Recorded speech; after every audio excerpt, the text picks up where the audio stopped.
Hello again, everybody. Welcome back to the SimGrid here on YouTube. And welcome back to the final round of Season 2 of the Endurance Cup here from the home of British motorsport, Silverstone. Chaz, Draycott and Connall, Courtney here in the commentary box for the first part of this wonderful finale to what's been a great championship. And to be honest, Connall, the guys have really set the tone so far with qualifying. That was a very, very close, competitive affair, wasn't it? Yeah, exactly that. I mean, we've seen the championship leaders 14th on the grid, but only 4/10 off the pole time, and you're down in 14th place. So that was absolutely phenomenally close. And with the track being such a flow and nice rhythm to it, we should see something similar in the race. We should indeed. There's going to be a lot of mind games at play here as well. That's one thing you've got to think of. It's a long race. You see a lot of these drivers and a lot of teams really just trying to make it work for them over a long run. Maybe try fuel saving here and there. There's a lot of slipstreaming opportunities, so potential for them to do that. But either way, we're in for a fantastic afternoon of racing. We do also have a wonderful highlight video as well, which we can show you now from the rest of the season, just to give you a little bit of a recap as to how we got here to this final round at Silverstone. And welcome back to Circuit de Barcelona, Catalunya for round 1, season 2 of the Endurance Cup. My name is Chaz Draycott, and alongside me in the commentary box again for today's 4-hour race, it's going to be my partner in crime, Connall. The race is underway, and look at that. Garcia already goes into the slipstream, then ducks back out of it. We've got a car off on the grass on the right-hand side. That's one of the Mercedes. I think is that Niels van der Kokel all the way on the right-hand side. I think actually Niels is in the middle. They're 4 wide going into turn 1, backs out of it. Good idea, to be honest. You don't want to ruin a 4-hour race straight on. Simonini holds on to the lead, then Garcia second. De Salvo's having to fight off David Martinez in the 155 car. That's the Race for Cat Motorsport Mercedes. But it looks like, from where we are, Connor, it looks like a nice clean start. They have had a coming together. Probably one of the biggest gainers there, as we see into the hairpin. Very, very tight, tricky. As soon as you overstep your braking marker, oh, that was a pretty poor rejoin there, if I'm being honest. That was... Yeah, I'm expecting some of these drivers to lose out. I think the Mercedes just wanted to get out of the way to the left, you know. It was the McLaren that just tried to smoothly come back on. This was the 172 Lambo. Oh, he catches, sorry, the 122 Lambo catches a Mercedes. More cars get caught up in the pile-up. Oh, he gets going again, spins up the rears, and comes back across the circuit. That's an absolute nightmare. Now that is a poor rejoin. That was brake pad number 4. He has indeed. He's flashing the lights already. He knows they've done it. And round 1 of the SimGrid Endurance Cup Season 2 goes to GTWR Simulated Gian Truck Jordan Sherratt. An amazing drive. Same again from Giorgio Simonini. That first stint really did work. Oh no, as the NBR Mercedes gets put in the wall. Back to the SimGrid and welcome back to Autodromo Internazionale Enzo Edino Ferrari, also known as Imola. Typical. Chaz misjudges it and we're away. The whole field screams down towards Tamburello. Sounds and looks absolutely amazing. Down they go, trying to filter their way through. Bit of contact behind Niels van der Kokel and Garcia having a touch. Oh, and it looks like van der Kokel's off. There's contact further down as well. Oh, and one of the Lexuses turned into the wall. I think that may have been the David Perel car, potentially. Looked like one of the Lexuses anyway. Oh, and there's extra contact. That's the Team Rocket RJN car. Has been turned into the wall heavily down towards the Villeneuve chicane. He is indeed, but out of the final corner to cross the line ambassadors for Renvelten's Lars Kisser crosses the line to take the win in the 4 hours of Imola. What a brilliant performance by them. A very warm welcome back, ladies and gentlemen, to round 3 of the SimGrid's Endurance Cup. We're on season 2. David Christie here alongside Courtney again for live coverage of today's 4 hours of Zolder.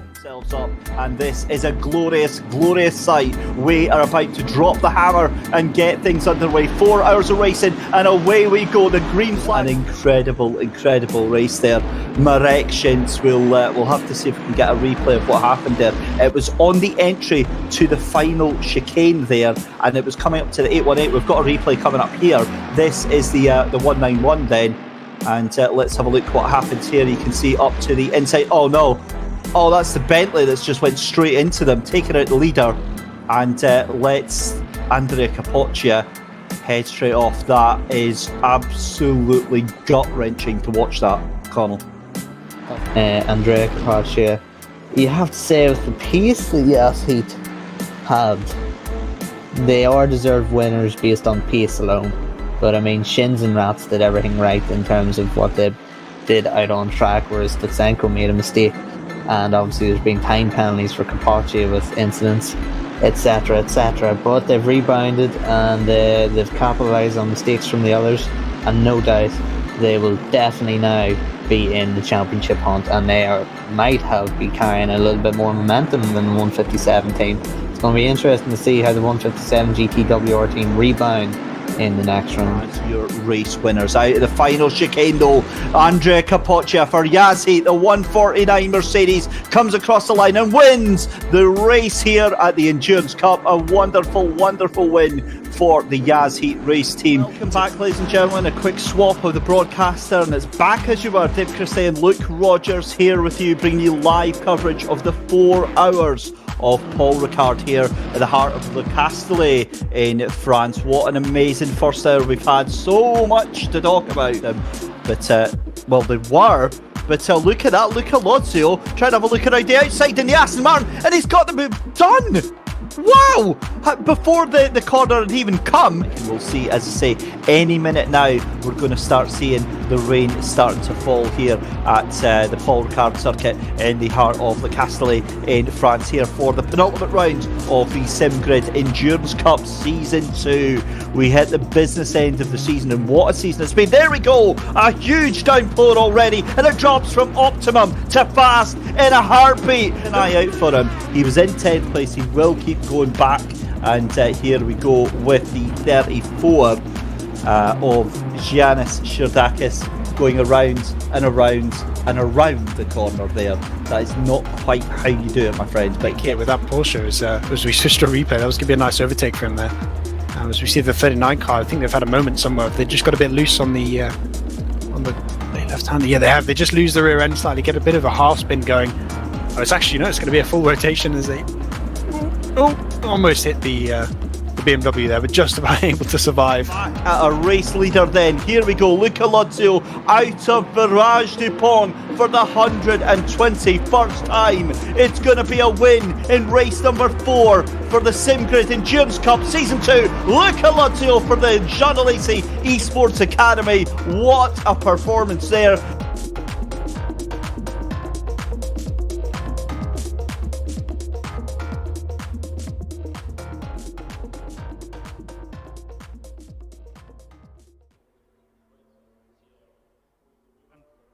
And there you have it, everybody. That is how we've got to this point here. A fantastic season so far. Really entertaining from all aspects. So many brilliant races. And as you see there, 4 different winners so far. And to be fair, Connall, with how these guys have been performing in qualifying, we're well on our way to a 5th. What do you reckon here?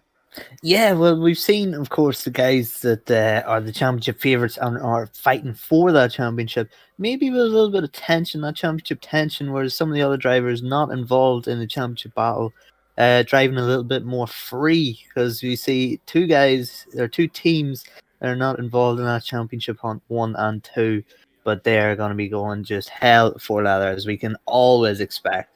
It's going to be interesting to see how that big, beefy BMW handles the first sector. Margaret Beckett's going through there. The McLaren should be more nimble there, maybe getting the run onto the hangar straight, which with a 2 or 3 McLarens behind Niels could be a bit of an issue in the early stages, could have him mired down in about 5th or 6th in the pack.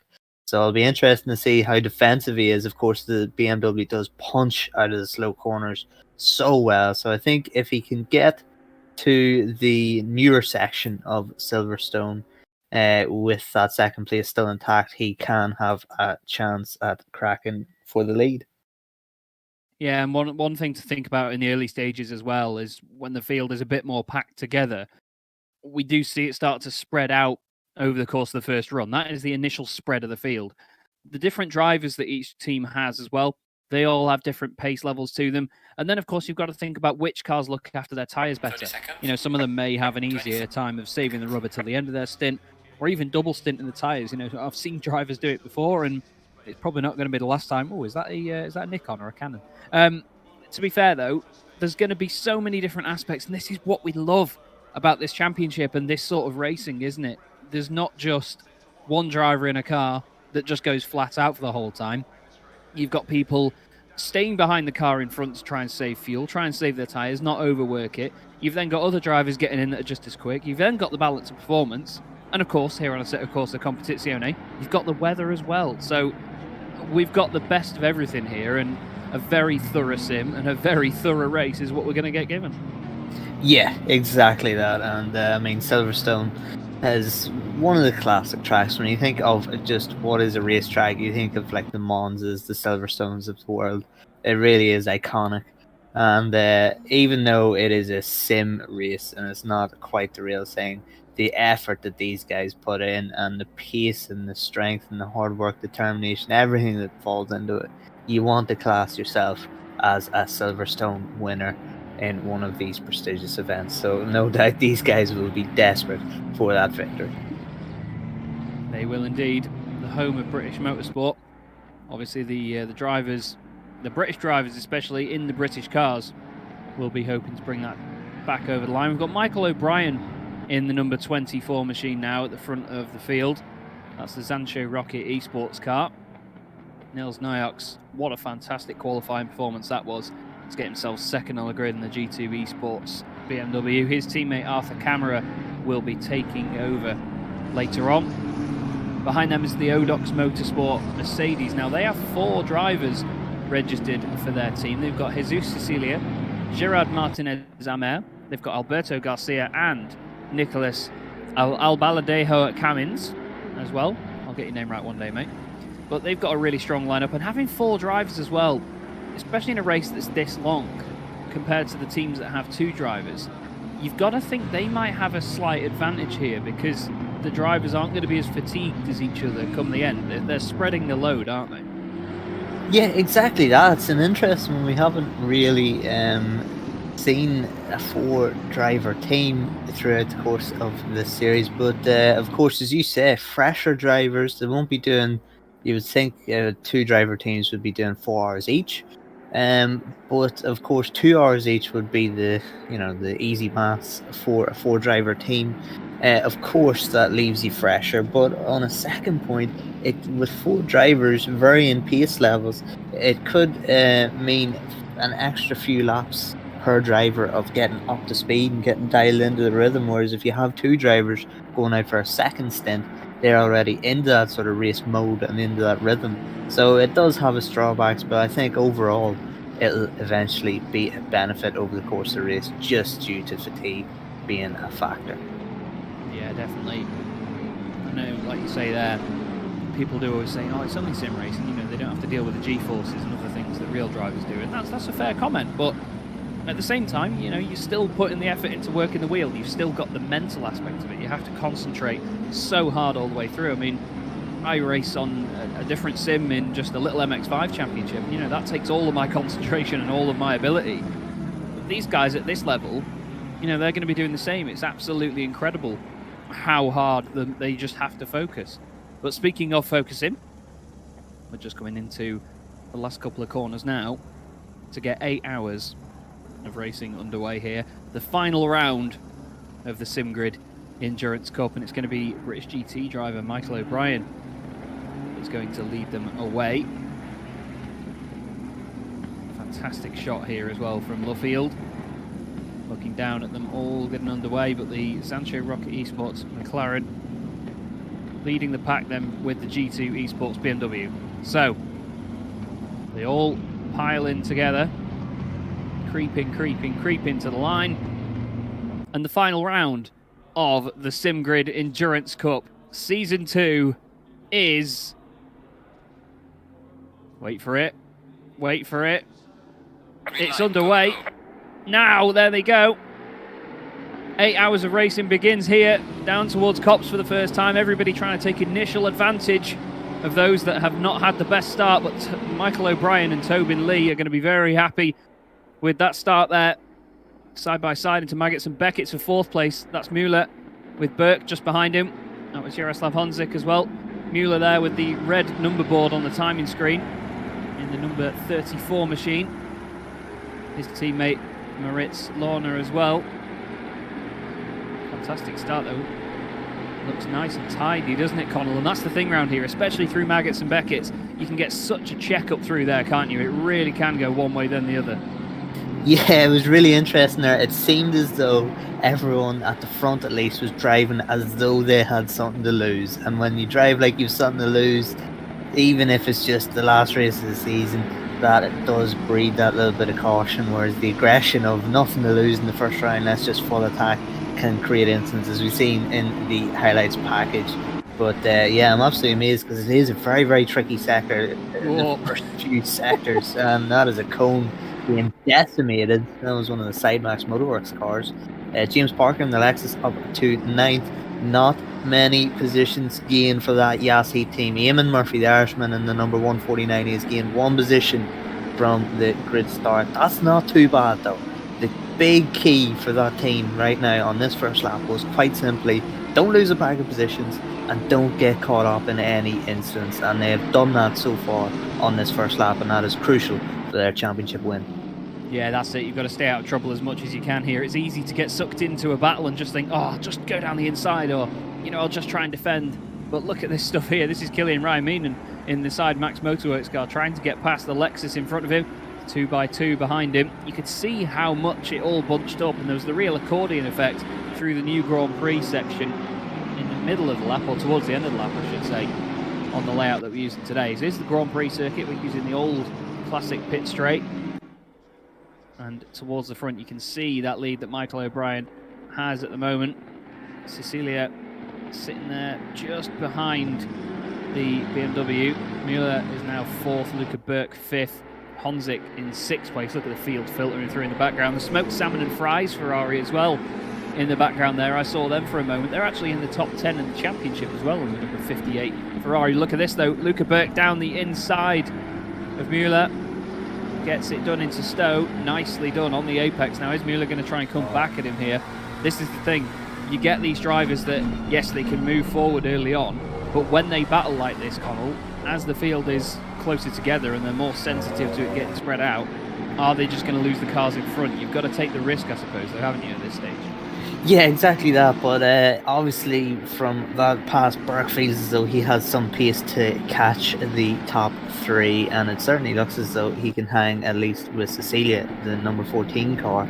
But yeah, it's normally a statement of intentions we see early on. If you're making passes, you feel as though you have the pace to go further than where you're currently sitting. But here is the championship leaders, current championship leaders. They're actually right behind one of their championship rivals, which is pretty much perfect for them. That is the Johnny Lacey Esports Academy team car of Santoro ahead of Eamon Murphy. So as things stand, that would not be enough for the Johnny Lacey Esports Academy team. They are 20 or so points back, 25 points back off the Yas Heat team, as we see Killian Ryan Mean and the Irishman. Yeah, these two are quite a long way off the group that they were just in only a lap ago. So, you know, putting 2 and 2 together, you can assume that there was an incident of some sort happening there. Is very unfortunate for those guys. Back at the front, Michael O'Brien starting to stretch that lead, just pulling away over a second now on that BMW. But Niels Niox not on that car at the minute. Camera is in that car, so it might be a little bit different when Niox gets into that car. As you see, Luca Burke now really starting to push for that podium. Cecilia didn't quite get the exit on the hangar straight, and Luca Burke is trying to go around the outside. It's not going to work. He might get the cutback. You know, he's going to keep the momentum. He's going to exceed track limits. Yes, he is, just a little bit. Kiss the green, and he's going to dive up the inside. So I don't know if that pass will stick, but we should see. That was gutsy stuff, though, from Luca Burke. Either way, he had the audacity to hang it around the outside. It was very nicely done, but at the same time, like you say there, he did go off track limits. Cecilia was good. He gave him the room to come back on. You know, you're always going to run a little bit wide out of Stowe. It's not the easiest corner to get right. Just behind that, by the way, we had Gambol and the 999 machine. He's got a real train behind him. Oh, that, of course, there is Mueller off the circuit. He's had a bit of a moment. It's very easy to lose the back end through there, especially in the rear-wheel drive. Sorry, the rear-wheel drive. What am I on about? The rear engine machinery. A lot of the weight at the rear. You get that pendulum effect. There's the Racing Line Motorsport Ferrari shoulder to shoulder as they go through the left kink down towards Brooklands. McLaren should be in the box seat here, but if Marek Schintz can hang this around the outside, he'll have the inside to Luffield. And look at that, he does as well. He's getting a bit of a squeeze. They're just leaving each other only the amount of room they need, but great stuff by Marek Schintz there to get back in front. That 720S looks great in that colour, but look at the run that Mueller's got. What has he put in the back of that McLaren? Because flipping it, that thing took off like a rocket from Luffield. Beautiful run, really hooked it up, and now he's got James Parker behind him with Marek Schintz.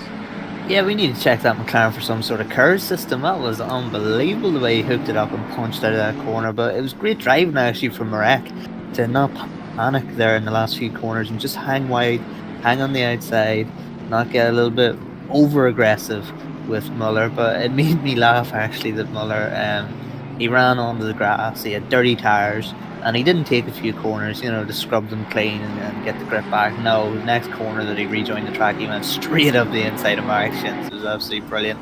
It was the aggressive driving, but look at the hanger straight. Just look at all the cars diving for position here. That looks as though that is one of the Audis going up the inside of the Smoke Salmon Fries car, but we have the Yassi team in 12th place. They're slowly making ground. They've done the John Alesi Esports Academy team, and that is not a view you want to be seeing in your rear view mirror if you're Danilo Santoro. You just want to be looking at them getting further and further away. If they start bunching up and getting closer to you, yeah, your heart rate might be going up just a few BPM.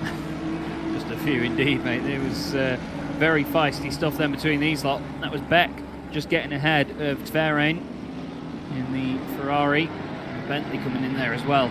That, of course, the number 872 machine. That's the ACR TX3 machine. We now go on board with James Bacon, of course. Keck Esports. Chucking it through the left king. This is, again, a wonderful show in here from the balance of performance. I mean, yes, you can say that the McLaren is quick, but with balance of performance, you get cars that are quick at every circuit. That's just part of racing. You know, people never let it go, and it confuses me, but we have such a fantastic mix in the midfield. You've got the Aston Martins, the Bentleys, the Audis, the Mercs, the Lamborghinis. It's just beautiful. Really is good to see it. That's why we love GT3 racing, the variety and how quick they are. Similar to touring car racing in a way. You know, you get all these different models of cars, and there's thousands of a second between them, especially at this level as well. As we look back at Marek Schintz, a little bit of daylight between him and James Parker now, which he'll be happy about for a lap or two. You just need to get into a rhythm around here. Try and save your tyres as best you can. Make it work over the long run to the hanger straight. Once again, but you can see in the background of his shot there, not only is Honzik close to the back of Cecilia, but Michael O'Brien starting to stretch that lead at the front of the pack. Doing a good job of it. Here's Van Ommen. Bentley again now. This is a very close train between these guys. It's got Tverain in front. Lucas Rommel behind in that gorgeous Porsche, the number 137 PPR Esports machine. Looks a lot better than Lucas Rommel's first Porsche that I remembered from the Endurance Cup Season 1, which was like the beige and purple and black colour scheme. I'm sure you remember the one. I remember it exactly. In a very eventful race at Monza, but look at it now. Fantastic looking bit of kit. An asymmetrical livery always goes down well with me. But can you see past the Bentley? No. It's suitable that it's back in the UK as the Bentley, but honestly, it's like trying to drive around one of the grandstands, isn't it? Yeah, it actually, it's an issue because if you're running too close between, I think it's the Bentley and the Aston. The Aston's massive rear wing, and the Bentley just being massive altogether, being a chunky boy. It really is hard when you're within a few tenths to be following them and keep hitting your apexes. It's a bit of a challenge, but you'll probably notice drivers behind the Bentley or the Aston Martin might be a bit further away than they would normally be if it were a Mercedes or a Porsche or something to that like. But one driver who's been just quietly going about his business is Giorgio Simonini, just 2 behind the car we're currently looking at in the Lamborghini. He's sort of being a bit of a dark horse. We don't normally say that about the GTWR guys. They're normally either at the front and just run away with it, or looking very, very strong, looking very, very feisty. But Simonini's just been quietly going about his business, just picked up 2 positions as Mike was informing me. And he's just going about the business, just picking away. Watch out for him later into the race. Of course, he needs that Yassi team to be staying outside the top 10. And I think realistically, Giorgio, he needs to start making up positions, or at least that team needs to start making up positions, and hope the Yassi team either get into trouble or stay right where they are. Yeah, that's it. You've got to sort of count on a bit of luck of what the teams around you are doing over the course of the race. And the drivers at this point now, they will be getting into a rhythm. It is a phrase that I'm going to use a lot here because Silverstone is a tough place to do that in. But you've also got to get used to who you're competing with in this race. Not just in the championship overall. You know, a lot of these teams will know each other's cars, their drivers, and so on by now. They'll know what they're up against and who they're up against, but every race is a different scenario. Every race is just a completely different operation.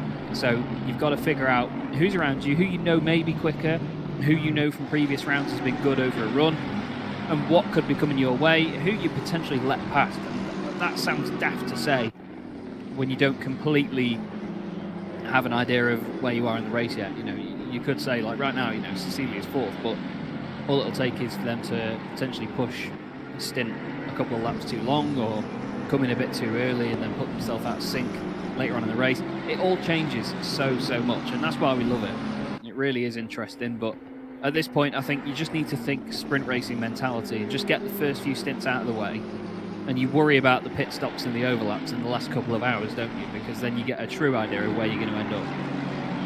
Yeah, you can't overthink things when you're on track, because you need to be fully focused on what you're doing on track. Was actually a good point you just touched on there about getting to know the drivers around you, and especially in a championship situation, that is very, very helpful.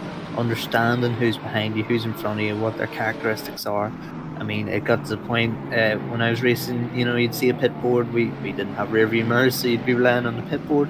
You'd see, you know, P1 plus 0 to the number 14 on the pit board, and you know, okay, number 14, he's very, very aggressive. As we see, Yassi getting a position. Will he get it done? This is the 999 of Henrik Gamble. Looks as though he's got it done, so as Yassi up to 11th place, if he can hold that with a black Audi of Chordakis. Very, very aggressive behind him, but Ian Murphy just picking his way through the field, doing what he needs to do. This is a championship drive in the first 15 minutes anyway. But yeah, getting back to the earlier point, you know, you see, say, the number 14 car behind you, or the bike or whatever, and you go, okay, right, well, he's very, very aggressive. He hasn't passed me in X amount of laps. So I can probably assume if he had the pace, he'd be looking to go up the inside, or he'd looking to stuff me. So I can keep this pace and hope that he makes a mistake, or push him into a mistake. If I have something in the bag, yeah, let's step up this pace. Or you can see the number 25 behind you and know that he likes to sit on people and monitoring them for laps on end. So you know you're in a little bit of trouble if he's plus 0 the whole way, you know, over the course of 7 or 8 laps. It's just plus 0, plus 0, plus 0. You're in a bit of bother. That's when you start to think, well, maybe I let him through and do that to him. Can he lead from the front? We don't know if he can lead from the front because he likes to sit and tail another rider or driver. So it's getting to know your opponents like that, which is the sort of advanced level of racecraft, so to speak. Well, I think whatever the 25 does on his Friday nights is completely up to him. But Luca Burke has now closed right up to the back of a camera, trying to make it to Zancho Rocket Esports cars at the top of the pile. Well, that M6 has been doing a fantastic job so far. In my opinion, one of the greatest looking GT3 cars ever made. It really does just suit the size of it. The wing looks great. It's quite swept back in terms of the wing supports. But look at it. Looks like he's struggling a little bit more than Luca Burke at the moment. We know the McLaren is quick round here. Everybody's been saying it in the chat, and they will continue to remind us of that until the end. But it's looking very menacing, more menacing than normal at the moment, with Luca Burke behind the wheel. And this is an interesting point now, Connall, because they've broken away from the cars behind quite a bit, so maybe he doesn't need to worry too much about having a nibble here at the back of Camara's M6. Yeah, there's certainly no rush, isn't there? I mean, the gap to the lead, Michael O'Brien, is only 2.6, and in a sprint race, of course, that'll be a cause for a bit of panic. But when you look at the clock and you see 7 hours and 44 minutes still remaining, you know the 2.6 isn't a massive gap. So I don't think he'll force the issue, and I don't want to curse, give him the old commentator's curse there, but I don't think he'll force the issue. I think he'll just pick his time, maybe try and keep the pressure on camera so he forces him into a mistake and not actually have to do any work. I mean, that's always the best pass, when you don't have to do anything. The driver in front makes a mistake and you go, alright, okay, well, give me an inch and I'll take a mile. Yeah, well, that's it. I mean, like I said before, there's a few opportunities to slipstream on this circuit, the hanger straight being the primary one. You've just got to think, can he get alongside? Just sneak past and then just keep it tucked in and stow, make the move stick. Easier said than done when you're at this level, I know. But at the end of the day, Luca Burke and Camara are both at the top of this field because they're both at the top of their game at the minute. They're fantastic drivers in their own right. Through Maggots and Beckett's once again. Looks like he gets a really good run there onto the back of the BMW. He stays out of the slipstream initially just to try and shorten the line as much as possible. Looks like that BMW's got some good legs in a straight line though. It's a slippery, sleek McLaren trying to punch a hole in the air behind it as well, but really, really good stuff there. The BMW does have, and I think this is one of the aspects that we see from these bigger cars, isn't it, Connall? They always have there's very consistent traction in those cars, isn't it? Because of their sort of more widespread mass, as opposed to something skinny and really, you know, sleek like the McLaren or the Lamborghini or even the Audi. These bigger cars that are front engine, like your Bentleys, your Lexuses and your M6s, they always seem to just have that extra bit of punch, don't they? Because of how well the weight is spread aerodynamically. Yeah, exactly that. I mean, anyone who has taken part in the sim and has raced close with a BMW will know that it just punches out of the corner. I think the biggest example of that from memory was at Imola, I think. Yeah, I mean, look at this, it just starts to leave, even though Luca Burke is in the slipstream and should be gaining, especially with the sleek aerodynamic style of that McLaren. He can't make a move, and he gets to the point where he's 2 or 3 tenths down, and then he can't get up the inside in the next corner. So then he tries to float it through the next corner, carry the corner speed, but there's a BMW blocking his path. The BMW picks it up, squares the corner off, punches out, and then we're back to square one again if you're the McLaren. So it can be very, very frustrating to be racing against a car like that. We've seen at Imola, of course, Niels was driving that BMW and kept a guy who was about 2 or 3 tenths quicker per lap behind for a long, long time. As we see a penalty for the Yas Heat team. Oh, that no. could be big championship implications right there. So one of these passes might not have been the cleanest, because that is a time penalty going on for the Yas Heat team. And I have to say, with GTWR sitting pretty so far in 6th place and pushing the top 5, that is not good for Yas Heat. Not at all. It's worst case scenario at the minute for them, other than a DNF. That's just really, really going to take a humongous amount of willpower to get over. Luca Burke really having a look at the back of that M6 at the moment. He's had long enough to study it. Really pushing hard though. You've got to think though, if he's not pushing to get through at this point, which it definitely looks like he is now, he seems to have turned it on, you'd have to think, would he be in a position to save a bit of fuel, save tyres slightly? You know, that BMW is rapid in a straight line, but the body language has just changed in that McLaren, and there he goes down the inside. Camara doesn't fight it too hard on the way in, nor does he fight it again into the left. He just knows that he's got to concede at this point. The two McLarens really doing a sterling job at the moment, and there are the incidents then. So cars 27 and 49, the ones that made contact, of course, that being one of the John Lacey Esports Academy cars that has come off worse there between them and the Yas Heat machine. So huge stuff there, Connall. Like you said, championship implicated stuff. But now we have two McLarens at the front. Those two won't have a care in the world about the rest of that. And I think Luca Burke, by the look of it now, is just going to drive away from Arthur Cameron. Yeah, as you said, you pointed out, Chaz, the difference in body language with Burke there from the lap prior. You could just see how close he was getting to the BMW. He knew that he was looking to attack on that lap.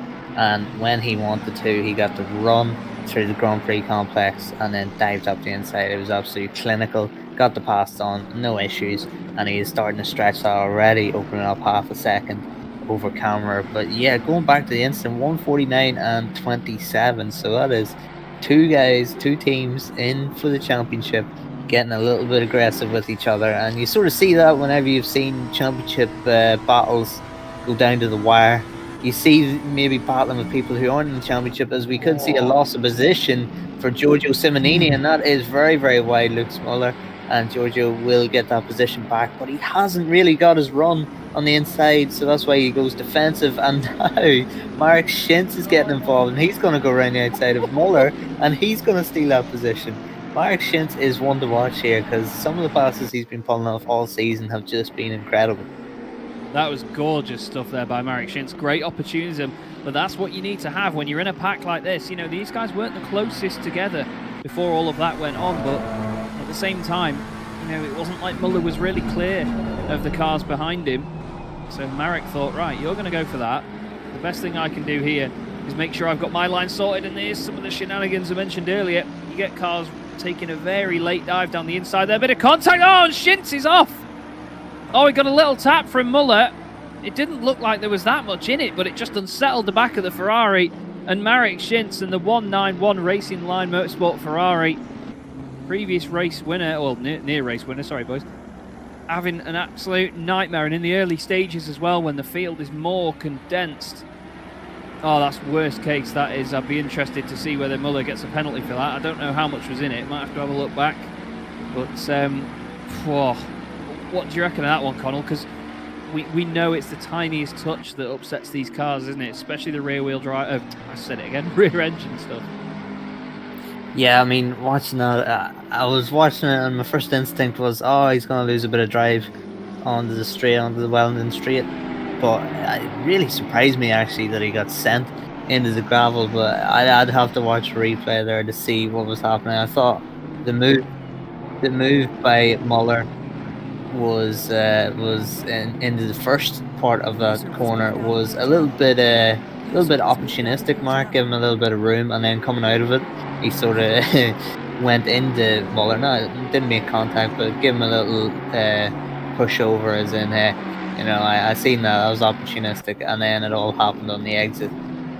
So that is a little bit unfortunate. I have to see a replay to figure out exactly what went wrong, but no doubt the stewards will be heavily involved watching that incident.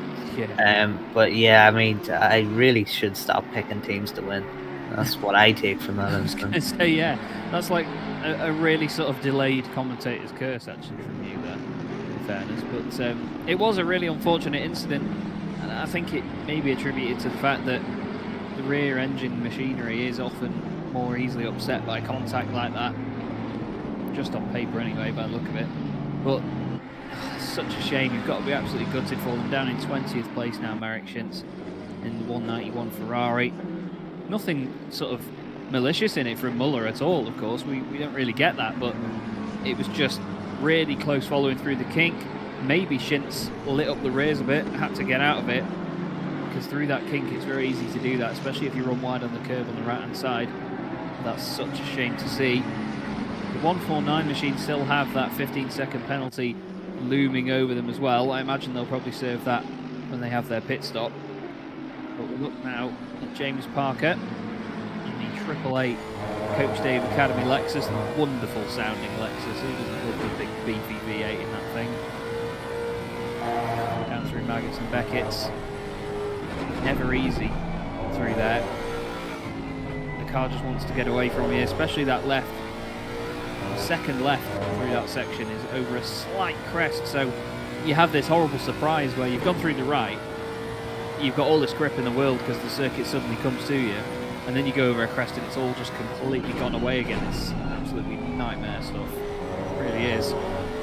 Around Stowe again. You forget how quick Silverstone is in general. Such a high-speed circuit. As we look back from Muller at the third of the Zanche Rocket Esports cars, Ross McGregor and John Munro, the team driving that today. Ross McGregor, a previous teammate of mine actually, in a different sim racing series, where we drove the far less exciting Ford Focus touring cars. Look at this going on here. Van Ommen, he's making sure that the cars behind him don't get any sunlight whatsoever. Lucas Rommel's still in there. You've of course got the 144 Audi, the VMS racing team, Julian Beck in there too. He's trying to get past Rommel now. He's almost saying, right, you've tried to have a go at the back of this Bentley for too long. Let me go through and I'll have a go. But you know, that communication there, not really happening, because at the end of the day it's a race. You don't just let people through to have a go at the car in front of you. Yeah, exactly that. And sometimes you can find, if you are a little bit too cautious, you let the car in front go, or the car behind in front of you, and you go, yeah, well, you have a go then. And then you find him making a mistake or holding you up, and then you've just lost, collectively, you've lost time to the group in front. And it can be very, very frustrating. Sometimes you have to be realistic with yourself and put your ego aside and go, well, he is faster, he's caught me by X amount per lap, so I'll let him go and hopefully he can drag me up to the group ahead. As we see the Smoke Summer Prize team get it very, very loose, and that was some brilliant driving there to avoid that. That could have been a very, very nasty incident, because it snowballed right the way down the field. But Tavarian spinning around, but well done to those other drivers for acting the way they did. Well, Benetton had a very up and down career, didn't they, in Formula 1, looks like. The Benetton liveried Ferrari not having the best of times here. Through all that, Beck actually got ahead of Rommel, but Rommel now trying to go back at him as they go down towards Stowe. At the end of the Hanger Straight, we've got a number of cars just in front of this. Is a massive train, look at it. There you go. We've got two Aston Martins ahead, Vertero and Bacon in there as well. Quite literally in a Bacon buggy right now, isn't he, with the other cars around him. So there it is, the incidents between cars 2.5 and 2.52 on lap 5. 15 seconds for the 2.52 for avoidable contact. You can see that at the bottom. It's Karsten has had that. Lamborghini's not faring too well further down the order. But just the pace of these cars. I mean, you can see from the body language, lap after lap, can't you, Connall, just how on the edge these drivers are. They push these things so quickly. I've got no idea how they do it lap after lap. You know, you could potentially squeeze one good lap out of me every so often, but honestly, doing it at this pace consistently is just, it still blows my mind. It's great competition. Yeah, absolutely that. And for me, what's the most impressive is the guys who are operating at this, you gotta say, alien level, whether it be sim racing or in real life, any motorsport at all. They're competing at the very, very top, and their driving style is so smooth. Of course, we love the people who are sideways everywhere and just going absolutely ridiculously fast with this crazy lap. But the people who are just able to do it lap on lap at a high level and make it look easy when it's very, very difficult, for me, is the thing that I appreciate the most. And there's some drivers here you can see in the sim grid, they look like they're having a walk in the park, and then they're operating doing 56s. I mean, it's absolutely ridiculous from these guys. But the level of talent, I mean, we've seen it at the start of the Endurance Cup, which was all the way back in November. We were talking about that actually. November 14th was the first round of this championship, but we've seen the entry list before that, Chaz, before the start of Barcelona, and we were just amazed at the teams and the drivers that were being involved in this, and it's just evolving even more. I mean, you see I was participating in the Sprint Cup season 3 qualifying event, and around Barcelona, and I think it was like 44.5 was the cutoff point, and that was the cutoff point for split 5. So it's just so competitive, and it's just getting even more competitive, which we didn't think would be even possible there all but a few months ago, but it's absolutely ridiculous. And this series and this sim grid has just brought on so many drivers, and you know, I wouldn't be surprised if 20 drivers are covered by a 10th at some point. Yeah, indeed, it's just been incredibly close. So much competition all the way up and down the order, like we say. To be fair, I mean, even in the first season, you know, one of the very first events that we broadcasted and commentated together, there was so much going on. Such a great race out of it all. Some really big names in the teams as well. Some of the very best races in the world on a set of Corsa Competizione were in there. And we consistently get that now on the sim grid. We have the best racers in the game, in this community. It's just, it gets stronger and stronger each time. Of course, the World Cup was just an absolute hit as well. Same with the Endurance Cup first season and this season. It's just really always enjoyable. It's as simple as that, you know. It's always enjoyable. The drivers seem to all enjoy themselves. There's a really strong level of competition between all of them. Can't wait to see how this comes to a head. 7.5 hours left to go then. We've already done half an hour of the race. I don't know where that's gone, because it feels like we've done about 3 laps. But to be honest, we've got plenty of time for all of that to change. And I mean, even just from qualifying, to be honest, Connall, you know, the full story of qualifying can't be completely told by what the race order is at the moment.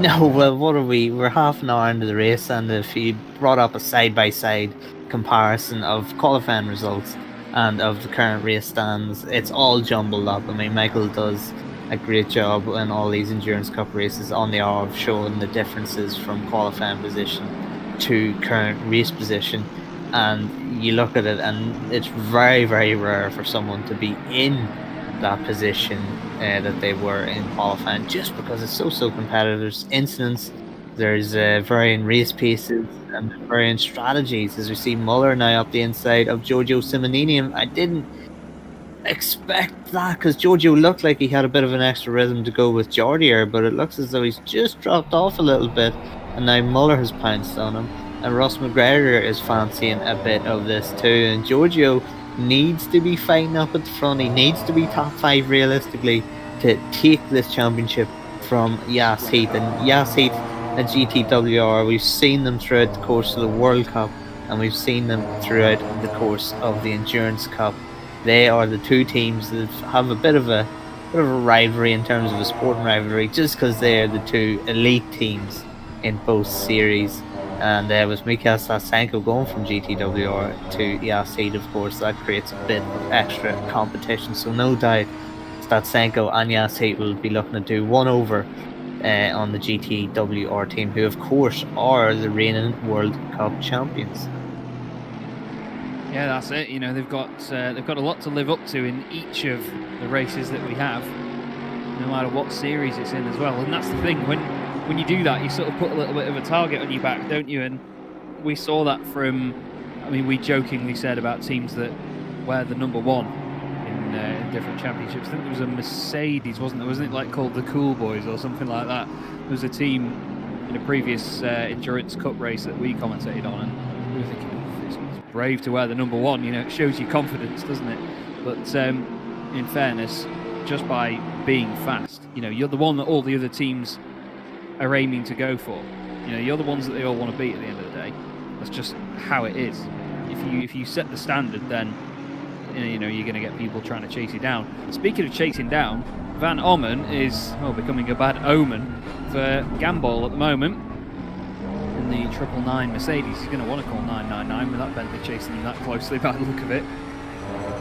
But you certainly can't deny it fills the mirrors at this point. That Mercedes looks so good in that livery, and in the background as well, Beck and Rommel. Here we go.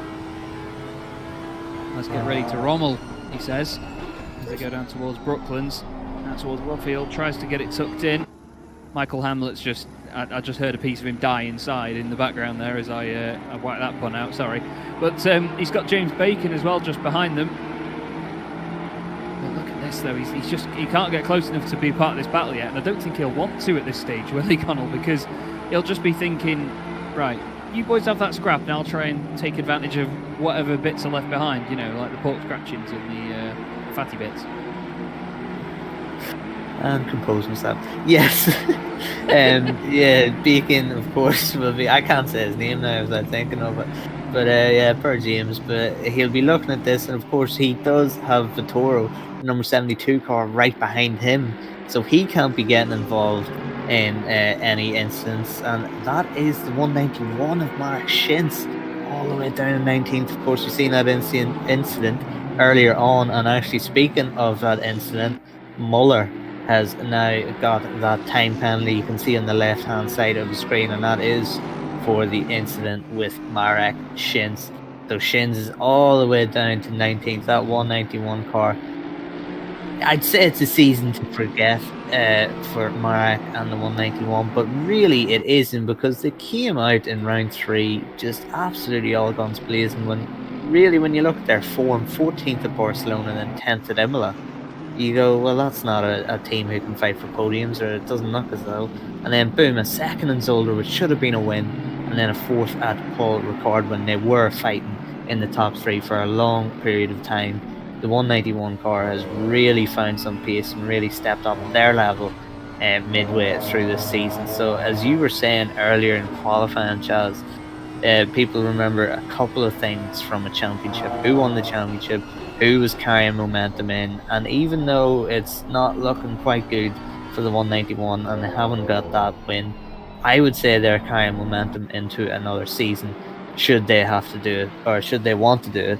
As we see an incident now near the back of the field, that is the American, the Bentley. He has got himself spun around, and there was another car involved there, so I can't quite make out who the other car was, but that is in the sector where we see the most incidents, isn't it, Chaz? I mean, when you get such a flow around here through the Maggots back, it's the old part of Silverstone. When you get to the new complex, it can be a bit of a shock to your system to be going into hard braking zones and hairpins. Yeah, I'd be lying if I said I was a fan of it. You know, it's a great bit to try and hot lap, because it really does challenge the drivers, but in terms of the racing aspect of it, I just think it kills a lot of the wonderful flow that this circuit has. You know, it's, as I said before, it's a very high-speed circuit. It's a very natural circuit, and that's one of the things that newer circuits, I mean, a lot of people obviously dubbing the Tilkedromes as usually consistently bad circuits, they just lack the flow, for me, of a lot of the natural corners that you get on circuits like this, where they are smoother corners. They're not just straight, sharp bit, straight, sharp bit. They have these long sweeping corners that are more old school, let's say. A lot of American circuits still contain them as well, and it's one of the only things I do like about American circuits, because a lot of them have horrendous braking zones that want to kill me all the time. Someone that is definitely hoping to have some very friendly braking zones at the moment is Giorgio Simonini, because Ross McGregor, oh never mind, looks down the inside, and he's getting aggressive as well at this point. So the Zancho Rocket Esports cars pushing hard. He's gone a bit too hard into Luffield there, and now James Parker is filling his mirrors in the Lexus. A little bit of a spread though. Looks like the McLaren gets a good run out of there, and that's the thing around Luffield as well. Such a stalemate of racing lines, isn't it? When you do run wide, you actually get a really good run off the corner. It's just one of those nasty corners that no matter what you do, if you're in a battle, you're almost going to get that stalemate on exit. Yeah, we seen that with the Muller McLaren, didn't we, when we were on board earlier on. The punch out of the corner that it got was just simply phenomenal, and that was just on the basis of the other car being a little bit defensive, coming out and blocking the apex. And Muller just decided, no, I'm gonna square this corner off, and I'm gonna go up the inside of you. And it's just one of those corners you see Ross McGregor dive into the inside, and does he get that pass done? He's gonna squeeze Giorgio to the outside. Yeah. Giorgio relents just a little bit, and that could let James Parker for a little bit of a Mark Schintz move and go around the outside, but Giorgio blocks that off and focuses on the chicane, and that is a Yas Heat car. That is the current championship leaders. Eamon Murphy just behind them, but still hanging over his head is a 15-second time penalty. Yeah, that's the thing. They'll want to at least try and make up for that over the course of this run now, and every single second they take away from that is a second that they save, but we all know it's not that easy. Parker around the outside is the right-hander, tries to get the cutback on Simonini, doesn't quite work. Now Murphy's going to have to be careful as well. through the kink, right up behind the Lexus there. So he's not working too well in the slipstream. He's just staying with him. Over to the right. Hard into the brakes to Brooklands. Parker's on the apex. Runs a little bit deep though. If he tries the cutback, but he's really been held up there. That gap does open up quite a lot.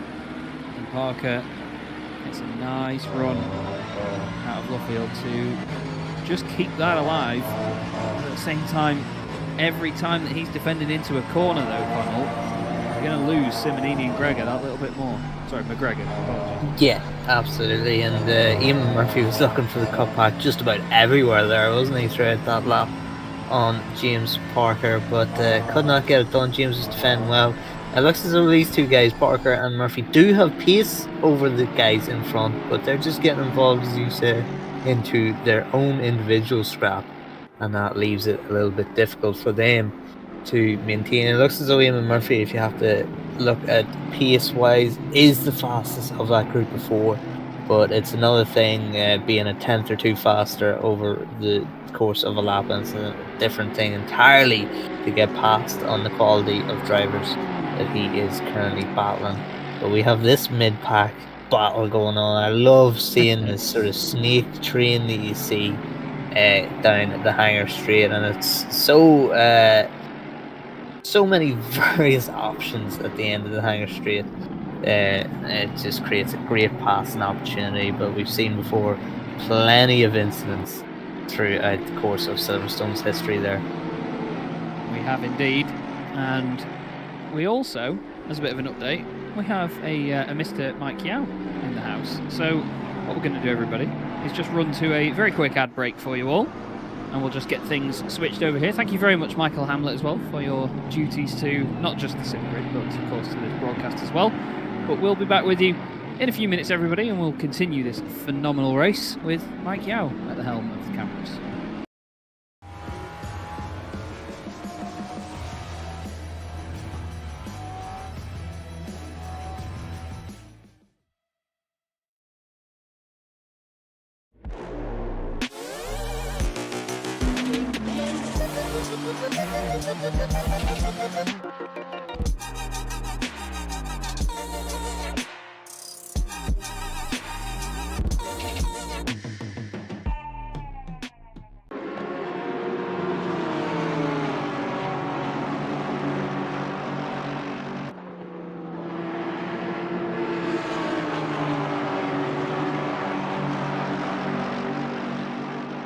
There we go, everybody.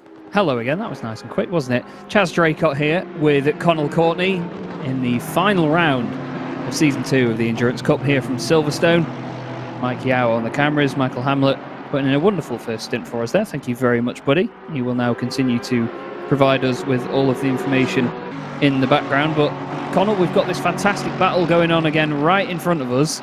This stuff is just never ending, is it, with these lot? It's just constant battling. You'd think it was a 7-hour sprint race. Yeah, I mean, we always tell the story of that initial Endurance Cup round 1 at Monza, and you're thinking in 4 hours of racing there would be a bit of filler, but we didn't have any, did we? I mean, it was just action all the way through, and we did coin the phrase there of a 4-hour sprint race at the time, and now we've got double the length here at Silverstone with championship implications, so it's even worse for these guys in terms of their battles and better for us as spectators. But yeah, it's just every time we cut to the Hanger Straight, it always gives me nightmares personally to the time. Do you not remember in Formula 1 the Priest? The crazy Priest who went mental and started running. We never bring it up here because we're just ashamed of it. he went mental and started sprinting down the Hanger Straight. I think he hired him. Yeah. Pulled the safety car and helped Barrichello anyway, didn't he? Yeah, well, yeah, very true. I think he also got involved in the Athens Marathon in the Olympics and interfered in someone's running and cost him a medal or something. But there was no cars there. Doesn't matter. That's a story for another day. But yeah, the Hanger Straight it gets a little bit anxious for me every time. I keep thinking when I'm driving here that I'm going to see someone running about on the left-hand side of it. Don't you think as well? I've held on to this for a very long time, and I've never said this in public, so please do forgive me. Oh dear. Based on what he was wearing, don't you think he looked like it was just Jackie Stewart had a bit of Jackie Stewart had been on the whiskey a bit much, and he just got too enthralled with the Grand Prix. Yeah, it was so embarrassing. Like, as a nation, we were disgusted, and then what was even worse was the Marshall dragging him away, and it was great. His kilt falling down. But anyway, back to an Irishman who's doing us proud. Ian Murphy, the 149.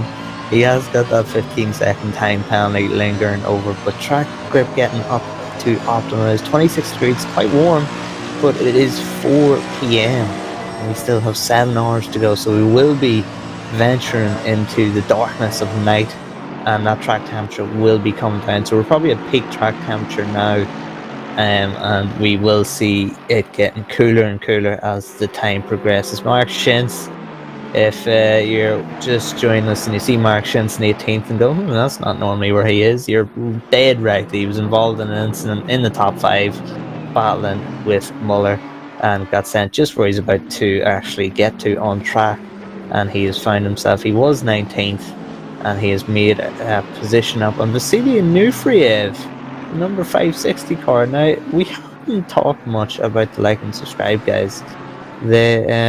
They were a prominent factor in Sprint Cup and Endurance Cup, especially Season 1, but having a bit of a struggle in that Mercedes in the Endurance Cup Season 2. But I hate to interrupt, Connall, but I think our race leader's pitted. Oh, interesting. 45 minutes gone. He's just dropped off for some reason, and he is he's in the pits now. Michael O'Brien in the pit lane. That feels really, really early.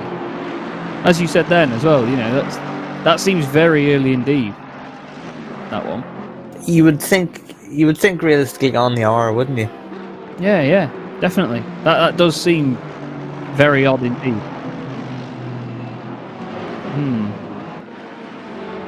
Yeah, Tobin Lee's just got in the car now as well. Mike Yow just confirming that for us. Thank you very much, mate. But that's maybe just trying to put themselves out of sync with others in pit stops, or... Yeah, I mean, the benefit of that, or at least the damage limitation of that, is that there is another, you would think, scheduled 6 pit stops remaining if you're going by on the hour. So if they can do their stint time, maybe instead of an hour and 3 minutes, which is another lap or 2 laps, or an hour and 4 minutes, and just do that every stint, you can get that time back. But it might just be a different strategy.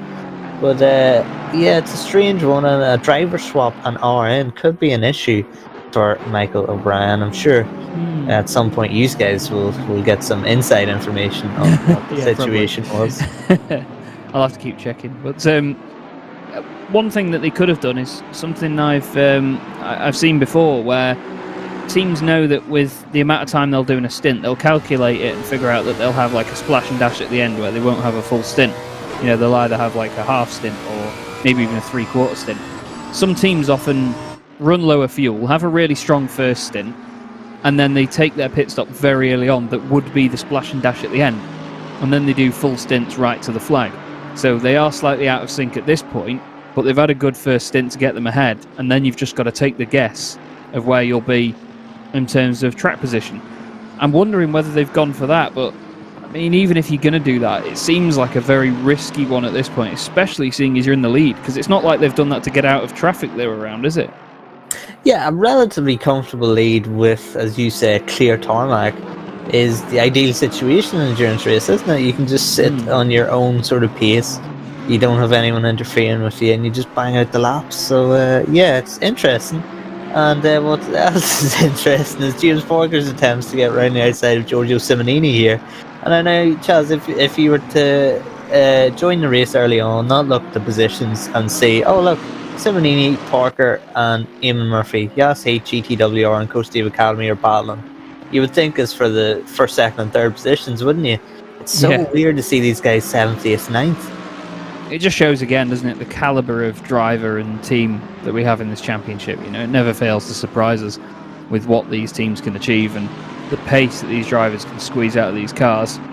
But I completely agree. You'd expect them to be the top 3 positions, but again, circumstances change every single round that we get.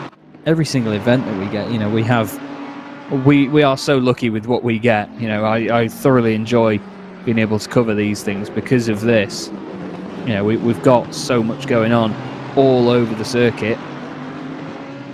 But currently, this is Eamon Murphy, your championship leader, and they need this. They really do need this. They want to get clear of this battle. They don't want to, I mean, as much as they probably enjoy being, you know, battling with their rivals and thinking, yeah, this is a great race, they don't need that for the championship now. With that penalty hanging over them, they need to just get into the distance and disappear, don't they? Yeah, exactly that. And GTWR guys won't be happy right now, because although Eamon Murphy does have a 15-second penalty, you look at the gap now and you realise that he's only going to drop 2 or 3 positions when he takes that time penalty, and I don't think that's quite enough.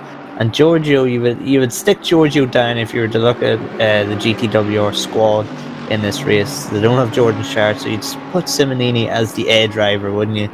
In that team.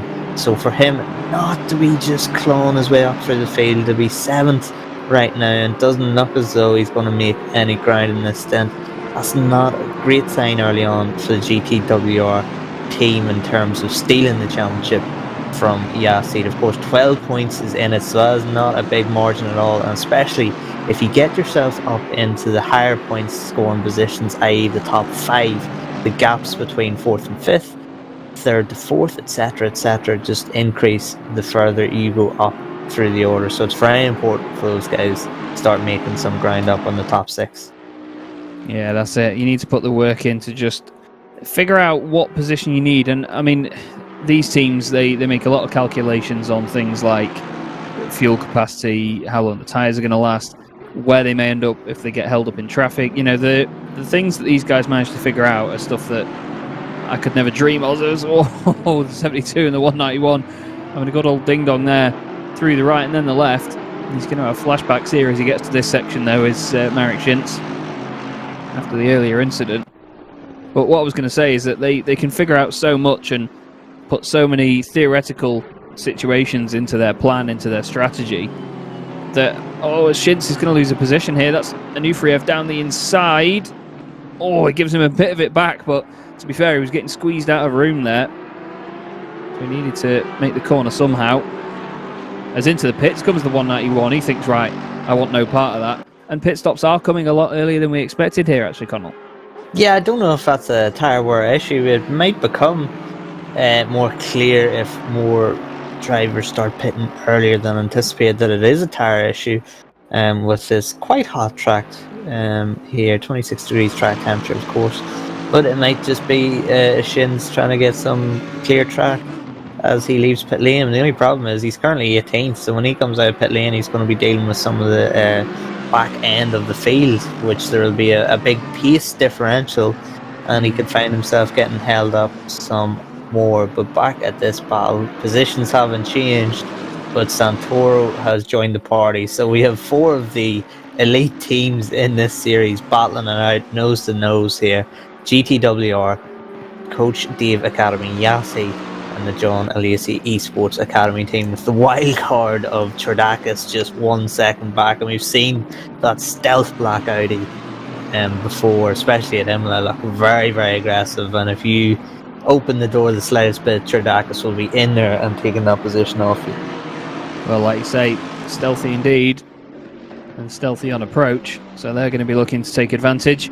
Ross McGregor currently 6th place in the number 22 Sancho Rocket Esports McLaren, number 22, doing a fine job at the moment. One of my favourite racing numbers as well. But Muller's done well, you know, he's held on. He had that incident earlier. I know that they've got that penalty, so that's going to be hurting them tenfold when they come in and serve that. But, you know, it's easy to get bogged down by something like that mentally. You have that overriding feel of, oh, well, you know, this is... You can easily think this is for nothing now, you know, the stint that you're putting in, because you're eventually going to lose so much time. But it's how you overcome that and how you think, right, now I need to just smash this stint, absolutely fly around each and every corner, make the most of it, and negate that penalty. You've got to get a positive out of it somewhere and just continue to think about the race result. We both know it's not easy. They know it's not easy, but I think, in fairness, Muller has done a good job of it so far. Yeah, I would agree with that. We have an incident for the 144. That is Beck. He was having a great drive in 13th position, but that is a crash at T1. So we should see Beck at some point through the next split point drop down the order. James Bacon will be inheriting that position, and there we go. There's Beck dropping down the order. So that is not a good shout for them. Ben Gallagher and chat going shouting out Eamon Murphy for the boys in green. I am with you. I'm trying to stay unbiased, but come on, the boys in green. We've got Eric Eamon, who's been in chat actually about to take over from James Bacon. So good luck to him. This is the incident for the 144, and that is just, you can take a little bit too much inside curb at T1, and there's sort of ripples on the inside. You drop into the grass there, and you can find yourself upsetting the car. And it's what we were talking about earlier as well. As we see him, will he do exactly as he predicted? Most likely not. As we see the 144 getting in. Oh, he does. He does. And yeah, that is not a nice one. And we were talking about it earlier, Chaz, too. The more nimble cars, but the more sensitive cars, your Ferraris, your McLarens, your Audis, your Porsches, just can't get away with stuff like that. You have to be a bit more clinical. Whereas you see a Mercedes going over like that, although it might get a little bit sideways, you can find yourself hooking it up and saving it. So yeah, there's benefits and drawbacks to everything. Is what the point is. Yeah, but definitely. that Audi is sensitive over the curbs. Yeah, for sure. You know, I mentioned it before, the pendulum effect that you often get. It's a bit heightened in these rear-engine cars compared to your front-engine machinery. You know, the front-engine stuff isn't completely immune to it, but at the same time, you know, with all the weight over the rear, being rear-wheel drive as well, you know, everything is going on at the back of the car. And when the front end is gone, and that's just the lightweight aerodynamic bit, as soon as you're going a bit sideways and you break the aerodynamic effect, that's, you know, these cars aren't designed to get aerodynamic abilities that are given to them sideways. It's not quite how it works, but as soon as you break that, the car just becomes a completely different machine. You know, it behaves differently, and you have to react to that so quickly. And unfortunately, there, a slight overreaction is what put Beck off the circuit. This is your current championship leader, though, the number 149 machine, Eamon Murphy, behind the wheel. You mentioned being biased a moment ago there, Connall. I'm trying to hold off the bias at the moment with our current race leader and previous race leader as well, and the fact that Ross McGregor's going well, because in all fairness, they're all teammates of mine pretty much. So it's difficult at the moment, but either way, you know, it has been a strong drive by Luca Burke. That first stint to gain a few places and get right up to the top of the field was amazing. Camera is doing a wonderful job in that G2 BMW, and Cecilia as well holding on in third. Here is Votero, a bit further down the order, the John Lacey Sports Academy Junior Aston Martin. Not too far behind him was Onufriev, and there is your previous race leader, or at least a teammate, Tobin Lee in the 24 McLaren.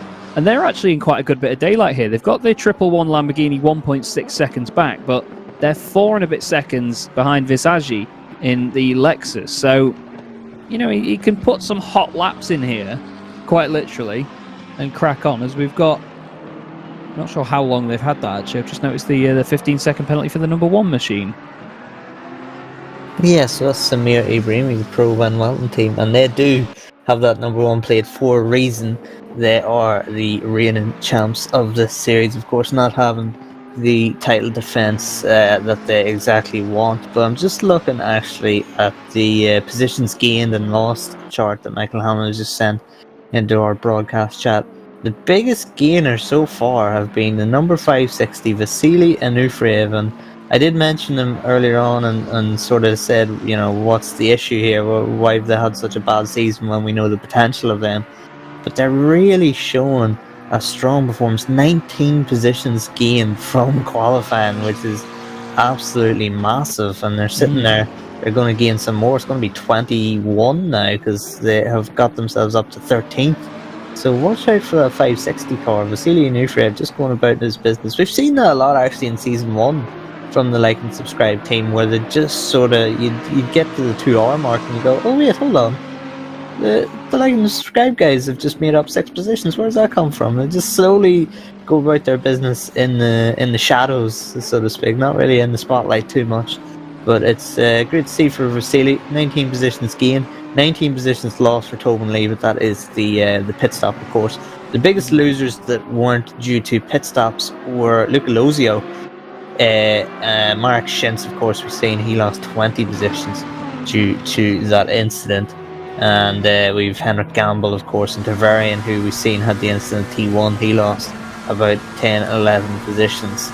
So yeah, biggest gainers so far have been Vasily and Ufrev. Everyone else is sort of gaining 1, 2, 3 positions or losing 1 or so positions. The only 2 drivers that have maintained their qualifying position is 2nd and 3rd, Camera and Cecilia.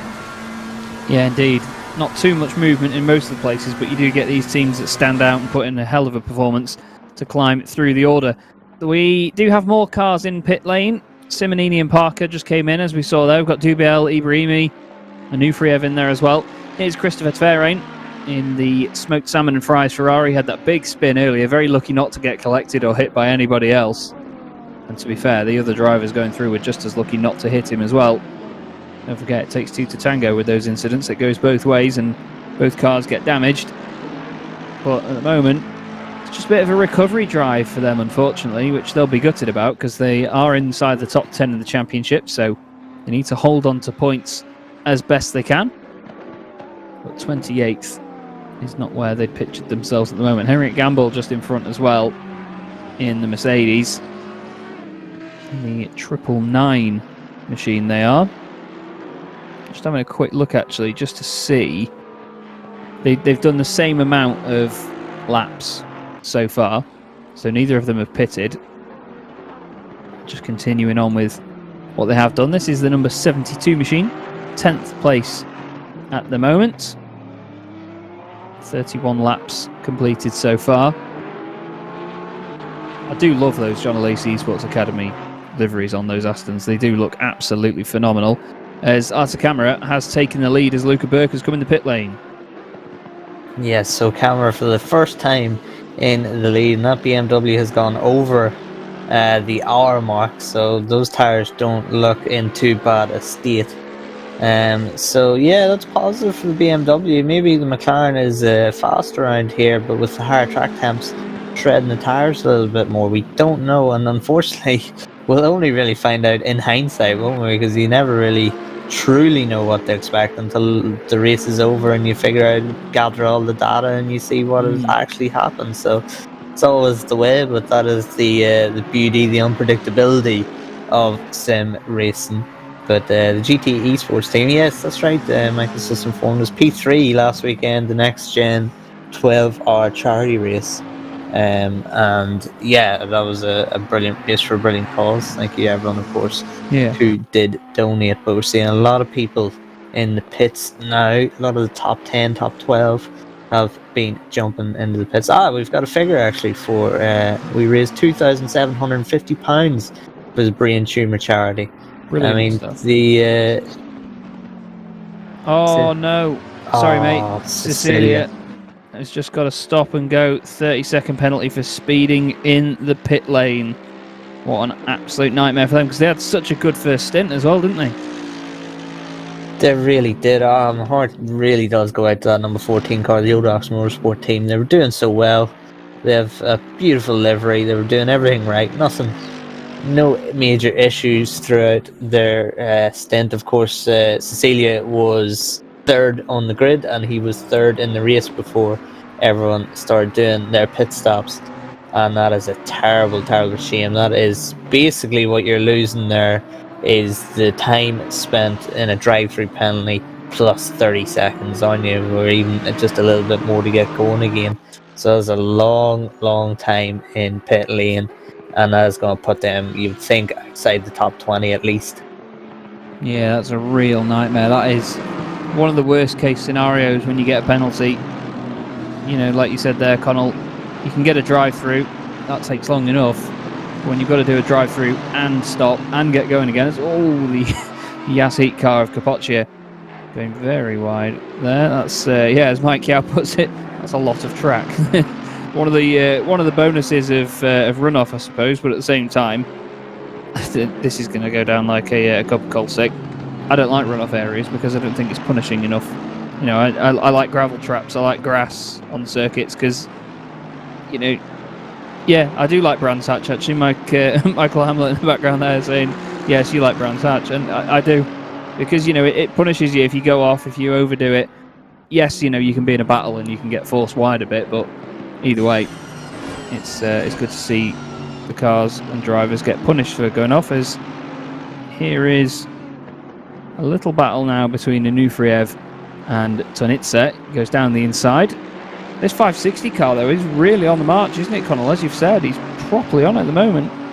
Yeah, he's come out of pit lane and he's gone straight into attack mode and he's making positions up again. Yeah, it's really impressive from Vasily. Again, I've said before, we haven't seen much of them throughout the course of this season in terms of fighting at the sharp end.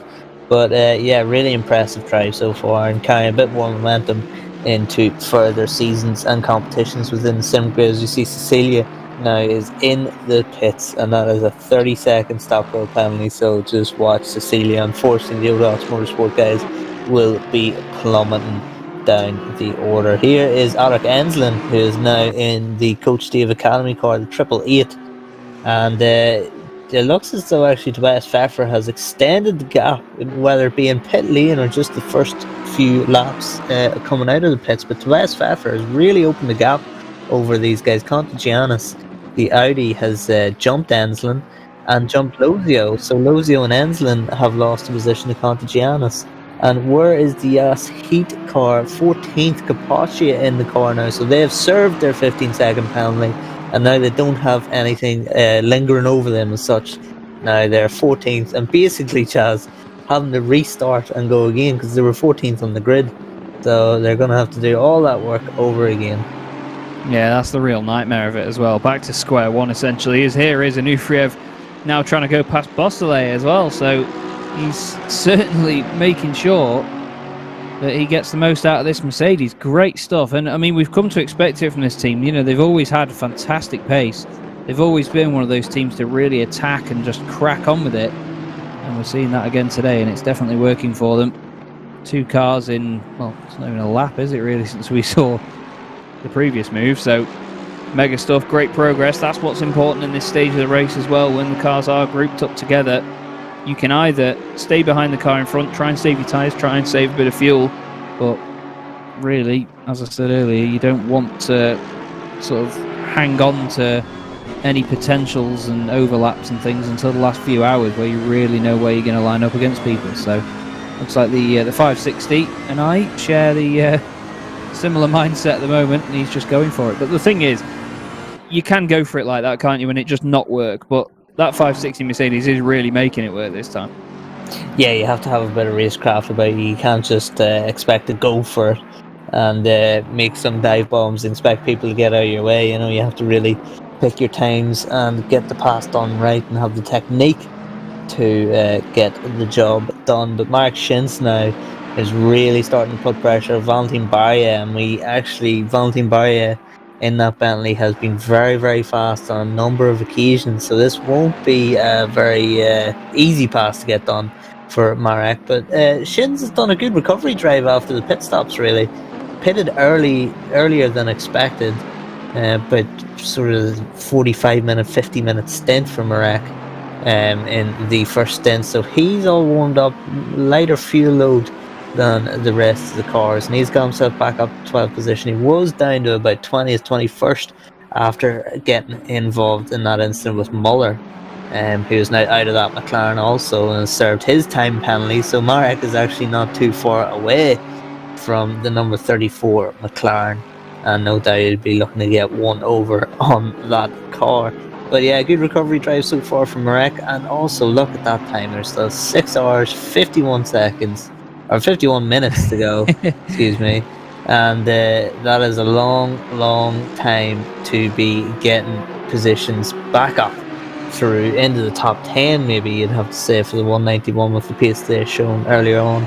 But you look at cars behind also, you think, well, I can only look forward, but you look behind, you see Capaccia, Bacon and Ufriev Bosselay. There's a lot of quality drivers mired at the minute in mid-pack. Yeah, indeed. That can change very quickly, like you say. One penalty here, just a bit of a misjudged move here and there. You know, before you know it, you're in the pits with either a drive-through or you've got time added onto your pit stop as well.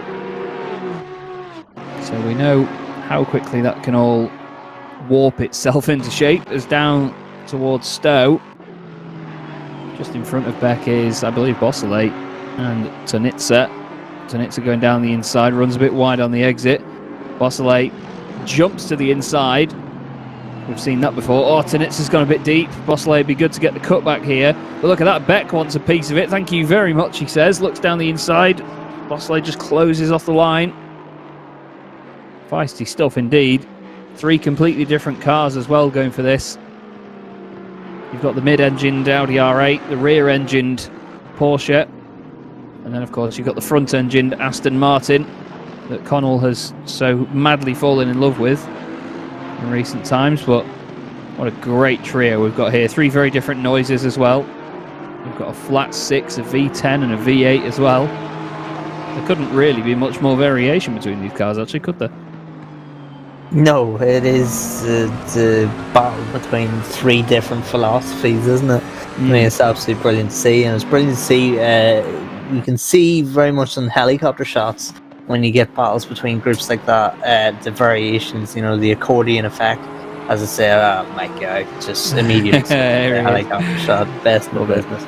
But yeah, you can see the differences in that, and you know, it's probably the best indicator of where the strengths and weaknesses are in each car without having access to the data, isn't it, really? I mean, it's just such a great angle to see things. But the drivers will be, of course, giving their feedback, but sometimes you'd rather be battling with cars very different to your own one, and then other times, of course, you'd want to be battling the same car because you know exactly where the car in front is dealing with strengths and weaknesses of the car because you're dealing with the same things.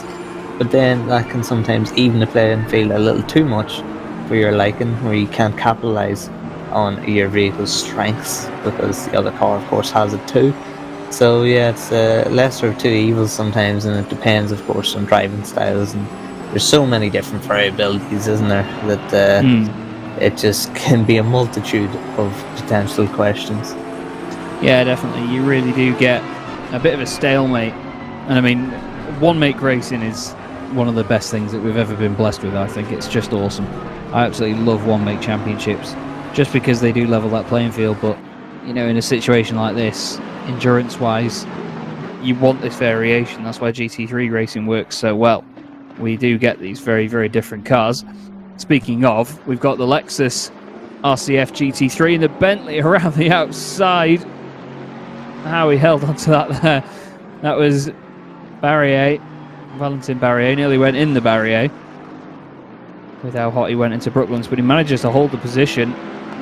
Alaric Enslin trying to get back at him now. Obviously, he's made the he's made the move, and now he's trying to get him back. Essentially, into Copse they go through the right. Lovely stuff. Barrier staying in front now.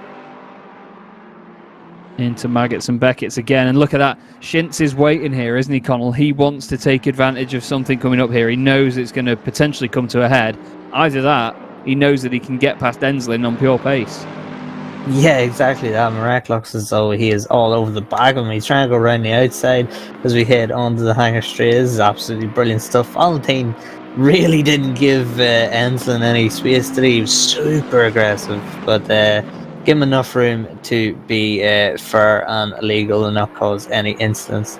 But he was very, very aggressive in his attack, which is exactly what you want from a driver. He probably balanced that out quite well. And now Marek is desperate to get past Alaric because he can see Valentin just starting to stretch away.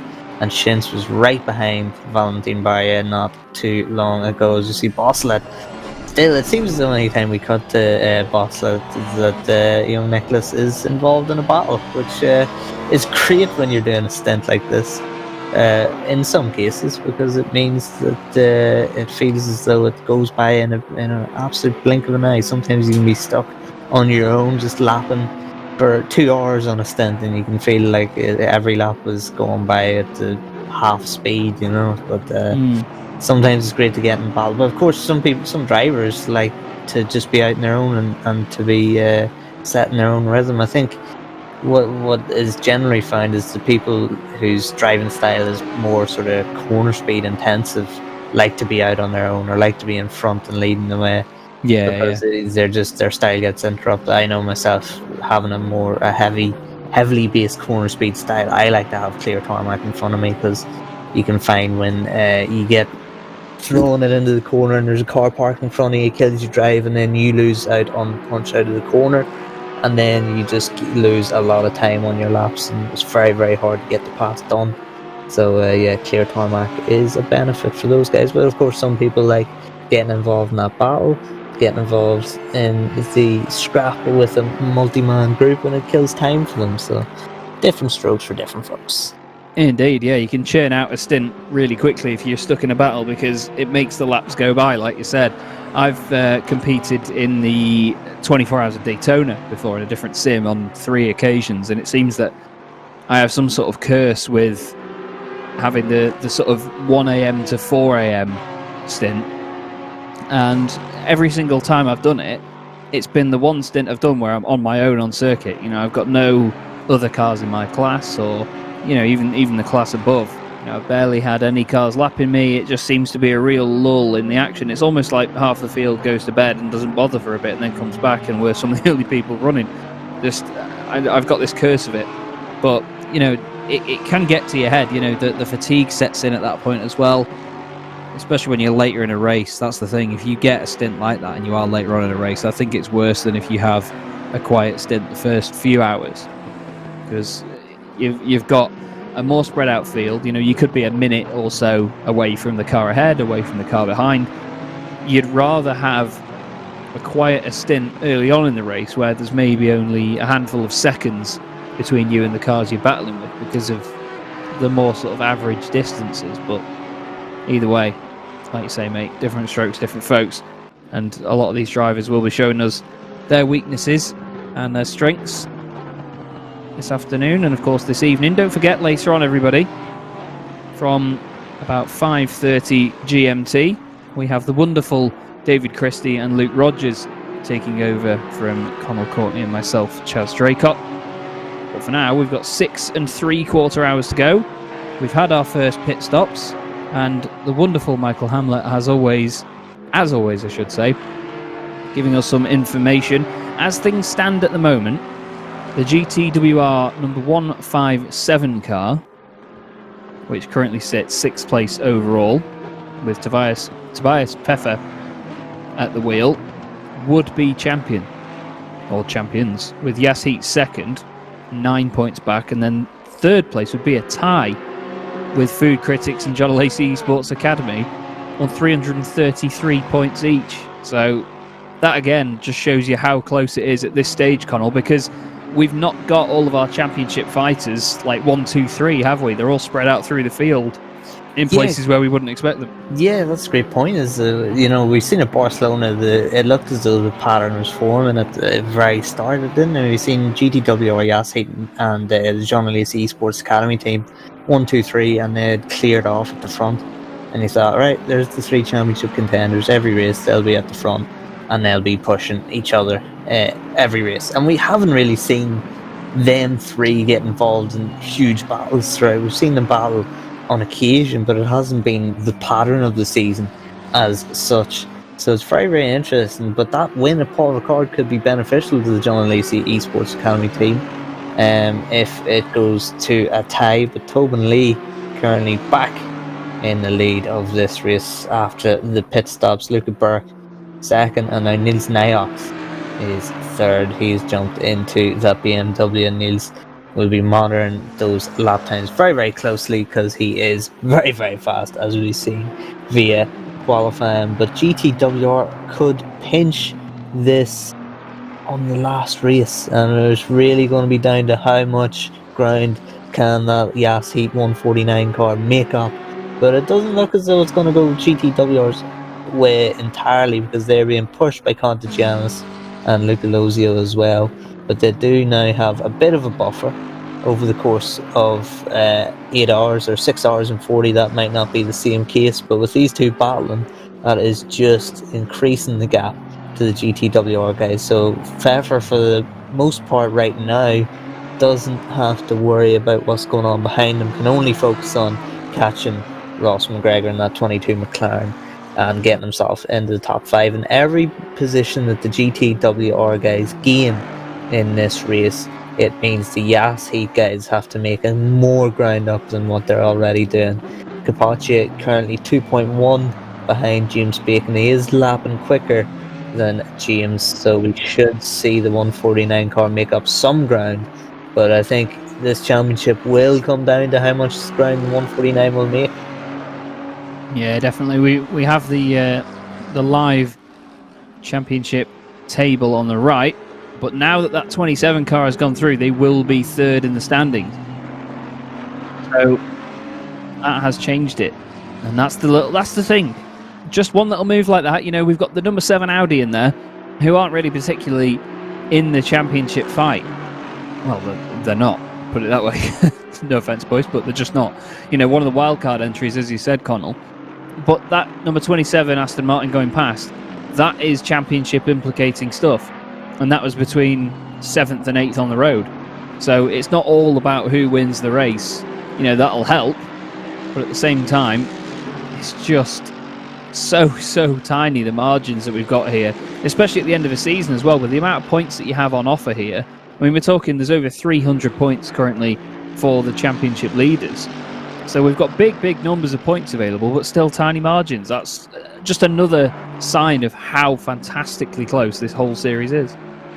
Yeah, absolutely. I'm just looking at the times here. Everyone in the top 20 are doing 57s or 58s, and actually watch out for it's Lochner. He is doing 57.9. He is the fastest guy on track last lap around. Valentin Barrier did a personal best of a 58.2. Everyone's starting to get down into a good rhythm. We'll be monitoring Niox as well in the 62 BMW, but it looks as though currently that the guys in the front, i.e. the two McLarens, still have that good rhythm that they had earlier on this race. 58.3 for the leader, 58.1 for Luca Berg, 58.1 as well for Niels Niox, and then we go into 58.6, 58.4 for Honzik and McGregor. So it looks as though the top 3 currently have a bit more pace over 4th, 5th, 6th. Tobias Pfeffer doing a 58.7 as well. And it just shows you exactly what we were saying earlier on, Chaz, battling, how much it can hold you back, because Contagianis there in the Audi and Luca Lozio were doing a 2-minute lap last time around with their battling. And speaking of battles, Capoccia will not want to be seeing the number 560 directly behind him in his rear view mirror. He isn't making up massive ground now to James Bacon. I thought that would be a relatively easy gap to catch up, easy being in sim grid standards. But yeah, it looked as though earlier on Yassid had a bit more pace over the 995 car, but then you look at who he has to pass to get up into a championship winning position. He has to get past Bacon, then Schintz, Ensslin, Bayer, Lochner, Contagianis. That is some high quality drivers that not only Capoccia has to pass, he has to catch them first. Yeah, indeed.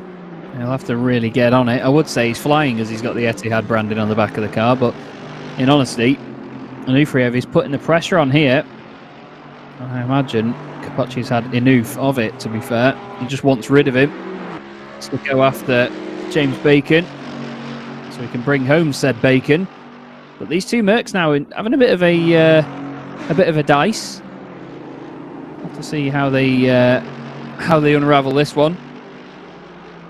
I'm intrigued though. I'm intrigued because, as we all know, over long races like this, one battle for just even 2 laps of one car catching another, one car defending, one car overtaking another, it can have so many implications, not just on the mindset of the two drivers. One team think, right, we're flying here, we're going really quickly, we've got ahead of somebody. Or you're on the other team and you've thought, oh, we've been overtaken, and that can be a big blow to your confidence. It's not only that, but it's the time lost in that battle, as Connall touched on earlier as well. it can just affect so much over the course of a race. You know, even just losing 1 second, if you've got a second between you and somebody else when they come out of the pits or when you go into the pits, that could have been the difference between you jumping them in a stint, for example, or you ended up in front of them when all the pit stops level out. So there are so many variables to think about in this. That's why we love it. We're on board with Marek Schintz now in the 191 Ferrari, chasing down Alaric Enslin in the Lexus, the very pretty Coach Dave Academy Lexus, the 888 machine. Currently fighting over 11th and 12th. Through Cops they go again. The Ferrari looking very, very planted. It is a car that is very prone to what we call the pendulum effect, having the engine towards the back of the car, all the weight over the rear. Very light front end, so it's very pointy at the front, but at the same time, you have to drag around the hefty engine at the back. The Ferrari turbocharged V8. Here's Ross McGregor, the 22 machine. We have the 3 Sancho Rocket Esports cars in the top 5 at the moment. McGregor in the 22, Luca Burke 23, and Tobin Lee 24. But that is Jaroslav Honzik, obviously lovingly known as Jardier, just in front in the number 39, the Food Critics car. Back to the Racing Line Motorsport Ferrari though. 191 chasing down 888. It's just this Racing Line Motorsport Ferrari, the whole team will be very frustrated with how the season has gone for them, especially after Zolder. You know, they won't be the best pleased with that. 5th at the moment in the championship. They didn't have the best start. They finished 14th in Barcelona, 10th in Imola. And then, of course, they still got 2nd place at Zolder. So while they may not have the bragging rights for the win, they still got 2nd place and a lot of points. And then 4th place at Paul Ricard as well. So, you know, they've come on strong towards the end of the season. But that incident before could be a massive turning point in their confidence and in their championship. So have to keep an eye on how they do in getting past Alaric Enslin in the Lexus. It's a good chase so far. You've got to wonder, are they potentially saving tyres a little bit? Maybe just saving fuel? It could be anything, really. You never know in these sorts of moments, to be fair, what they're thinking. And I mean, that's an interesting topic to discuss, really, for everybody, is whether it's easier to judge things like that in the real world compared to sim racing, because there are visual cues that we don't always get in sim racing that you could get in the real world as well. But we'll have to see. Now, back onto the Hangar Straight again. Doesn't look like Schintz is close enough. But just coming back to my previous argument against myself, does he need to be close enough? That's the thing. Lexus looking nice and stable at the moment, though. The Ferrari looks stable as well, but apparently it does have those moments where the back end tries to really hang out.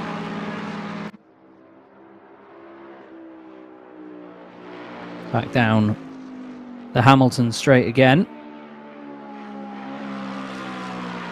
Past the wonderful, wonderful wing.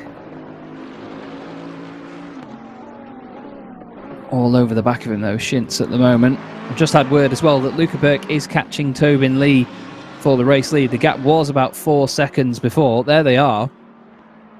2 effectively teammate cars. The 2 Sancho Rocket Esports machines. Flying like rockets at the moment.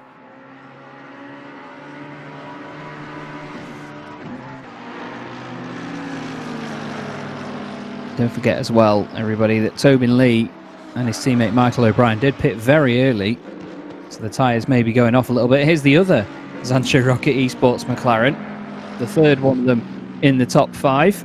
Jaroslav Honzik just in front. That Mercedes will be feeling the pressure. We've seen how good this McLaren is down here. Not sure why Shiny in the chat is laughing at Hamilton Straight. That's genuinely what it's called now. Or is it? They didn't call it the Sir Hamilton Straight, did they? It's just Hamilton. He's getting a knighthood. But it would, I think it maybe cause even more debate if they called it the Sir Hamilton Straight, but we'll have to see. But here's another McLaren going well at the moment. Moritz Lorna was fastest in practice at the end, I believe. In the team announcement soon racing, so keep an eye out for that. Not sure whether that'll change before the end of the race or not, but I doubt it. He's actually right behind the not-so-stealthy Contagianis Audi at the moment. The number 7 machine. Flying currently.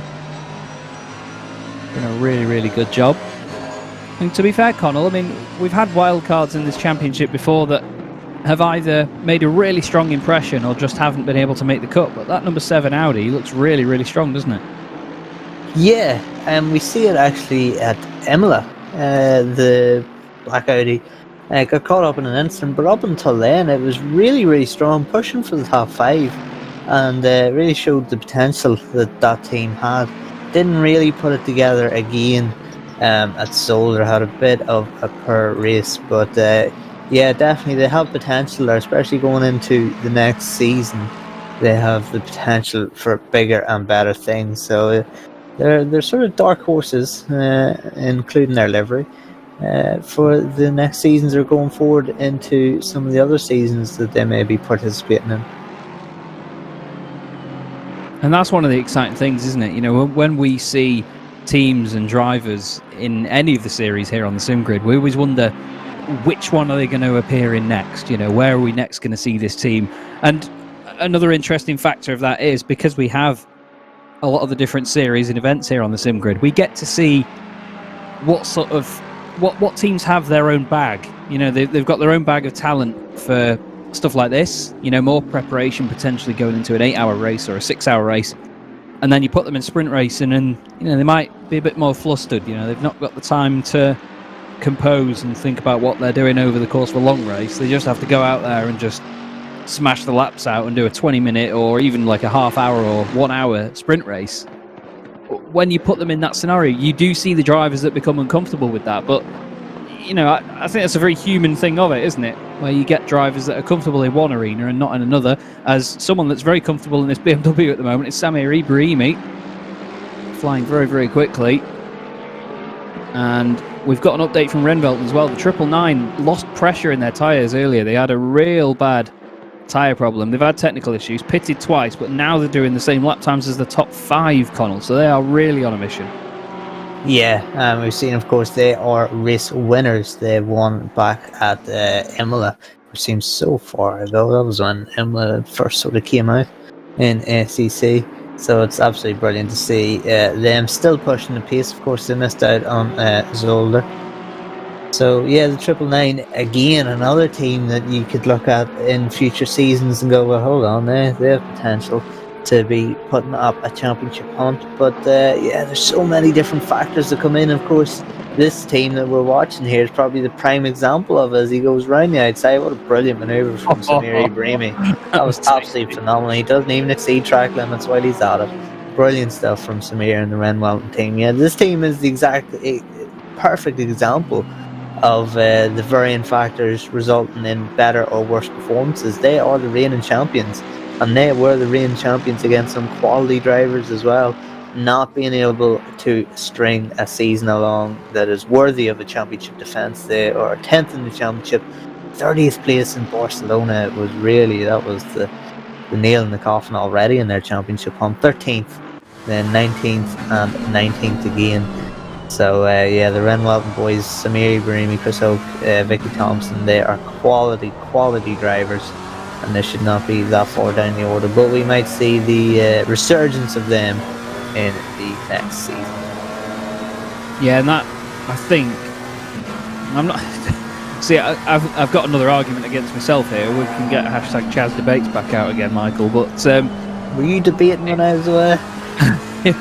Yeah, well, there you go. It does come back up. Chaz debates himself, because I was going to say that could be down to car choice, but if you say, oh no, the BMW is not that fast, look at third place, everybody.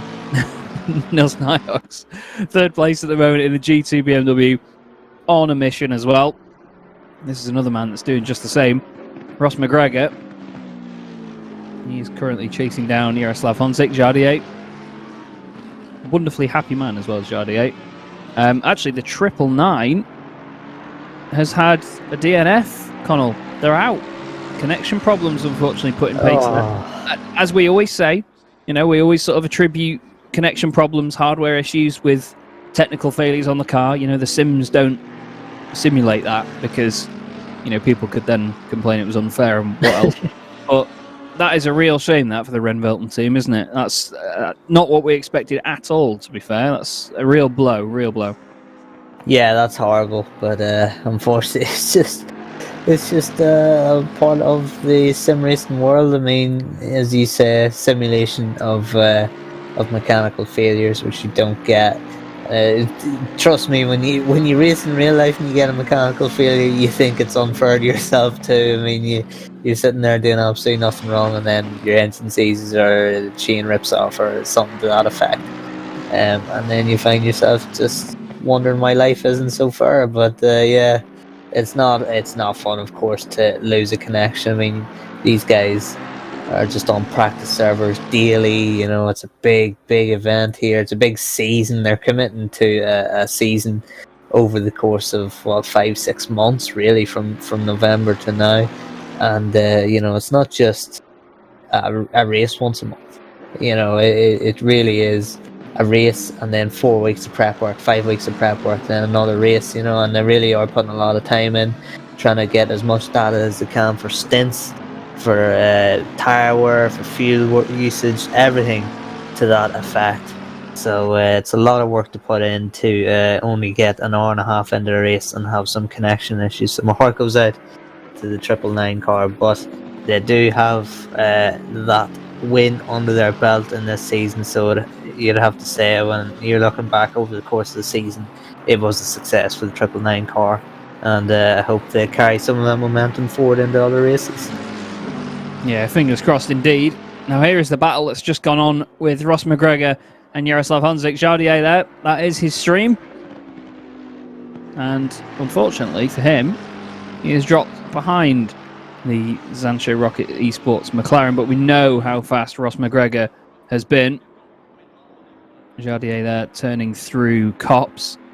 Such a difficult circuit to get right lap after lap, as we've said multiple times, just because high-speed corners are always the scarier ones when you've got to try and nail the apex and you're trying to push the car to its limit. There's more what they call steering sensitivity at that level, or less of it, you could say. You can unsettle the car a little bit more, but it just doesn't handle in the same way. The McLaren gets a good punch down the back straight, but again, as you can see with the live pictures in the bottom right, slight delay on the stream, but that's just what happens. That's streaming for you. He just can't get close enough to the back of the McLaren to do anything. But the Mercedes, he's waving at least. There you go. He's hanging on well at the moment, and so too are these two. I mean, they're probably two of the most menacing-looking cars on the grid. The Audi R8 in matte black, and that McLaren in the wonderful sort of chrome anthracite, isn't it? It's a great colour on the McLaren. It does suit it. You can actually get the road car in a very similar colour to that as well. And I saw one in a dealership down south somewhere that was just one of the things when you walk in the dealership and it's hidden behind the wall on the left-hand side, and you just see it and your knees go funny. But it just looked phenomenal, and especially on the GT3 car. It's definitely a car that had to grow on me, though, in terms of the looks, because the front end, while it's already a pretty car at the front, the GT3 one just has this grumpy face on it, doesn't it, with the grille. It doesn't look like they've done too much with it. Yeah, it's definitely got a rocking that grumpy cat look, doesn't it? But yeah, it just looks like a race car. You've got the Bentley, and when it's in road form, it looks like some sort of like almost cruiser yogurt. It's just so big and it doesn't look like a race car. But you see that McLaren in road trim, and you go, well, yeah, that actually races in GT3, and you go, you know what? Yeah, I believe that. It just looks like it. Yeah, with the Bentley, like you say, there is a prime example. It looks like somebody's put wheels on something from P&O Cruises and managed to roll it onto land by accident. But no, I totally agree with the McLaren. Certainly is an interesting looking car. The rear arches, I think, was one of the main things that had to grow on me, because from certain angles it looked very strange, because it's got these extended arches, almost like the old sort of side skirts used to be on the 1980s Formula 1 cars down the side. The very famous Lotus that made the most of ground effect with two chassis. It was a marvel of engineering. But these modern day GT3 cars are just that as well. The fact that they are all so competitive with one another. Very different engines. You know, we've got turbocharged engines, we've got naturally aspirated, umpteen amount of different cylinders in each type. It's just great, it really is. It shows you how good balanced performance can be. Contagianis is also being brilliant at the minute, holding off Moritz Lorner just inside the top 10. The expat sim racing Audi just managing to hold its ground, and it seems really stable. It's the highest placed Audi by quite a long shot as well. I mean, Beck is in 17th place in the 144 Audi. It's not a car that's massively represented in this championship, is it, Connall? So it is good to see them at least making a good job of representing it, even if they're only one of a couple. Yeah, the Audi actually was the car of choice for the qualifying event for Sprint Cup. So obviously I got accustomed to it, shall we say. I had to get used to it for the qualifying event, as did, of course, many other people who don't normally drive it. And you can definitely feel the advantages of it. You know, it is a very nimble car. If you're a little bit too aggressive with it, you can get very unsettled at the rear end quite easily too. You need to have sort of those smooth, consistent inputs with the Audi, but you can see the benefits of it when you're driving it, you know, with its nimbleness, and you can see that a better driver than me could get the best out of it, and that's exactly what Contagianis is proving right now. Yeah, same with me, mate, don't you worry. I just make an idiot of myself whenever I jump in the sim, to be fair. I don't know why I choose to stream it and do it to myself. In terms of the two cars we were looking at a moment ago, just to very quickly revisit them, the 7 and the 34 in 8th and 9th place. They were only one lap different in their stints. The number 7 actually pitted a lap earlier than Lorner. And now we look back from pretty much inside the 5.2 litre V10 engine of the Audi R8 LMS. I believe it's the Ultra in the Evo in this wonderful sim that is Assetto Corsa Competizione. The sounds, the immersion, all of it is done absolutely right. Good thing we're not on board with the old McLaren MP412C GT3. That was a proper flamethrower of a car. We wouldn't be able to see anything right now when he comes off the throttle. It would just be fire. But how good does that 720S look in that colour? I really can't get over it. And how good it does Assetto Corsa Competizione look as well. One of the most beautiful sims ever created. Continues to blow people away. It's a phenomenal chase at the moment, though, because Lorner at certain parts of the track manages to catch up, and there you go. No points for guessing what car we're on board with here, eh, Connall? Yeah, I wonder what car. We've got Mercedes on Mercedes action here. Yassi, Andrea Capacci, still unable to shake Vasily Onufriev. Onufriev has made up a tremendous amount of positions. 19 positions he made up in an hour, which was absolutely phenomenal stuff, of course. Onufriev is one of the established guys in our sim grid races with the 560. Doing a good job right now. Luke Lozio in the Sean Lacey Esports Academy team. Now he is pushing Tobias Pfeffer, which is very interesting. And Tobias Pfeffer also is trying to have a go of catching Jordier, but that is not really happening. He was doing much in the same lap times as Jordier on the last lap. As we see Lozio, he looks to the inside, can't get it done.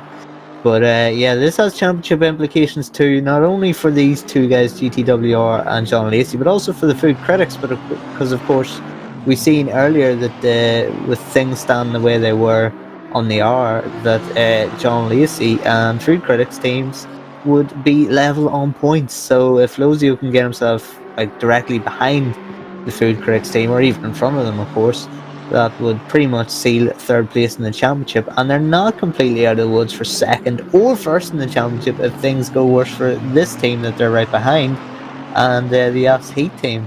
It is a long shot for the John Lacey Esports Academy team to win the championship, but they might get it done, as Lozio might get this pass done on Tobias Pfeffer right now, and this is just going to lose them time so much more to Jordi than what they were already going to lose because of this battle.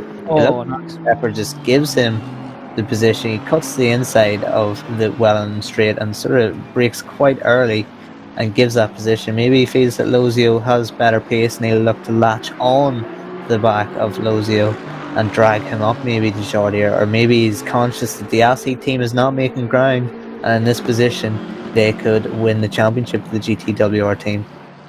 Yeah, that's it. I think maybe Pfeffer just thinking better of it there. He could have defended, he could have made it a lot more difficult, but it's still very early stages in the race. We've nearly got 6 hours left to go. Well, more than 6 hours, in fact, 6 1/4. This is your lead battle, Luca Burke now right behind stablemate Tobin Lee in the other of the Zanche Rocket Esports McLarens, numbers 24 and 23, P1 and 2.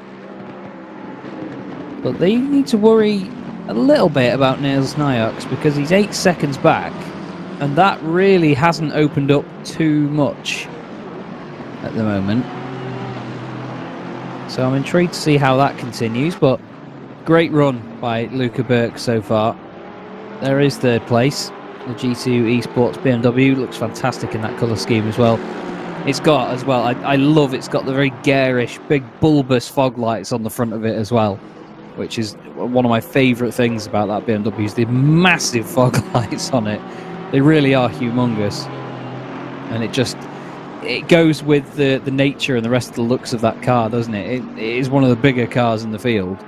But it's just the fact that it looks so fantastic with all of its huge features, and it still goes as well as it does. I mean, there is the controversy of how the BMW M4 GT3 looks.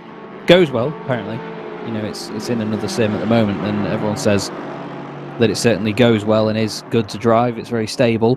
That's what you get from BMW, and they seem to be able to turn what you wouldn't think would be a race car into a race car. Now, this is definitely a race car. That is a Nufriev, who is very racy at the moment and flying right up behind Capoccia, having another go. We expected this battle to spread out a bit earlier, Connall, but it's not done that. We thought Capoccia would go after Enslin, but no, again, that's not happened either. So these two anglerfish Mercedes are sticking together. They're in a bit of a school, you could say. Yeah, this is an absolute disaster for Yassi. They can see their championship lead slipping away at the last round. This is all to play for. This race and no more, as we see Capoccia dives into pit lane. We're seeing a lot of unusual, what you would think would be unscheduled pit stops, aren't we, between drivers who haven't had any instance in terms of having damage, diving into pit lane at the 45-minute mark. Of course, we've seen the leader, it was Michael O'Brien in the car first. They dived into the pits after 45 minutes, and Tobin Lee took over your current race leader. So yeah, it's interesting to see what the strategies are here. Of course, we won't truly know. No one will be giving any information away until we get towards the end of the race. But yeah, it's not looking good for Yassi currently.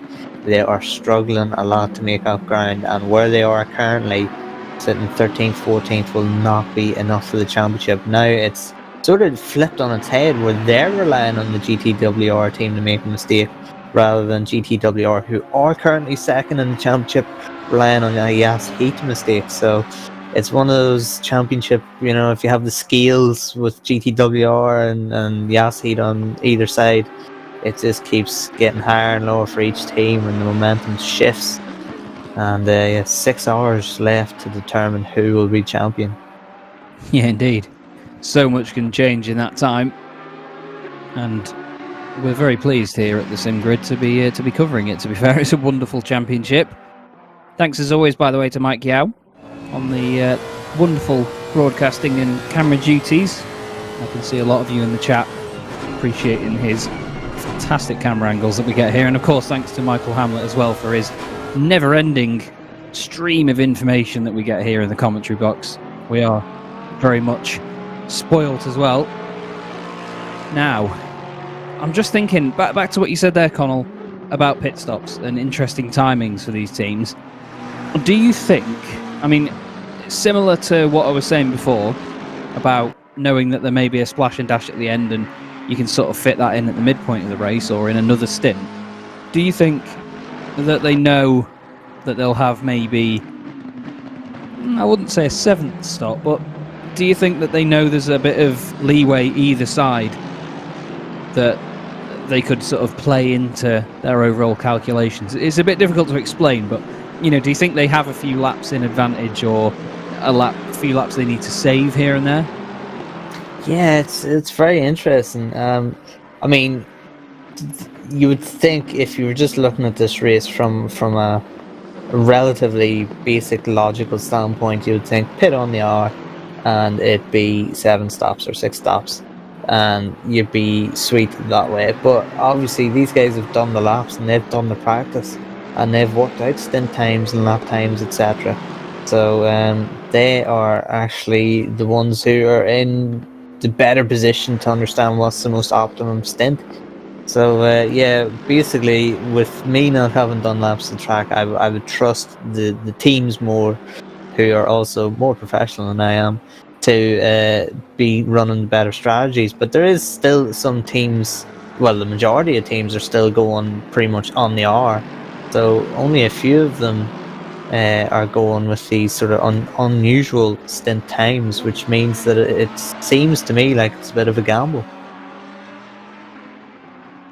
Yeah, I mean, as I keep saying before, you don't really know how it's going to line up until the last couple of hours, because then you know exactly how many pit stops people are going to have left and how long they can squeeze each of those pit stops to.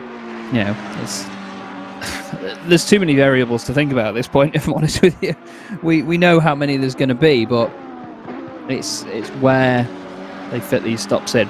Anyway, this is the Rookie Monsters Ferrari of Harry Spears, number 87 machine. Very interesting livery as well, very striking livery, certainly stands out, and that's exactly what you want. You want to have something bold and in your face. Teams do have wonderful liveries, and the amount of artwork that goes into liveries in sim racing has just blown me away a lot of the time. Oh, there's one of the Lamborghinis as a moment. That was Tyson's in the 111 machine. Having a very, very long slide. Manages to catch it, nearly overdoes it. But, yeah, just coming back to liveries, which we absolutely love. I mean, look at this one as well, the Renvelt machine. Absolutely glorious looking BMW. A lot of them, as I've said before, you would consider as realistic liveries, liveries that could be conceivable in the real world, because teams have to consider how easy it is to put bits back on if they come off, and how to make it still look pretty over the course of a race weekend. I'm sure we've all seen teams running with a completely white bumper with just the mandatory series stickers and maybe a sponsor or two on the bit of the car that came off before. But I think the freedom of being able to do what these guys do in the sim, they create some stunning bits of kit. They really do, across all sims. We see liveries all over, and they look wonderful. That's wonderful. Wow, Arno Visaggi, well, he certainly envisaged that one, didn't he? Really came from far back there. That was a proper send. Great awareness, though, to be fair, by Barcelona in the Porsche to let him sort of take that down the inside. And here's Czarnecki and Ibrahimi having a fight as well. Very, very close together. But this is the thing, Connall. We've nearly done, 2 hours now? And they're still fighting like it's a 1 hour sprint race. We're still getting these cars together in the mid-pack. It's epic stuff. Yeah, it really is. And no doubt, when you get 5 hours, 4, 3, 2, 1, when you get however many hours into this race, 7 hours into this race, and these people will still be battling as though it's the first lap. It's just the way these guys drive, and it's absolutely phenomenal. Here now is Michael O'Brien, the number 24, was leading the way, of course, made another pit stop. Again, with weird sort of stint times, this is second stop and there's 6 hours and 6 minutes still remaining, but it's interesting, and obviously they're making their time back and they're already pushing on Alec Ensland. So they're a pit stop behind the Coach Steve Academy car, and they're already pushing them for a position. So it's a strong position to be in for the Jensen Team Rocket 24 car. And look at the way that McLaren is just floating through that section. Absolutely beautiful. Doesn't get close enough to make a move there. But Alec, who's a great, phenomenal driver in his own right, is going to have to give way. And Michael O'Brien stuffs it up the inside at the tightest corner. on the track. I've seen a rider in front of me fall there, and normally, of course, when you see a rider crash, he slides and slides and slides into the gravel trap. But it's so slow that he just toppled over and stopped dead on the track. So it just really shows you when you're going through some of the fastest parts of the track, like Magnus Beckett, that section in particular, and you go through even T1, and then you get to that corner, it is a real culture shock, and it is such a good overtaking opportunity. But as Michael O'Brien's shown, you really have to commit to it early, don't you, to stand any chance, and give the driver in front time to get out of your way, because you'll be coming through like a steam train. Yeah, that's it. It's one of those moments on circuit where you really do get an overlap, and there's so many ways of just, you're trying to cut back on one another, but you end up down the inside very late, especially on that apex there that Czarnecki's going around now. You take such a wide line on the way in. If someone does put their nose down the inside, it's hard to sort of compensate for that and avoid contact, because the other car's going to go deep no matter what, if they really do stick it down the inside. We've got Nels Nipels just in front in one of my favourite looking cars, the number 629 Mercedes, running a little bit deep there through Brooklands and into Luffield in the NBR machine. Look at that car. You've got to love that sort of, it's almost what they call a synthwave fade, isn't it? The sort of warm colours of yellow to the magenta. But he's got a bit of a train going on here now. He's got Czarnecki, Ibrimi, Statsenko in there as well. And that's another surprise for us. Obviously, after the pit stop's not quite levelled out at the moment, the 149 machine. A bit further down the order. Just after making their second stop currently. The other two in front yet to stop, of course. So there will be a bit of a difference between them. But look at that. A great mixture of cars to have going past you. And that in there, is that not the number 62 BMW, Niles Noyox? It is, isn't it, that's going through? And yeah, so this is a lapping situation, isn't it? Yeah. Oh, heck. Yeah. And BMW on BMW. And this is the only two BMWs in the field. And Mikhail Statsenko sees Niles Noyox gets getting through. And the number one gives obviously Niels space to get through and lap him, and then Statsenko capitalises on that and passes Samir Ibrimi 4 positions. So Samir won't be too chuffed with that. But Statsenko is saying, I don't really care, I have a championship to fight for, and currently we're about to lose the championship. There's a little flash that lights to go, hey boy, what's the crack with that? And unfortunately, Samir's lost that position. But now Statsenko has to be on a charge now. He simply has to. This is not the position to win this championship. 9th or higher with where the GTWR team are currently sitting. Statsenko needs to be 9th or higher to win this championship, with GTWR stay exactly where they are. So being in 23rd position right now, that's a long way to climb against a lot of quality drivers. Yeah, it's a real mountain to climb.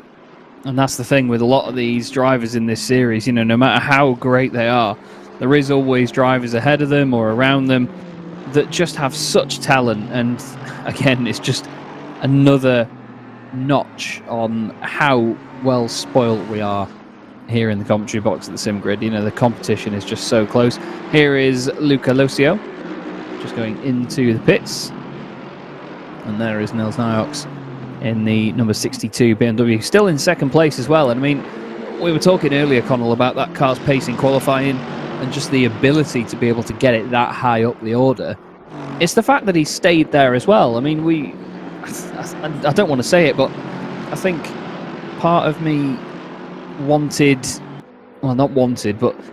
part of me thought that there could be a potential sort of drop-off in the BMW over the race pace, but we've seen how quick it is in a straight line, how hard it is to overtake. It's one of those really infuriating cars to try and get past, isn't it? And it's working well around here at Silverstone.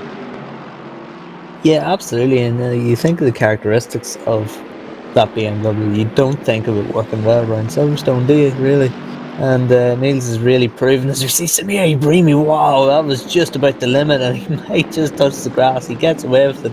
Thank God there's a bit of curb on the outside there, else he would be finding himself onto the grass. So yeah, that is that was just about the limit. They're a little bit over and getting away with it, but yeah, Mikael Stasenko really starting to try and put the hammer down Zarnecki. The next victim, Nipples, then in 21st is the victim after that. And keep an eye on, of course, Stasenko's lap times, but it looks as though the pace from the top guys is sort of that middle 58 ground for those drivers. Yeah, 58s, mid 58 seems to be the race pace of choice from the top drivers, and we'll monitor Stasenko's pace against that. But yeah, there's a lot of tough guys that Mikael has to get past. It's going to be difficult, but of course he is a pit stop down to a good few cars, so that would promote him up more positions than he is currently at. But here's Cecilia now. A stop-go 30-second penalty, and you're sitting in 14th position right now. That's a decent recovery so far from that Odox Motorsport team. Yeah, they've done very well, to be fair. Now, we do have a moment here where we're just going to nip to an ad break, but what we're going to do is just quickly choose a car to ride on board with. Now, I was going to ask the chat when we had a bit longer to prepare, but unfortunately, we've got to hand the choice over here. I tell you what, there's a little present to him. Michael Hamlet, I would like you to choose a car, please, to ride on board with. No, the other Michael Hamlet. He's choosing, everybody. Any of the Aston Martins, he says. Yeah. Okay, well, let's give them a bit of airtime. And why don't we go on board with the lowest place Aston Martin in the field? The 995 machine. Eric Nieth at the wheel of that thing. Currently in 25th position. So we get some wonderful roar from that car. Although, apparently, have I got a different timing screen to you lot? Because I can only see... Oh, no, it's 995. Apologies, not 225. I got confused there. Yeah, he's up to 23rd at the moment, so we'll go on board with him. We're just going to take a very quick ad break, everybody, and we will be back with you in literally a couple of minutes. See you in a few.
Hello again, everybody.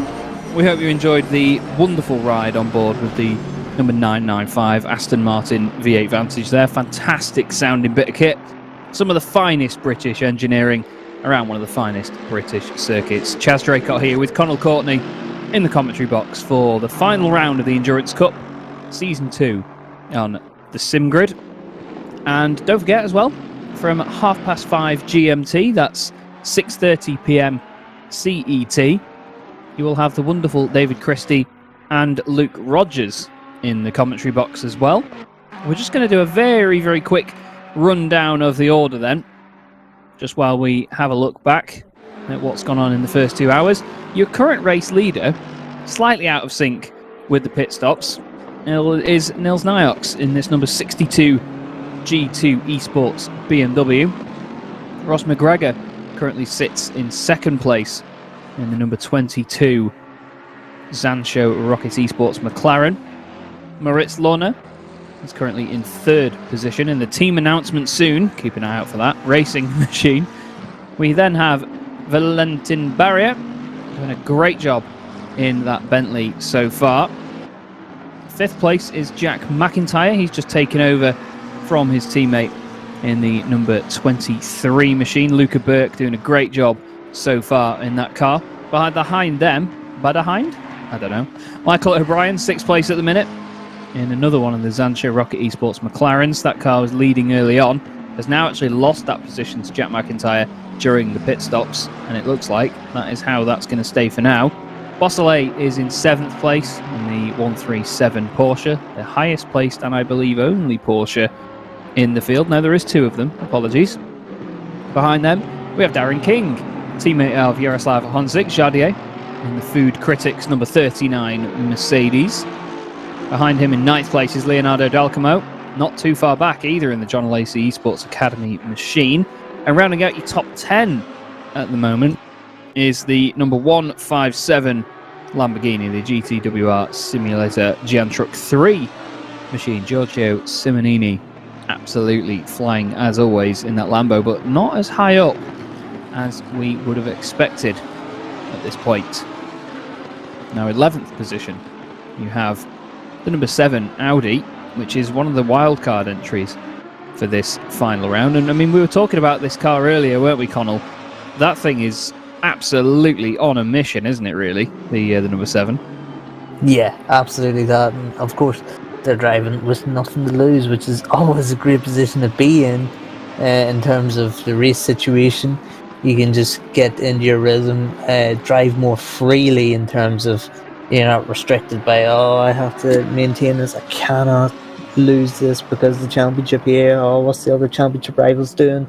No, you don't have to worry about any of that. You can just go full attack all the time, which is obviously advantageous when you're in the race, but I'm sure everyone would like to be fighting for a championship come the end of a season.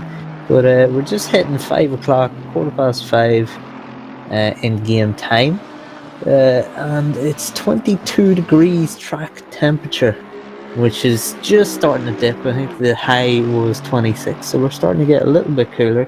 So we could see some longer stints by a few laps or two from some of the shorter stints. Bosselet is in the pits, so is Samir Ibrahimi. Statsenko, now this is key. Statsenko is currently up to 15th place, is Mikhail Statsenko. He's behind Zolder of the 560, and we've seen Kapachi and Anufriev, who were in those two cars, those two Mercedes, earlier glued together. So the 560 has jumped the 149 Yas Heat car and is now trying to close down Bosselet. But that is a long way to go to catch them up. And for Yas Heat, this is an absolute disaster at the minute if they want to win this championship, because right now GTWR are in a championship winning position. Giorgio Simonini is back in that car, that 157 car, and he will be looking to push the pace. Dalcano in the number 27 is solidifying third in the championship if he stays where he is, but Simonini will be looking to catch him and try and put more pressure on Yasuki to do better.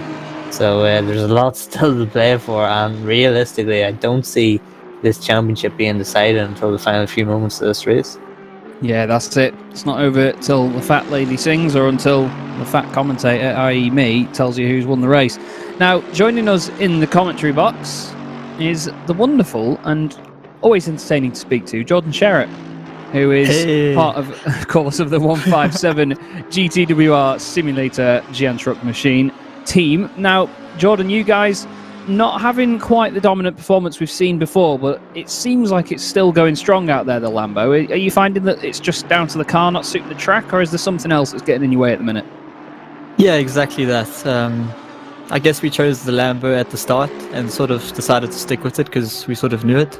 And we knew basically if we maximized the other tracks, perhaps we could have had a bit of a slower run this track, because obviously the car, I mean, we basically, how would I say this, losing about 3/10 a lap every single lap if we, get a perfect lap. So we just basically racing it to the limit and trying to keep it as safe as possible without any penalties, of course. And I think that is probably the difference here. We're just trying to take it easy, and obviously the car is not so good and we have to try and maximize what we can. And obviously strategy is important, and tire pressures, because we've noticed if the tire pressures go below like 27 psi, you lose like 4-5 tenths instantly, and that's why Tobias was struggling there at the end of his last stint. So that's what we've got to keep our eye on for sure, to try and beat everyone. Well, to win the championship, should I say? Not beat everyone, but yeah. Yeah, that's one of the main things. I mean, you mentioned the tyre pressures there. Everybody says, the tyres get up to temperature and that's it. And, from there on, you've just got to look after them and not overheat them. But you have to keep them in a window, don't you? It's not just a case of making sure they're under a certain temperature and they're not overworked. You actually have to work them hard enough to keep them at the right pressure, don't you, in this sim? Yeah, exactly.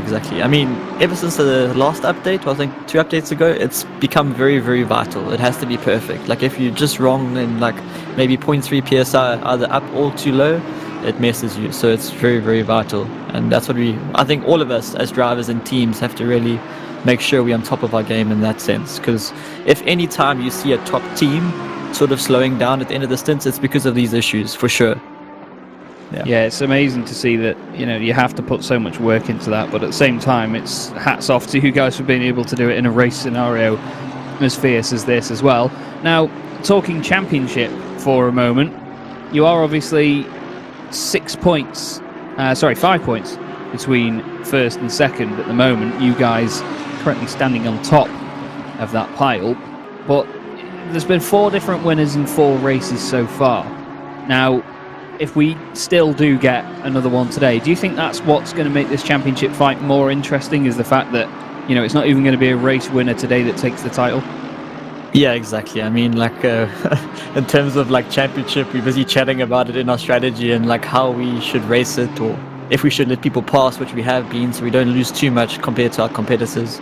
Obviously, like, what's the team? Jean Alessi is quite fast in the Aston over race stint, so we're hoping that they don't go too far up, so because from, I think, first, second and third, the points are much higher, so we've got to make sure that they're not in those positions, and we, let's say, 3 or 4 positions back if they finish 4th. And obviously, yes, Sheet's behind us, so we're hoping that, I mean, it's never good to like wish bad luck on something or on somebody, but I'm hoping that they don't gain too much, so we always got to watch that. And like I said, we have not much pace, so we're basically racing on good luck and they're bad, like that's what's going to make the difference, is having good luck on our sides, and that's basically what's going to make us win it, because on outright pace with the Lambo here, it's impossible. It's really impossible. So yeah, we kind of knew this going into this race. It's intriguing to see that that the pendulum can swing both ways in terms of good luck and bad luck for each team. We've had obviously some teams with a lot worse luck over the course of the whole season. Some teams just getting hit with one bit of bad luck here and there over the course of the championship. What do you think the amount of rounds in a championship like this has to do with how tough a series is? Because I was saying before that in a bigger series that has, say, shorter races, like say you get 21-hour races or even 10, that's still double the amount of rounds you've got here. In terms of the hours raced, it may be less, but because you've got fewer chances to score those points, do you think that's what really puts the pressure on in a series like this? Oh yes, 100%, without a doubt. I mean, and also I mean, one thing is that I think everyone takes these races and this championship much more seriously than, let's say, the smaller championships, because I guess, winning a big endurance championship, let's say the SimGrid Endurance Cup, would be one of the biggest things, like the World Cup, of course. So, like anything, I mean, they're way more prestigious, and it takes a lot more work. There's strategy behind it. There's not making mistakes. There's a lot more to play for, let's say. So that obviously hypes it up, I would say. And I guess maybe for the viewers, some viewers enjoy it, and I think us as drivers, well, for me, I love them because there's so much more behind everything, which is cool, and which makes it exciting, I guess, for sure. Well, that's it. I mean, I share a similar feeling in that regard, because I feel that, when you've got a huge event like this, I mean, we've got hundreds of people watching right now, and they're in the chat and getting involved. We've got all the drivers, all the teams. There's literally hundreds, maybe nearly 1,000 people involved in an event like this, and you get that big feeling that, this is a massive event. It is like being at the real thing, because there's so many people involved.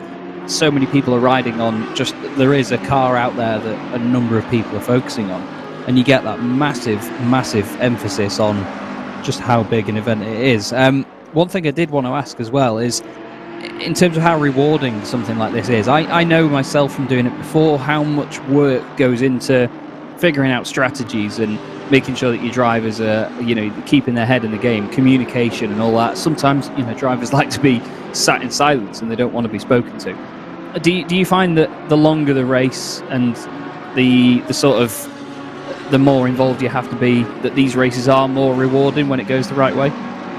Yeah, I mean, I think because it's a team, and as a team, if all drivers perform, you normally win. And if everything goes your way, of course, it couldn't be more, good for a team, because you have 3 people that are happy if you win, let's say, instead of just yourself. So you get to celebrate with everyone. And like as a team, like GCWR, there's a lot of people behind the scenes that support us and help us. And I think, especially in these endurances, it obviously makes everything a lot more better as a team, and I guess for us drivers to race in, for sure, without a doubt.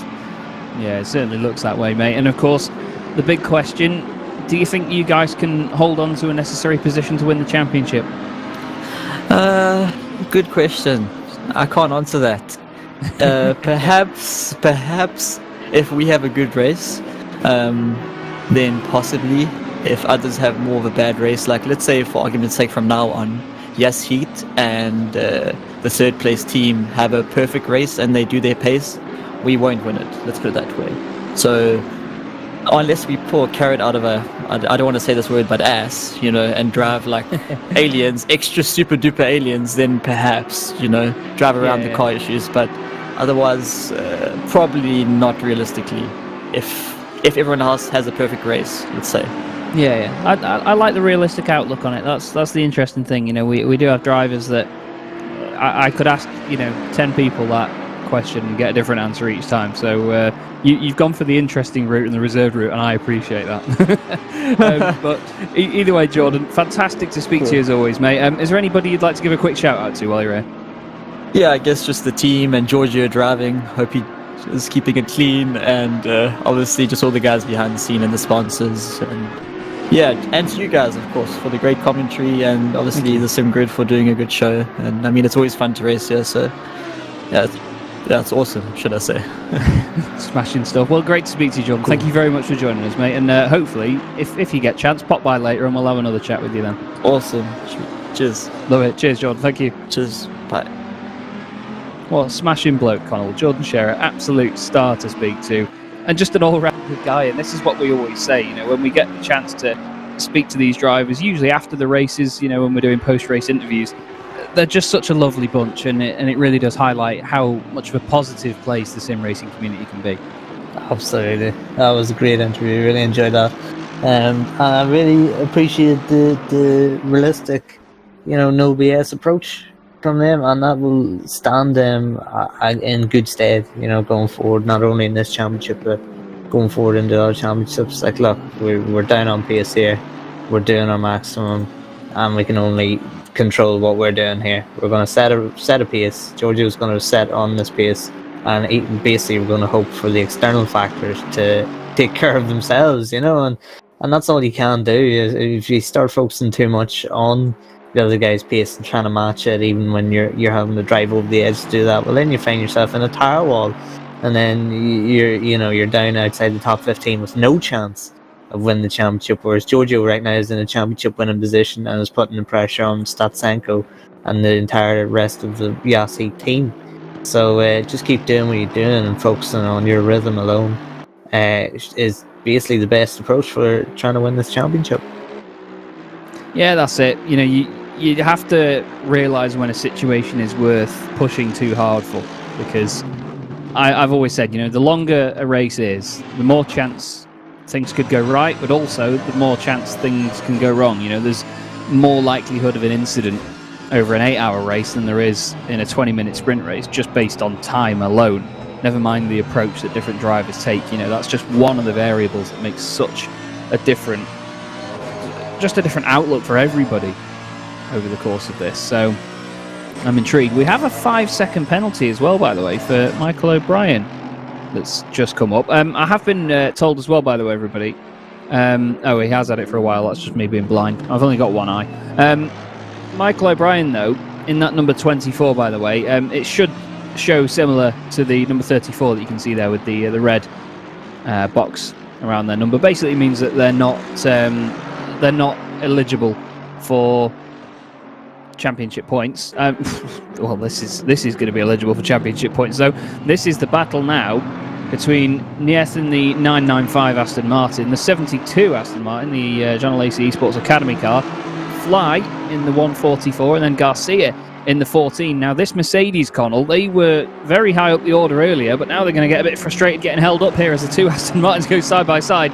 This is feisty beyond feisty, isn't it, mate? Yeah, and it's very, very easy to get frustrated if you're Odox Motorsport when you know you have a pace advantage, or if you're that John Lacey junior team when you can potentially, judging by their pace earlier on, the junior team potentially gap these guys. But I think it's important to really just not get frustrated here, and you know, sometimes immerse yourself in the battle and just enjoy the battle, because you start getting frustrated and that's contact, but they keep it going, the 995, and look at the John Lacey junior team has lost 3 positions in the blink of an eye, which is absolutely heartbreaking, but they're going to get it back. They've gone past Odox Motorsport again, and now they're pushing Keck Esports, the number 995 car. The German Eric Nieth is in that car right now. And this is just a cracking battle. This is almost like a Moto 3 battle. Absolutely phenomenal stuff. Everyone glued together. Always finds a way to bring it back to bikes as our Connall Courtney. He's absolutely phenomenal at that. And I know there's another guy that I've commentated with before, and he finds any way of turning what I say into a dig at Ash Sutton, the British touring car champion, just because he's not his biggest fan. And honestly, you're like that with bikes. Anything you say, it's like, oh, this is how it's the same as bikes. I love it. Absolutely love it. We've got then, like you say, Garcia, he got mugged off again after that. He had to sort of concede the position again. As, this is Samuel Rats. And, well, he's like a rat up a drain pipe, as I've heard other commentators say. Past Buzianis. Fantastic stuff. And look at that now. The Bentley's trying to squeeze an entire postcode's worth of real estate down the inside of Buzianis. He's not going to be pleased with that. Look how small that Audi looks in comparison to the airport terminal that is the Bentley. Fantastic stuff, though. Valentin Barrier just going through that into the top 10. Great stuff from that Bentley so far. The expat sim racing Buzianis not having the best of times, though. Samuel Rats will be looking back now and thinking the sun's gone in. That means there's a Bentley nearby. Through Copse. That just gives you an idea of how quick Copse is. You know, it's so often misunderstood as a corner. Everyone's just like, it's not that bad. You know, it's so frightening, especially in a car like this. I mean, we spoke earlier about the Ferrari, didn't we, Connall? That the back end likes to get away at high speed stuff in this machine. Same with the other mid-engine cars as well. Yeah, well, we've seen Tavarian in the other Ferrari, in the Smoked Salmon and Fries Ferrari. He had that big accident earlier on at T1, and it is a very, very underrated corner in terms of getting it right technically. especially, you can gain a lot of time on the exit with just carrying the momentum through with it. And then, of course, track limits is an issue when you dip onto the green and you find yourself, your engineer telling you you've got a warning. Whether it be the first, second, third, or fourth. Sometimes it can be the fourth, and you find yourself getting a drive-through penalty. But look at this battle going on now. This is championship implications here, because these guys are battling for third in the championship currently, as it stands, with these two teams finishing where they were. If you put the flag out right now, you would see this car right here, the John Lacey Esports Academy car, getting third in the championship. That win at Paul Ricard could be very, very vital to their third position, getting on the rostrum in this championship. And we've seen them earlier on at Barcelona. They looked as though they were really in the hunt for the championship. Had a great battle with the GTWR guys in that battle for the lead, but then dropped out, had incidents, got involved in a few bits of chaos, and then finished 8th in that race. 5th at Imola, 6th at Zolder, and then the win at Paul Ricard when the rain came down, and they were able to maximise the strengths of that Aston Martin to get the win at Paul Ricard. So they are keeping themselves relatively in the championship hunt, but I think their main target right now is, of course, that lead in the third place in the championship over Food Critics. And if they're right behind them, which he is right now, he's just directly behind Darren King, that will be third position got in the championship. Will indeed. These are the wonderful details that we love to know, these championship implications, what can change over the course of a race like this. I just want to shed some light as well on Konstantin Soldatov in the number 560 Mercedes, currently 13th place. Now don't forget, they started at the very back of the grid. Here they are now, just going down the hanger straight. What an amazing drive this has been so far. 21 places gained in the number 560 Merc. On an absolute mission at the moment. Like and subscribe, team. One of the real staples of the SimGrids leagues, to be fair. These guys have done it all. I mean, we've commentated on them in numerous forms, haven't we, Connall? And no matter where they go, I said before about teams being quick in one aspect, like the endurance stuff, as opposed to sprint stuff, but they're quick everywhere. Now there's Garcia, quick down the inside of Nies. Great stuff at the end of the straight there into Stowe. It's not often you can get that right, but the Mercedes moving ahead of the Aston. Now that's important in their progress back up the field, isn't it, after the penalty earlier? Yeah, exactly that. I mean, you've seen some of the penalties happen. Of course, we have a 5-second penalty for second place Michael O'Brien, he's got that 5-second penalty. Of course, for those who have just joined us, time penalties are served in the pit lane. So you do your pit stop, which is generally, if you don't have damage, 30 seconds long, and then you sit in your box for another 5 seconds, 10 seconds, 15 seconds, depending on the penalty. So we have had drivers. It hasn't been, you could say, an aggressive race with a lot of incidents. It's been very, very clean so far. But there has been a few incidents, and I think the biggest one in terms of the championship was, of course, the 149 Yas Heat car having a 15-second time penalty added on. But realistically, if you're looking at the gaps right now, you see the Statsenko gaps to the cars in front. Take away 15 seconds from Statsenko's time, you'd only be up a couple of positions. So you can't say really that the 15-second time penalty has been the biggest factor. It just seems like they've struggled a little bit for the piece. Yeah, the progress around here hasn't been as sudden as we would come to expect from some teams. We've seen in previous rounds, some of them really do fly through the order, and I mentioned the like and subscribe Mercedes there. They've had a fantastic drive through, but when one team can do it, we see that other teams of the same caliber can also do the same. But today we've not really had any such performance from anyone else, and especially not that 149, I'm afraid. They've just not been able to match what the others can do. So I'm intrigued by what can go on in the remainder of the race. Obviously, we're still well inside the first half of this race at the moment, as we look back from Darren King, the Food Critics Mercedes, at Delcamo in the John Lacey Esports Academy machine, number 27. As Connall mentioned earlier, this is a fight for championship position as well that these two have going on. So he needs to keep an eye out on what he's got points-wise over them, but at the minute, you know, Delcamo can just sit there and enjoy the fact that they'll finish ahead of them if it is how it is. Or apparently not, sorry. I got that the wrong way around then, didn't I? Lovely stuff.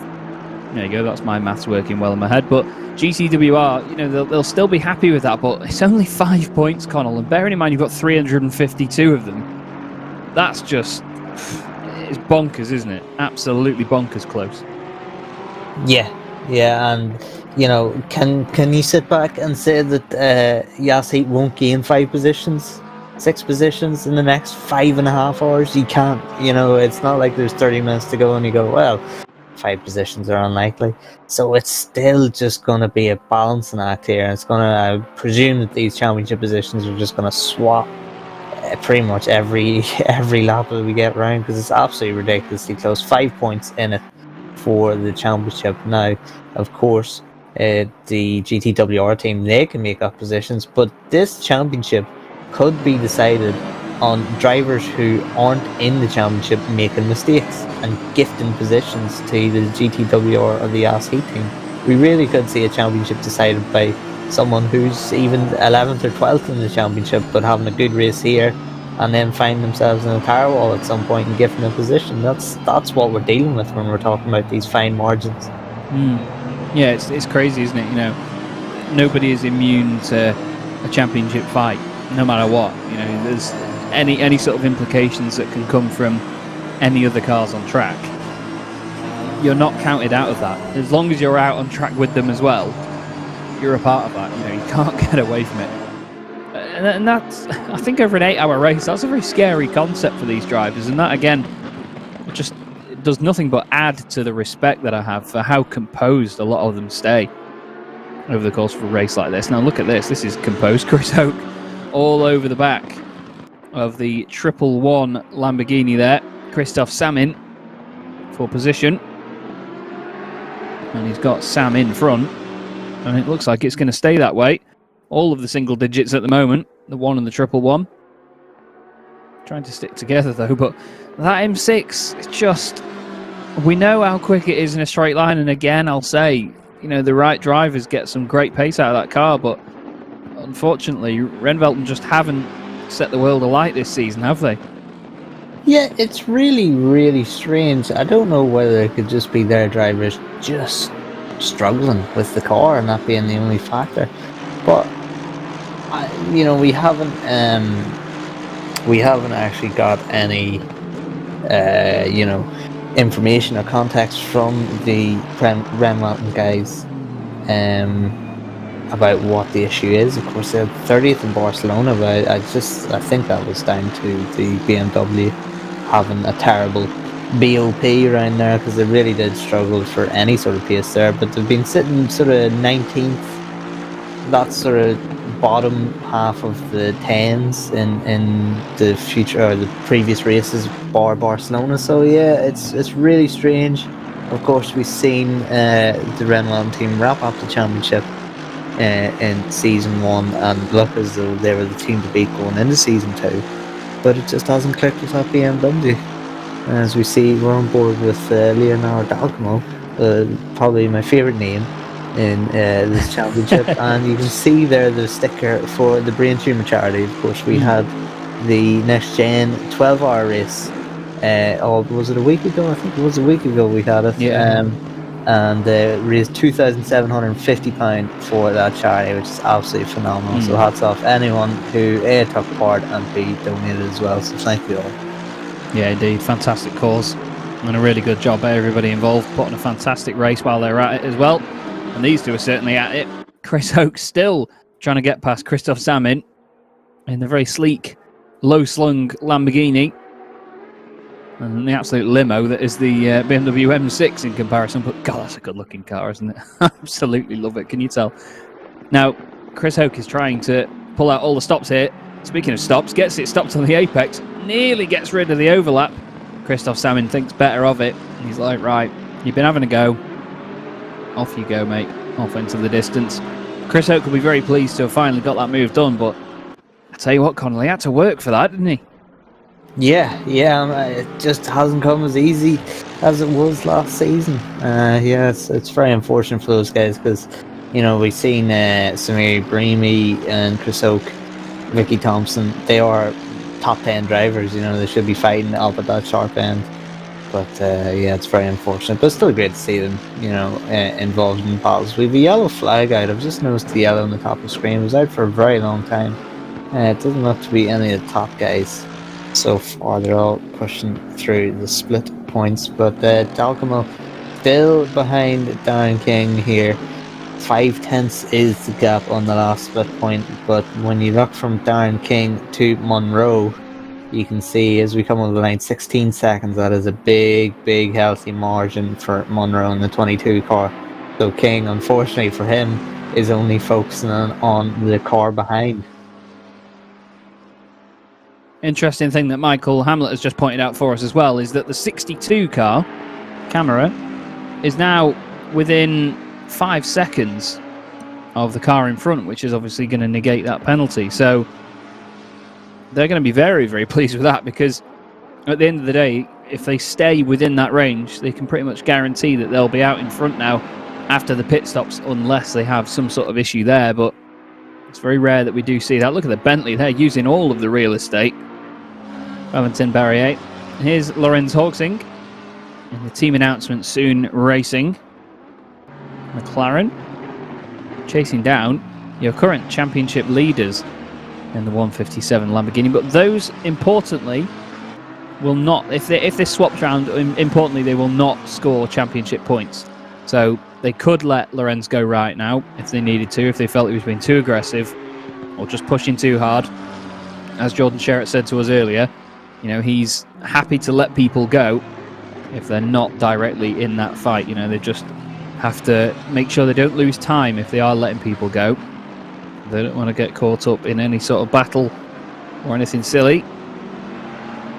But look at that car, it just looks fantastic, especially side on as well. The McLaren 720S, it's a beautiful road car, it's a more beautiful race car. Although I'm going to say this now, Connall, and I'm going to open this humongous can of worms, I don't think it's as pretty as the 650S GT3.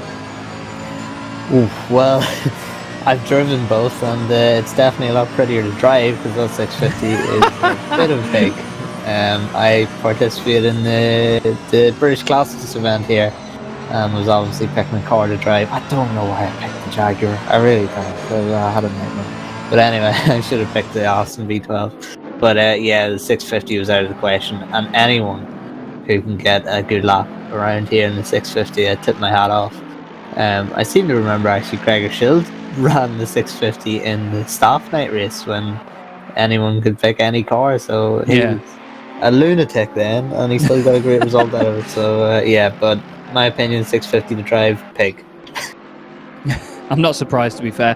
I've driven the MP4 12C GT3 in another sim as well, and the thing is a death trap. You know, the pendulum effect we mentioned with the Ferrari, the Audi, Lamborghini, you know, having mid-engined weight balance.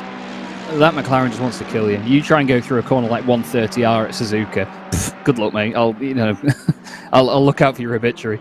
It's just, honestly, there's no chance. Those cars, while they are rapid and very nimble, they can just, you click your fingers and you're in a wall. This is Apolloni,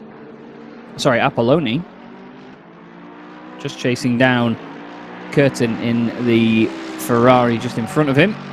Hopefully it won't be curtains by the time they get closer to each other. But we'll have to see how this battle sorts itself out. Lovely looking Mercedes, that, the Energy Racing Team machine.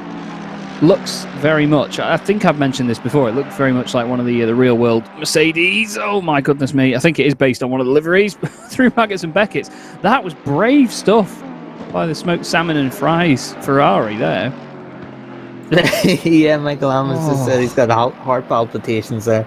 We said actually at the start of the broadcast, to get through it, Maggots and Beckett's, you need to be brave and very lucky.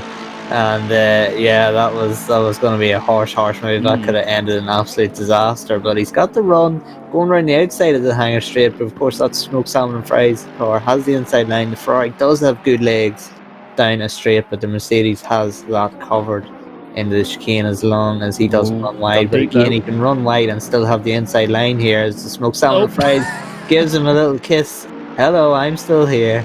And unfortunately for the Ferrari, didn't get his way through. That pretty much shows the difference between the Ferrari and the Mercedes, doesn't it, Chaz? Because we've seen Marek Schintz get tapped pretty much with the same level of force there and got sent into the gravel trap, whereas the Mercedes at that bump like it was nothing. Yeah, that's it. You know, the Mercedes eats curbs and it doesn't really get that upset by being hit on the backside. But, you know, it's just that whole front-engined situation. Well, there would be an argument for the fact there's no weight over the rear end other than potentially the rear wing. You know, there's not too much to hurt it in that regard. You've got Tavinari having a look down the inside of Courtney as well there. But Olivier holding on in the smoked salmon and fries machine. I think this is actually my favourite livery and team name combo this season because it's just the audacity to run a Benetton livery on a Ferrari, and it looks absolutely gorgeous as well. You've got to love it. But then just the smoked salmon and fries team name, almost good as Vicite in the previous seasons that we saw. Now this is a good livery and team combo. Giorgio Simonini, GTWR simulated Gian truck machine, but he's got Horsing right behind him, and that McLaren once again looking very menacing. Now, as I said before, Connall, they don't need to worry about championship points here, but if they just let them through, I'm wondering whether it'd even bother other teams, you know, knowing that they've let them through. But could it show like a sign of weakness or a sign of a reserved sort of approach to this race, do you reckon? Because, I mean, they're not slow by any stretch of the imagination. I never want to imply that at all. But, you know, letting other cars through like that, it's playing the strategic game. But other teams may see that as an advantage to them. What do you reckon?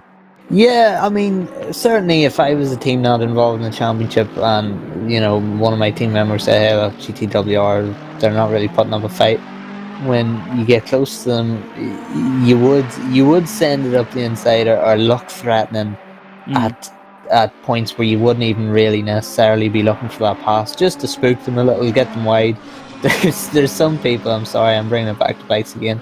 There was some people that may or may not be my father, who was racing in what was known as the headbanger class, and would sometimes get mid-corner, pull the clutch in, rev the daylights out of the bike. It was a two-stroke machine, to spook the guy on the outside, and he would sit up thinking he's about to get T-boned, and he'd sit up, and then you just slink in upside him. So, yeah, you can do stuff. You can do stuff that's maybe unorthodox to maybe spook the car, especially if you're being told by your team that they're being cautious.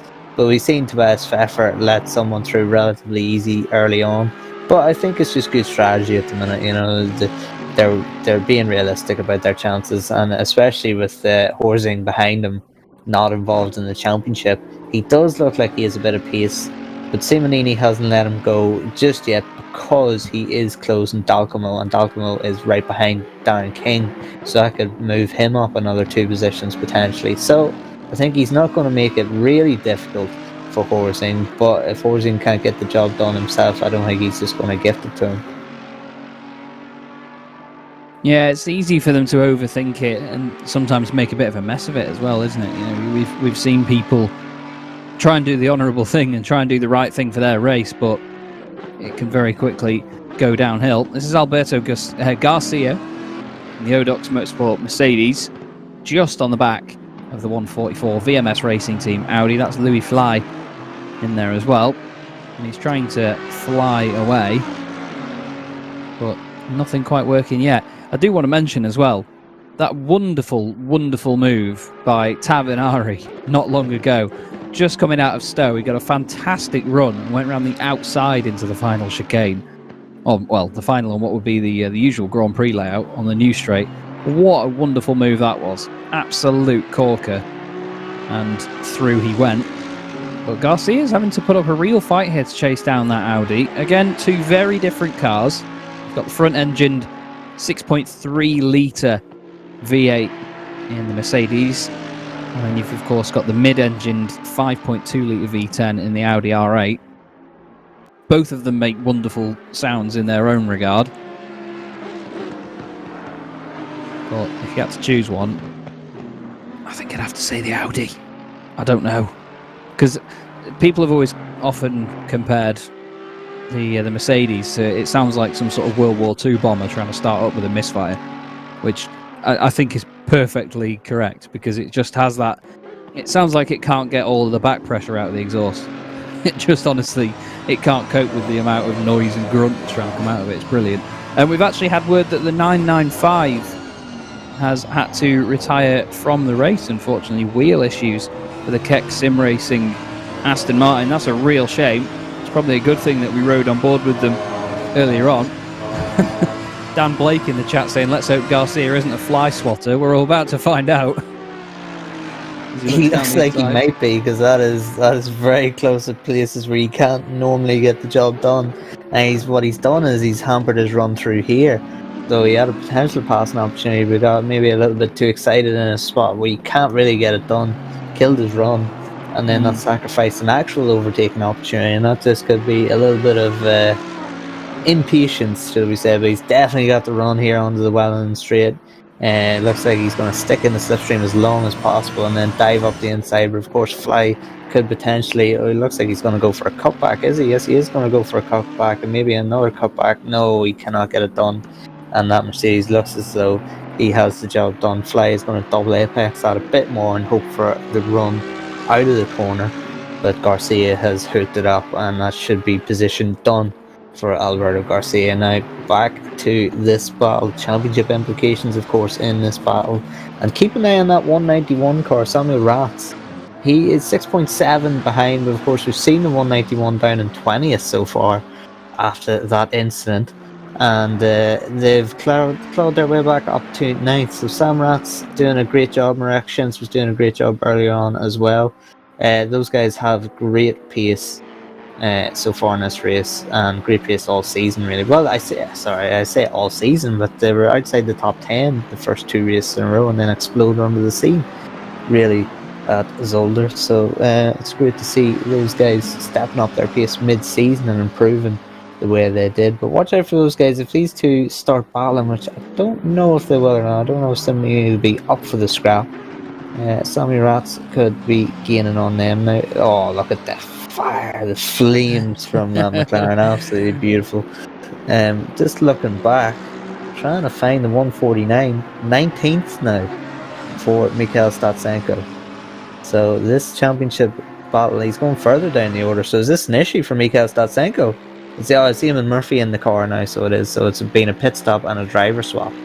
So Eamon Murphy is in the car now. Of course, he started the race for Yas Heat.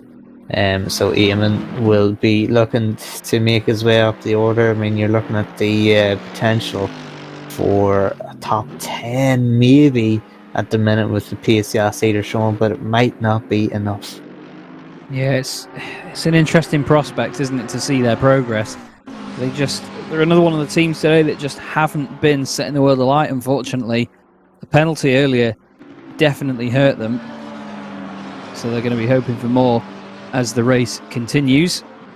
Now this is Lorenz Horsing, just trying to chase down Simonini once again in that Lambo, trying to close up. We know how difficult it can be as well around here. When you do close up, you get some of the effects of the dirty air from the car in front of you, especially through some of the quicker corners, when all of your aerodynamic assistance, let's say, goes away from you. It can be a real pain. Here we are looking back from Giorgio Simonini's Lambo, the Simonini Lamborghini. Look how close the McLaren gets there. You can see all the muck and all the stone chips and all the bits on the front of it that it's amassed over the course of the race. It certainly does have the grumpy cat look. You're right, Connall. We did mention it earlier. It certainly doesn't look like the happiest car in the world, but look at the run he's got there. Not too much, actually, by the time they get down the straight. He gets an initial run. Michael Hamlet confirming that this car looks stunning at night as well, especially with the headlights on the front. It is a very Batmobile-esque car. It's got a very angry face on it, whereas coming back to my beloved 650S GT3, I think that sort of had this gentle face on it, didn't it? It looked like a very friendly car at the front, quite happy even. So we're just getting word actually from Michael Hamlet that the cloud cover is just slowly picking up, which obviously gives the potential for rain. And if you're in a championship battle, yeah, we love it. We want to see it. I'm here like Michael Flatley doing a river dance, but we're sitting here.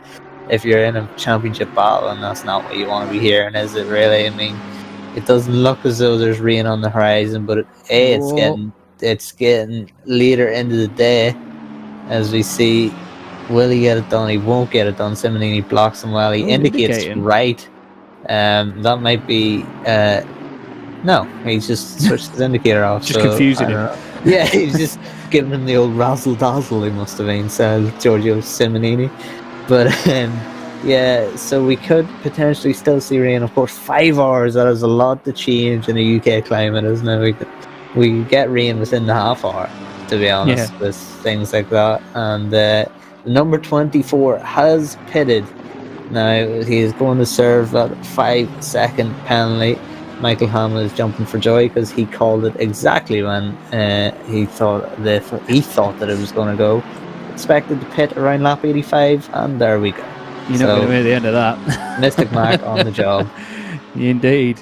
Smashing it. Absolutely love it. This is a very intriguing battle, though, and I mean, Michael mentioned this as well about Simonini there with the indicator on, potentially coming into the pits. You know, it could have been a case of he's indicating to say, look, I'm going to pit. I might go a little bit slower than you expect round here, but he did it towards the wrong pit lane. Could it just be confusion tactics? I mean, we used to see it. Michael just said he's that fast that he pits when the F1 cars do. We've seen things before. I mean, in previous series, like the British Touring Car Championship in the late 90s was a prime example. Drivers would often stick an indicator on, even when, you know, they weren't sort of saying overtake me or go this way. You know, they'd be doing it when they were battling against others. They'd just be doing it to confuse people. And it's a very interesting tactic because you'd be surprised at how much it can get to a driver. You know, it just draws their attention to something else, doesn't it?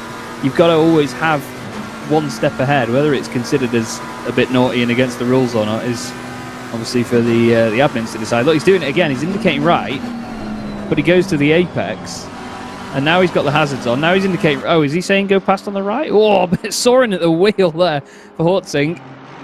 Now he's saying go on me right. He's on his right, but that's not working for him. Side by side. Is that going to work for him?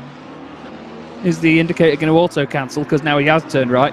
But either way, Lorenz Hortzing has got back in front of Simonini's indicating right, pulls out to the right. You've got to absolutely love it. It's interesting tactics, no matter whether he means to do that or not. Maybe, Michael's just said he wonders whether it's a keybind or not. I'm thinking that maybe, this is going to sound completely daft, but believe me on this, I used to have a friend that we used to play a lot of Euro Truck Simulator together. Now, I know these are obviously Gian Truck as well, is part of the team name, but honestly, a friend of mine used to have a setup on his sim racing rig where he had indicator stalks and things installed for things like Euro Truck Simulator. I'm wondering if Simonini's got some sort of hidden obsession with Euro Truck Simulator here, and he's indicated because he's turned the wheel that hard, he's actually flicked the indicator on and hit it on the way through. Well, There's a theory. It's gone now. Yeah, this is the mystery of the indicator in the DPWR team. Hopefully Jordan Shark can clarify if we get Jordan back in what's the situation with the indicators. But I've actually done that myself in this game where I've had it, maybe tried to catch a spin or something and accidentally hit what I bound for the indicator and stuck on the hazards. I like that. Well, that's one thing I've always found in entertaining in motorsport. You know, if a car is off or sat in the middle of the road, stick the hazards on. That means no one will hit you. Makes all the difference. People aren't going to see you unless you do that. But either way, it's a great thing to have added into the sim as well. The fact we've got the indicators as well, and you can map things to it. It just adds a little bit more character to it. I think I do love it. I don't know why it excites me so much. I really need to think about that. Indicators, to be fair. But I used to have a BMW, so indicators are like a £5,000 optional extra. But either way, good use of them on the Lamborghini. Mike Gauss just had a little 8 in the background because he's got a BMW, I know exactly how he drives it, right up everybody's backside at 90 mile an hour in the fast lane with no seatbelt on. Alcamo in 5th at the moment. No, to be fair, it's not Matt. Yeah, we're going into a stereotypes thing here. It's not Matt Black with wind deflectors on it and blacked out headlights and rear lights either. He has got wind deflectors. He's just said. I want to. Oh, he hasn't. Sorry, my bad. I misheard that. I do want to clarify though, and I'm going to give a quick shout to my friend Peter Mackay because we commentate on a touring car championship that runs the Audi RS3 LMS TCR, and all we do is spend the entire broadcast just telling you who's in the lead and then listing off different stereotypes of Audi drivers in the fast lane on the British highways. So shout out to Peter for that, because honestly, the stereotypes that you can put together, as Mike's just found out to his expense, is endless. But anyway, sorry everybody. Away from the indicator talk, this is Leonardo D'Alcamo chasing down Darren King at the minute, and we go to Robin Pogadl, who has also got a little bit of a fight in front of him now. We've got Philo in the... Actually, no, it's the 144 Audi, isn't it? That's Louis Fly a few positions ahead. Now, he's obviously pitted and is now in there with the Lexus, which is the number 44 of Philo, so I was correct in some extent, in some odd way. But this is the other Porsche that we've not seen too much of today, actually, Connall. No, we haven't, and Pogadl and his team do have good pace. Lucas Rommel was also in that car, so so it's difficult to see. I mean, I wouldn't want that Porsche, to be honest, around Silverstone. I just think the rear end would be very, very lively around this track, especially in like that Maggots Baggett section, the old Silverstone. It would be very difficult, especially here. I just think the rear end would get very lively as you try to chuck it in. It wouldn't be a car for my driving style anyway. But yeah, the Porsche has been struggling, and we've said it earlier, but it's crazy when you compare Endurance Cup Season 1, the amount of Porsche cars that we had in. You could flick to a battle and there'd be 6 Porsches battling each other with an Audi somewhere 40 seconds down the road. But yeah, it's different changes and the updates and everything has really not curbed the Porsche, but certainly brought everything up to its level, I think it is. And you can see now that if you're skilled enough, or if you have the talent, like the BMW drivers are like, look at them. You know, the BMW isn't a favourite car, they're in second. We've seen people before in the SimGrid World Cup drive the Honda, drive the Nissan, they aren't favoured. They were fighting in the top 5 or top 6 in races. So it really is more so about driver ability now, which is great to see. And what can you get out of the package? Now, I'm going to bring this up, but in terms of car variety, I mean, we've got a wonderful variety here. And obviously, we're just going with the balance of performance that we naturally have in the sim, which is the ability to have that is fantastic, and it really is. Now, I'm not going to name any names. People will know probably what I'm on about, because if you know, you know. But there's another sim out there at the moment that's starting one of their world championships. And an interesting thing that they've done with car selection is basically they've given everybody a list and they've allocated a certain number of each car in the championship in the GT3 category. And what they've done then is if it's like a first come first serve situation. You know, you pick that car. And then when it gets to its set amount of allocations, anybody that then picks it after that gets a ballast penalty, just to try and add a bit more variety into the field. So they only have a certain amount of each one to fill. And obviously every slot that you take away from another car's allocation by picking one more of a car that's already been picked, say, like 5 times, you get ballast to go with it. So you're doing it at your expense. Whoa, that was a little kiss there from Fly to Philo at his expense. Nice save though from Philo. But yeah, on the car variety front, Connall, I think we've got it nailed here in the SimGrid. You know, there's so many different cars out there, and each one of them we've seen at different points can be competitive. Yeah, exactly that. I mean, we've had 4 different winners in this Endurance Cup Championship.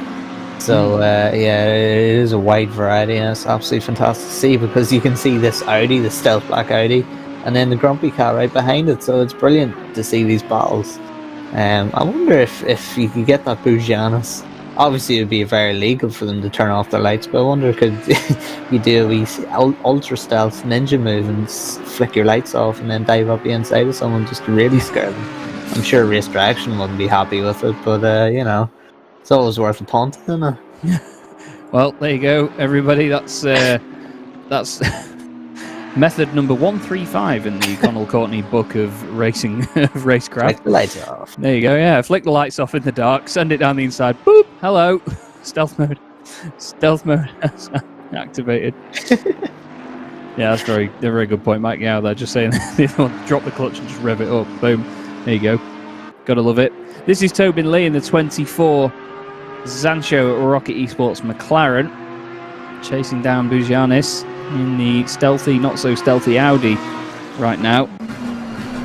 They have just had a 5-second penalty, which Michael Hamlet's reminded me of. Thank you very much, mate. But he's through, and he is now going to try and bridge that gap even further in his momentum back to the front. Tobin Lee putting in a strong performance today. That number 24 car has been really quick. The penalty will, of course, hurt them, but how much it hurts them is going to be down to them. We're within 5 hours of the finish right now, everybody, in the final round of the Endurance Cup Season 2. This is the 8 hours of Silverstone. Chaz, Draycott and Connall Courtney in the commentary box. We're only here for another 25 minutes or so, then we'll be handing over to our wonderful co-commentators, David Christie and Luke Rogers. Mike Yao, of course, on the broadcast as ever, with Michael Hamlet taking the first stint as well. Thank you very much, buddy, as he always provides us with such great information. At this stage, Connall, I still don't know if we could pick a winner because of what else can go on. I mean, we talk about variables and everything. There are so many things that can change, but at this point, if you had to base it on pace alone, is there any team that you think could take this away from either the 23 or the 24? Ooh, yeah, it's going to be a tough one to match those two McLarens. They just look like they've just that little bit extra. So it's going to be difficult, but I think the BMW is the only team that really, when you look at the pace in your motor and the times, is the only team that is matching the two front McLarens for any sort of win. Yeah, they're when you look at the times, 28-1, 28-1s, and of course Niels Niox was fast, so they've got a good balance in terms of their drivers. You know, Niels is quick and Cameron has shown himself to be quick. He was actually faster by 0.3 of a second than Jack McIntyre there on the last lap. So the BMW has the chance, but outside of that, I can't really see anyone. You can look at the gaps now. I can't really see anyone providing a bit of a challenge. Yeah, it's all about consistency, though, isn't it? And a lot of the time, any performances that make a real difference like this, especially in a race like this, they often creep up on us, don't they? You know, we'll often just see a car making a few moves here and there, gaining the odd position, and all of a sudden, before you know it, they're in the top 10, in the top 5, and they're scoring big championship points and completely turning the fight around. The gap to the leader is going down quite significantly as well, Michael Hamlet's just pointed out. So we've got the 23 in the lead, 3 seconds ahead of Arthur Camero. So get the camera, because you may want to see what's going to go on very, very soon here. It looks like a bit of traffic as well just in front of Jack McIntyre. He's potentially getting held up by them because they might be having their own little battle as well, Connall. Not too much between them. That is, looks like, is it Tobias Pfeffer? And yeah, it is, isn't it? Pfeffer, and then who else would have been in there with him? I'm just confused at the moment because it is Rommel, but I think that I had it wrong because on the timing, I think he's just pitted recently, hasn't he? As he gets out of the way, actually, so he makes life easy for Jack. Yeah, so Tobias Pfeffer's just left pit lane there to start another stint, and that has brought, of course, Eamon Murphy in the 149 Yas Heat team closer to the GTWR car, but of course they are out of sync with each other in terms of pit stops and pit strategy, so it'll be very difficult actually for both teams now to monitor the other team's progress. So I think it'll just be down to, well, look, let's do the best job we can and we'll see how we get on. We'll see what the situation is with like half an hour to go. Let's just keep an eye with them as the yellow flags are out and the yellow flags quickly go away.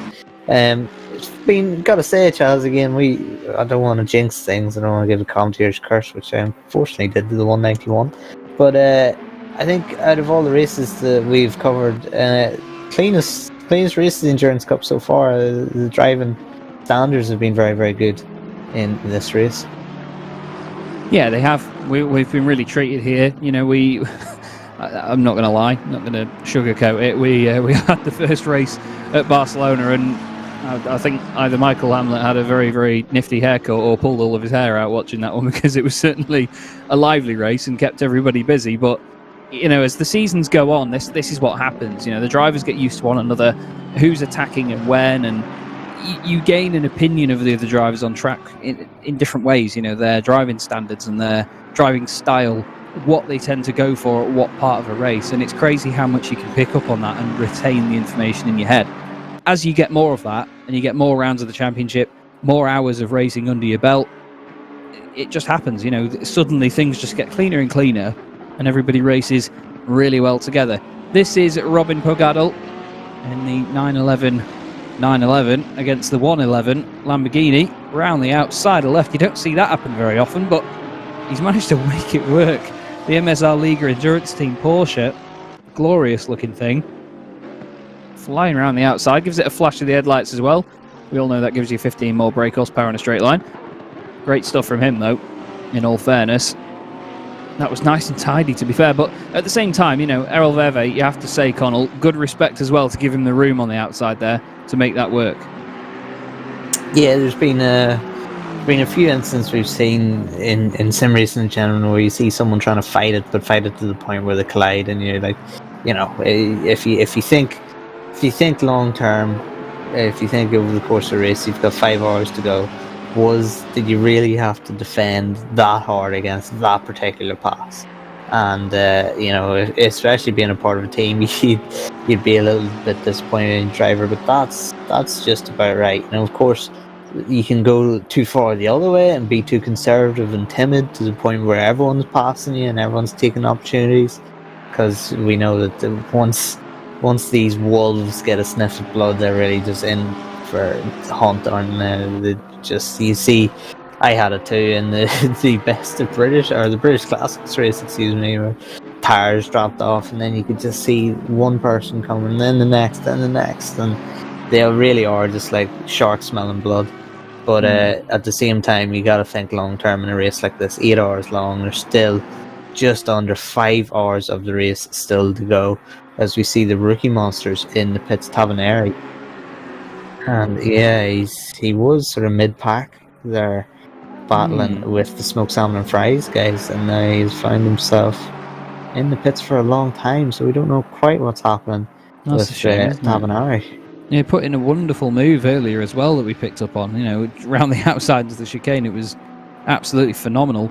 This is the number 72, Michael Tonitsa, 20th place at the moment. Currently just chasing down the 629 of Niek Nepels, and Louis Fly isn't too far up the road from them either.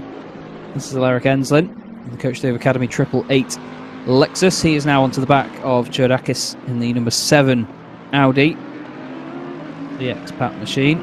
Now, the lead battle, by the way, 1.1 seconds now, so Camera is starting to get into slipstreaming range, or is well in slipstreaming range, of Jack McIntyre. There's a bit of traffic with them as well. Here we go. This is the difference. And the McLaren into the pits. Then Jack McIntyre thinks, right, stuff that. We're going to make sure we get in the pits. And that's good timing from Jack, to be fair, because now that there's this traffic, there's a potential that Camera could get held up here, Connall, while Jack is doing exactly what he needs to do and getting that pit stop out of the way ASAP. What do you reckon? Yeah, this is going to be very crucial, actually, to Camera's race here. And we see him get up the inside. That is good for him, but also, you know, it just takes away the eye line a little bit, and has you focus on anything but the track when you see cars in front of you, no matter if they let you through. But Michael's just informed with loss of 6/10 there. So yeah, McIntyre might have timed this to absolute perfection in terms of his pit stop, and no doubt that would be a call by the team to look at the track map, look at the traffic in front, and pull into the pits. But of course, as we know, Jack McIntyre can come out right now and get himself into a bit of traffic. And with cold tires and fresh rubber and a full tank, that could be hard to get through too. He's pulling out of pit lane, and on the track map, So they got one car really near him. Oh, it's his teammate as well. Is the 24. So he looks good. He looks good there, and that looks like a lot of clear tarmac. There is the teammate right behind him. So yeah, that was just about the perfect pit call, to be honest. Mega stuff there. Really good stuff from Jack McIntyre. And of course, Luca Burke now behind the wheel of that McLaren. They're just out ahead of the 24 machine, but that shows you how well that 24's done. You know, they had the 5-second penalty earlier. They weren't really in front in terms of overall position of the 23 anyway. So they've done a fantastic job to be back up there. 1.1 seconds between them. How long will Arthur Cameron stay out for then? That's going to be the next question. It'll be within the next lap or so, surely. Oh, he has to pit this time round. A little bit of a mistake on the way into Luffield there. And as you see, over to the right he goes. And into the pit lane. So it was not the best of in-laps either. And to be fair, that could make all the difference here, Connall. And this is another reason why we love these races. You know, it's not just down to outright pace. You have to think about traffic, when you make your stop, where you're going to come out on track, and so on. Luke Rogers, our co-commentator, by the way, has just asked the question in Discord, are we sure the 62 isn't the McLaren with a bugged livery on it because the thing is rapid? And he's right though, isn't he, Connall? That thing is absolutely like a missile today. We know it's good in a straight line, which, let's face it, if you want your car to be good at anything while it's good round the corners, you want it to be quick in a straight line as well, because that's the easiest place to get the most out of it. Just put your foot, as my friend said to me this morning in a different conversation, he says, you don't want to tickle you, you want to put your foot through the bulkhead. Basically, when you want to do that, that's the best time to get the most out of the car. You don't have to worry about the talent of the driver, as long as you can put your foot all the way down. Yeah, so here we go. He's going to be exiting pit lane. There he is. So he's going to lose out to the two McLarens, but he is going to be in the hunt. He is right behind him, and you have to say that is almost a group of three. He's about a second behind the two McLarens there. And this could be a group of three for the lead. And as Niels Nyox in the car, the driver swap has happened. And Niels was the guy who did put it second on the grid in qualifying. So this is a very, very tantalising scenario here. I almost don't want Luke and David. Can we do another hour here? Yeah, give us a bit longer, David. Go get yourself another coffee. To be fair though, I think that the advantage here has to go to the two McLarens, not just because they're in front, that'd be obvious to say, but safety in numbers, isn't it? You know, it could go the other way though. I mean, I've seen this before where there's been a battle for the lead, there's been two teammates involved, and they've done some wonderful teamwork to try and make things work together, but end up actually hindering each other by overthinking it, you know, overdriving the car, trying to sort of defend too much. It can very easily swing the other way. Here's Alaric Enslin in the 888 Lexus RCF GT3, the South African driver, currently chasing down the Greek driver Chodakis in the expat sim racing Audi R8, just inside the top 10. Well, the last car in the top 10, I should say. In terms of pit stops at the moment, these two at the moment, well, Chodakis, they've always pitted one lap later. That started in the very first stint. Actually, after that, it was 2 laps different each time. So they got, what, 1 extra lap on each of the first 2 stops, and they both did 31 laps in their third stints. So these two cars very much evenly matched at the moment. Maybe slightly fresher tyres on the Audi, but it's only going to be, what, 2 laps newer. So whether that'll make too much of a difference or not, we'll have to see. That top 3, though, that is very, very intriguing at the moment.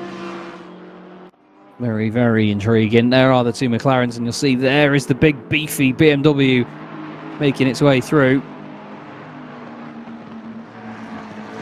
Apparently they've lost quite a bit of time, but as you know, as we said before, Connall, they do have to get those tyres up to temperature, and Jordan was mentioning that you know, you don't just have to keep them from being too hot, you have to actually have them in that window, so you have to still work them enough. And seeing as the track is only 19 degrees Celsius, it's still optimum, so temperature coming down, lap times are getting quicker, but you know, that only makes it harder to keep the tyres hot, doesn't it? You've got to really work them in.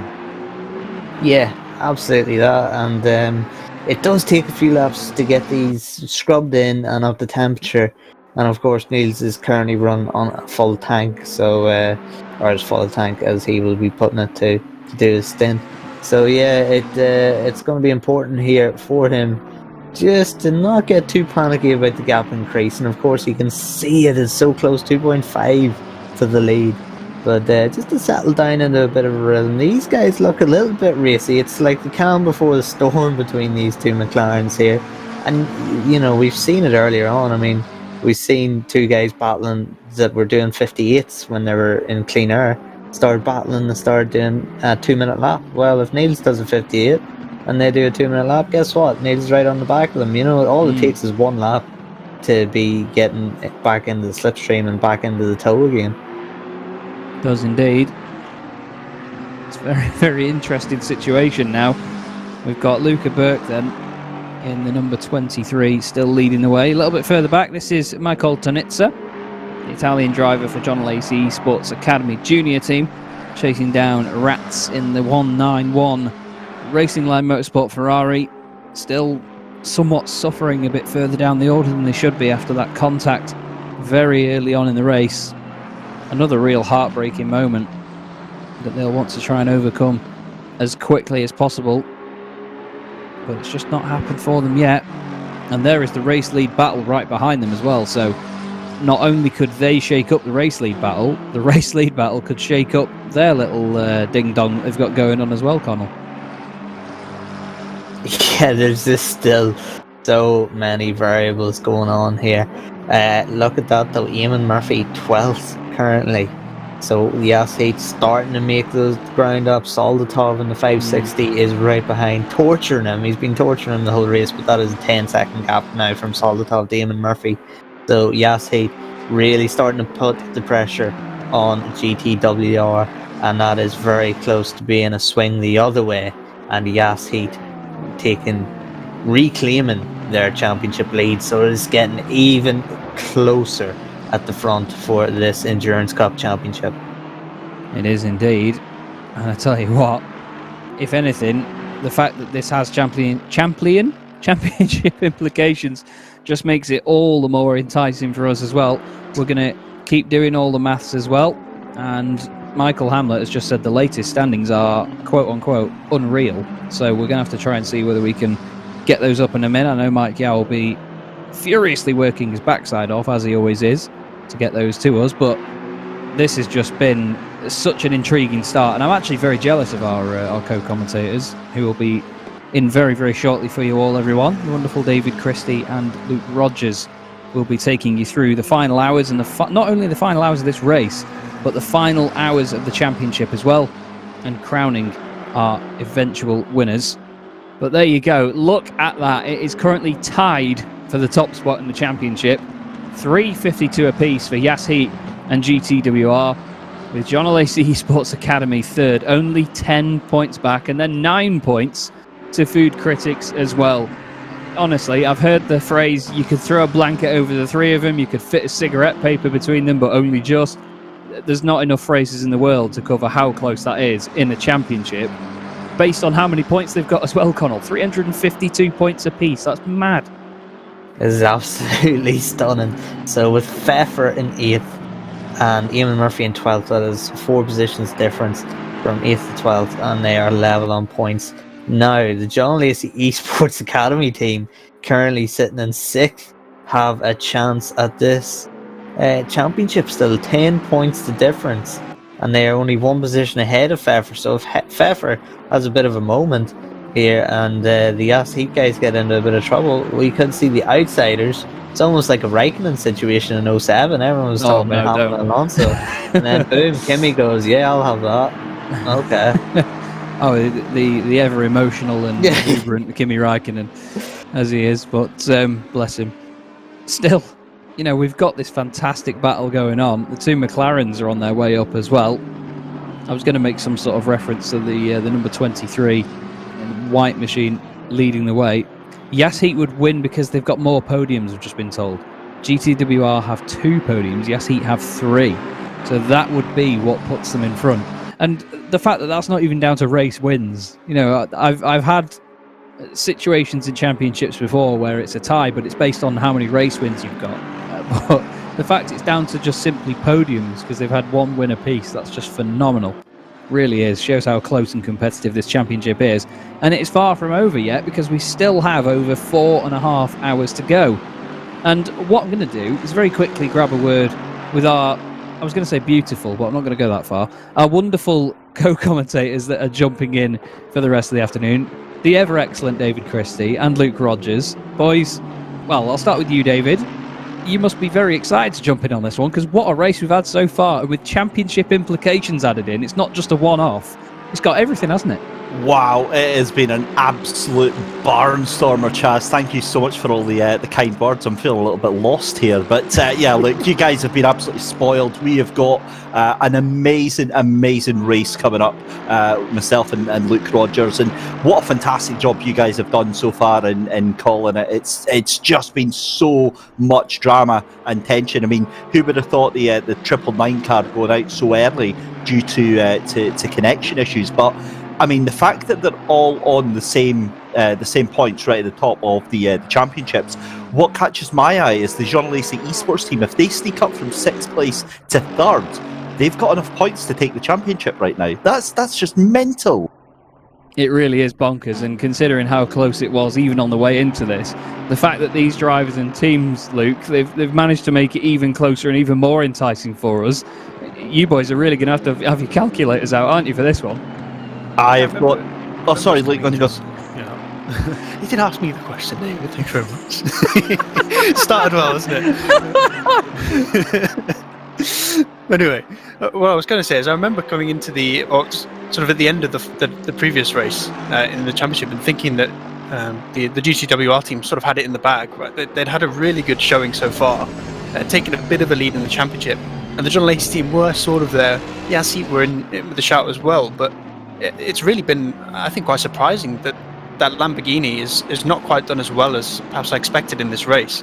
I was expecting that car to be really fast here, and it's not quite showing what I thought. Yeah, it's been one of those cars all season, hasn't it, where there's been moments of it just being absolutely fantastic. I mean, if you see the first round at Barcelona, nobody could get near GTWR in that thing. We've had other races here in the Lamborghini as well where they've looked all right. You know, it's just been consistent. It's just been there. But today, like you say, it's not really setting the world alight. What will be setting the world alight soon, though, David, is the fact that the lights are coming on here, so you've got even more of a visual spectacle to enjoy. Yeah, I'm going to actually start speaking because you did say my name there, right? No, look, that is just awesome. The fact that the light is starting to go down here at 6:30 p.m. In sim time. I mean, this is now where they need to start having their wits about them, Chaz. The concentration that's required in this sort of sunset period, the golden hour as they call it. I mean, it's just immense. It really cranks up the adrenaline to about 11, and yeah, it's just going to be an amazing, amazing finale to the race we've got coming up. It really will be. It certainly is an exciting one so far. So much. I'm picking up your accent here, David. So much going on everywhere in the order. You know, we've had battles all the way up and down, even for the race lead as well. I mean, we've got barely 3 seconds covering the top 3 at the moment. But unfortunately, everybody. Well, I say unfortunately, but I mean, you've got David and Luke coming up. So what more could you want? Myself, Chaz, Draycott, and Connall, Courtney will be leaving you for the rest of the race now. But Connall, just from you, mate, any final words before we sign out here? Yeah, it's unfortunate for us, but not really unfortunate for the audience, you have to say. But no, it's been an absolute pleasure. As we see Santoro, we're supposed to be doing an outro here, and Santoro's taking a position that could be a big impact in the championship stands. But anyway, yes, thank you very much. It's been great to be back. I've been marred with exams. I've been away from the sim grid for a while, and it's great to be back with my old buddy Chaz again, doing these comms. It's always a pleasure, and thank you to everyone for watching, and thanks to everyone behind the scenes, of course. Yes, indeed. Nicely said, Connall. Thank you very much, everybody. We really do hope that you enjoy the rest of the race. You are being treated to an absolute barnstormer here. I would love to sit around and stay in the chat and watch all the way to the end. But I've literally got about 40 minutes to get to another broadcast now, I'm afraid. But I will catch up with it later on. I hope that you all enjoy the show. Thank you, of course, Mike Yao for the broadcast behind the scenes. Really loving it as well. And thank you, of course, to Michael Hamlet for all of the info as ever. And just as one final parting gift, everybody, please could we get #SassyLuke absolutely filling that YouTube chat for me, because that was one of the absolute golden moments of the commentary scene, I think, in the last 12 months that I've witnessed. I love that. Either way, David, Luke, have yourselves a fantastic time. Enjoy the show, everybody. Me and Connall will see you again very, very soon. See you later. There we go. Thank you very much. Huge thank you to Chaz, Draycott and to Connall, Courtney for the amazing work over the past 5 hours. It is, though, David Christie and Luke Rogers here with you right till the very last of the Endurance Cup here. Luke, it's so strange to be back on. It feels like forever since we've been together on the comms. I think it was the last round of the Endurance Cup, wasn't it? Round 4. The track escapes me. Paul Ricard, that was it. Where we had the track that I love to watch, hate to drive. Now we're at a track which I also hate to drive but love to watch. So it's like round 2. It's the British Paul Ricard today, and it is a great track for racing, as we're seeing over these first 4 hours. And the one thing that we've not had that I think might be coming is a bit of water on the track, because that wind is slowly picking up. The clouds picking up quite a lot now, and in the other splits it has been raining. So I'm a little bit worried for those McLarens at the front of the grid. Oh, I swear, as soon as you mentioned Paul Ricard, I actually literally did a shudder, just remembering that awfulness. It was a great race. I just do not like that track one little bit. But also, another thing to pick up, as always, incredible work from Mike Yao at the race production, the broadcast production behind the scenes, but it is 2 S's in Sassy. And Luke, the next time you get that little Sassy way, you have to click your fingers, buddy. It's the only way that adds dramatic effect, the whole, yeah. So very warm welcome, ladies and gentlemen. You have been absolutely spoiled. There we go, Mike Yao, updating that one, #SassyLuke, loving it. What a race we have had in store. This has been a bombshell of a race for the championship, because, of course, your leaders, Yazheat, hanging on by the absolute skin of their teeth. They are currently in the 149 car down in 12th position, but at the moment, that is enough to hold on to a dead heat with the GTWR Simulator Jan truck in the 157 car, because they are in 8th place, and that would put them on exactly the same points. But Yazheat would take it because they had more podiums. However, what you saw before the handoff there from Chaz, Draycott and from Connall, Courtney, was the fact that the Jean Lacy Esports team in that number 27 car moved up from 6th to 5th place. Now, if they get 2 more places, and we will have an Excel spreadsheet and calculators at the ready, but they will take the championship if they get 2 more places. So 4.5 hours of absolute madness in store for you just now. And we've already lost a couple of drivers. Of course, one of the big ones was the 999 car, which is, of course, the ambassadors for Renvelton car, the Mercedes. They DNF'd after connection issues after only an hour and a half. And, of course, they DNF'd last time out at Paul Ricard. And really, Luke, that could have been a very different season for them. It was a difficult start. 15th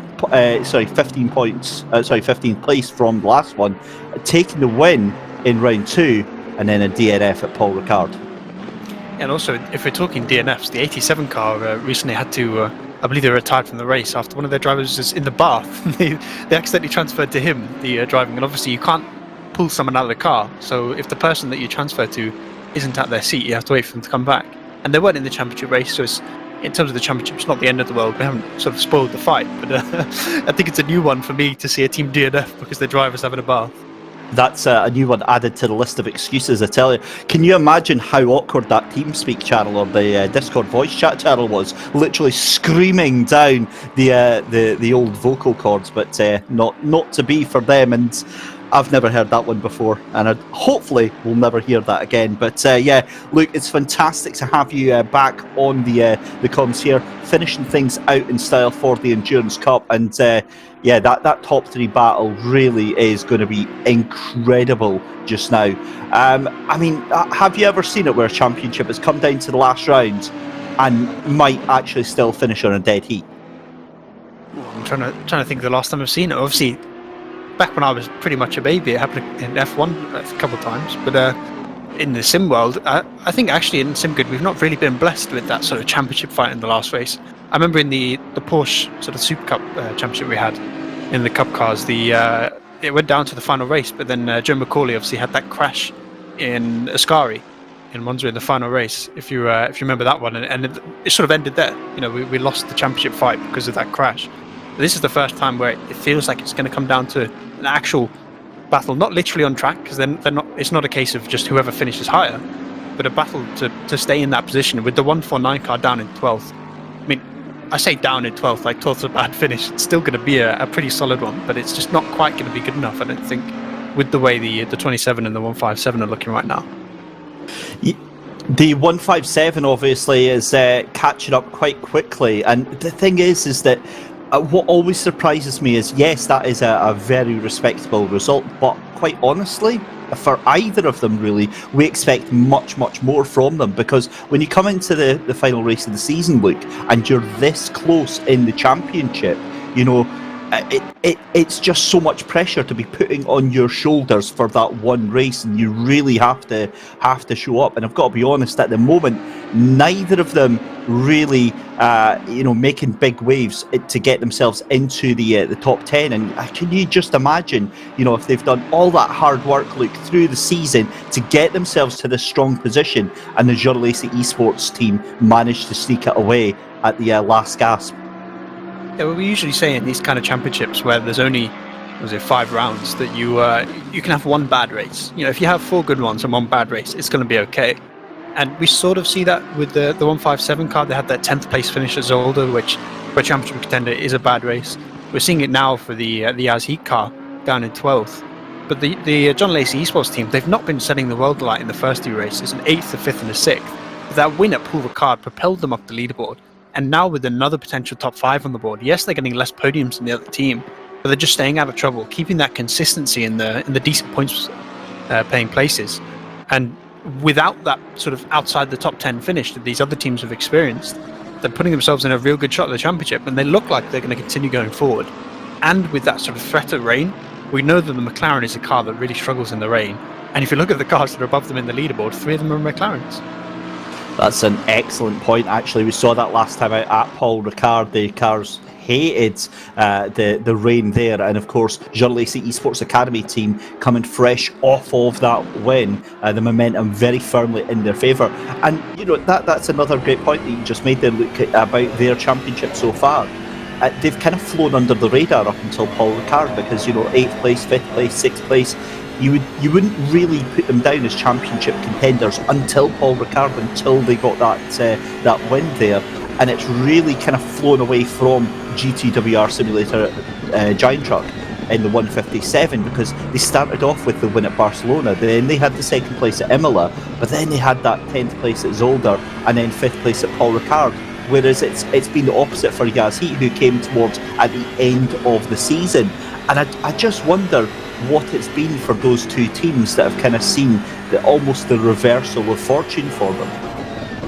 Yeah, well, coming into the season, you kind of expected there were going to be those races where your car is more or less competitive. You know, we know with the BOP, it's designed to be over a season, you know, with the G2L Challenge tracks on the Assetto Corsa. So it's designed where, let's say, the McLaren is really strong at Silverstone. So when you come into the Silverstone race at the end of the season, you know you need to do well. But if you're in that, the Mercedes Evo is quite strong at Paul Ricard, quite strong at Zolder. It can be strong at Imola if you can set it up right for those curbs, which is actually the race that the Yaz Heat car struggled the most at. But you come into the season knowing which races you need to do well in. And I think for the 157 in that Lamborghini, Barcelona, Imola were the opportunities to do well in that car. They got the results they needed. That Aston Martin is pretty rapid at Paul Ricard, and that's really helped by the rain that we did see at that track. So, you know, they kind of, everything came together for that race. But it's not a car that I think if you look at the 5 tracks we have on the calendar, the Aston Martin is not necessarily a car that you sort of expect to have that one dominant race. It's not a car like a McLaren where it's just really strong at Silverstone, so you expect it to do well at this track. It's not like the Mercedes Evo where it's really strong at specific types of tracks, or the Lamborghini, which is the same. It's that kind of car where you just get a top 10 all the time. It's not necessarily going to be the best car, but it's always going to be a pretty good one. I've always seen the Aston Martin as a bit of a meh car. It's great at a lot of things, but it's not perfect at any sort of specific thing. It's a jack of all trades. It's great at a lot of things, but an expert at nothing. So I think that explains why we see it consistently doing well and being up in the top 10. But it never strikes you as one that's going to be a favourite for a race win. But getting to that point about the McLarens in this weather, it's looking very, very cloudy just now. That wind is dying down a tiny little bit, so I think it swings and roundabouts in how this is going to go for the next sort of half an hour for sure. I definitely think we will get some sort of weather change over the next 4.5 hours. That's for granted. But the other factor that we've also got to look into now is the dropping temperatures as we rapidly head into the night here at the virtual recreation of Silverstone, the heart of British motorsport here. And the track temperature will drop massively in the next hour as we head into golden hour here. We're currently at 17 degrees track temperature. That's going to drop down to probably about maybe 10 or 11 degrees very quickly. What sort of effect do you think that's going to have on these specific cars? And is there any sort of any driver or any team that should be looking to make benefits right now? Well, the one brilliant thing about GT racing is that the cars are all very different, in terms of design, even in weight. And weight, I think, is going to be the biggest factor on how much that temperature affects your car. If you're in something like a BMW, with high temperatures, you struggle to get that tyre grip generated because the car and the weight of it makes it slide a lot in the corners, which puts a lot of temperature into the tyres. So as this track starts to drop down, it should really be the Bentleys, the BMWs, I think even the Mercedes that will start to come on strong because they do get that extra mechanical grip from the temperature, and they should gain more than a car like a McLaren, which relies a little bit more on its downforce and its weight. So I think the BMW is going to come strong and maybe put the charge to the front of the grid. But the McLarens just in general at this track is so strong that I think we're going to have that sort of top three battling for the rest of the race.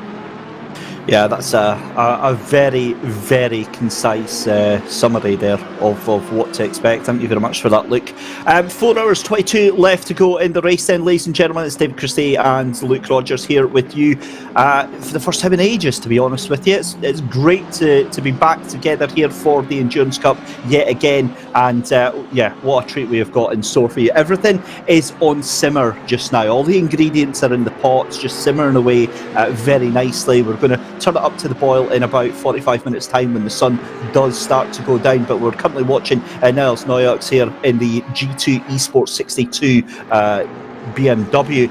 I've got to be honest, fantastic to see the BMW really up there so strong. It's had a very, very difficult season, and right now I've got to be honest, I think he's got the pace to get past Tobin Lee and make very short work of it in the next couple of laps, because he's doing very, very well there. However, Luca Berk is just on fire right now. That's another 1:57.7 for Luca Berk. That's about 2/10 off his purple lap that he did about 15 minutes ago. And, that boy is flying right now. I do not understand what they put in that BMW to make it go so fast, because whenever we have one in the championship, it's one of those cars that no matter who you put in the seat, it tends to struggle to reach top 15. It's just historically not been the greatest car, in GT3, especially in Assetto Corsa. And I think you can sort of see that with Chris Herc's car in 20th place, that one BMW. The drivers in that car are drivers we expect at the top of the grid, and they have made that switch to the BMW this time, and it's just not quite paying off for them. But somehow this G2 team, I think it's partly a lot of preparation, partly a ton of experience in those cars, and partly the fact that all those drivers are absurdly fast. They just seem to drag this thing into positions it shouldn't be in. And the one great thing with the BMW that you get versus a lot of other cars is that straight line speed you mentioned earlier. It's such a raceable car, and yes, it's not great in the corners, but it's very stable because of its wheelbase. It's got a lot of straight line speed because of that power to weight ratio that is one of the ways BOP is applied in GT. So it is really good for overtaking, especially when you go to a track like Monza. I think Paul Ricard's another example of a track where it's quite strong because of that long straight. And even Silverstone, yes, the straights aren't that long, but there's quite a lot of them.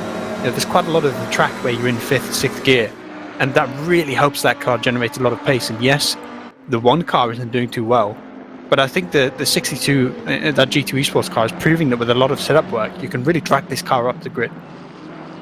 Well, all eyes at the moment still are on the 149 Yaz Heat Mercedes right now, currently down in 12th place there, and Eamon Murphy doing a fantastic job of keeping hold of the championship. One man with a vested interest in the championship, though, is Cam Royal. He is the team manager of Yaz Heat. So let's bring him in. Let's have a little chin wag with Cam. Cam, obviously, you're watching the race here. With firstly, do you have any fingernails left right now? I'm on the edge of my seat, to be completely honest with you. I mean, this is this is mental, coming down straight to the wire. So, yeah, it's crazy. And obviously, it must be a little bit frustrating for yourself, because we know that the entire field here is insanely fast. But I mean, this is a lot of pressure to be putting on you guys right on the last race. Yeah, I mean, I think the boys were, they were quite confident coming into the race. Obviously, qualifying didn't go as well as we had hoped for. But I think, looking back, and obviously we got the 15-second penalty at the start. But we've made up time. I think the boys have shown they've got quite a lot of pace. Just about kind of sticking with the strategy and seeing how it all pans out. I mean, you guys have been saying throughout the broadcast, it's going to come down to the last hour or two, right? And I think definitely at the rate it's going right now, I think that's exactly what's going to happen. So, on the terms of team strategy, what is the public team strategy that you can share with us, Cam? In terms of, are you guys just circulating, trying to keep yourself out of trouble, or are you trying to push through and make sure you solidify that championship? I mean, I think the boys are always definitely going to be pushing. I mean, we're well aware of, as Edmund's driving, he's still got Andrea and Mikhail spotting him, right? So we're well aware of kind of the position of GTWR, for example. We're taking everything into account, and I think the boys right now, I mean, they just want to be in clean air and just putting in the best lap times as possible. Our kind of pit strategy and stuff has been revolving around that. But yeah, I mean, we're just looking to kind of finish this out strong, really. And with 4 hours to go, there's that real threat of rain. I think, it's a British track, even in the sim world. It's sort of a track where you expect it to rain, and that cloud cover's picking up. There is that wind that could bring those rain clouds over. Are you a team that's looking for that rain, or do you think the team's going to struggle if it does come? I'd say the boys are quite confident in the wet. To be honest, for a lot of the races that we've had in this cup, we've kind of somewhat been praying for it a little bit. So, I think the boys will be quite comfortable in the wet. I don't think it's, if it does come, then we'll deal with it accordingly. They're very quick and either dry or wet. So, just a matter of kind of seeing how it all aligns. And finally, Cam, talk us through the season itself, because obviously it's been a very mixed bag. Barcelona, you had the 3rd place. Imola wasn't so great, but Zolder and Paul Ricard, I mean, the guys must have been absolutely on top of the world after those 2 results. Yeah, I mean, we're high spirits for sure. The boys definitely know that they have the pace to close this out and hopefully take home the championship. Obviously, with the 12-hour race we had last weekend, we had quite a lot of hiccups, and we had quite a long and extensive team debrief after that. Although it was a charity race, we still learned a lot from it. So I think the boys have really taken that into stride for this race especially. And I think the composure that they've been showing, especially given the fact that we did have that penalty, as I mentioned, and they've been climbing through the grid basically the whole race. I think they're in high spirit, and I think they're going to show good composure here towards the end. Actually, Cam, I have realised I do have one final question, actually, and it's more of a sort of an off-the-wall question. What sort of preparation does the team do in the run-up to these events? I mean, how do you choreograph that? How do you get them all on the same hymn sheet, as it were, in terms of training and driver preparation?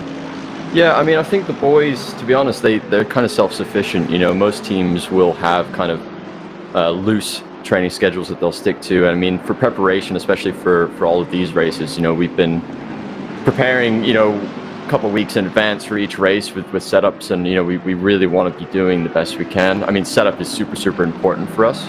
It's kind of a main focus, and Satsenko Mikhail is just an absolute beast when it comes to setup. So he's been helping us out a lot. We picked him up midway through the season. So yeah, I mean, I think setup preparation is definitely a key focus for us. I think when it comes to racecraft and actually battling out on track, I think the boys can handle that without too much training, right? So it's more just about the actual car setup itself. Well, Cam Royal, thank you very much for joining us, and we look forward to hopefully speaking to you at the end of the broadcast. Awesome, guys. Yep. Speak later. There we go then, Cam Royal, team manager of Chaz, he in the prime seats, and a very, very happy man, although slightly nervous, if I'm being honest. I would be too, given that his team currently in the lead just. We've got a word that we use up here in Scotland for just how small that gap is, but I'm not going to use it, of just how close he is. I mean, on the same points, but again, like he was alluding to there, Luke, the drivers are just racing their own race right now. They're not even thinking about that. Yeah, in these kind of endurance races, we always have sort of 3 stages. You have that first hour or so where the field's quite tight, so you want to be making as much progress as possible. And then sort of in that mid-race, you settle into where you are. You sort of work out where you are on the grid, and you're like, right, this is what we've got. We'll see what we can do. And you get to about 2 hours left, and that's when you think, right, let's take a couple of risks now. Let's push a little bit more, find that sort of optimal pace that maybe we've been conserving. A 10th here, a 10th there, and maybe go for more aggressive overtakes. And I think that's sort of what we're seeing from those top teams. Niels in the G2 BMW hasn't quite been pushing as much as I was expecting to get that second place overtake done. He sort of settled into that position, whether that's just purely because of pace, or whether that's because he's in that sort of mood, I'm not sure. But we're sort of in that calm before the storm time now, which I think will slowly sort of ramp up that ante coming towards the end of the race, and that last hour should be crazy. It's certainly setting itself up to be that way. As I said before, the ingredients are all in the pot, and we're just keeping them at a nice, steady simmer and ready for that final hour. And that's exactly what we see in all of the endurance races here at the Sim Grid. These drivers know the script. The first couple of hours are about getting as many positions as you possibly can. Then there's that lull between, say, 30% of the race and 80% of the race, where it's just keeping yourself steady, getting yourself in the best possible position, so that when all hell kicks off in the final hour, you're in the best possible position to get yourself up there.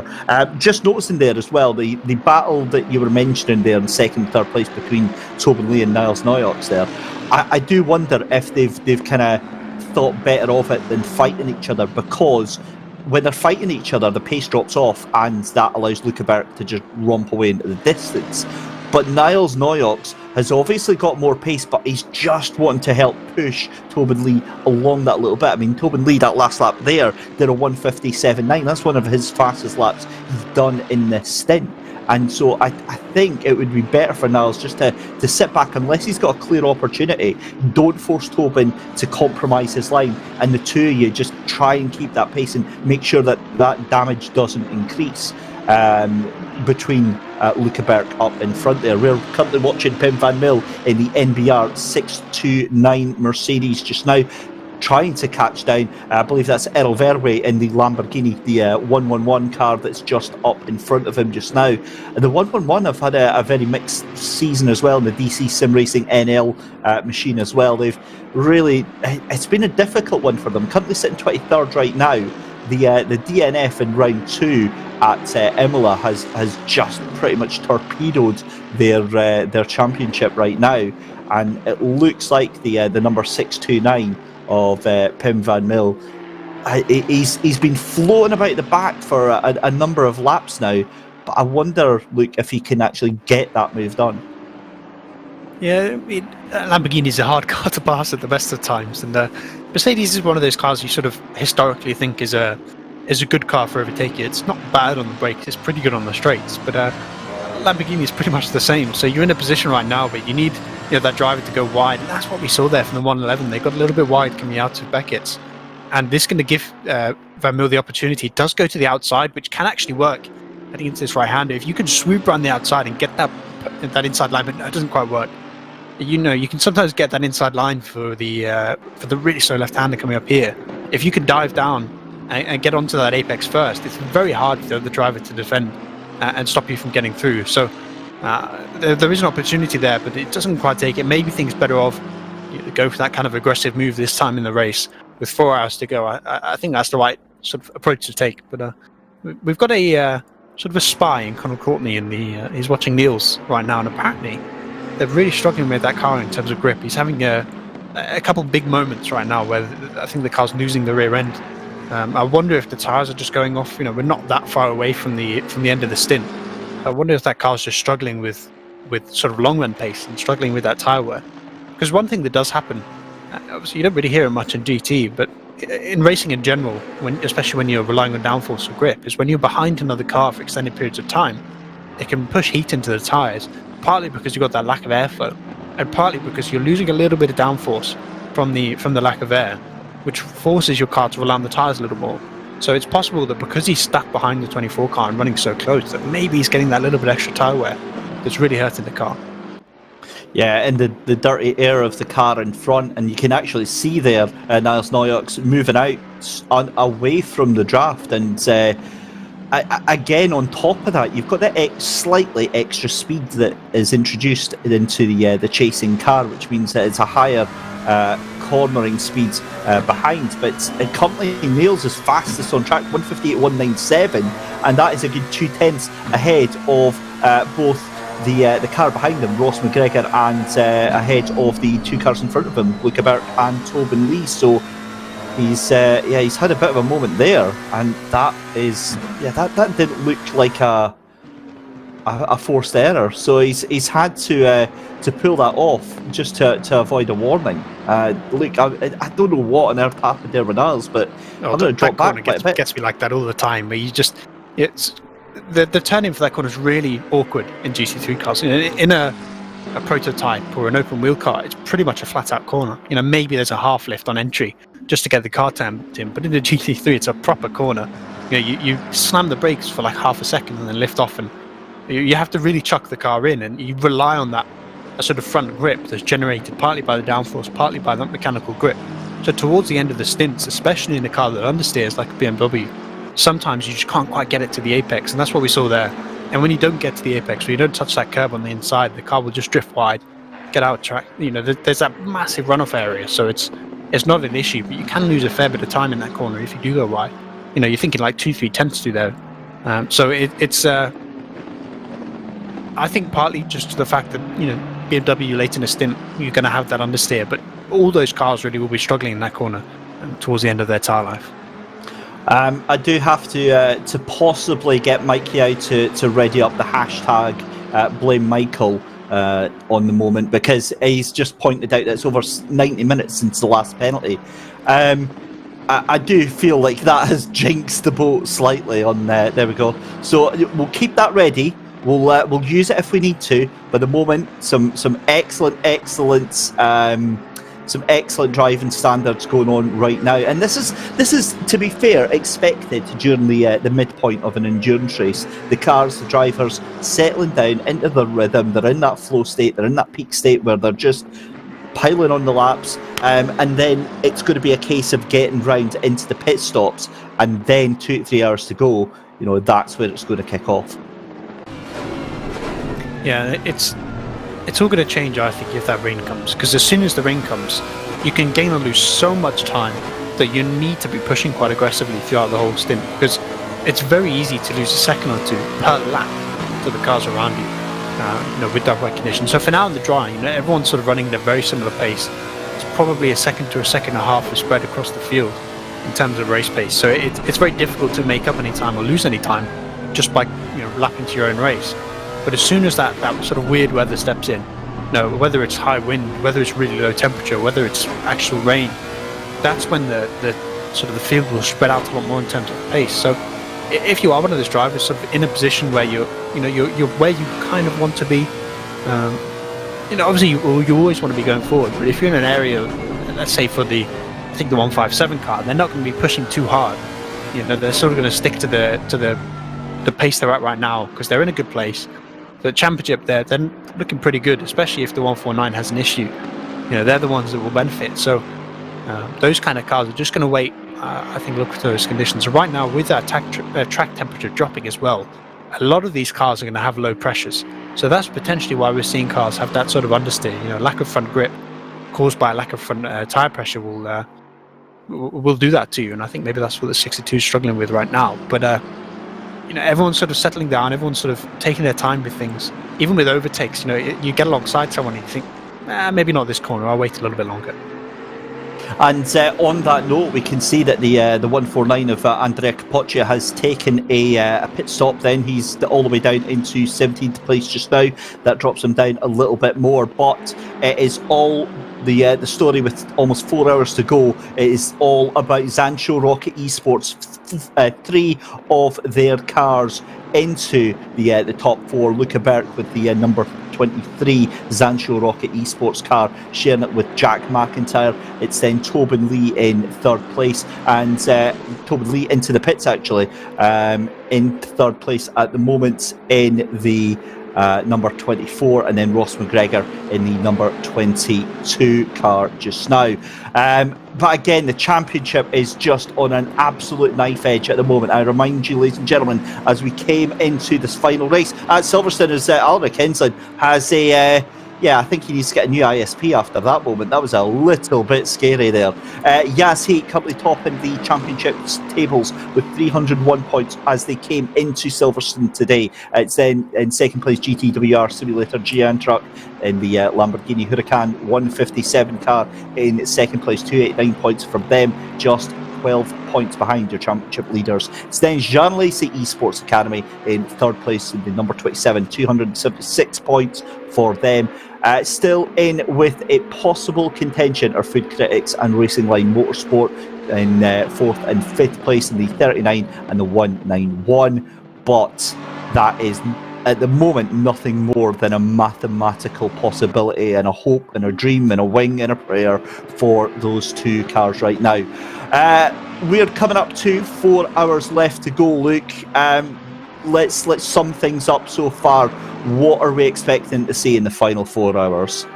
Well, it's sort of been the McLaren show, I think, for these first 4 hours so far. And we were expecting that coming into this race. It is a track where that car is traditionally very good, and they've really shown their pace today. But we have those sort of pretenders to the throne in the 62 G2 Esports BMW. We've got the 27 John Lacey Esports Aston Martin that's trying that charge to the championship. But also we've got that 149 car that is in the Yas Heat team that is currently trying to fight for their status as that number 1 team. They came into this with a nice little gap of points, and now really they're hanging on by a thread, with the 157 slowly making progress through the field, the 27 threatening for that podium. So it's really going to be that last 4 hours where we have that 1 car hanging on, those 2 cars looking forward, and those 4 at the front. But none of them are looking at the championship in terms of their progress. They're not teams that are in that championship contention. So it's all about winning this race for them. And I think we're going to see that 3-car battle for the win. That is going to be exceptional over these last 4 hours.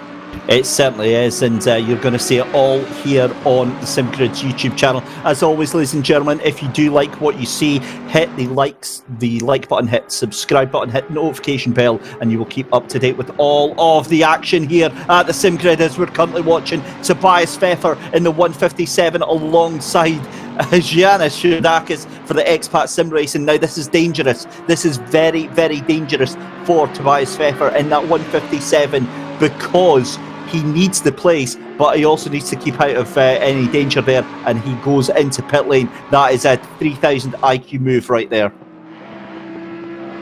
Yeah, it's a really nice decision there to get out of the way, get out of that battle, because the one way you lose a lot of time in these kind of races, in endurance, is getting stuck in those race-long battles. Take the 62 BMW. For a while, he looked faster than the 24 car, and for a while he was probably the fastest car on track, I think it was, and he just couldn't really show that pace because he was stuck behind a different car. So it's really important to find that clear air where it's possible. But there's also that issue, with the stint timers we have, with that threat of rain. Let's say the rain comes with 45 minutes left. If you're one of those teams that have extended your stint as far as possible in every stint before, it's going to give you a lot of leeway when it comes to making that pit stop, when it comes to switching over to your wet tires. But if you have to do it too early, you can have issues with pressure, you can have issues with temperature, and you can have issues with tire wear.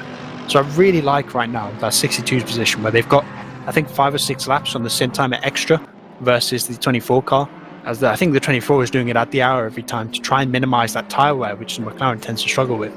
So the 62 is extending those stints, putting themselves in a position where if they do happen to get a really nice window for that switch to wet tires, they're going to be in a position to capitalize. Well, here we go then, ladies and gentlemen. 4 hours left to go in the SimGrid Endurance Cup season finale. It all rests on today's race. Dave Christie and Luke Rogers bringing you live coverage of the final 4 hours. We're going to take a very short immersion break and we'll be right back.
Well, pit stops are well and truly underway with 4 hours left to go. It's been an absolute masterclass in lap times from the number 24 of Tobin Lee.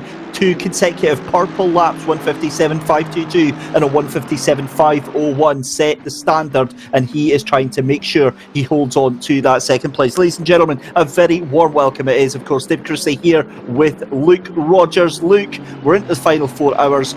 Everybody's starting to get happy, starting to bounce about a little bit, and the tension is rising quite noticeably here.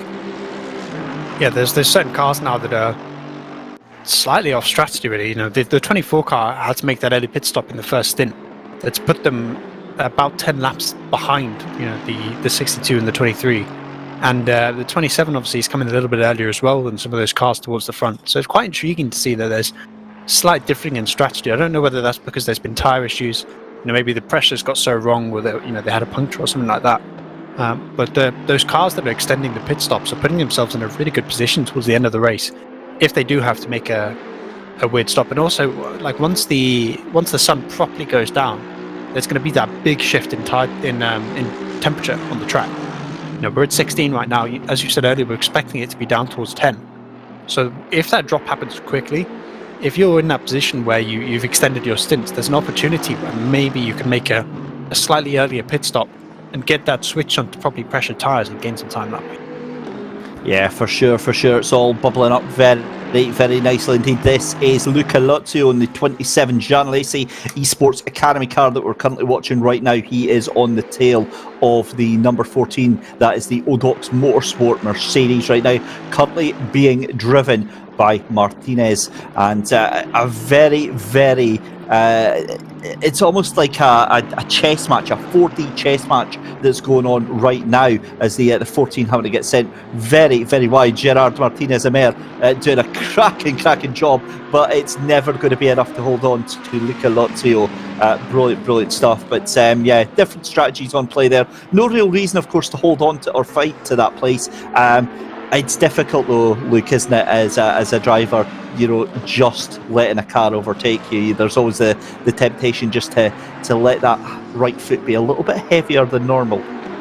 Yeah, it's quite difficult, I think, to get your drivers to sort of take that mindset where, you know, you work out who you should fight and who you shouldn't. I've just started racing in the GT4 league, like community league, and there are some guys in there that are just so much faster than me, but they use reverse grids. So I'm towards the front of the grid with cars behind me that are second half lap faster than me. And it's always such a challenging sort of mindset to have, to accept that those guys are just going to go past you and that you will lose more time trying to defend. But if you can get into that mood, especially in an endurance race when, you know, you pick your battles, you can really gain a lot of time doing it. Well, it's time for another quick chat, and we did have somebody that was waiting to have a chat with us. We'll go and have a look because they've just disappeared. So it was the 818 team's very own, I think it was Ryan Whitlock that was having a little chat with us, but he's decided he's got better things to do right now than have a chat with us, so we won't take it personally. I don't know about you, Luke, but I feel a little bit offended there. He's not got a Christmas card so far. Joking aside, though, Giorgio Simonini in the 157 GTWR Simulator Giant Truck Racing Lamborghini currently has to get a move on, if I'm honest with you, because at the moment, bear in mind that we're going through changes in pit stop strategy and cycling through, but at the moment he's only two positions ahead of the Yaz Heat 149 machine right now. He needs to get past Horting in the 34 McLaren as quickly as he possibly can. That's the car of the 34 there, the team announcement Zoomed Racing. That is a bit of a mouthful, but Lorenz Horsing is the man in between him and that position there. I think the 149 does owe a pit stop, so they should be coming in fairly soon, and I think they're going to lose 2 or 3 positions on the track. But yeah, it is super close between them, and I don't think it's enough, right? I think if the 157 finishes 8th and the 149 was 12th, which is where they were, with the... Oh no, they don't have a pit stop. So how did they get to 10th? Because they were 12th. And that is the conundrum, ladies and gentlemen.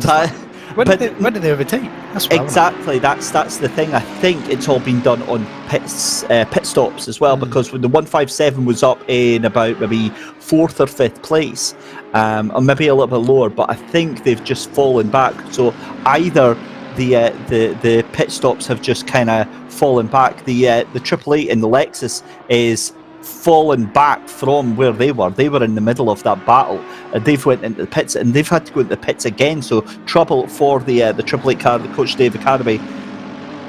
It was Alaric Henslin that was in that one before he came into the pits. We saw him involved in that battle for 8th and 9th position. They went into the pits, stayed out on the tyres that they had, and then that's not worked out. However, here is Andrea Capoccia on the run down to Stowe Corner, trying to get a move up the inside of Contagianis. Oh, this is crazy, crazy stuff. Think of the championship.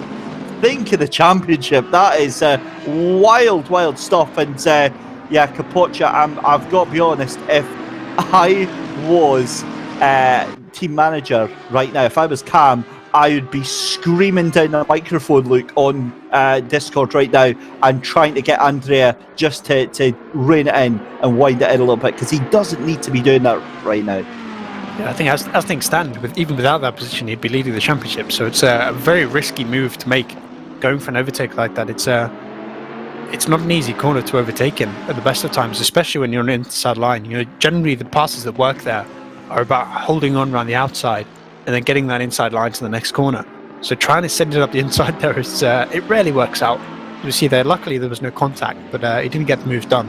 So he's going to lose a bit of time there for no real gain, and maybe a bit of tyre scrubbing as well, which is not going to help.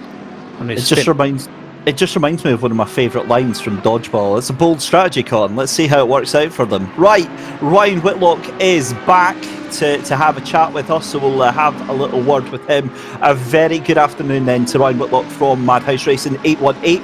Ryan, we don't feel offended at all. Where did you go, buddy? Oh, I thought you guys didn't want me. We never pass up on a chance to chat with our favourite American. Ryan, joking aside, it's been a very difficult afternoon for you guys today. It's been rough. I'm usually the starter for these races, but I'm in Central American time, so I slept in a little too much. Thankfully, Tony was able to do our first stint, and then he left, went to go get some food, and then I did 3 in a row. So it was a little tricky, but you know, we've just stuck in it and made up places from other people retiring, really. Is that really what the strategy is going to be now? Because given how fast this top split is, I mean, it must be so frustrating for yourself with all this work to do and such a short amount of time to do it. Yeah, I mean, we're already halfway through, so call it a sunk cost fallacy if you want, but we've already spent so much time on it, we might as well finish. Our pace isn't bad either, it's just we started so poorly, and we're still hoping for a bit of rain. It looks like there might be a chance sometime soon because we know the Bentley's good, but yeah, we're really just looking to finish what we started, really. And obviously it's been a very strange season for yourselves in the 818. It's been a mixed bag of results, but really it's been coming better for you guys towards the end of the season. Obviously you started out 34th, then up to 31st, then 30th, and then last time out 23rd position. And the way that you're rattling up through the field in the second half of the race, do you think possibly you might get a top 20 out of today? I'm not sure about a top 20 just because the field's very spread out and it's a large track, but we still might be able to manage a top 25 or so. And I mean, we knew coming into the season, like, this is split one of TSG. It's going to be very competitive, and every single one of our drivers, like, we all have jobs. I'm a full-time college student, but we still enjoy the competition and we do the best we can, really. Well, we wish you all the best for the rest of the race, Ryan. Look forward to having a chat with you towards the end, and good luck for it. Yeah, thank you very much. You guys enjoy the rest of the race. So there we go. That is, of course, Ryan Whitlock there, and I've dumped him into the wrong room. He'll be able to sort himself out. It's fine. Right, leaders are into the pits then, as we are well past the halfway stage of our final race for the season of the Endurance Cup. Niles Noyox temporarily on the leaderboard says he's into the lead. We'll find out where he actually does come out very, very shortly. Into third place, there he is, our awesome Mike Yout from the production team pointing that one out. G2 Esports then entered place then in the number 62 car behind Luca Berk, and Luca Berk though looks like he's lost a lot of time, because Luca Berk was absolutely storming out in front there, and Tobin Lee then temporarily into the lead. Oh my goodness me, that was an absolute dive bomb up the inside there from the BMW, and that was a wild moment. I think that was Chris out in the number 1 BMW. Wild stuff from Renfelten Pro Team there, Luke. Yeah, I'm not sure how intentional that was. I think he might have missed his braking zone slightly, and luckily it worked out, because the Mercedes was slightly off their line, letting the other BMW through. It was almost a big issue, but there was a long stop for the 62 car that's pushed him back in 7 seconds to the 23. It looks like the 23 has actually had a really good stop as well, because they've caught up with the 24 car. But wasn't it the other way around? Or am I misremembering? Yeah, the 24 is got a different pit schedule slightly. Yeah. Luca Berk was obviously in the lead, and the gap to Luca Berk and Tobin Lee was actually in the lead of the BMW. The BMW was behind. I think that gap was already up to about 4 seconds, so I don't think they've lost that much time in the pits. I think it's maybe about 2-3 seconds. Yeah, to where they were, because they were 5 seconds off the lead, and then only about 1.5 seconds behind the 24 car, which obviously is, as you said, pitted quite a lot earlier, and it looks like the sort of heavy fuel fresh tyres is nice. I mean, you sort of expect that with McLaren. At the start of the stint, they're very fast and they lose a lot of time with tyre wear usually, but they gained a really nice amount of time on the 23 car. Yes, they're off strategy, but I don't think they'll have to make an extra pit stop, so it might actually be, that was a genuine position change for the lead there. And yes, there's about a 10 lap difference, but across the rest of the race there shouldn't be any extra pit stops.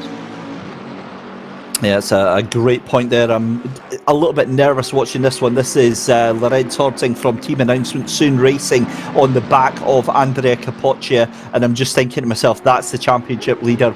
Please let's not see anything happen there. However, Andrea Capoccia, he's been putting that car's nose, if I'm honest, in a lot of places it doesn't need to be right now. Today, the name of the game is all about championship preservation. But I guess, racing drivers are going to race, as we see Luca Berk here for Jensen Team Rocket Racing in the 23 McLaren, and he is catching up on Tobin Lee at a rate of knots right now, 158.0 last time round. Tobin Lee actually did a 157.8, but that just shows the pace Luca Berk has got right now on this lap, and I wonder if team orders are going to, if not determine the position, determine at least the way in which these two drivers sort themselves out right now, Luke, as camera drops back even further to another 2 seconds, and Zancho Rocket Esports is having a fantastic day out. Yeah, I mean, we sort of expected it, coming to this race. I mentioned it a couple of times. This is the race where McLarens are strong. The car it almost feels like it's been designed for Silverstone. There's Donington Park is pretty strong as well, I found, from what I've seen so far, but it's just nothing like this track. It is such a strong track for that car, and really they needed to have a race like this. They've perhaps been I don't want to say underwhelming, I think that's unfair, but they've not been quite as far ahead, quite as far up the grid as I expected in terms of the championship. They're sort of thereabouts, but they're not quite there, I think is the best way to describe it. So they've finally sort of shown the pace they do have, the pace we know they have as such an established esports team. With the sort of standard of the drivers in that team, you expect them to be to the front of the grid. In this race, they're using that sort of pace. They're got the optimal pace out of the car, and showing what they can do. And there's a real potential for a top 3 for the team. Well, Lorenz Horting here for Team Announcement Soon Racing. He is getting very fighty right now. He sees your championship leader Andrea Capoccia, and he's perfectly entitled to do this. He's perfectly entitled to harass him within an inch of his life, and Capoccia has got to soak up all that pressure. If that was me, I'd be making sure that I was out of the Harbs way there. There is your updated team standing then, and 149 at the moment, doing everything they possibly need to do, and that is exactly what you have to have in the back of your mind in that 149 car. 6 points is the advantage right now, and we see Lorenz Horsen getting very, very close to the back of that Mercedes, looking left, looking right, every which way but loose right now as they come through the corner here at Copse, and this is on the run down towards Maggots and Beckett, but that gap is now just a couple of points, but importantly that takes that dead heat situation out of contention right now. Jan Willem van Ommen at the back of this fight as well in the 872 Bentley. That Bentley's been very, very quiet today for ACR TX3, but he really needs to try and just hold on to this, and the track temperature now down 1 degree to 16 degrees. It's 7:32 in simulator time here on the virtual track here at Silverstone, the virtual home on the real life home of British motorsport. And yeah, this is getting very, very tense. Gap up at the top, Tobin Lee now a second ahead of Luca Berg. That gap has went up by about 3/10 or so, but Arthur Camara dropping back even further in that BMW, now 9 seconds. And yeah, we thought it was a great run for the BMW, but it's starting to slip away now. Yeah, I think it was that pit stop really that pushed them back, and I do expect they'll come back through the race, especially with their colder temperatures. Their actual race pace should be good. And earlier on, we saw for the 62 BMW that the long ones was what was strong. The last thing, they seemed to be struggling a bit more with tyre wear, but I think that was because of the fact they were stuck behind the 24 car for such a long time. So they had that dirty air pretty much the whole stint that pushed their tyre wear up a little bit more. But with that clean air, they were the fastest car on track. So I expect they're going to start coming back forwards again. And yes, they might struggle to pass, but I do still think they're in for a shout for a battle for the win. And it's going to be an amazing run to that final battle. All this is just now, this final 2 hours, or the 2 hours that we've got in front of us, are going to be all about race preservation, about setup, about pit strategy, about trying to do undercuts where possible, and getting yourself out of harm's way as much as possible. Then for the final hour, have at it, lads. You go for it and you see what happens, and I think everybody will be fighting for themselves. I don't think we'll see too much in the way of driver stops in that final hour as well. I think it'll literally be 2 hours out, and you'll see drivers doing those double stints to keep the car where they know it. It would certainly make sense in terms of pace for those same drivers to stay in, and making sure those are your fastest drivers, obviously. But what a battle is going on right now, and this is for 9th place at the moment between Andrea Capoccia. You've got then the 34 just behind of team announcement soon racing of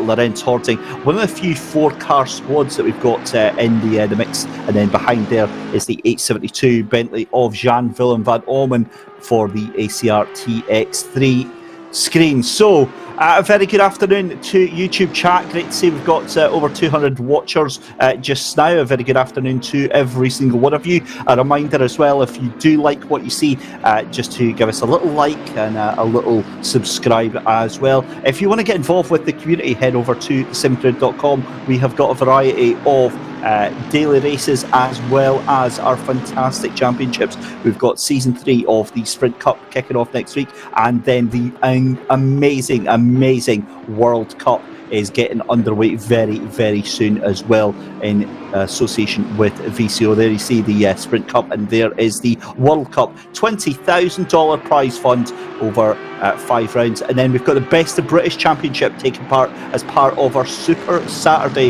events here. Those have been so much fun. I've had the privilege of commentating and taking part as well.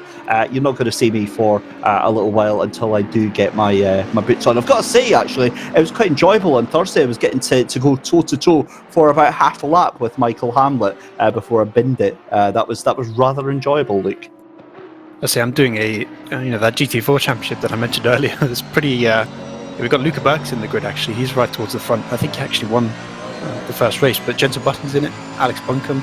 It's a pretty stacked grid, and I'm just there, plodding along in my Ginetta, which luckily it was Alton Park was the first round, so the Ginetta's quite good there. But I'm not looking forward to Monza because it's going to be on the limit of about 75% of the lap. But it's pretty that awesome. the one where you got murdered? Oh yes, yeah. On the last lap, coming out of the last corner, the guy next to me has a pop-up on his screen. Decides to drive straight into the side of me and spin me out. I didn't get to the line. I felt like Carl Edwards from NASCAR back in Talladega, if anyone remembers that crash. Almost ran to the line, but actually I had to reverse along the line. It was brutal. I was 10th. I was really proud of myself. I was 10th coming out of the last corner, and I finished 14th because of it. But yeah, that pretty was awesome. That was with the quality on that grid, I was very happy with my 10th place. But that was a pretty decent recovery, because after what happened, the fact he still reversed it over the line, yeah, I was quite proud of that. Right, back to the action on track then. We have got a Zancho Esports 1-2. We almost have a top 3. But John Munro just a little bit too far back, 32 seconds behind Arthur Kammerer. But, I mean, that is an impressive day out of the races for the Zancho Esports lot at the moment. This is the battle for 9th, 10th and 11th place. Lorenz Horsing just ahead of Jan Willem van Ommen. But we cut to this battle for P23 right now. P24. This is Joey Thiessens trying to fight off Christian Tvaren in the 58 Ferrari right now. That Ferrari, I heard the guys before us having a chat, and I think it was Chaz that said about that Benetton livery on the Ferrari just looking absolutely gorgeous. I have to agree with him completely. It's utter sacrilege, but I mean, it does look absolutely glorious. It reminds me more of the M&M's car that races in NASCAR. I mean, I always do NASCAR references because I watch it all and race it all the time. But the Kyle Busch number 18, it looks so much like it because of the color combination. But yeah, it's actually supposed to be inspired by, as you said, the Benetton, right? So it is a pretty beautiful car. I love the weird liveries. You know, I'm a stickler for them. I race a zipper car in my Lexus. You know, half the cars are different to the other half. It's just, I like having spicy liveries and grids. You know, I like having a bit of diversity, because as much as I love the Zancho Rocket livery, 3 of the top 4 having pretty much an identical livery can get a bit dull. Yeah, and it's, for myself, as somebody that works in marketing and branding, for a lot of these sim drivers, this is they're on the verge of a career if they're not already doing it, and it's a fantastic opportunity for them to represent their personal brands and partners that they've got as well. So it's fantastic to see that opportunity coming into sim racing as well. And a lot of drivers, especially up in the top 10, have got quite a lot of brands and commercial partners that are on board with them, and they make a pretty decent amount of pennies on doing that. So yeah, great to see that. Back to the battle though, Lorenz Horsing is broken that gap from Jan Willem van Ommen. He did drift back a little bit behind Andrea Capoccia, but it just shows you the pace really that he's got, because he's gapped Jan Willem van Ommen straight back onto the back of Capoccia. He's got the run out of Cop's Corner here. They're on the run down towards Maggots and Beckett, and yeah, I've got to be honest, he's looking like he could try and set this up on the exit here and make a little move on the run down towards Stowe here, Luke. Yeah, this is one of the more challenging places to overtake, but it is one where if you can get that run, along the straight, and you get that slipstream and you get that overspeed, you can really dive either side. Yes, as I've explained earlier, the outside's nicer if you can make it work, but that inside line is easier. So it's really one of those corners where you have to work out what your car is good at. Is it good under the brakes? Is it good in the high speed corners, or is it good coming out of the corners? And you choose which side you go to. If your car's good at high speed cornering, if the downforce is pretty good, then you go to the outside.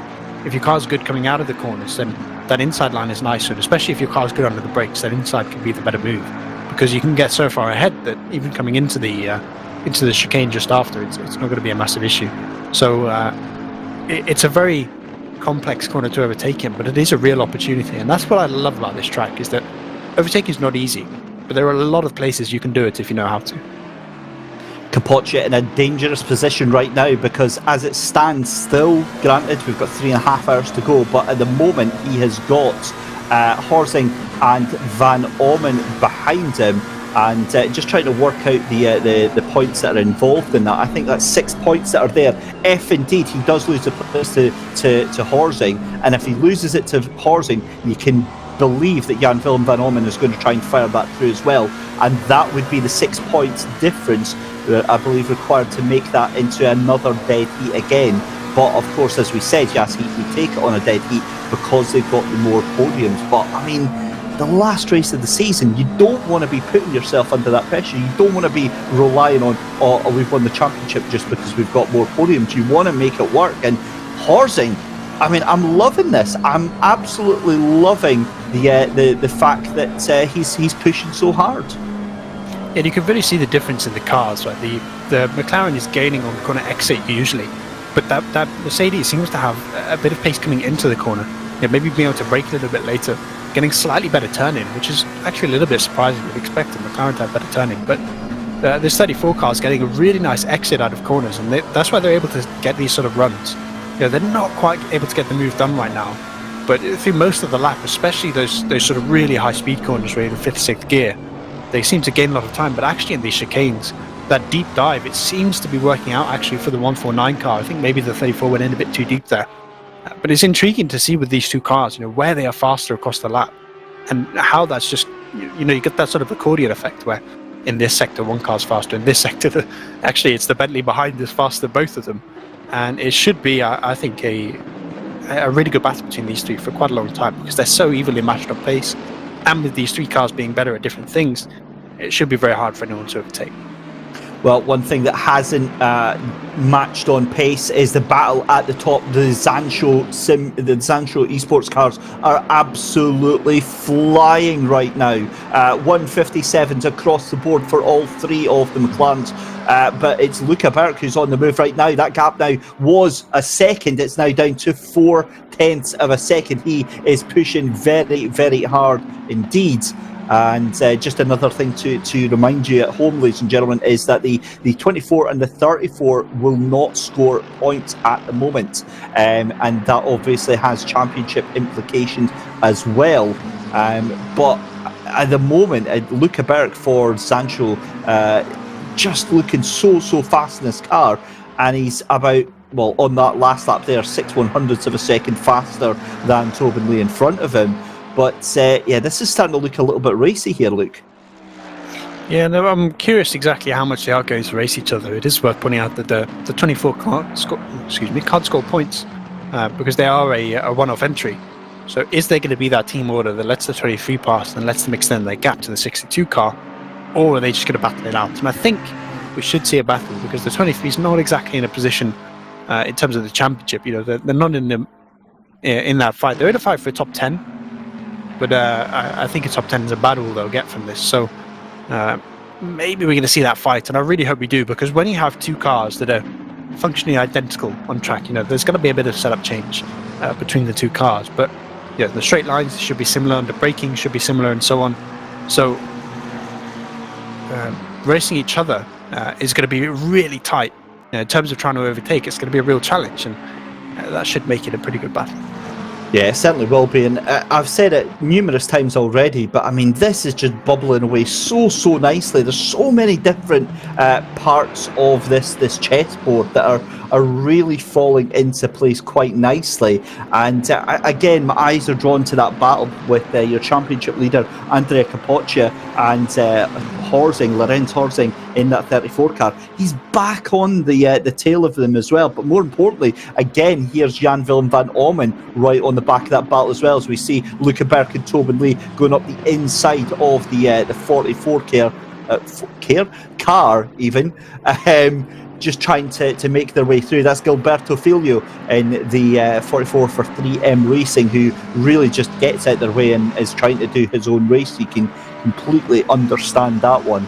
But brilliant run there, and made it look very, very nice in the Lexus. Right, back to your championship leader then, because this is really making me very, very nervous. I'll be completely honest with you, because Andrea Capoccia is in a very difficult position right now. He's got two cars hunting him down. All he has to do is just drive his race. He just has to settle down and keep going on with it. But I do worry that he's going to be pushed a little bit too hard by Horsing and by Jan-Willem van Oomen in the 872 ACR TX3. As we see, Lorenz Horsing just going very deep into the corner there, and that is going to allow Jan-Willem van Oomen surely to get the run here as they go across the line. But again, Jan-Willem van Oomen just too far back to make anything stick on that car, because they're coming now through Abbey, through Farm Curve. Oh, dives up the inside. Beautiful move. That's absolutely textbook. That is how you do it. Jan-Willem van Oomen for the ACR TX3 team moves up into 10th position. And it's going to be Lorenz Horsing trying to get that cutback done. He might have the pace on the straight here, and it's all going to come down towards Brooklands. Tries to go around the outside, but Jan-Willem van Oomen just plants that Bentley into the corner, and that is the move done, and that allows a little bit of breathing room for Andrea Capoccia. There's a bit of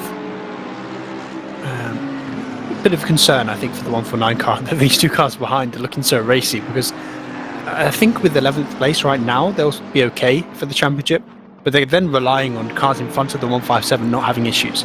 And as soon as the 157 makes up a bit of progress, suddenly these two positions might be for the championship. So they have to be really careful about whether, maybe they don't defend and let them through, or whether they do fight for that position. With 3 hours and 20 minutes to go, I think you err on the side of caution and just let them go.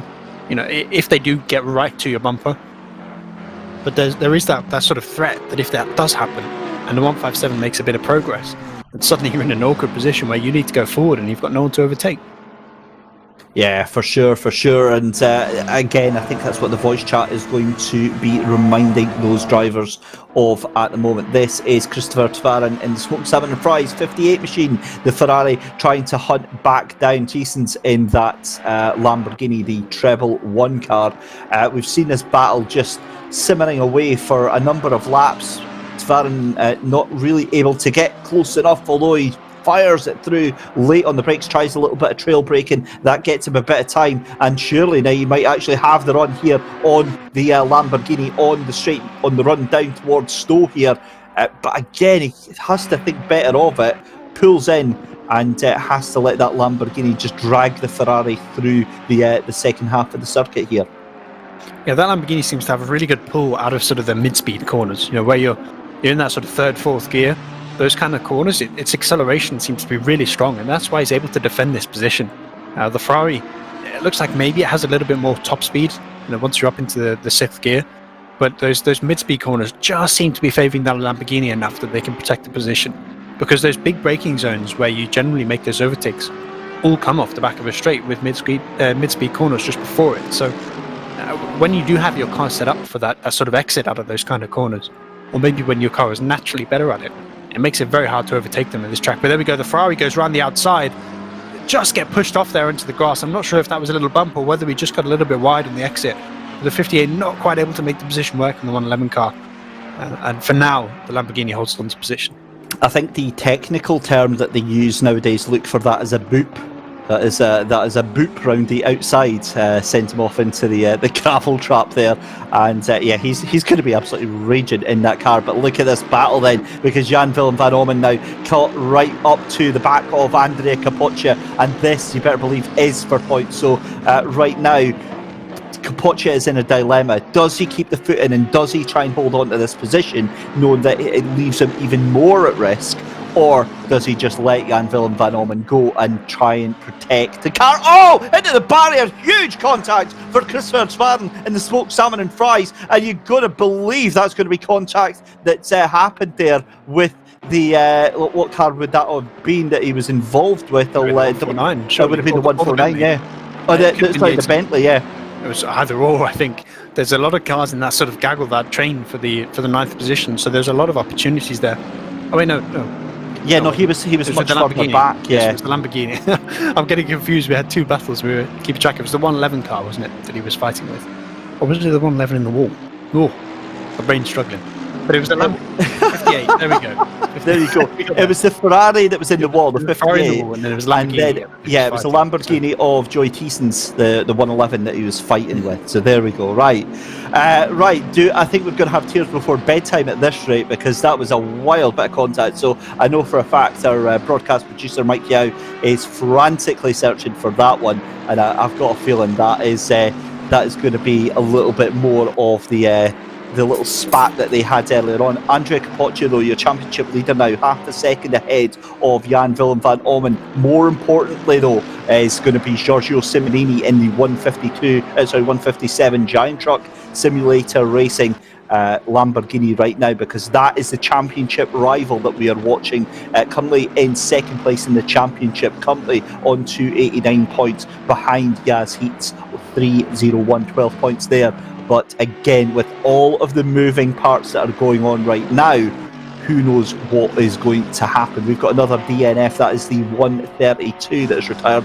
That is the number 2 GTWR Simulator Giant Truck team. So that's the sister team of Thibaut Prost, Michael Romaglione.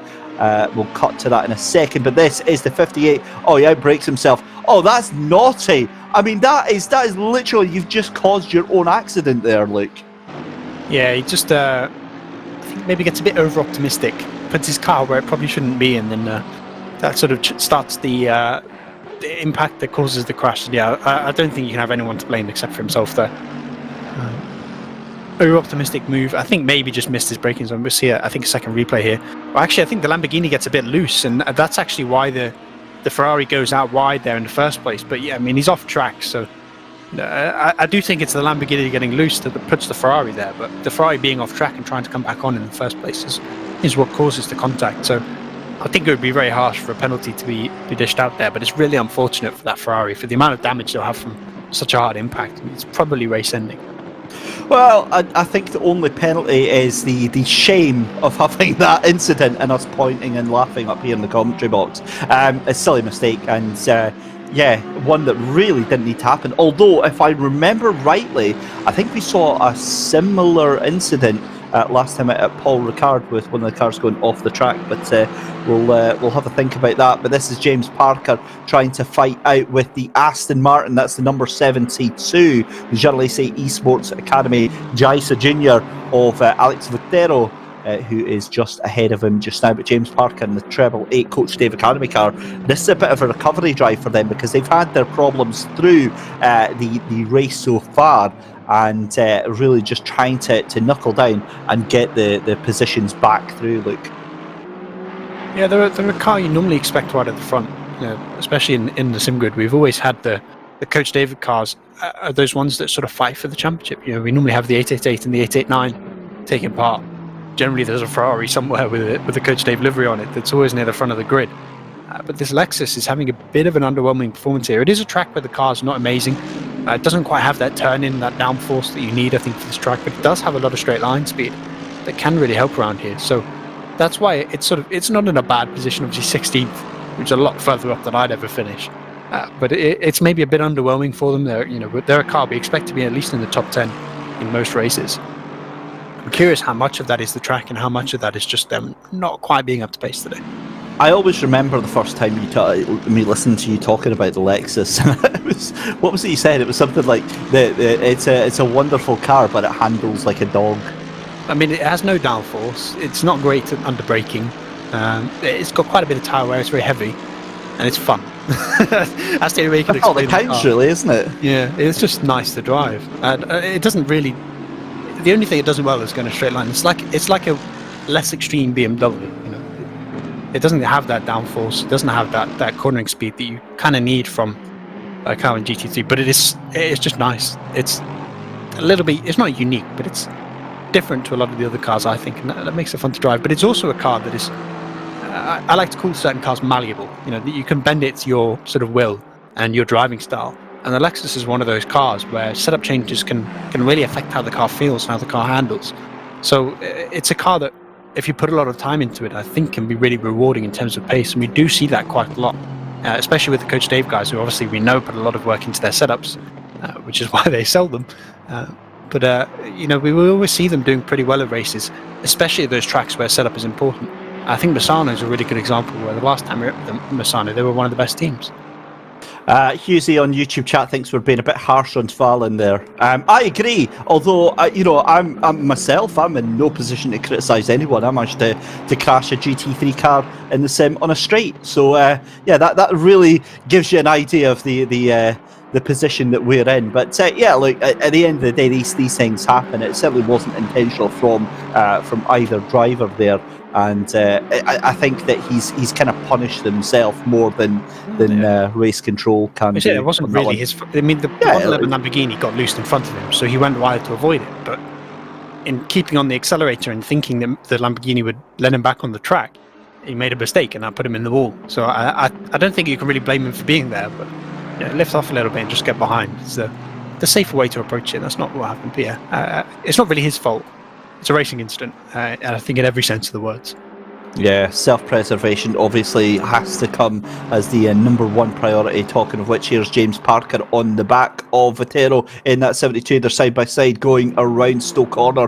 Parker backs out of it, possibly going to try and get the cut back. He's looking quite racy as they come on the run down towards Vale Corner and then into Club. He's going to go around the outside. That's never going to work, but again, trying to get that switch back. But all Votero is doing is just planting that car on the apex, and that is textbook defensive driving 101. A great job there.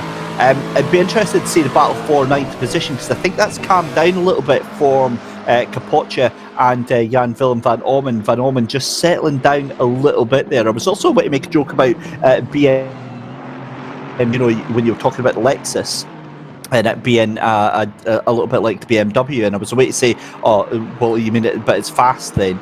But then I completely forget that we've got BMW in 3rd place. So yeah, cracking result for them just now in that car just now. But James Parker dives one way, tries to get the slipstream, moves out as well. This is going to be on the run down then toward Brooklands, the left-hander there. Parker tries to go around the outside. What a move. Gets the inside line. They're going to be on a drag race out of Luffield through Woodcote. Beautiful move there from James Parker, and the Coach Dave Academy car sends it round the inside. Yeah, and it's a bit of a fight back here from the 72. I think they might be able to get a bit of a run here. Coming out of Cobb's Corner, if they can get alongside towards Maggots, I think it's going to be very hard to make an overtake work there. But this is the kind of area of the track where you set up 3-4 corners in advance. You put yourself in a position where the car in front of you has to defend, and then through Maggots, Beckers and Chapel, they're slightly offline, and then you gain all the way along that straight into Stowe. But it looks like that Lexus is just working a little bit better through those corners to high speed right now. And the 72 car not quite able to keep up. I wonder if there's maybe some tyre wear playing in, or just I think maybe the track conditions might be suiting the Lexus a bit more. It is one of those cars that suits the lower temperatures. I was talking earlier about how certain cars gain more from when it gets colder, and the Lexus is definitely one of them. It can be a little bit awkward to drive in that hotter temperatures because it tends to burn its front tyres out in those kind of temps. So it might be that the 888 car is starting to come to the drivers, starting to gain that bit of pace, and they're starting to look forward. Yeah, there is a lot of pace for sure in that Lexus right now, so we'll keep our eye on that. Now, I want to kind of lift up the curtain here at the sim grids. Behind the scenes, we've obviously got our dedicated production team of Michael Hamlet and Mike Yow, and that's just the people that we deal with directly. We've got a thing all set up on Discord where we get live race penalties sent through to us, and what I'm absolutely flabbergasted with, and I never really took notice of it before now, I switched over to the penalties channel where it gives us updates of drivers who have got penalties and the reason behind it. I don't think I've ever seen a race where, and again I'm touching the desk here so not to jinx it, but look, 2 penalties in almost, what's that, 5 hours of racing. That is just incredible. Yeah, we'll come back to that GT4 race I was telling you about earlier. It was a 45-minute race, and there were 15 penalties, so it shows you the sort of the cleanliness of this race that's happened so far. It's a real testament to the grid, how well they've been able to battle. We've seen that all race. It's been a great race, but they've been able to do it cleanly, and that's not something that happens every day. And especially like a track like Silverstone, where the overtakes are a little bit more complicated than, let's say, Monza, where it's generally speaking either a straight or a braking zone. These kind of tracks, you have to set up those passes, and when you do go for those dive bombs and those aggressive overtakes, it can cause incidents. So the whole grid's been pretty well behaved today, and And that's, I think, been a part of why this race has been pretty good to watch so far. Just catch up on YouTube chat. Zabzi is asking, is Honda gaining on the P5 Aston as well? Not on that last lap. Honda was 6/10 slower than Luca Lozio just in front of him in that Aston. The gap is still 15 seconds at the moment, so Honda not catching him up on, well, he's not catching him up at all, but certainly not in any dramatic fashion. So we'll keep an eye on that for you, Zabzi, and keep you updated on that. But back to the battle for P9, 10 and 11. Your championship leader, Andrea Capoccia, in the Yaz Heat 149 Mercedes ahead of Jan Willem van Ommen, who has got, that looks like, I believe, the Energy Racing Mercedes. That'll be the 25 that's in front of him. God, I'm quite liking that, just able to recognise the livery and call that straight out. But yeah, that's the Energy Racing number 95 machine.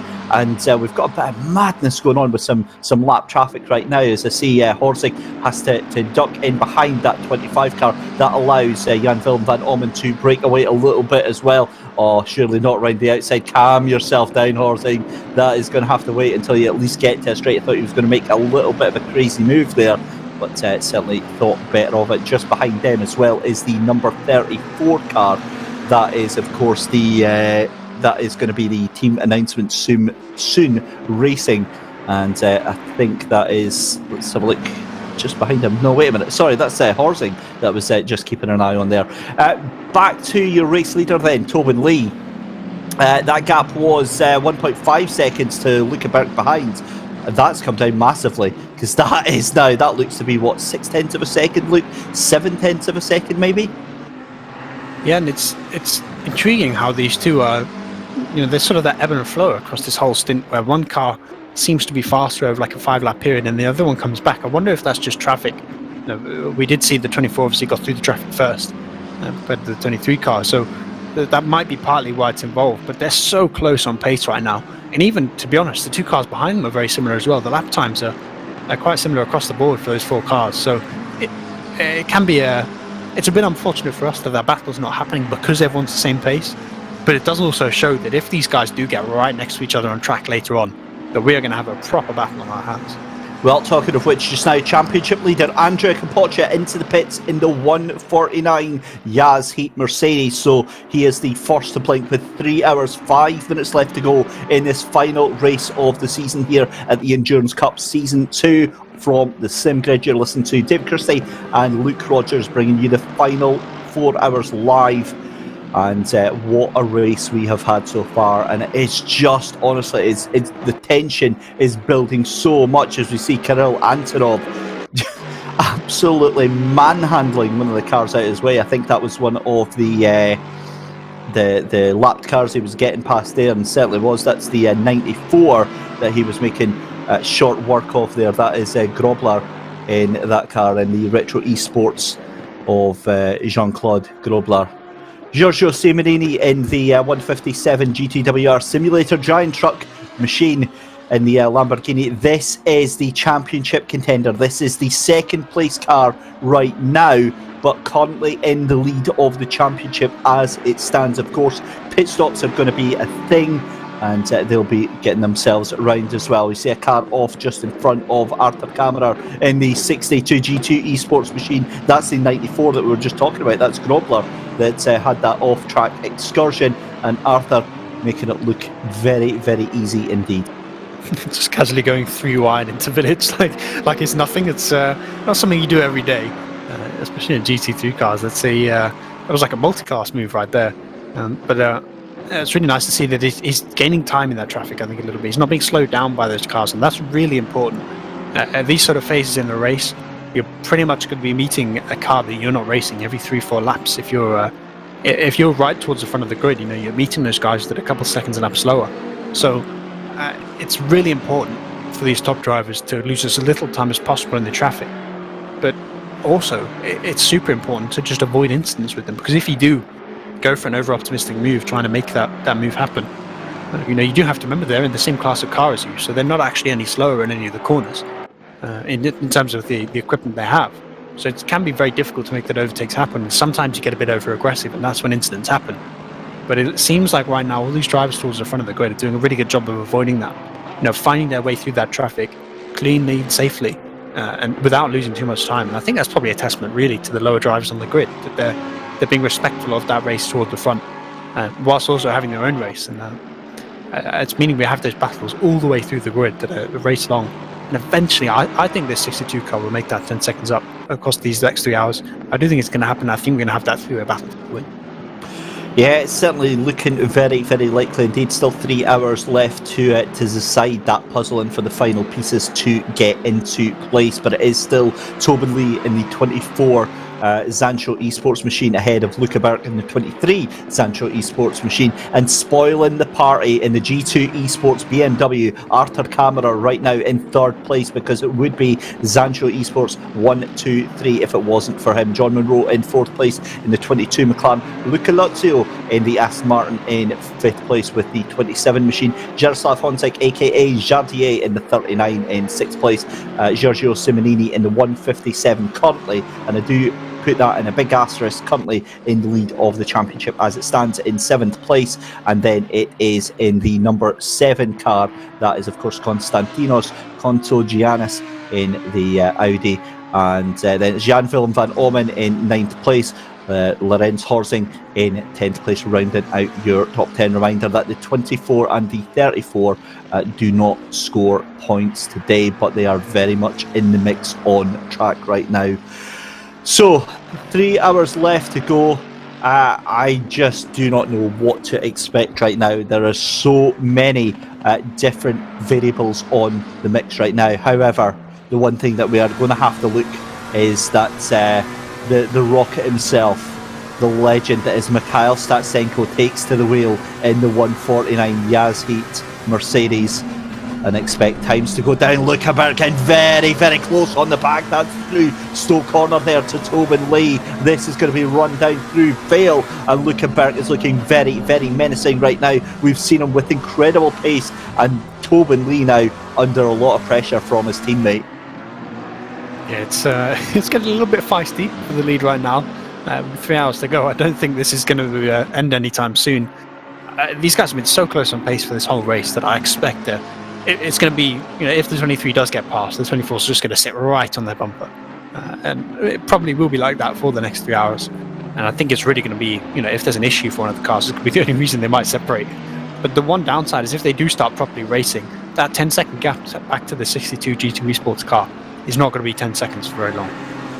Yeah, you mentioned that just very recently, and I've got to be honest, I think you're absolutely spot on. It's a great call from Arthur Camera and Mike Yao on our production team, making us very jealous in the comms block here, Luke, with that picture of his what looks like a delicious takeaway, and I'd love to describe it for you, ladies and gentlemen, but I don't want to make you hungry there. But if that is chicken and black bean sauce, then Mike is going to be buying me one next time, because that looks bleeding delicious. I'll also have a lovely bottle of that San Miguel that he is. I think we can't drink on the job. Why can he? Do you not notice it says the 0%? Oh, I didn't notice. No. I just made that up. I don't know if it is or not. I highly doubt it. But on my desk, there's a bit of a fun fact, a Luke fact. On my desk above it, I have an alcohol shelf. That's where it's all kept, right next to me. And I'm just every now and then taking a quick peek. I've got a nice selection of different types of brown ales that I'm going to be tucking into as soon as this is finished. And I'm a little bit jealous that he's having one now, because we can't drink on the job and he can. I mean, we could. I mean, it might get a bit messy. I was about to say we can. Oh, that's a bit late now, just halfway through a bottle of vodka in the middle of a broadcast, as we Scots tend to do. What can I say?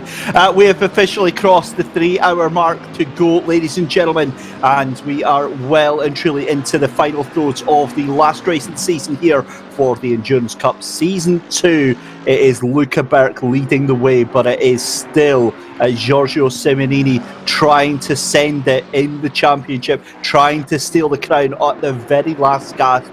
But Mikhail Statsenko is going to have to fight tooth and nail to see anything different of it at the moment. Giorgio Simonini in the 157 Lamborghini in 7th place, Mikhail Statsenko in 14th place, but the pit stop window is completely different for these two, so we will see that even up towards the end. One of these teams is going to have to take a slightly longer stop, but Mikhail Statsenko has it all to do right now. 7 places between them and a whole raft of points.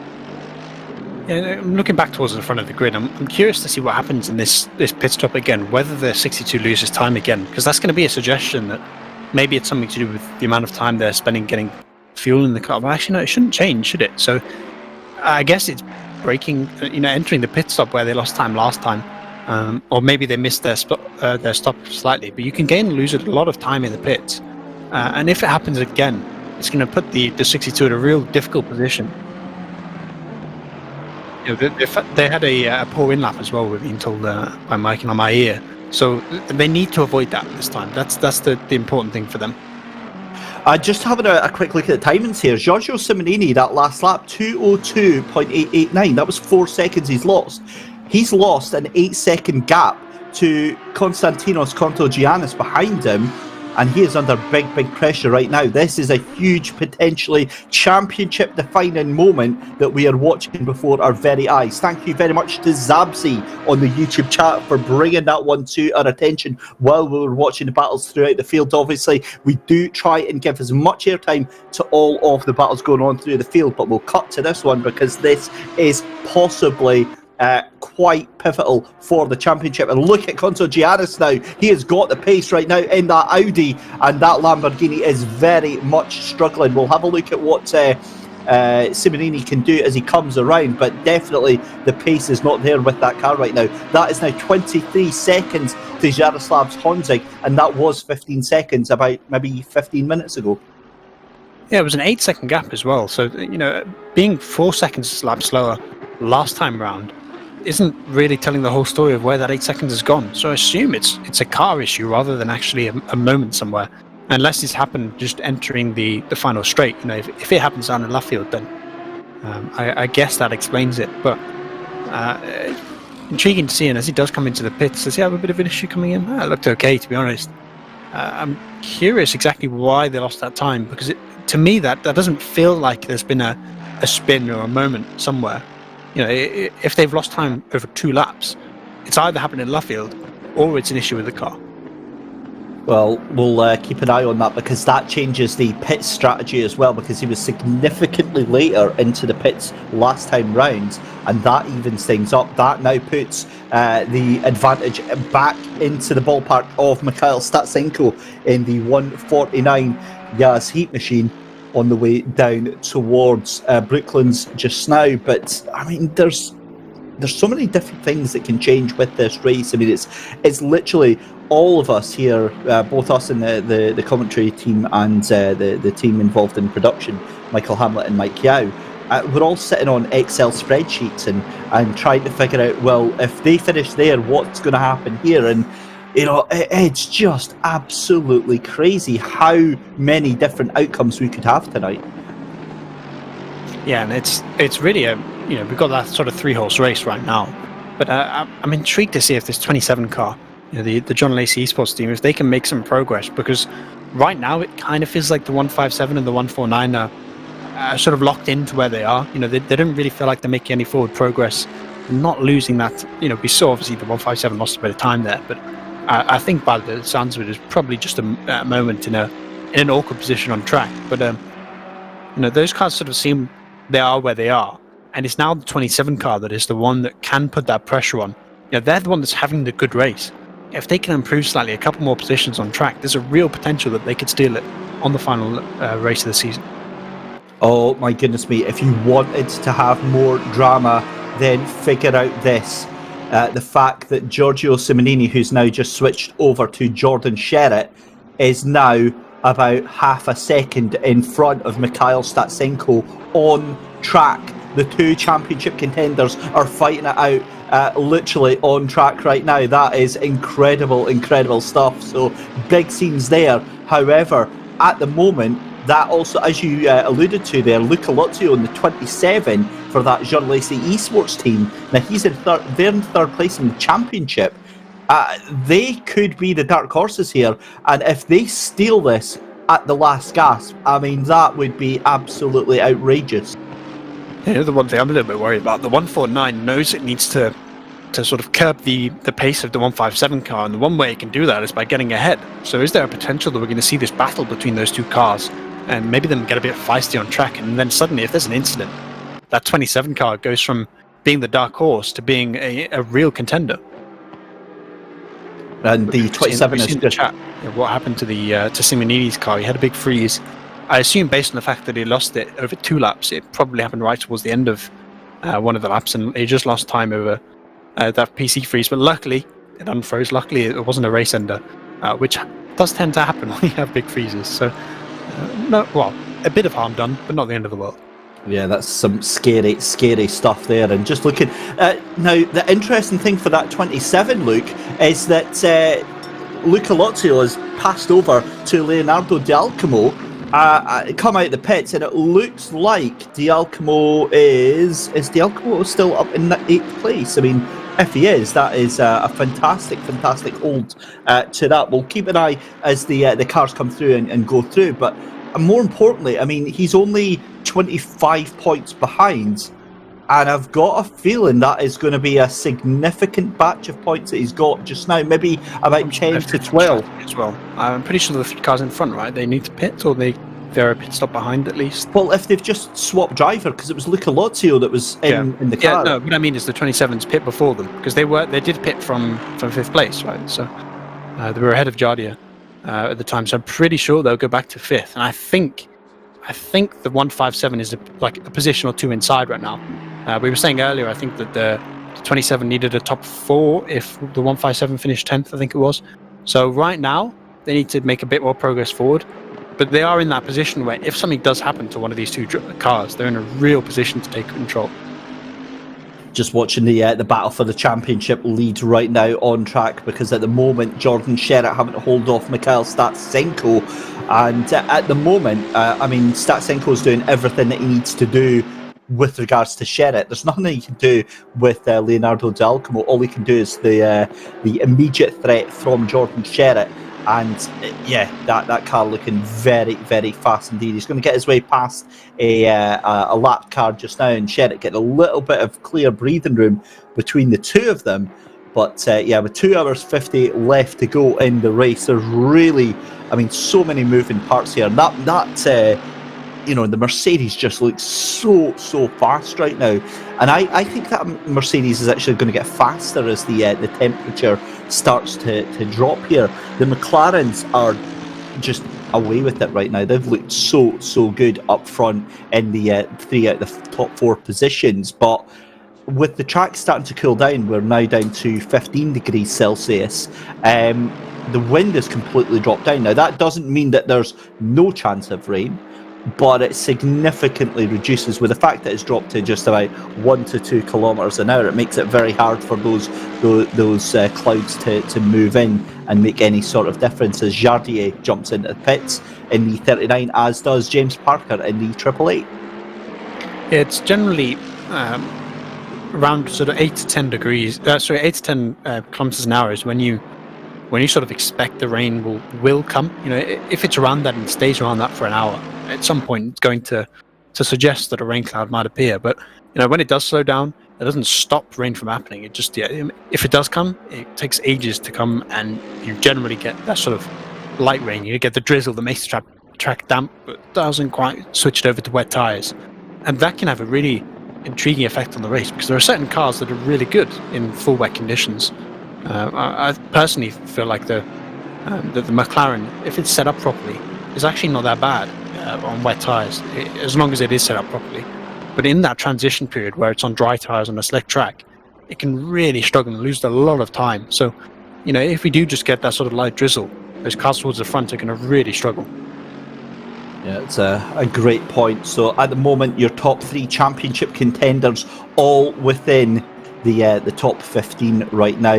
The 157 and 149 of Jordan Sherritt in the Lamborghini and Mikhail Statsenko in the 149. They are currently 11th and 12th place, and then you have Leonardo D'Alcamo in the 27 Aston Martin, currently third in the championship, up in 7th place just now. He'll move up just now because the 39 indeed he does. Jaroslav Honzig into the pits and jumps back out in 9th position.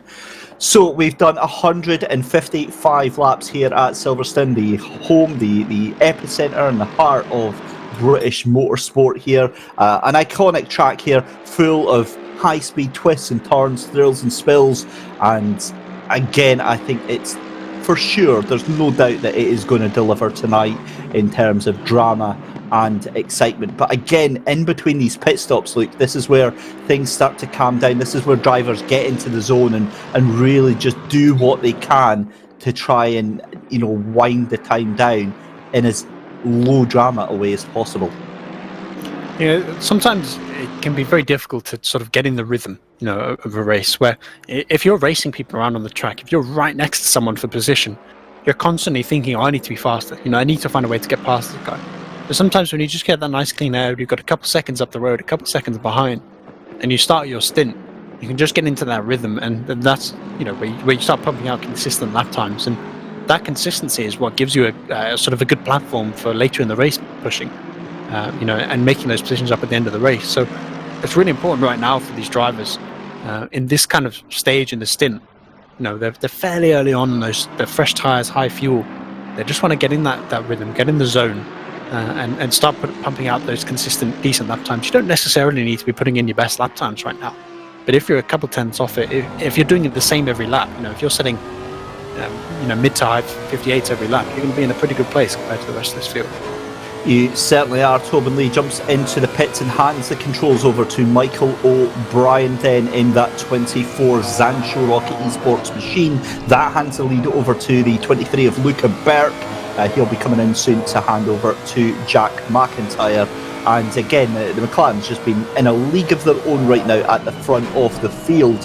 And while we'll keep our eye on that, of course, we have to keep our eye on the main story, the main reason that we're gathered here today, of course, the finale of the Endurance Cup. So again, while that all moves and shakes and jiggles all about, we'll keep our eye on that. Now, Shintz, in the 191 car, and the Ferrari has taken over. He's down into to 15th place there. But I'm just looking at it. In fact, that looks almost like all three championship contenders now within 5 positions of each other. Leonardo D'Alcamo is going to jump up a little bit more because Konstantinos Kontogiannis into the pits in the 7, and Kirill Antonov in the 560 into the pits as well. And I mean, really, it makes our job very difficult, Luke, doesn't it? Because with 2 hours 45 to go, sometimes we're lucky and we know what to expect. But I've got to be honest, I just don't have a clue what's going to happen. Yeah, there's sort of that top 3 at the front where I think we expect that a winner is going to be one of those 3, right? Because they've pulled a bit of a gap to the 4th place car. Their pace has been pretty exceptional. But beyond that, this battle for 4th place, it's been a sort of iced a little bit by the gap to the 27 car, but that 27 is looking fast and it's getting faster. So there's going to be, I think, a battle for 4th place before the end of the race.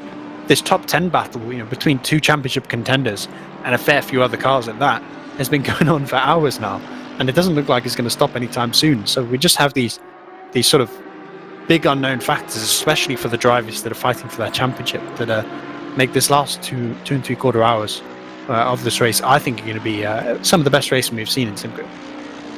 Well, here's hoping anyway. The pace, just to give you an idea, ladies and gentlemen, dropped off a little bit. We were doing at the peak there 157s from the fastest drivers. That's now down into the low 158s at the moment, but that is with the exception of the 37 at the moment. That is the 34 of Moritz Lohr in the Expat Sim Racing team. That's of course the team announcement, Soon Racing team, who took over from Lorenz Horting. So again, they were looking very, very fast there. But 137 I think it was a 137.8 that he did. 157.8 that he did on that last lap round. So looking very, very racy and very, very fast indeed. But John Munro is going to be happy, I think, albeit temporarily, but being on that podium. Yeah, it's a nice place to be in the top 3. I don't think anyone will ever complain. I wouldn't know, mate. Competitive. Be right up there. It's been a while since I've had a podium in a competitive race as well. It's a rare occasion for me, but for some of these drivers, I think they expect themselves to be up there. But if you look at the 62 is a good example of a team that hasn't had one this season. Oh no, they've had one, haven't they? Am I misremembering? Yeah, they had one last time out. Yeah, sorry, misremembered. They had a really underwhelming first race. They just missed out on a podium at Imola, and then Zolder was distinctly average, I think, because they were running BMW. But now at Silverstone, they have that potential for their best finish of the season, and I think they're going to be fighting hard for it because it is the best opportunity they've had for it, for sure. Even for a win, they've not really had that opportunity. Yes, they got a podium last time out, but they were nowhere near the front. Talking about fighting hard, one man fighting very, very hard indeed, as you just saw there, ladies and gentlemen. Valentin Barrier for TX3 ACR, knocking absolute lumps out of Costas Buzianis there in the number 7 Audi. All is fair in love and war, and with 2 3/4 hours left to go. Valentin's having absolutely none of it. He's just making that move stick and making sure he can get that done. Now, Moritz Lohr is in that 34 car, that team announcement soon racing, and he is so fast right now. He's already on the back of Barrier and Buzianis, and I'm pretty sure that gap was like 3 seconds a couple of laps ago. So it is, because Buzianis just came out the pits, got overtaken by Barrier, and then Moritz Lohr did a 157.9. Now remember, I said that last lap round was a 157.7 as Luca Berg into the pits now. That's going to hand over the race lead to Artur Kammerer. But Moritz Lohr is absolutely storming it right now. Yeah, it's pretty exceptional pace right now. They're moving up that good, and they're really putting a fight on for that top 10 position here for the 34 car. That pace they're putting in that McLaren, it's looking really good. And yes, compared to the other McLarens, they're not quite doing as well. But their pace has been good enough, I think, for a charge up the field. And if you look at those gaps, it's only half a second to 10th, another 8 tenths up to Valentin Barrier in the 872 Bentley. There's a real opportunity for this 34 car to make a late charge through the field and potentially go for a top 5. It's definitely not without or outside the realms of possibility, for sure. I mean, the pace is just ridiculous, but again, it's another McLaren. I mean, how good are those cars set up for this circuit right now? I mean, we spoke off air, and the McLarens have always been OP at this track. And what can the other cars, do you think, do possibly look to circumvent that, to try and fight with them and bring it to them, as we see Artur Kammerer still up in the lead in that 62 BMW? Well, the big sort of parachute that the McLaren has always had behind it is its tyre wear. It has always really struggled with towards the end of the first stint, especially when you have to double stint. And luckily for them in this race, they have enough tyre sets that they don't need to make any double stints. But it's still towards the end of those stints where cars like the 62, the 27 will be faster than a McLaren. Just because the car likes to slide a fair bit, it likes to really hammer those tyres through the high-speed corners, just because of the amount of pace it can carry. And that can really burn off the tread and cause that sort of late stint tyre wear. But the one threat that this car has, especially at a track like Silverstone, is punctures. When you do have that high tyre wear, and when you do have that slightly higher speed through the corners, punctures are more common for your car. And Silverstone is one of those tracks where we know tyre wear is a massive issue. And yes, they probably put in a lot of setup work with the caliber of the drivers in those cars. I expect they've done a lot of work to mitigate those issues. But there is always the threat of getting those punctures, especially Maggis and Beckett's use quite a lot of curb through there. So if you hit them at slightly too high speed, you can knock pressure out. You can cause those punctures, and that sort of looming threat is a much bigger issue for those McLaren cars than for the other ones. Yeah, we see that through all of the brand new British GT pack circuits. The curbs here are a very different animal.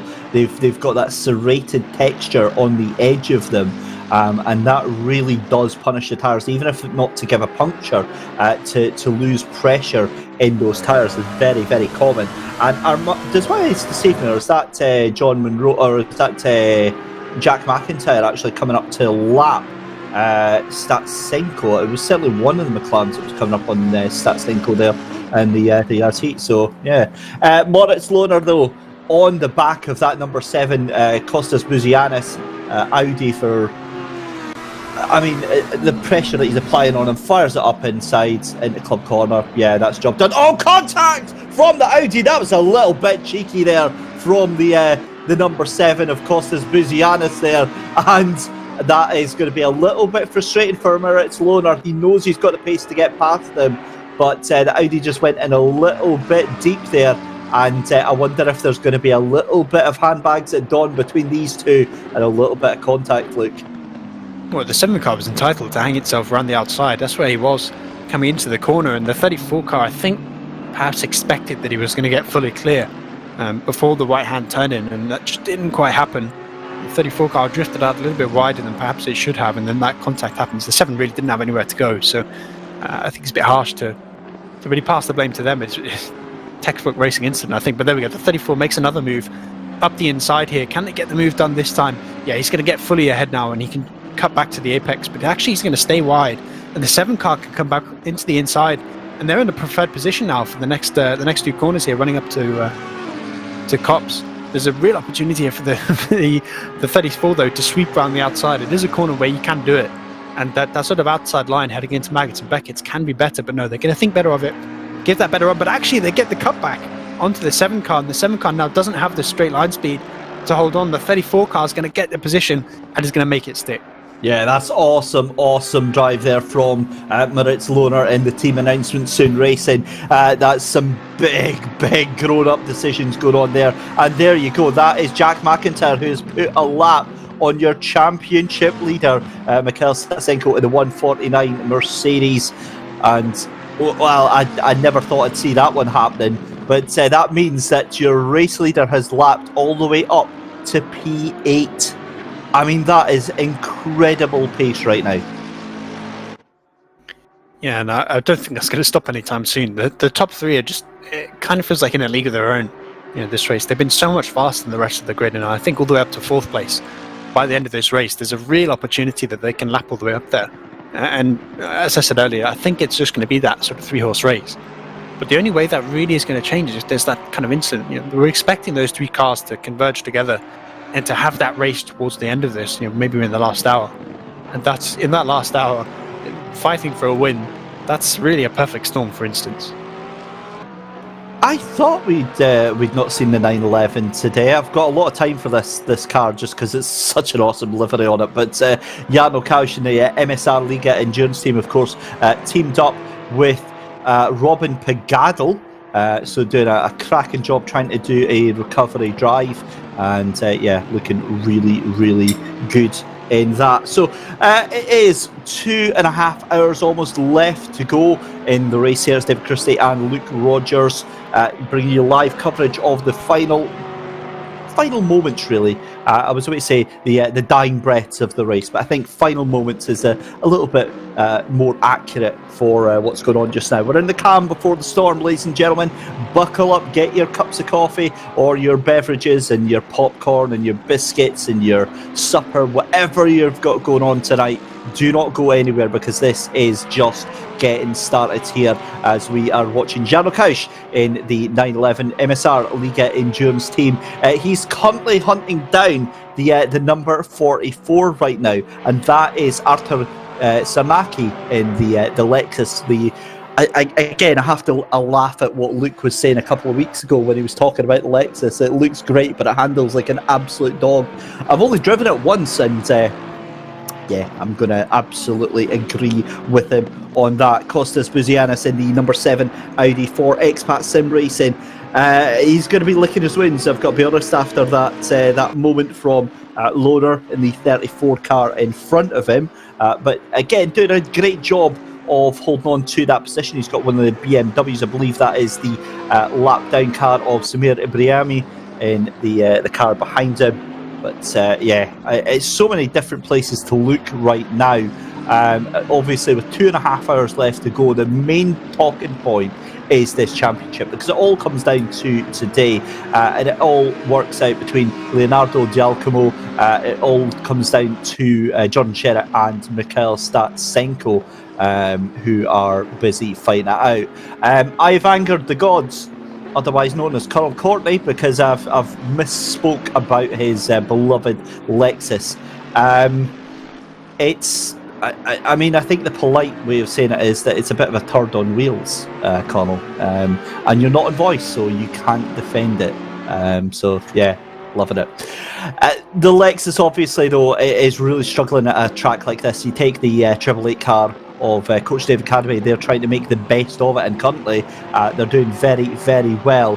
And I do wonder if that has anything to do with the expert setups that they develop over at Coach Dave Academy. If you want the inside edge, if you want to get your game on and really, really improve on your times, then head over to Coach Dave Academy.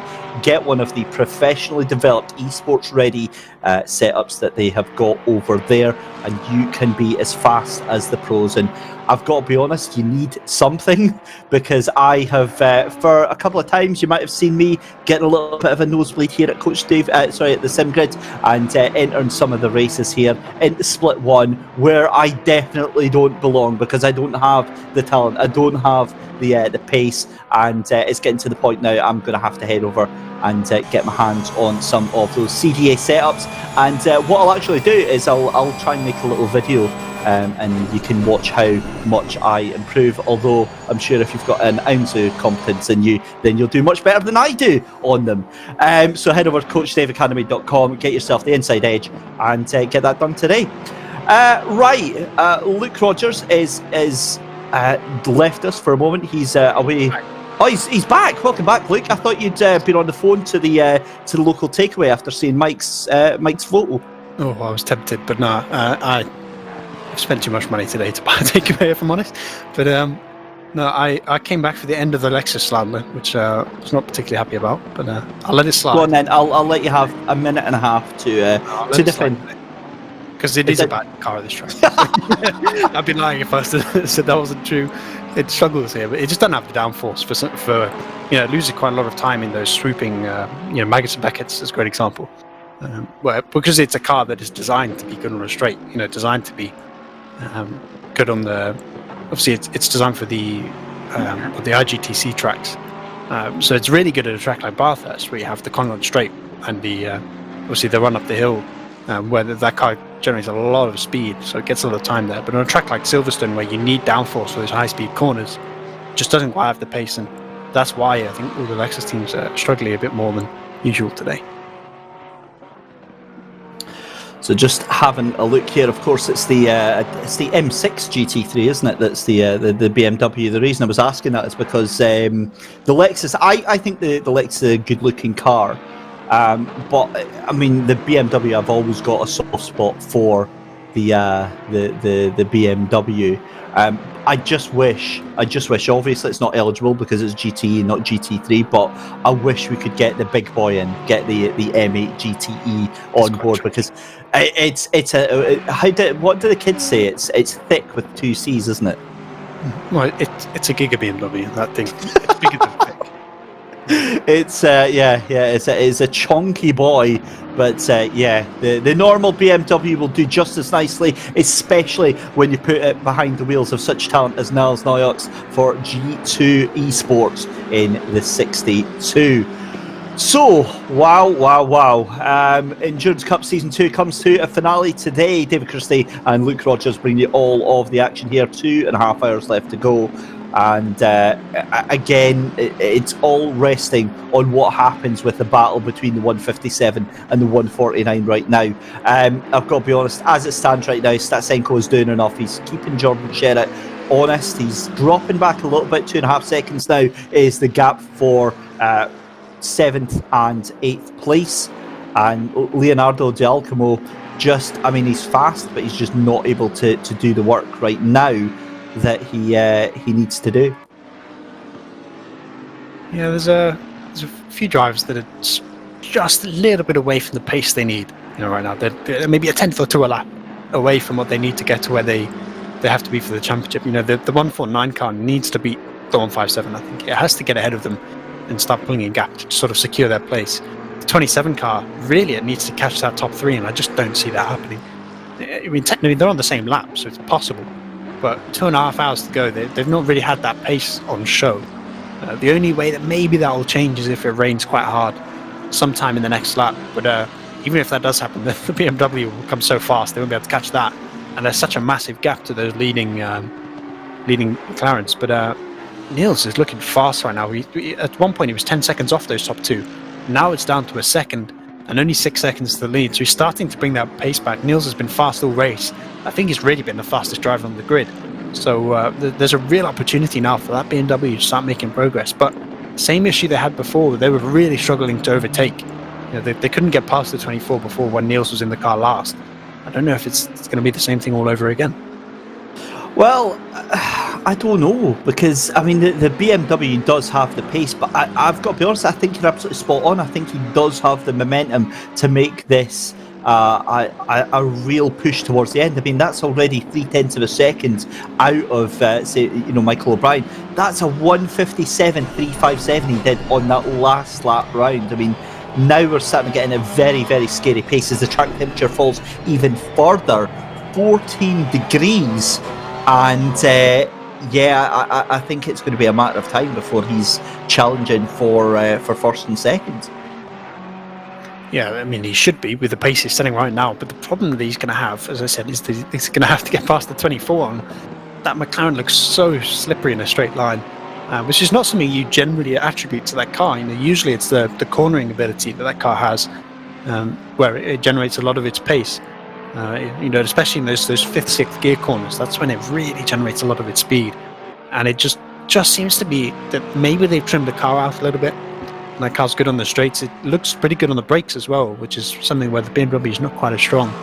So it's very difficult for Niels to actually make those overtakes stick. And if he can't get past, it doesn't matter how fast he is, because the leading car, the 23, is still going to pull ahead. Wow. So much drama, so much excitement as we see Artur Tsanaki under real pressure in that 44 BMW, in the Lexus from Jarno Couch in the 911. And that again, great to see the Porsche back in the mix here. But I've be honest with you, it's been very quiet from them in this race. We've not really seen much from them. We usually see both Jarno and Robin Pagadel up in the top 15, up in the top 10 and causing chaos, but it's just not been the same for them today in that Porsche. However, I think they are going to make very short work of Artur in this 3M Lexus, and I think they'll make it short, swift and very, very easy for them indeed. Just looking at the time left to go, 2 hours 25, and again now I think now we're about maybe half an hour, 45 minutes away from seeing the final drivers jumping into the car. I don't think we're going to see drivers changing in the final hour. I think what they'll do is they'll get the driver in that's staying there and just do possibly two sessions and keep old tyres on, as we see Jarno Kausch all over the back of that Lexus. It's on the drive down in towards the corner here at Brooklands, but the Lexus just manages to hold on. The Porsche is going to have to think again. This is going to be on the exit of Woodcut corner, possibly getting a move done on to Copse here. But again, 5.5 hours into the race here, look, and really amazing battles throughout the field still. Yeah, and that's really a testament to the strength of the grid. Yes, we have a bit of field spread in terms of lap time. There's probably about 2 seconds across the grid. But when you're within 2 seconds with 40 cars, you still tend to have those battles all the way through. And sometimes I think ACC struggles with the lack of safety cars. That's one way that in real life races are sort of artificially made exciting. I think IMSA's a really good example, where they always have those pass arounds with the safety cars, which ensures that throughout the grid you have those battles all the way through, right to the end of the race. And ACC, with the lack of safety cars, sometimes it sort of misses out on that slightly artificial nature of its race. But with the fact that the grid is so close on pace, yes, there is that spread out. We see those gaps and we see cars getting lapped. But those cars getting lapped are usually in bundles of 4 or 5 that are battling for position on the grid. I'm just saying here in chat that Antonov has disconnected from the server, so that looks like that is going to be a disconnect then for the 560 like and subscribe team of Konstantin Soldatov, Kirill Antonov and Vasily Anufriev. That is an absolute bombshell for them, because of course it's been a difficult season for them, but the 560 down in 33rd position did not start in round 3, and then scoring no points in round 2 as well. So yeah, it's a season to forget for them. Yeah, it's really unfortunate, because this was sort of the first time they were having a properly good race, and they were inside that top 10 battling. Well, they were just outside it right now, but they were for a long time battling for a good top 10 finish, and sort of taken away from them. They've had one top 10, I think, right? They had top 10 first race this season. But they've really been sort of hampered by a mixture of their own incidents and a couple of unfortunate events that have pushed them down the grid. And there are a team that we generally expect towards the top, so it's been a bit disappointing, and it's unfortunate in the last race of the season when it finally seems to be working out for them that they get it taken away by that penalty. But one team that's hating that is the 27 car, because the 560 was ahead of both the 157 and the 149, which is minimising their gap that the 27 had to bring back. But now there's only one position between the 27 and the 157, which is that 39 car. So suddenly the 27 car really needs to catch that top 3. I just don't see that happening. Yeah, certainly not on the pace, because the cars in front doing 157s, and Leonardo D'Alcamo just not able to really catch back onto that little train right now. I've got to be honest, I think the train is leaving the station on their championship hopes with how well Jordan Sherritt and Statsenko are doing right now. Strategy, it looks like, is going to be the main deciding factor on today's race, with 2 hours 20 minutes left to go. The sun setting here at a virtual Silverstone, 8:47 p.m. it is in the server, and you can see the dark skies. The wind has stopped. It's an eerie calm that falls over here at Silverstone. And yeah, we've really not. If you've been to Silverstone in real life, it's very, very rare to have a quiet, still day, but yet the flags still flutter. So 10 out of 10 for physics on that one. But joking aside, I mean, it's just been a riveting race so far. 170 laps in, and that BMW, I think, is going to start making moves on Michael O'Brien very, very shortly. Yeah, it's certainly sort of looming. I think that car is the best way to describe what it's doing right now on track.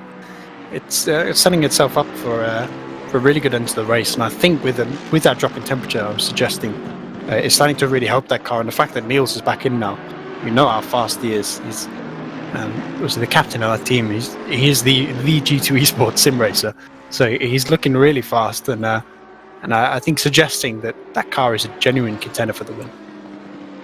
Well, we'll have to see how that one pans out. I mean, again, there's just so many different variables. I'm getting bored of hearing myself saying that now, but it is so true.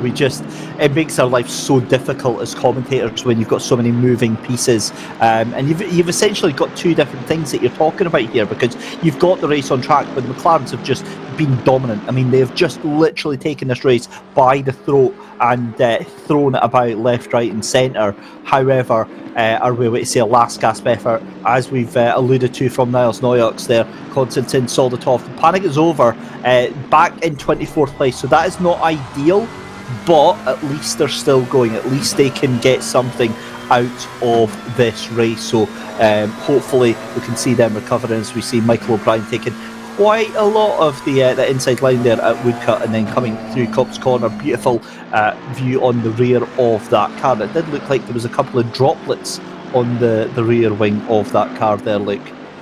Yeah, I think that's just rubber from the track that is just hopped up onto the car, maybe a bit of dirt as well, because it isn't raining.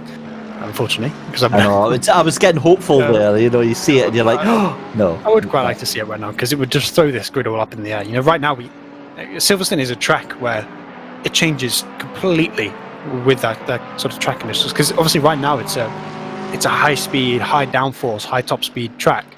But when you add that rain, corners like Maggots and Beckett's drop a couple gears. You know, Cops is another great example of a corner that goes from being it's barely a corner right now to something that is a real challenge for these cars.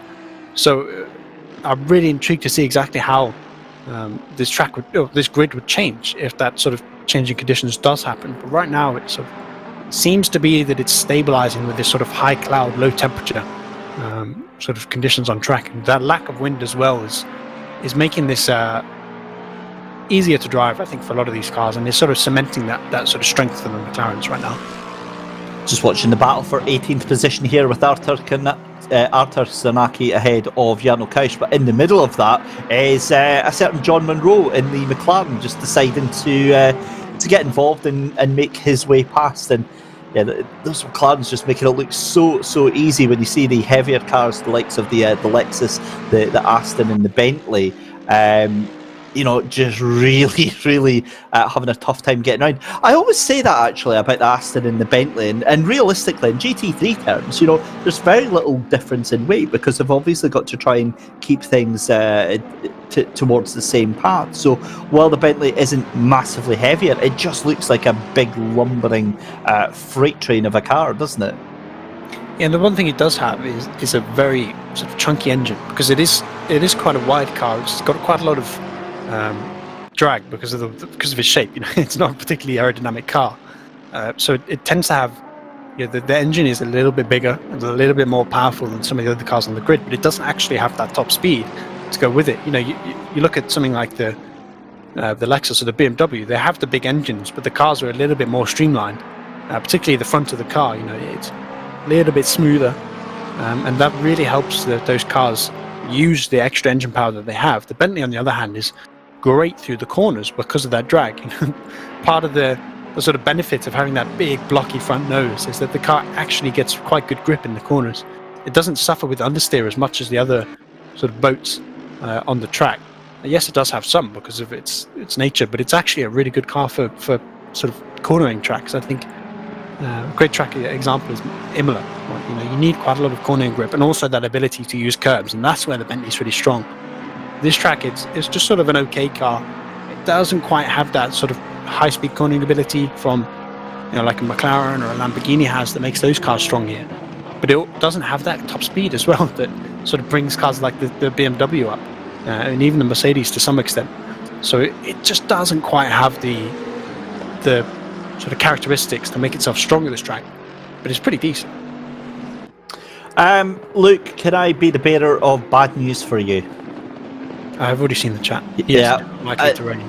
For those that haven't, they can see at the top of the screen just beside where it says Track Optimum, it is now gone from 2 little clouds to cloud and a sunshine, which means that the cloud cover level has dropped significantly, and it is now just a cloudy, lightly cloudy evening. It means that because the sun has gone down. Yeah, no, it's less cloudy. It doesn't mean that it is any warmer because the track temperature is now 14 degrees and the track temperature dipping quite fast as we see nighttime coming in here. The cars start to get their lights on. You can start to see the reflection of the cars on the tracks here. However, back to the point in hand, here we go, because Niles Noyox in that G2 Esports 62 BMW is harassing Michael O'Brien. He's going to have to get a restraining order against him right now because the harassment is absolutely otherworldly right now. The BMW tries to put it on the inside of Stowe Corner. That never looked like it was going to work, but then you start getting other ideas around the outside at Club Corner. Oh, that was wonderful from Niles Noyox. That is how you do an overtake in the BMW. That is just absolute talent right there. And the great thing now for that BMW is just a couple of long straights afterwards. So that McLaren that's going to be fairly strong in Maggots and Beckett's is going to lose time all the way through these 2 straights here. And yes, it will come back through these corners, but it's just not in a position right now where I think it's... Sorry, wrong side of the track. I meant Village into the loop. You know, it can gain time here, but with these long straights coming up now, the BMW should be able to pull a bit of a gap. It should put itself in a position where the McLaren can't get that move back done. So I think it's cemented now into second place for the 62 car, and now it's a 10-second gap to the lead. But that's a gap that I think Niels can close down. Wow, that was awesome stuff. And yeah, I mean, look, the simple fact is the pace and the momentum that Niels Neuox had to catch up to Michael O'Brien, and then just to get past him and put half a second on him without him even being able to blink, shows how fast that car is right now. At the moment, the gap is 10.8 seconds to the car in the front, Jack McIntyre, right now in the 23 Zancho Rocket Esports car. But I think that gap will come down quite quickly. But again, pit stops are going to be absolutely key right now, because at the moment they're stuck sandwiched in between the 157 and 149 of Mikhail Statsenko at the back and Jordan Sherritt just up in front there. And Sherritt's looking pretty good on pace, but it's just not able to go forward right now. There's quite a big gap up to Jadia, so he's sort of stuck where he is on track. And in terms of the championship, I'm not 100% sure that's good enough, right? I think he needs to get a couple of positions on the 149 car, if I remember correctly. So it's a real difficult position he's in right now, where the 149 is too fast. He just doesn't really have anywhere to go. You know, the 27 and the 39 car are way too far up the grid. That really just has to sort of cement where he is on track. You know, take home the 7th place and hope the 149 has an issue. 2 hours 12 minutes left to go in this race, and Niels Neuox, the car we're currently watching just now, as we switch to Moritz Lohner in the team announcement soon Racing 34, hounding Valentin Barrier, trying to make the move. This is down in towards the new part of the circuit, down in towards Village and the Loop, and Valentin Barrier is really struggling just now because he's got that McLaren. We know how much pace he's got in the McLaren, and Barrier moves to the left-hand side of the circuit. This is down the Wellington Straight. They're side by side. It's going to be the McLaren trying to go around the outside of Brooklands, but Valentin Barrier hangs it on the inside. That McLaren's got a lot of pace. Can he pop it into the inside? No, Valentin Barrier says no thank you, not today, and the McLaren's going to have to look for a different way round. And the side of that car, you know, I heard Chaz Draycott on the comms earlier, just, you know, vocally loving the car and that almost that anthracite grey that is on that car and the red. It looked resplendent with about 2 hours in the race. Not so much now with nearly 6 hours and lots of rubber and bugs splattered on the side of that car. It looks very aggressive though, that livery, doesn't it? It's simple, and I sometimes like simple liveries, you know, that are sort of monotone with, you know, the highlights on certain cars.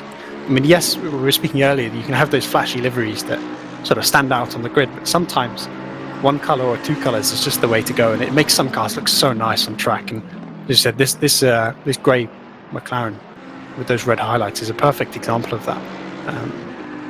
But it's looking fast on track, you know, with that livery. But it's also looking fast in terms of its lap times. It's making nice progress through the field.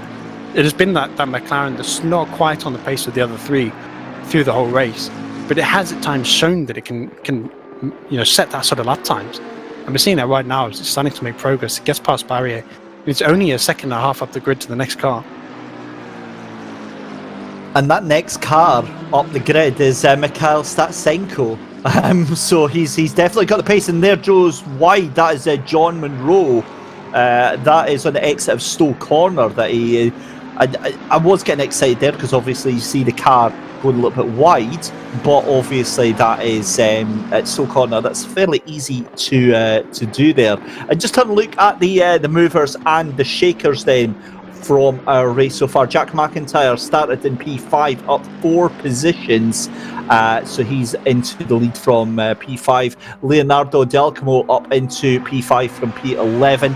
But your furthest up, your biggest mover, really, Samir Ibrahimi in the number 1 car, 10 positions up from 26th to 16th. That is not a bad day at the races.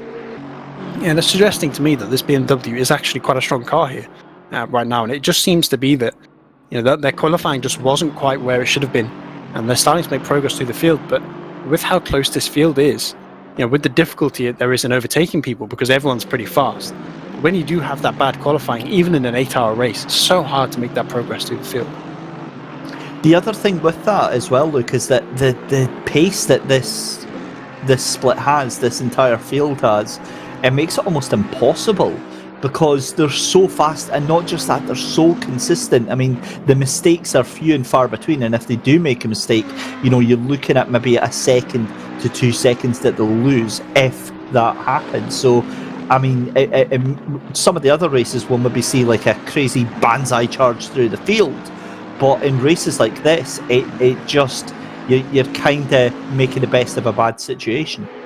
Yeah, quite often when you have those long races, if your pace is okay but not spectacular, you gain a lot of positions just by incidents on track. Staying out of trouble and letting people around you have those moments and those crashes and getting damaged, things like that, or having to come off strategy. And just avoiding that will get you a top 10 or a top 5. But today, with just how strong the field is, that's just not been possible. And we've seen drivers like Remy in that one car, they've been fast, but the whole grid is fast. Even the 888, that Lexus is going pretty much as fast as the Lexus can round here. And they're barely in the top 15. Again, the 72, the John Lacey Esports Academy car, their sister team up in 27, they're not much slower than their sister team at all. And they're nearly 10 positions down on them on the grid. So all the way through, we have these fast cars that aren't quite in the position maybe they should be purely on pace, because qualifying just wasn't quite there. That qualifying, I think, really mixed up the grid, put us in for a great race and set it up for what has turned out to be a pretty awesome one. But yeah, if you look at that top 10 now, we have that battle for the top 3 that is sort of quite far ahead of everyone else in the rest of the grid. But then there's that second battle, I think, will come to fruition for that 4th place. The 27 car's not that far behind on track. Jardio in that 39 car seems to be in a sort of a bit of no man's land right now, but there's just 14 seconds ahead, 24 seconds behind. There's not really anywhere he can go. 2 hours left to go. It's easy to make a 40-second gap. Well, I say easy. 10th a lap will do that, but getting a 10th a lap on the drives in this field is not easy to do.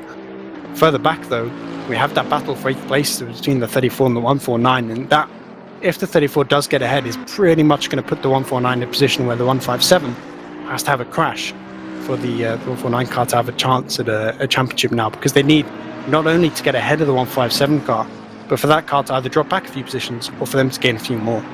It's such a challenging race for them where really they're not having a bad race. 8th place in a Mercedes at Silverstone is not a bad performance at all. They're the second best Mercedes on the grid, and it's just not enough tonight because of how fast that 157 is looking. 27 as well, I feel a little bit bad for them because these last 2 races, Paul Ricard and this one, they've looked really fast, and I think they've slightly outperformed what that Aston Martin can do, but it's just not been enough. Their first few races weren't quite as good as they needed to be, and just because those McLarens towards the front of the grid are so fast today, they've not been in a position to sort of get the result they need. And that's such a shame to see that happening as well. But I mean, it really has been such a bizarre season, Luke, where it's been ups and downs for a lot of the teams. But I guess it's been consistency really that's paid off, especially for Yaz Heat, who haven't been outside the top 10. The other team to do that is actually the John Lacey Esports Academy in 3rd place. But again, it doesn't look like they're able to do enough to make this work right now. Yeah, they've sort of been like this all season, I think, where they've been a comfortable top 10 team.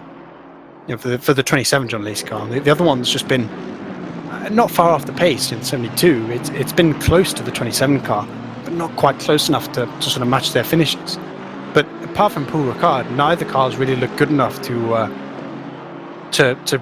sort of step beyond just being in the top 10. Just being in the top 10 will get you a good finish in the championship, but it won't win the championship for you. And if you can't get those consistent podiums, especially in a 5-race format, it's just not good enough to make that championship fight real. Obviously, they're 3rd place in the championship right now.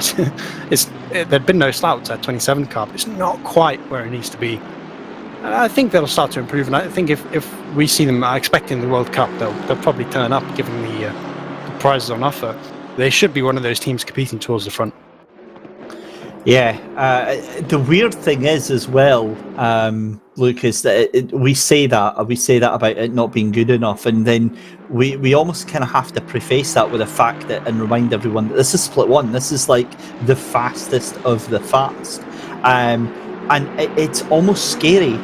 So as somebody that is not on the pace of these guys, to see the difference, the things that in terms of speed. So like I've been in a couple of races with some split one guys and girls.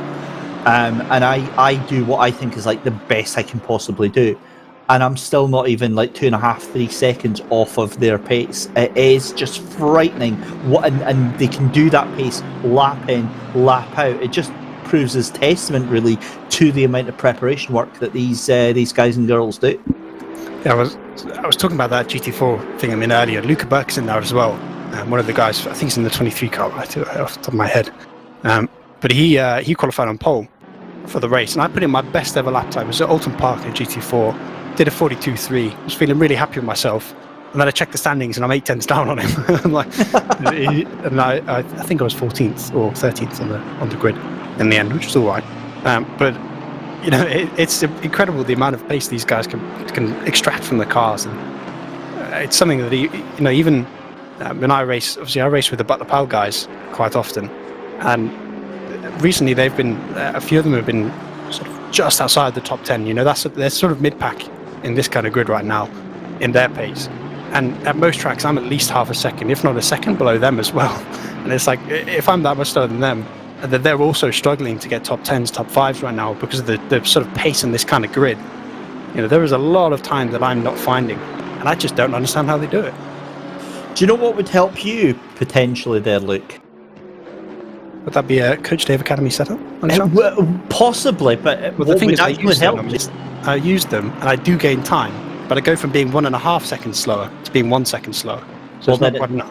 Definitely sounds like what you need is one of the Coach Dave Academy one-on-one coaching sessions. You can head over to CoachDaveAcademy.com and you can book yourself a one-on-one sim coaching session with one of the elite GT3 drivers and sim racers as well, the likes of Nick Foster, David Perel and Jordan Pepper, to name a few.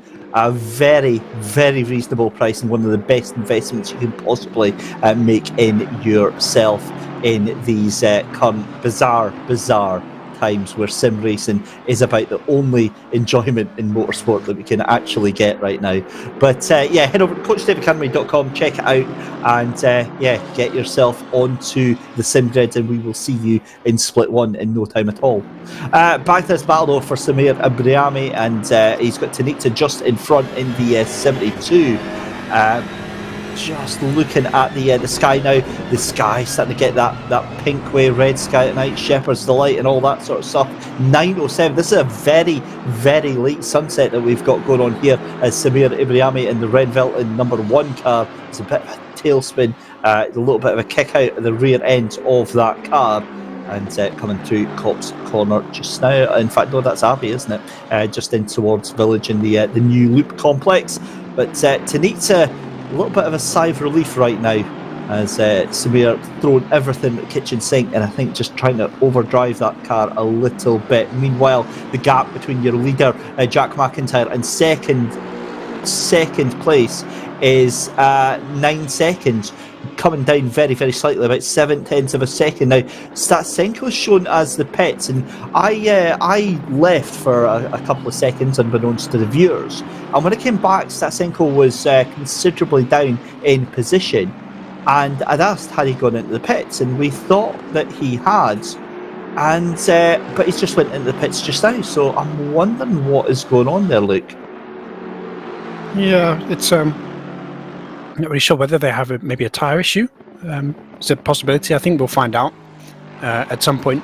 I think Michael's getting his spyglass out and having a bit of an inspection of what's going on over there. But that's a real issue for them if they've had to make an extra pit stop versus everyone else. There is 2 hours left, so it's possible that maybe we're misremembering. Possible. But with 2 hours left to go, they're suddenly in a position where, you know, they were championship leaders were pretty comfortably, and they're not now. Yeah, this pushes the 157 into first place in the championship, apparently he's had a spin somewhere, according to Project Racing in chat, but that wouldn't explain why he's pit a second time. So unless he's spun out and... Well, he maybe didn't pit, because what we were going on, we presumed that he pitted the first time because he dropped the places. So it's possible that he's just spun, and this is him now actually pitting here. Oh, and Loner in the 34 car getting a 15-second penalty there, up in 8th position. So that is going to possibly come into play as well. Yeah, so hang on. He was behind the 149 of Statsenko, and Loner gets a penalty after Statsenko mysteriously spins. Are the two connected? It'd be I feel like Sherlock Holmes right now. I've figured this out. But I would assume that is why the penalty obviously will come through fairly soon. But I would assume that it's... Yeah, I would assume there's been some contact between the two of them and has put the 149 off the track, and they've lost quite a lot of positions for it. Obviously now they've had to pit as well. I would assume they had a bit of damage and they've lost a bit of extra time from that, but suddenly that's throwing the championship around a fair bit as the one-off team that's not involved in the championship fight at all causes some contact with the current championship leader, and that currently puts the 157 in championship lead, but it also gives the 27 car a much smaller gap that they have to press. I think now, 4th place, if the 157 loses a place or two, 4th place would be enough for the 27. If let's say the 157 finishes 10th, I think 4th would be good enough. So there's a real opportunity now for that 27 car to sneak the championship win at the end of this race. There's the penalty. So yeah, there's contact between the 34 and the 149. That's put the 149 only down into 14th, so it's not the end of the world. They still have 2 hours left to make a couple of positions up, but this championship has got a whole lot closer.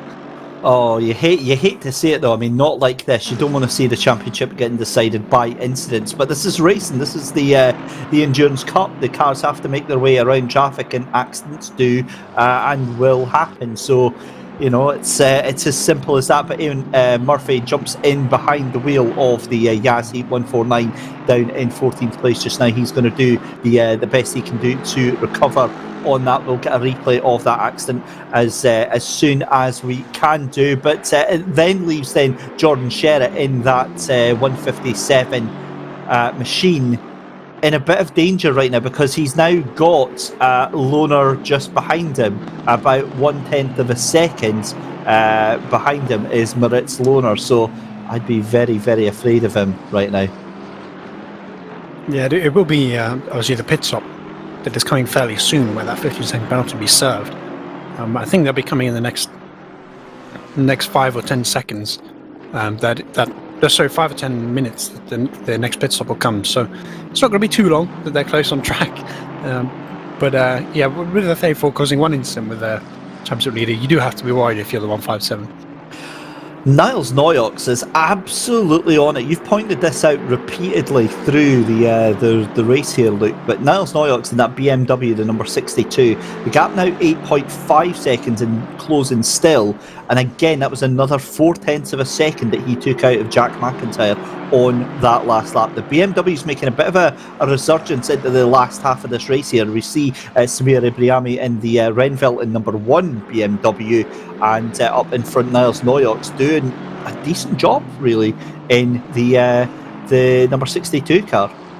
157 into the pits, and Jordan Sherritt jumps into the pits for the penultimate time. You've got to imagine with under 2 hours left to go in the race here, this is the second last roll of the dice for Sherritt. He needs to keep out in front as far as he possibly can of Eamon Murphy in that 149 Mercedes, and then it is going to be the case of the 27 when Leonardo Giacomo decides to blink as well. So this is now starting to get a little bit nerve-wracking here for the drivers. Michael O'Brien jumps down into 4th place, and John Munro up into the final point on the podium there. There's one thing worth pointing out, that the reason why the 149 car is all the way down in 14th is because they made that pit stop earlier. So they don't actually have to make an extra pit stop. And I don't think the gap to the 157 is as big as it initially looks. Here's the contact we're going to see now. The 34 car, I think probably looking for an overtake coming into club and maybe just turning the car around. We'll see right now. Is it going to go for a late dive bomb? Oh, no, it's not going to happen here. It's going to happen mid-corner. He spins him round.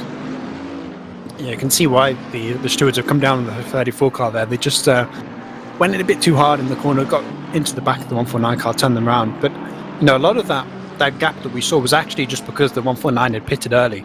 So I think the gap was only about 20 seconds between the 157 and the 149, which should drop the 149 down a position or two on the grid once the pit cycle is complete, but might actually make it a dead heat.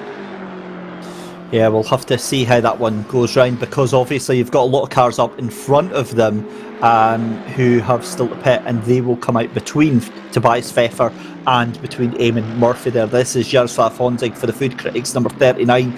Mercedes just making his way round, I believe that is Stowe Corner. In fact, no, it's not, that's out of Maggots and Beckett's down Hanger Straight.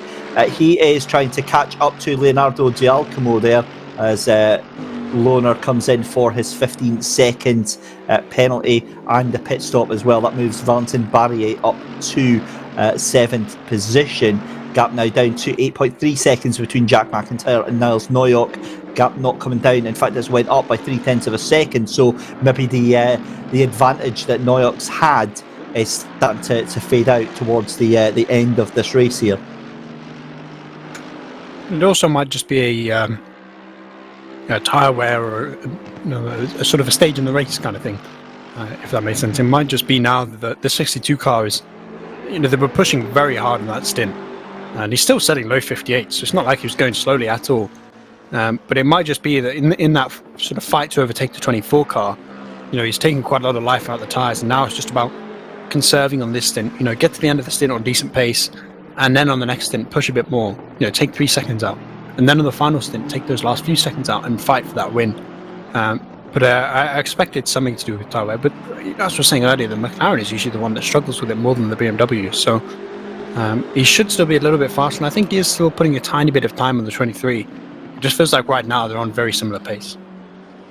Yeah, I was looking at the timing screen for that one, but actually Niles Noyok's bringing that gap down to 7.4 seconds. So that's about a second or 0.8 of a second that he has taken out of Jack McIntyre.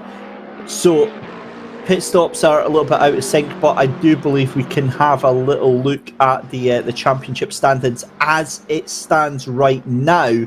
Yas Heat ahead by just 2 points, but look at that, Jean Lacey Esports jumping up into second place there with 345 points, but of course they still have to pit right now, so that will likely change back to the GTWR team and possibly change things again, because there'll be a little bit more points on offer. But yeah, 27's probably going to jump into the pits at the end of this lap. That is going to hand things back over to the likes of Jaroslav Honzig and Valentin Barrier. Meanwhile, Niles Noyok's just 7 seconds now. That gap coming down and down and down again, back into the 157s. I'm just having a look at that actually there. I do wonder, it could have even just been traffic, that lap round that he did a 158 there, look. So Noyok's definitely shown that the pace is still there in that car, the tyres are still there, and it is some sort of other outside factor and just a bit of a blip of a lap. Yeah, I was a little bit confused because generally that car had been really good on the long runs, especially compared to the McLarens around it. It had been gaining a lot of its time towards the end of a stint, and it's still doing it. So it was just a little bit confusing when we saw it drop back a couple of seconds there. But now I expect we know why. It must have been, I would assume, some traffic that it was having to scythe through. And now you see that gap is actually dropping by quite a considerable amount every lap. So there's a real potential here that on this next stint we'll have a proper fight for the lead between the 23 and 62 car. Yeah, this is looking very, very interesting indeed, ladies and gentlemen. If you've just joined us, a very good evening. You are watching live coverage of the final round of the Endurance Cup Season 2 here at the home of British Motorsport, the virtual recreation of Silverstone, for your final race, your final championship deciding rounds. David Christie and Luke Rogers bringing you all of the action. Again, we have to say a huge thank you to Chaz, Draycott and to Courtney for bringing you the first 4 hours, as well as the qualifying earlier on this afternoon. But what a race we have had right now. We can tell you about what's happening on track, but it's almost as important what is happening off of it. Giacomo as pointed out in our ears. That was excellent coverage there from Michael Hamlet there, the estimate that it was going to come in at the end of the lap. That's exactly what he did do. But our eyes are on this battle. Jack McIntyre for the Zancho Esports team is getting caught up by Niles Noyox here. This is Gerard Martinez-Amer in the Odox Motorsport 14 Mercedes. And again, look, a bit of a late resurgence here for the Mercedes now. We've got 3 of them trying to make their way into the top 10.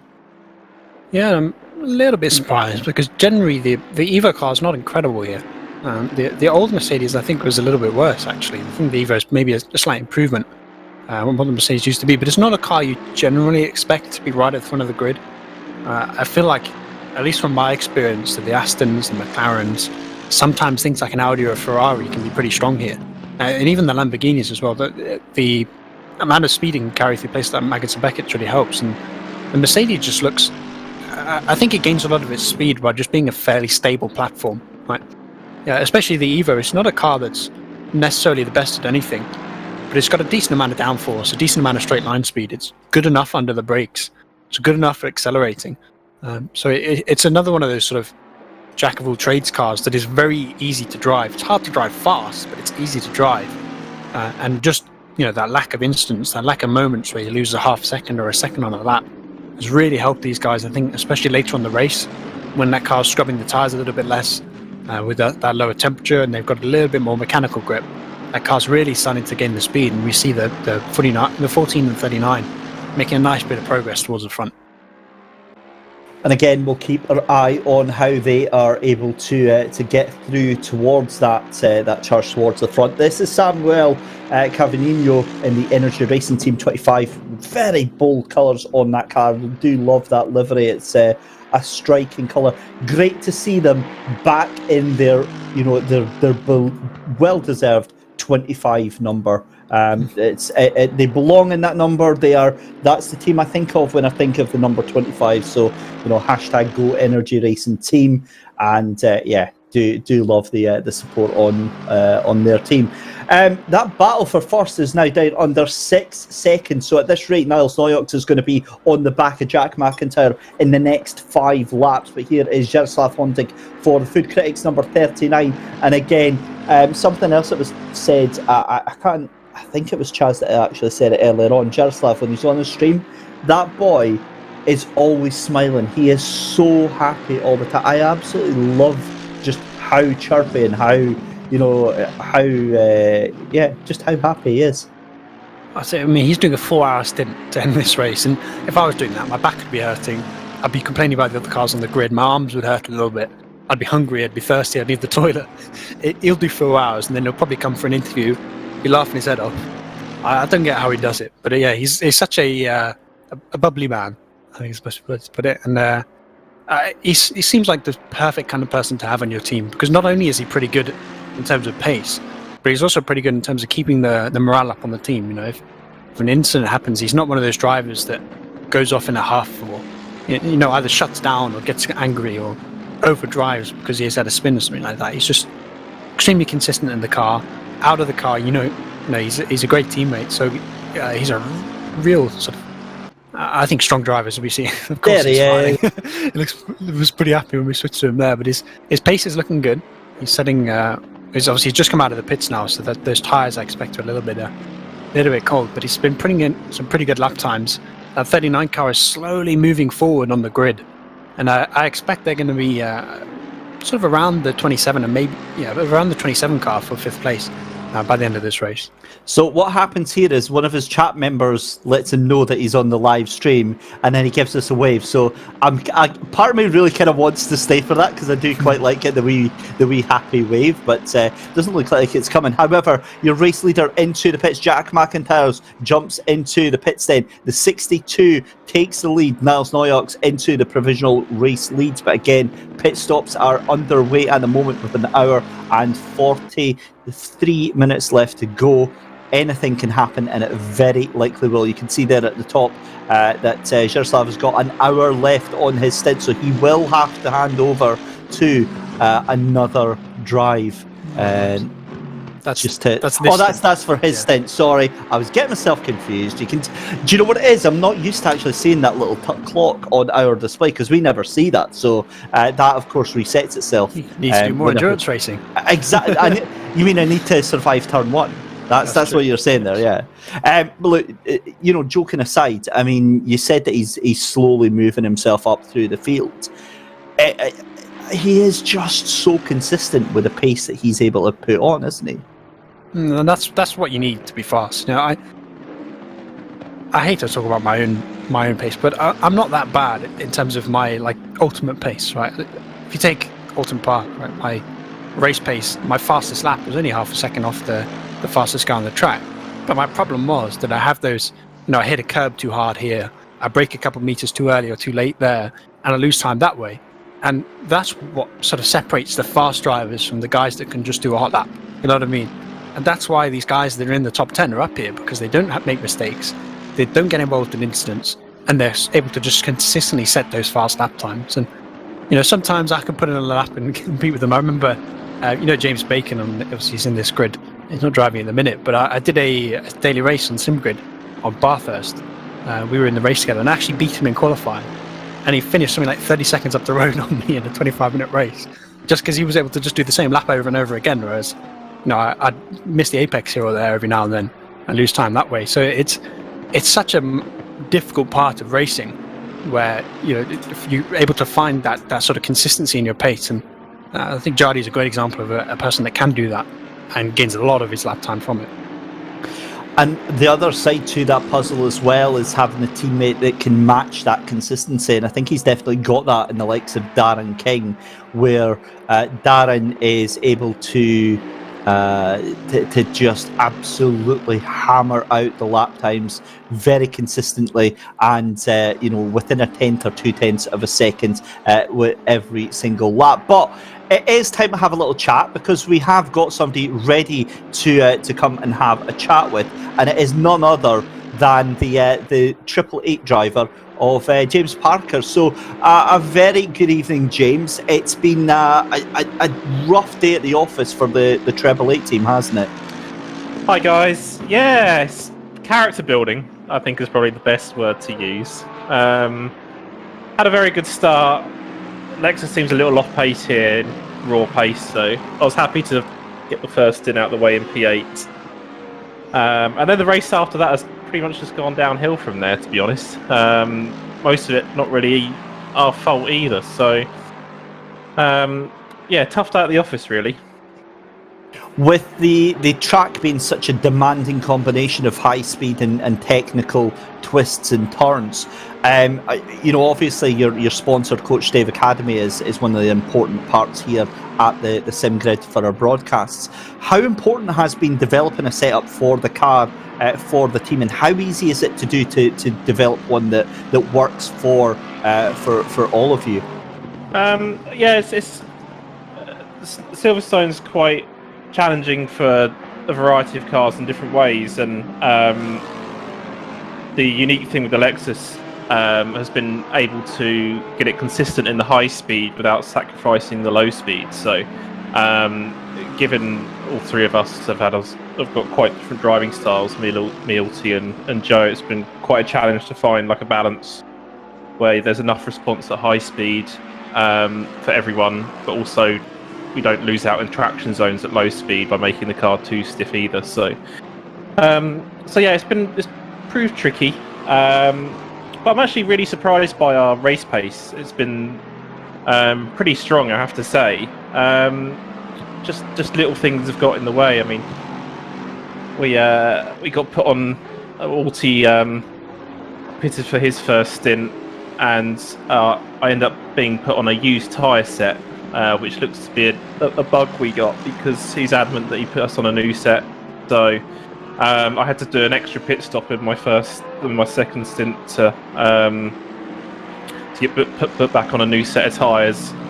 And unfortunately, our third driver, Joe, is supposed to drive today, has told us at the race start that he has a medical emergency. So we're going to get a 130-second penalty at the end of the race as well, because we're not going to be able to use all of our drivers. So yeah, setup feels great. Race pace seems really good, and yeah, overall in terms of consistency, we've been really good. So yeah, tough day, but we'll move on. I mean, how have you guys enjoyed it?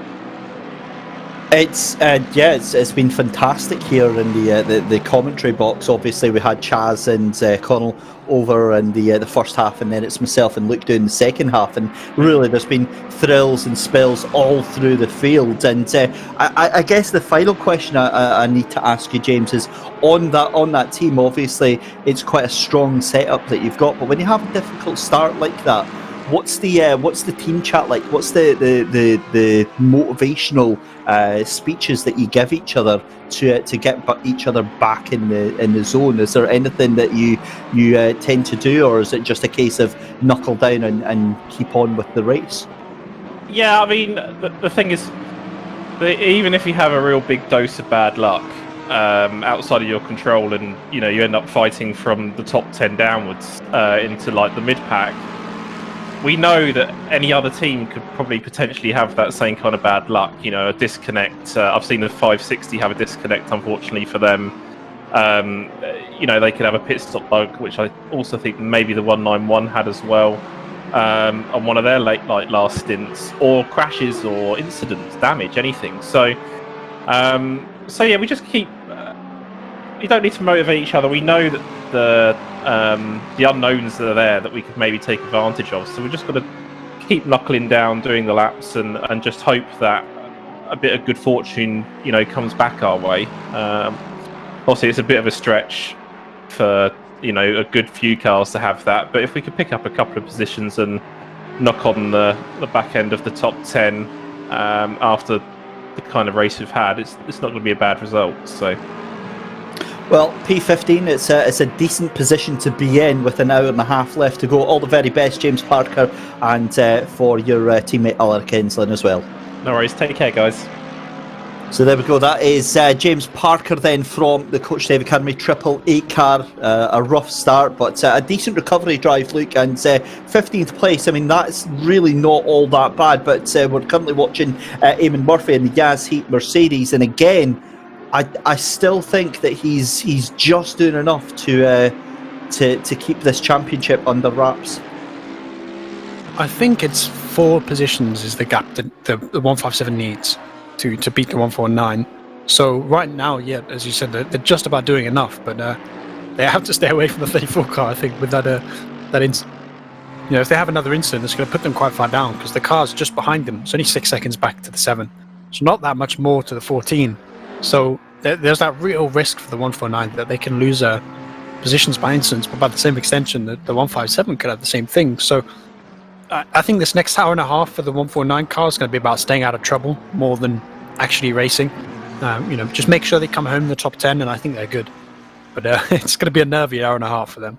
Well, the hour and a half has already started for Luca Berk because he is a man on a mission. He did a 157.471 last lap round. He is on a personal best so far. He went purple in Sector 1. He's on a decent Sector 2, and he's on course to make this a monumental lap. This could be a sub 157 from Luca Berk. But yeah, he's really, really pushing that car. Everything it's got. He's got fresh boots on it. He's got a heavy fuel load, and that car seems to really resurge in the moment after the pit stop. You can see just behind him, Arthur Kammerer in the 62 G2 Esports BMW was doing a good job of chasing down that gap. Now was it was 3.8 seconds, now 4.7 seconds. So Luca Berk here is just hammering that car round and pushing it with everything he's got. Let's see what Luca Berk does as he comes across the line.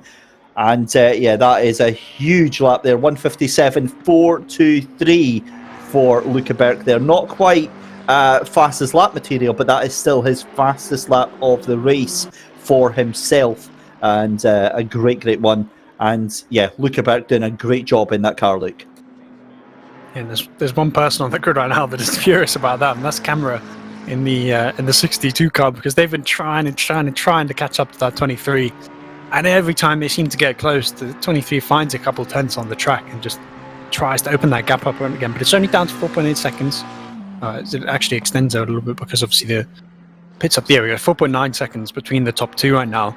It's still coming down slowly but surely, I think, over the course of the stint. But I expect that the 23 camera doesn't seem to quite have the pace that Niels Neujoks had in that car. It doesn't quite seem to be able to keep up with Luca Berk. So whoever's going to be in that car in the final stint is going to have a tough battle to get to the first place if they're that 62 car. Another interesting battle is the battle for 8th and 9th position. That is Valentin Barrier in the Bentley in the 872, having to hold off from Eamon Murphy in that 149 Yas Heat Mercedes, just about 1.8 seconds behind him just now. The Bentley looking very happy in these conditions here at Silverstone. The sun's still not completely set here. We head into the night though with an hour and 34 minutes left to go here at the heart of British motorsport.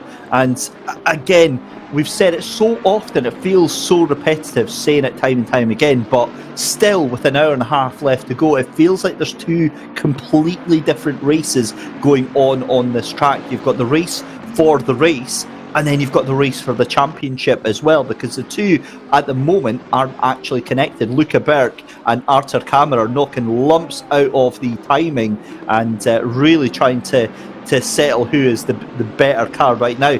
I've got to be honest, I don't know, but there's part of me, Luke, that thinks that McLaren might start to fall away once the track gets to a certain temperature, because it loves those warm conditions where that fast, nimble car can really shine. But I think the cooler it gets, the BMW is just going to get faster and faster. Yeah, but right about now, I think we're sort of reaching about where the temperature is going to stay for the next hour and a half. It shouldn't get that much colder.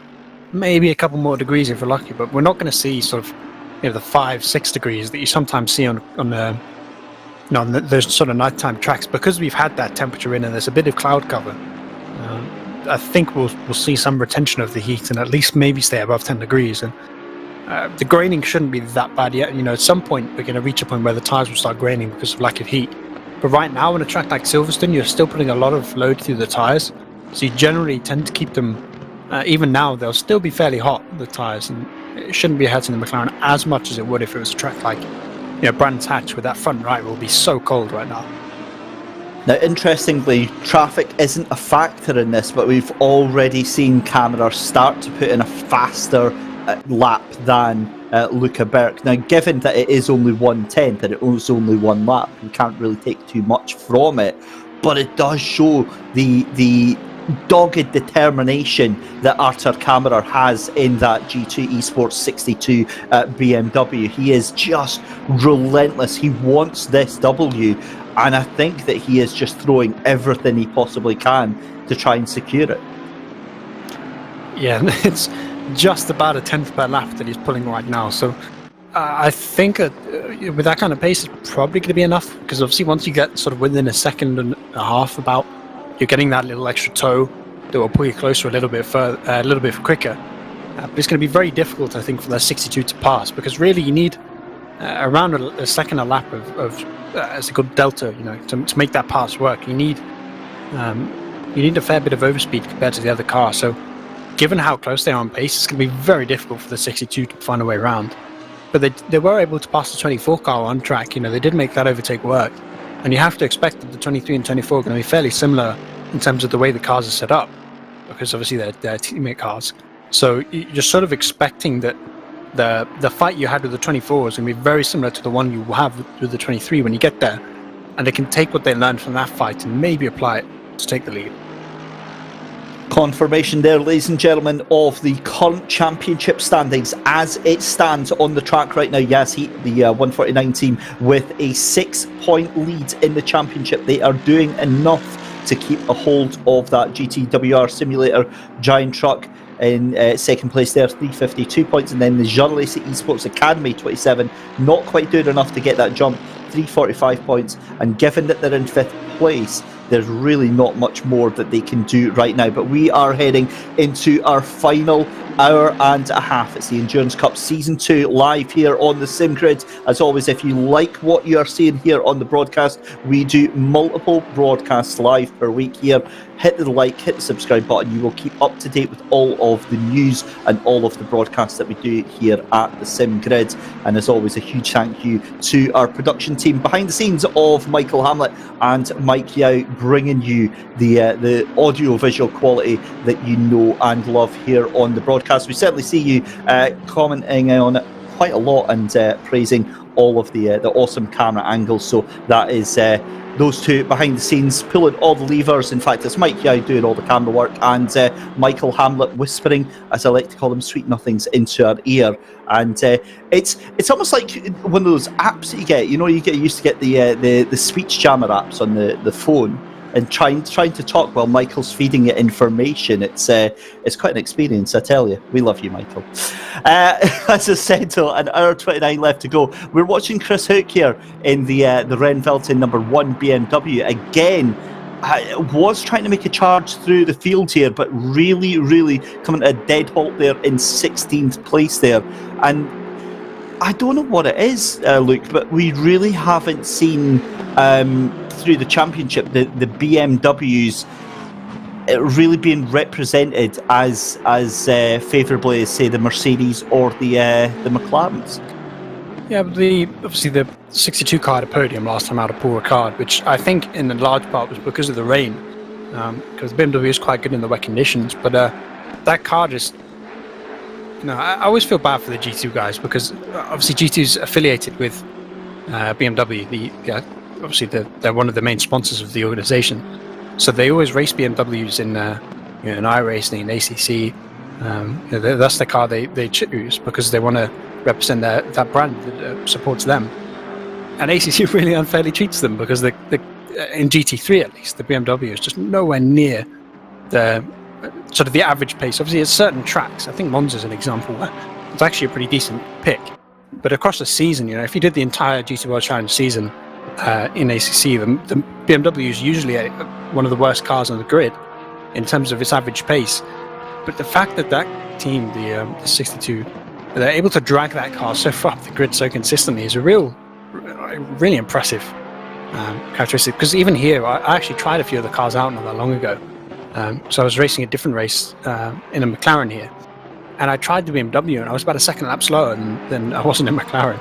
So the fact that they're able to, overcome the sort of the pace limitations of the car and compete with 3 people in the car that is the best car here is pretty awesome to see. Absolutely, it makes it almost even more so impressive, the fact that they're able to take that handicap and really make the most that they possibly can with it. So, just a way to say that the gap between the front now is closing down quite a bit. I think that's now, about 3.8 seconds now between the first and second place, Luckerberg. And that gap is starting to come down. There we go, 4.7 seconds. So it's not come down as much as I thought, but another personal best there for Luckerberg, 1:57.3 on that last lap round. I mean, the pace is now starting to get quite crazy at the front of the grid. The McLaren's looking resoundingly fast, but that BMW more than hanging in there. It's given a decent fight. Yeah, we have to remember that in the hands of Niels, that BMW was really good sort of at the end of the stint. The one thing that car does really well is it maintains its pace over a stint. It tends to do better when you have double stints, as Egotime's putting out of the chat. It's actually not that bad an endurance car.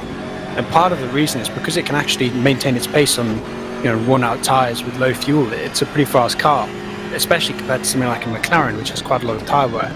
So you're sort of expecting in the next sort of 10-15 minutes there to be that sort of change of the guard, where the BMW's pace picks up compared to the McLaren in the lead right now, and it's starting to close the gap again.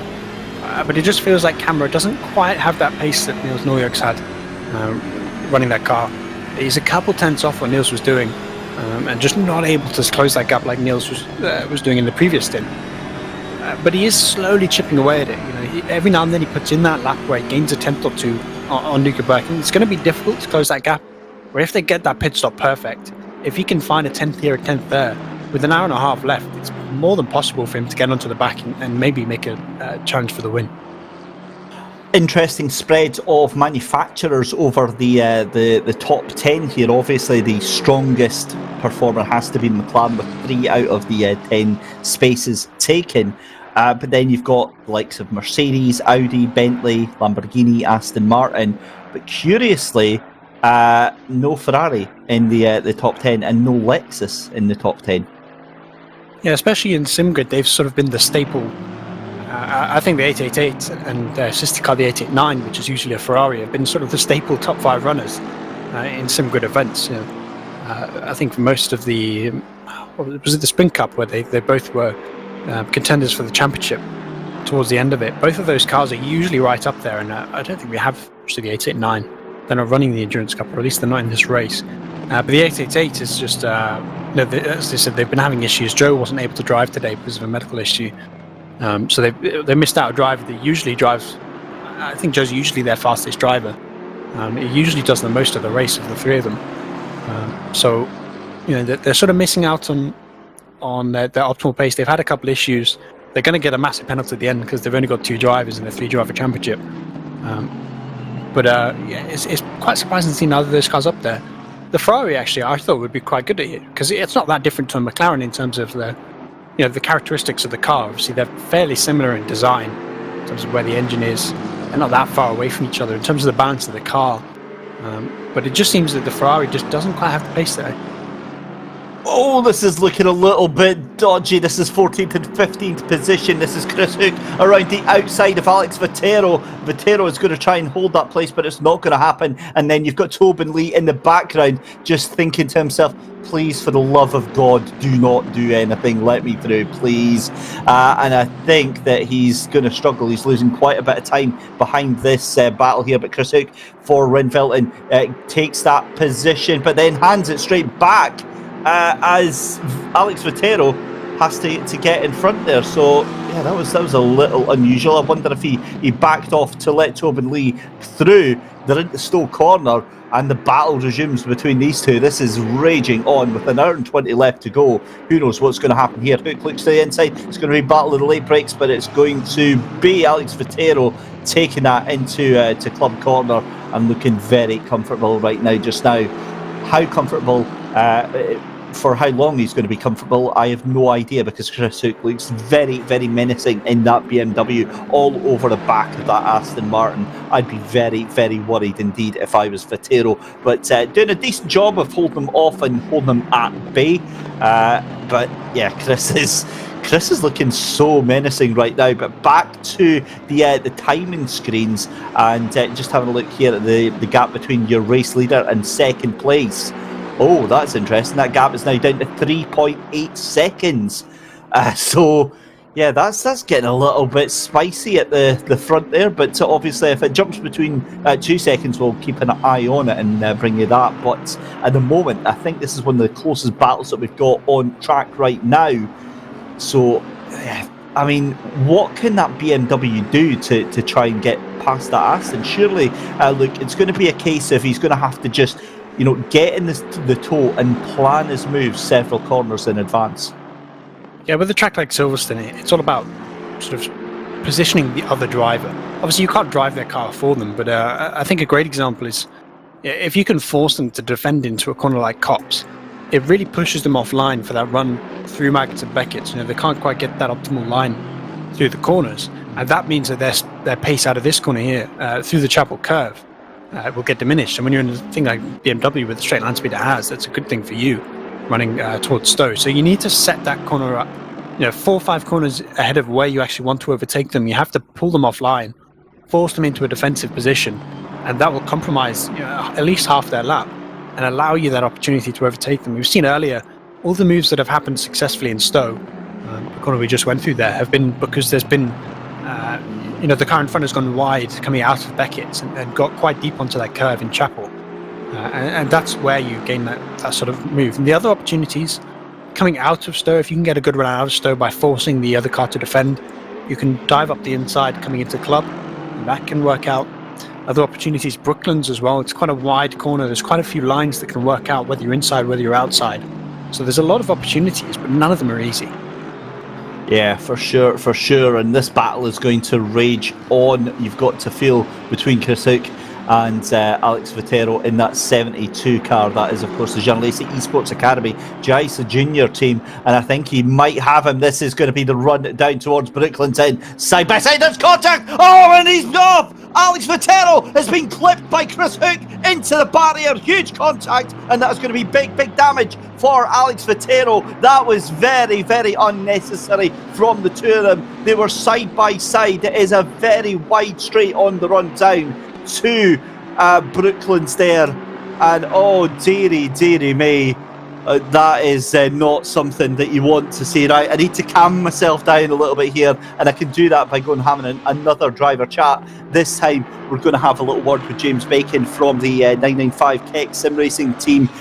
Teammates with Eunice van Druyten and Eric Neath, who had to DNF earlier on. Their teammates' wheel died while in the car. Did the driver swap, but unable to repair the wheel. So obviously they are a driver down. But a very good evening, James Bacon. Heartfelt commiserations. That was a decent run, but it just wasn't to be today. Hi David, hi Luke, how's it going, guys? Yes, just one of those races where the on-track performance was really good and something to be proud of and to be satisfied with. Just an unfortunate issue with Eric's wheel that we couldn't fix, and I didn't have the driver time to cover with Eric not driving any more than one stint. So it's a shame, but it's a bit like if you had a real life gearbox break in the car and you couldn't replace it. So it's acceptable to me, but it's a bit of a shame. And I mean, talk us through that race so far, because obviously it's a bit of a difficult pill to swallow. How were you getting on in that race up until that point? Well, David, I'm really just an endurance driver now. I don't really do sprint anymore, and I can tell you right now, I drove in the World Cup last season in the Endurance Cup, and I've done a lot of endurance, and this race today honestly was the toughest race I've driven in ACC in terms of the pace. The pace in the grid is absolutely insane. Really incredible up and down the field. I think in the start we were driving in a train, I think from P10 to P24. Eric was telling me while I was in it, because I was quite frustrated while I was in it, I will be honest with you. But it was intense, and the driving standards from what I saw in the early part of the race were really amazing. And I want to give a shout out to Lucas Rommel from the PPR Esports team, because his driving was really such a high standard, and the two of us were working together to get through the traffic and to swap positions to see who could get ahead of cars. And really, honestly, I had so much fun driving today. It's just a shame that the race didn't play out, but the quality of the grid and the quality of the performance of the drivers in the race is just, as you can see, the cars are still fighting now 7 hours in, so it's incredible. And just on that note, I mean, the season in general, it's been a really good progression that you as a team have made, James. Obviously, at the moment you came into this race, you were 19th position with a cracking result last time out at Paul Ricard, getting 11th place, your highest of the season. I mean, what has it through the season that saw you getting further up the field? Have you guys been just getting faster as a team, or do you think you've been getting better strategy? What do you think explains that? So I can actually only really speak for the Zolder and the Paul Ricard and the Silverstone rounds. I only joined with the Keck guys, I think, not long before the beginning, or maybe just after the Barcelona round, and I was unavailable for Imola, so I only joined later on. Zolder was a race of bad luck where we just got involved in an incident, but the Paul Ricard race, it really couldn't have been any more good luck. I mixed up the time conversion and joined quali with 5 minutes left in the quali and had a really bad quali, and we managed to come through, I think, from P30 to P11 or something like that in the race. It was a really fantastic race, and it was looking like it was going to be a great race today.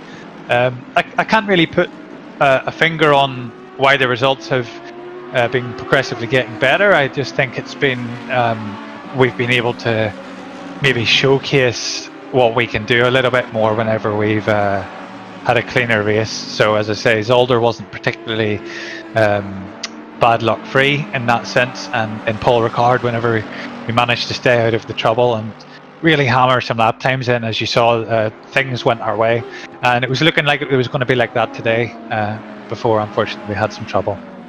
So for yourself personally and for the team, what have you got in store over the next couple of months? What can we see you taking part in here at SimGrid?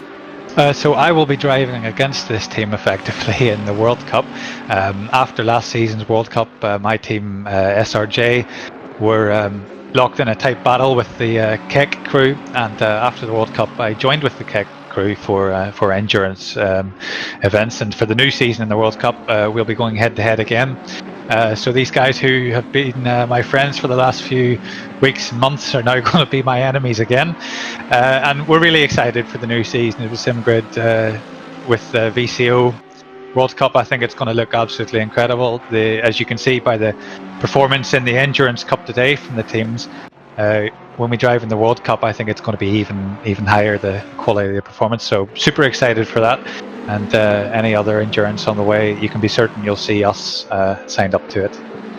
Well, James Bacon, thank you very much for joining us tonight, driver for Keck Sim Racing. We can't wait to see you in the World Cup. Thanks very much, David, and take care now. There we go then. James Bacon from the 995 Keck Sim Racing number 3 team, that iconic lime and purple outfit of James Bacon, Jonas van der Ruijten and Eric Neath. Back to a replay then, and this is the action down the straight here, and that BMW. Oh, see, I don't know, that Aston drifts to the right, yeah. He kept it out of the wall, luckily, but for me, the Aston drifts right onto a car that was already there. Just turns himself across the nose, and I don't think you can blame the BMW for that. He didn't really do anything wrong. Not at all. I don't think there was any blame in that at all for the BMW. I've got no idea why. The thing is on Assetto Corsa Competition, for those who haven't actually played the sim, it comes up with a massive radar in the middle of your screen, which very helpfully gives your car position. It's almost like in the modern cars where you've got a reverse parking sensor, and it gives you a little display of your car and a little 360-degree radar of your car that shows your any threats to it. Similar on Assetto Corsa Competition, you get the little vision of the cars and where they are in real time around you. So there's no way you didn't know that car was there. Yeah, it's what it is. Thankfully, though, it did look a little bit misleading from the angle we saw on real time, where it looked like he made heavy contact with the wall, but obviously just slid over the grass onto a little bit of tarmac, and actually it didn't really affect him all that much then, Luke. Yeah, he's going to have a slightly overinflated tyres from the scrubbing from it. A little bit of a flat spot maybe, but apart from that, it's just the time loss from the slide that the 72 has to deal with, and it really was only about 5 seconds, so hardly the end of the world. It could have been a lot worse than it was. Scrub tyres and a sore ear from his teammates screaming at him in voice chat. Yeah, it's never a nice thing when you're sitting there watching your teammate. You look away from your screen, you look back, and they're sideways, looking at a wall as they slide at nearly 150 kilometers an hour. It's always a scary one. But yeah, with an hour and 10 minutes left to go, that 5 seconds, they can easily close that back up. But David, how have we been here for? Was it 3.5 hours already? 2.5 hours. 2 hours 45 minutes. Yeah. It's 3.5, isn't it? There's 4.5 to go. Ah, yeah. That's a good point. Yeah, completely lost track of time. Don't know where the time's gone. It's been such a good race. It's been time's been disappearing. I keep looking back at the clock, thinking it's been 5 minutes, and it's been 25.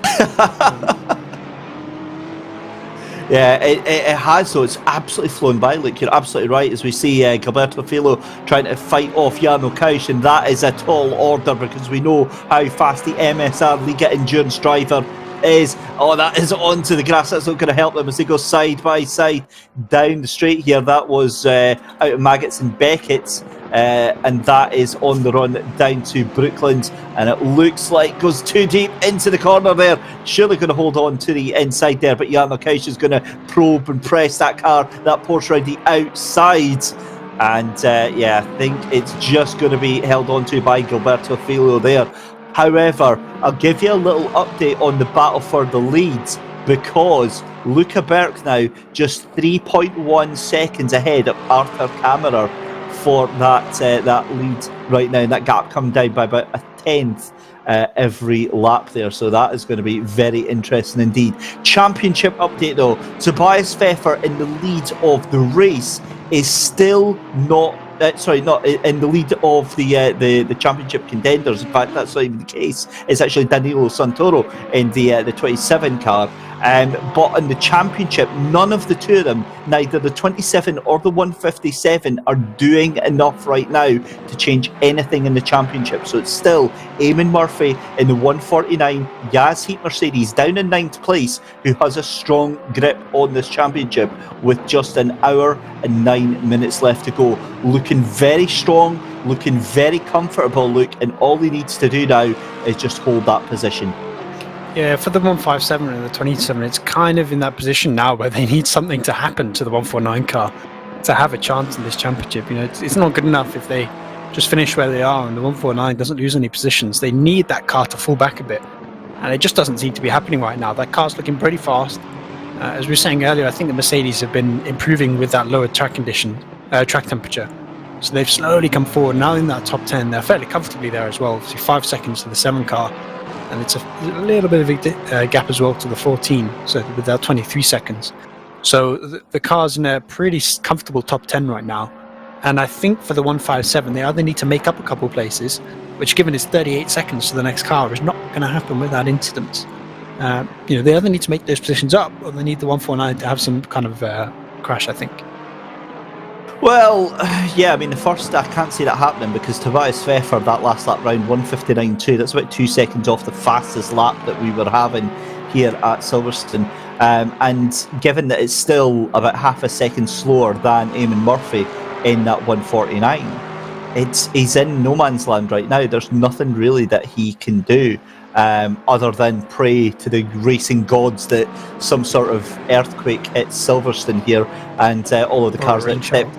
Yeah, rain shower, that could happen, but at 1 kilometre an hour winds and the track looking, I mean, that cloud cover looks even lighter than it was before. You look at the beautiful virtual sky here Somehow that we have here at bigger. night. Yeah, exactly. That's it. It's an even warmer night. But you're absolutely spot on. You made the call earlier, Luke, about that track temperature not dropping that much, and it's only down to 13 degrees.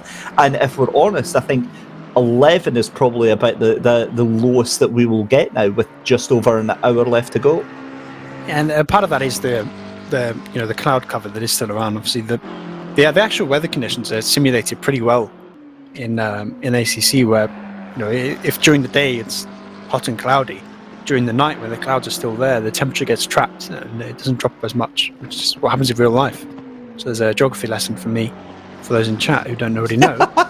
But they actually simulate that quite well in the sim. So when it is still cloudy, the temperature doesn't drop as much. If the clouds go away, then there can be a real sharp drop in temperature. But we just have that cloud cover right now that's sort of maintaining the heat in the air and the track. I'm surprised it's 13 degrees at 10 p.m. In British winter. Not sure how accurate that is, but the actual weather systems are doing pretty well.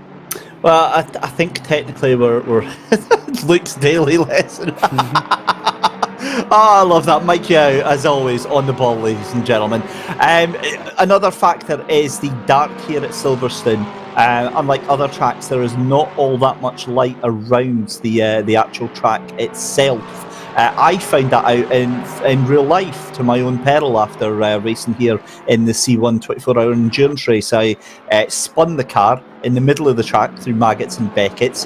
Had all the horror of about 40 cars coming ripping past me, although they are C1, so you could literally get out and jog faster than them. But I then switched the car back on and then drove the rest of my stint and wondered why I thought there was a problem with the lights or with my vision.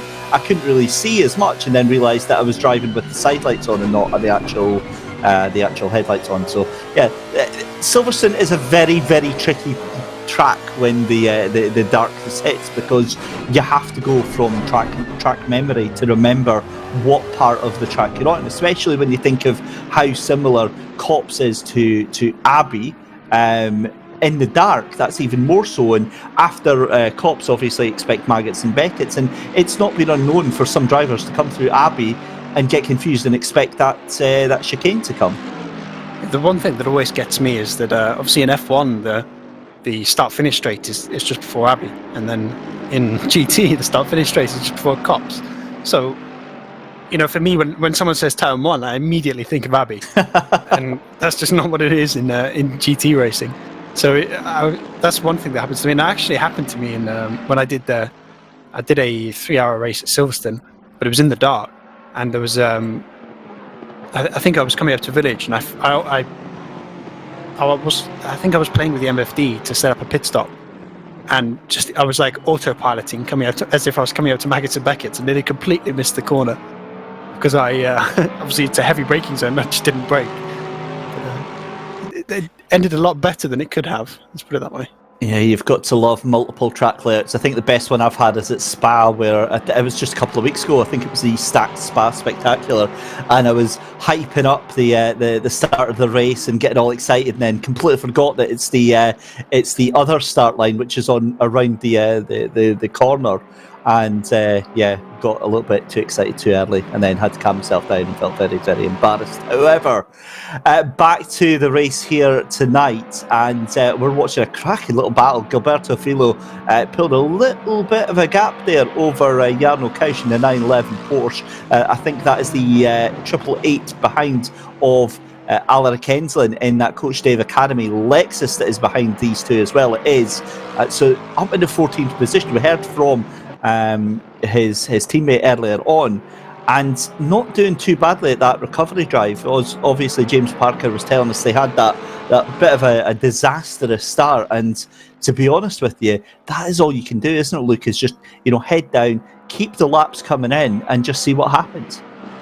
Yeah, and you just have to stay focused as well. You know, we're talking about the sort of the nighttime conditions, but you don't even need the nighttime to make weird mistakes. I remember in an iRacing event I was doing once, it was on Nürburgring GP, and I came up to the bit where you go left to the Nordschleife.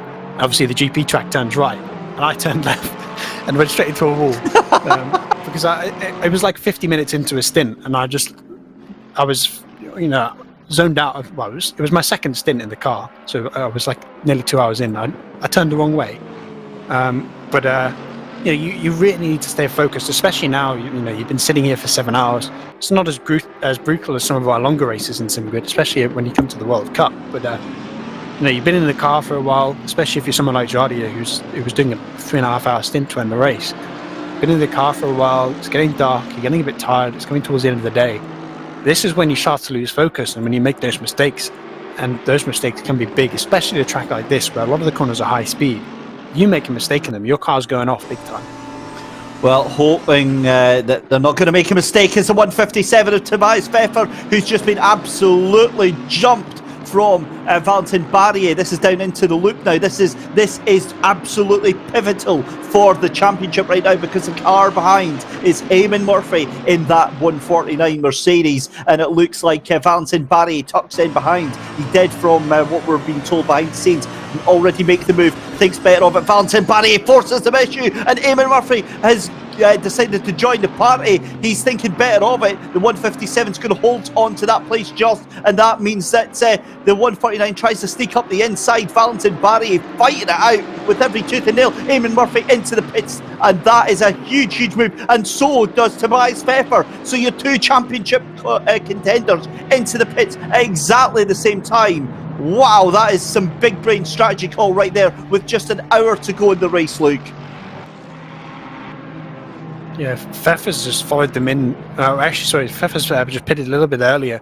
I expect to sort of try and make these last two stints the same length of time, because we've sort of found, I think, through this race that undercutting, I hate that word, but it is right that undercutting sort of is working in this. Obviously, you have to put fuel in, so it's not quite the same as it is in F1, where, you know, you come in for fresh tyres and the same fuel load.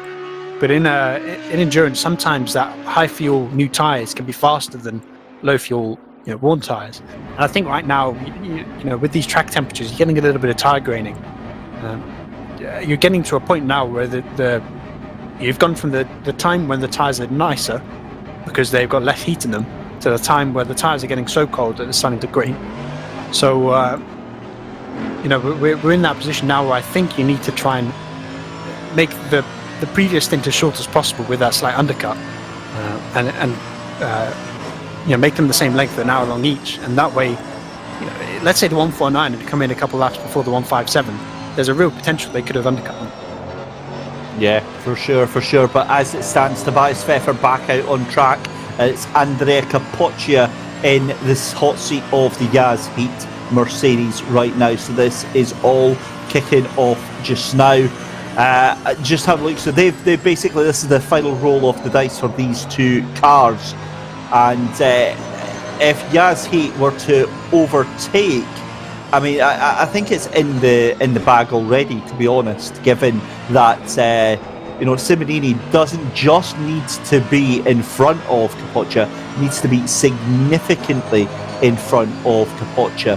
And several cars up in front, so we'll have to see how that one goes. But Luca Berg into the pits, Tobin Lee into the pits, and that temporarily hands the race lead then to the 62, the G2 Esports car of Arthur Kammerer into the lead. Now look at this, Alric Enslin in the Coach Dave Academy car is on the back of Andrea Capoccia, but there is your new race leader in G2 Esports, and I've got to be honest, look, you called this quite early on.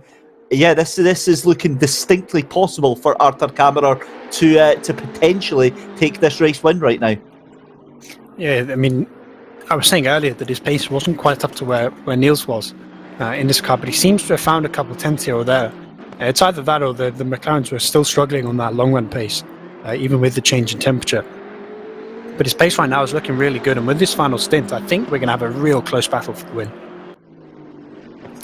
Just having a look at the standings just now then. The 27 of Danilo Santoro, as it stands, I believe, would have done enough to take the championship. However, he's still got a pit stop left to do, as the 157 of Simonini and the 149 of Capoccia are fighting it out. So apologies, there is a driver change for the 157 GTWR Simulator Drying Truck team of that was Tobias Pfeffer that came into the pits, and it's now Giorgio Simonini who gets into the car for the final stint. Jarno Kausch in the 911 Porsche MSR League Endurance team in 16th place into the pit lane as well. But it is, as it stands, it's Arthur Kammerer from Luca Berg, from Ross McGregor, Tobin Lee, Danilo Santoro, Jaroslav Honzig in 6th, Valentin Barrier, in fact, don't change that.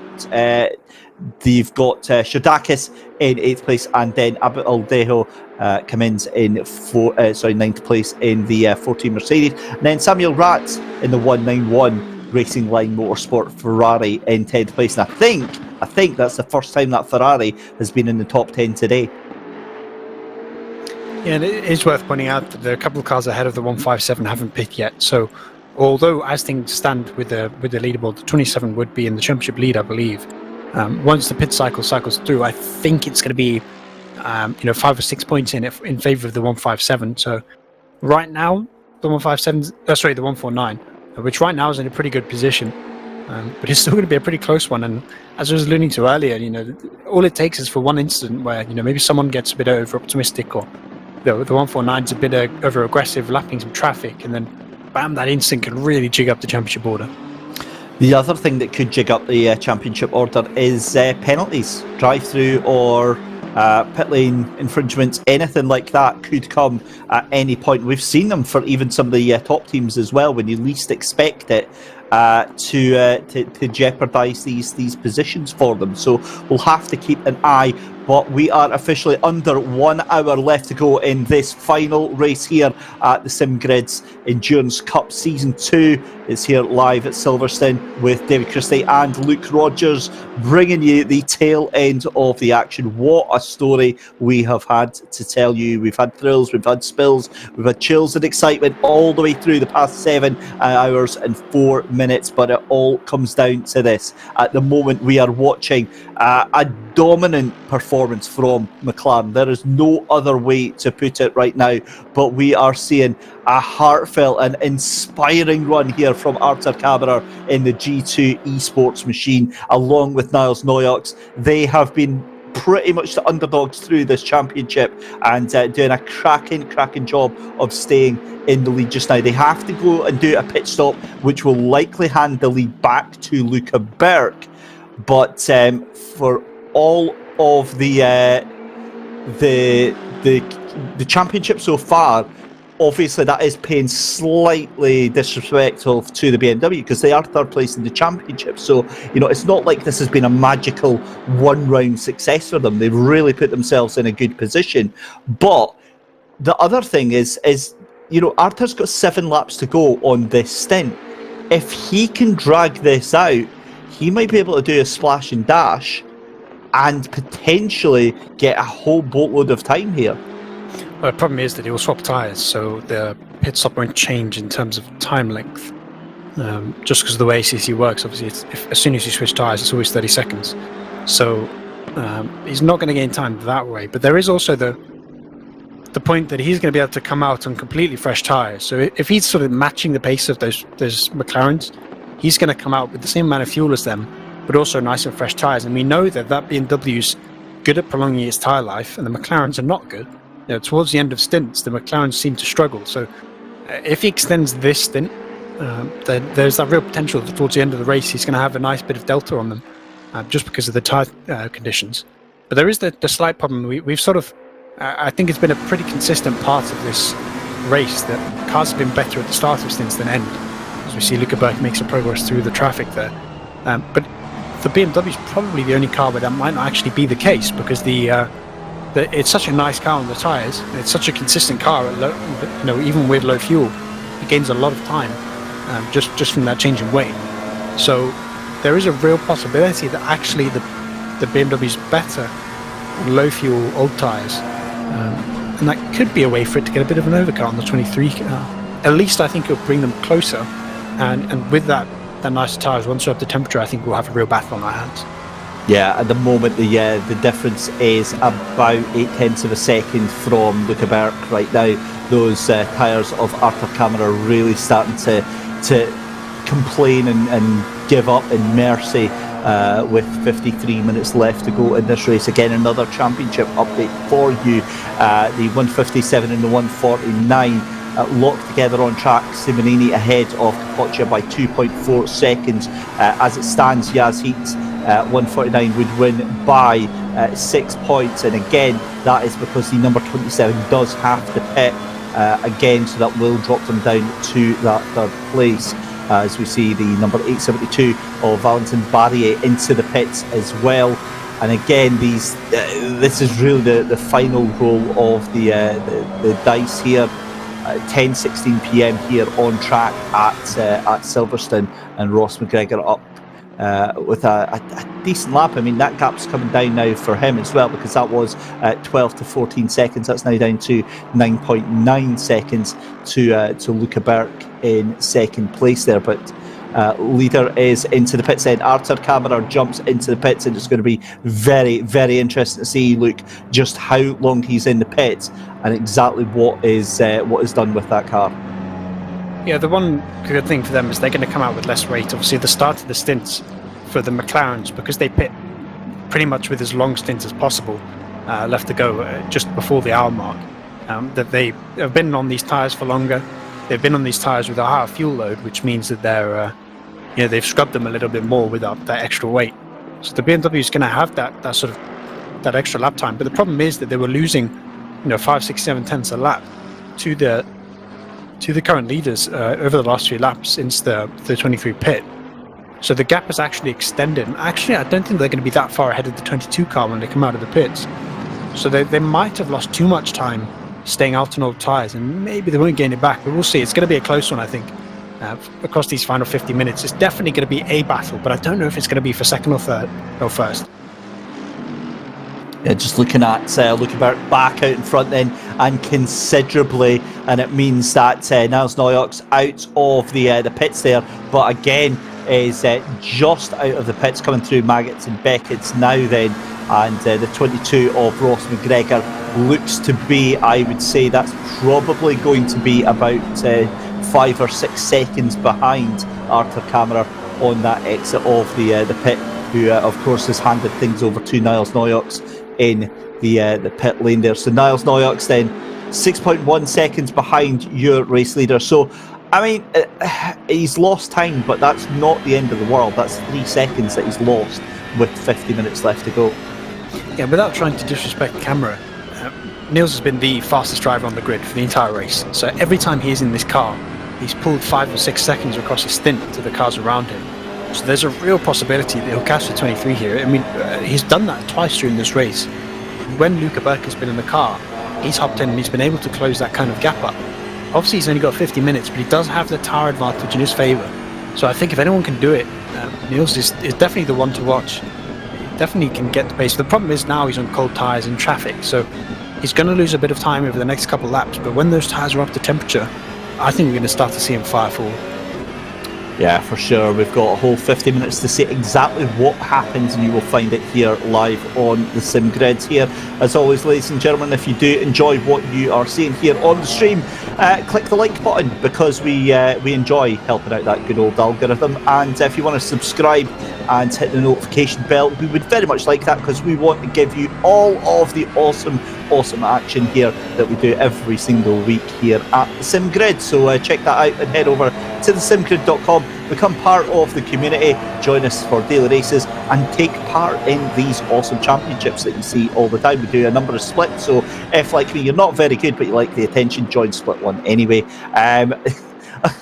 I joke because obviously if you're about 4 or 5 seconds off the pace and you join split one, we're going to raise our eyebrows at you, and you're going to be in for a bad time, because nobody enjoys being miles off the pace. But if you join one of the other splits, then chances are you're going to be racing with some people that are along your own pace as well. And not only that, you'll be able to follow them and potentially get along to there. So like for myself, I was really slow in split one, so I was able to join alongside Michael Hamlet, and it was great, because we were able to fight it out, because he's equally slow.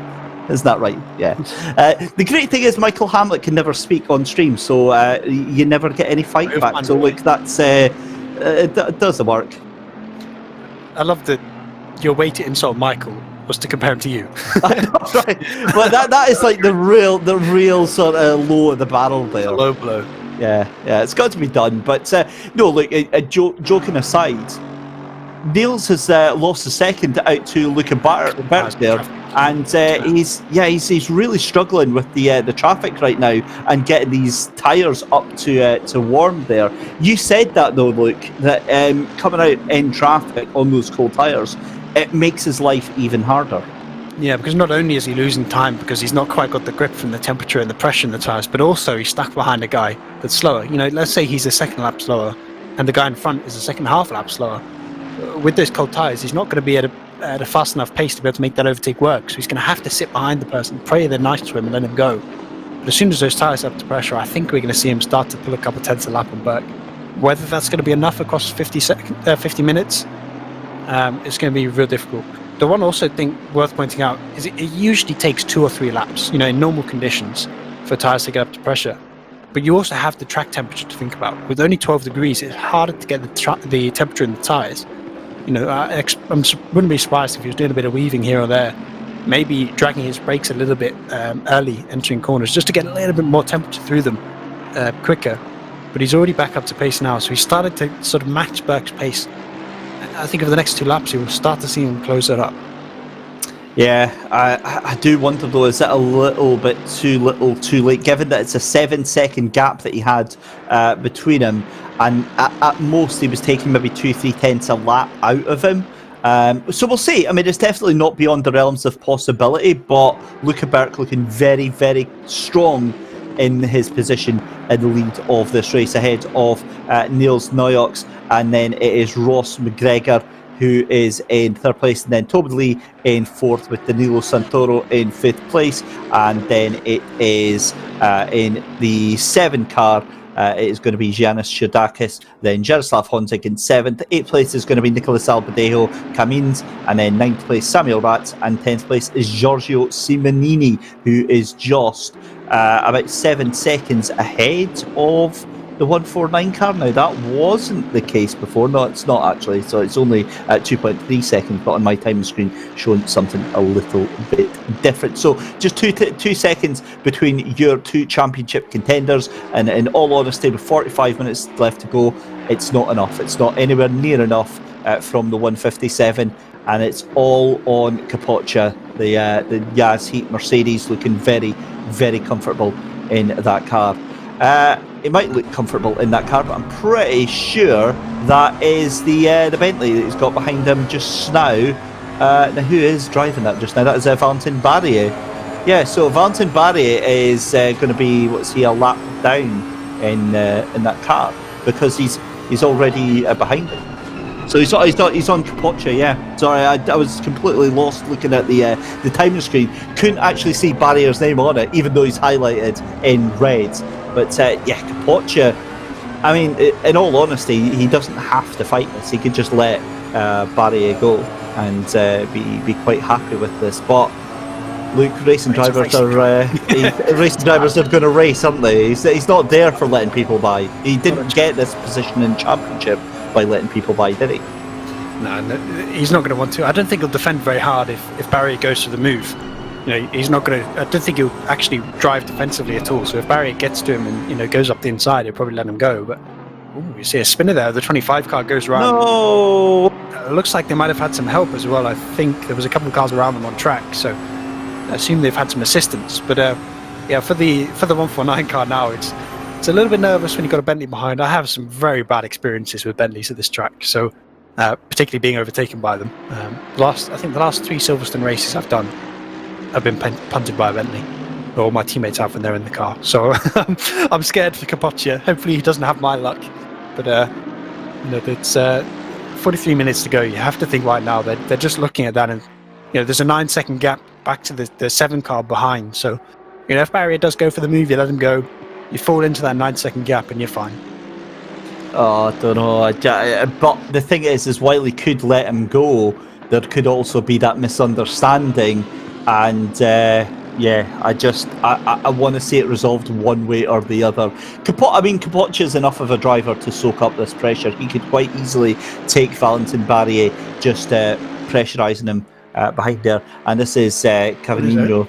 And oh dear, we did too much of the grass on the outside, and oh my goodness me, that is the world's longest spin, ladies and gentlemen, from one corner to the other to finally reach the scene of the accident. And I'm gutted because we all know my feelings for the Energy Racing Team outfit of Samuel Cavigno, but recovers, gets going again, and doesn't really lose too much out of it. He's still down in 19th position. Now Valentin Barrier dropping off a little bit from the back of the Mercedes, not that much. The track temperature now just 12 degrees Celsius. That is still positively balmy up here in Scotland. We would take that for a summer's day, I'll be honest with you, but down here in England it is a little bit brisk, and the car's starting to perform a little bit better here on the colder air, as Andrea Capoccia hasn't just got Valentin Barrier behind him to think about. I think he's also got to get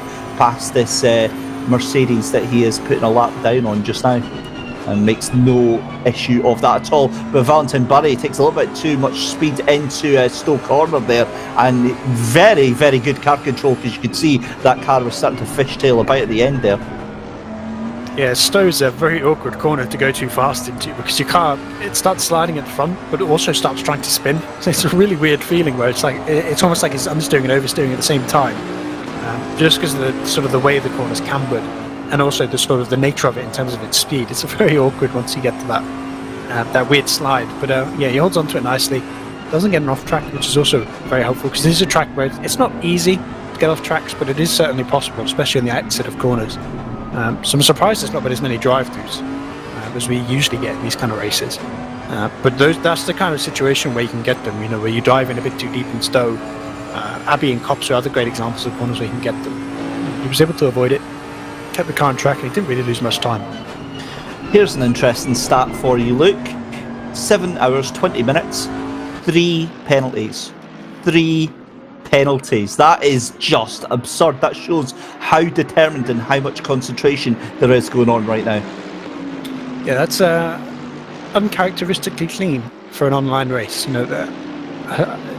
I usually see a few incidents happen, just because of ping differences, because of connection, stuff like that. We just haven't had that today. So I think everyone's been nice and well behaved, which is a rare thing for a race that's this important for a lot of drivers. Usually you see people get a little bit feisty when there's a lot on the line, but we've not really had that today.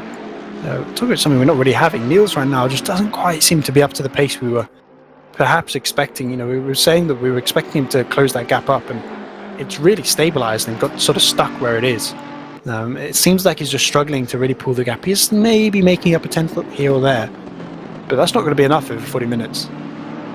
I'm loving the little stream overlays that he's got coming up, a little tin of energy drink, and pretty sure that'd be quite useful around about now. I always love watching the streamers as well. You can tell a true professional because, you know, it takes me all of my concentration to be able to do sim racing. But you always see that little sly glance down to their third monitor that they're looking at chat and interacting with their little community. So yeah, love that. Love to see that, and I love that we're able to cut to that. Not so much approving of some of the sponsors on the stream here. We're big Thrustmaster fanboys over here, so we'll maybe just zoom in and crop that out. But yeah, it's all good. It's all good. Niles Noyox though, but doing a fantastic job in that BMW here, really pushing that car to, I mean, really more than it should be capable of right now. Doing very well to hold on to second place. I think, if I'm honest though, with the pace that Luca Berk has got right now, it's now starting to settle down and look pretty much done and dusted here.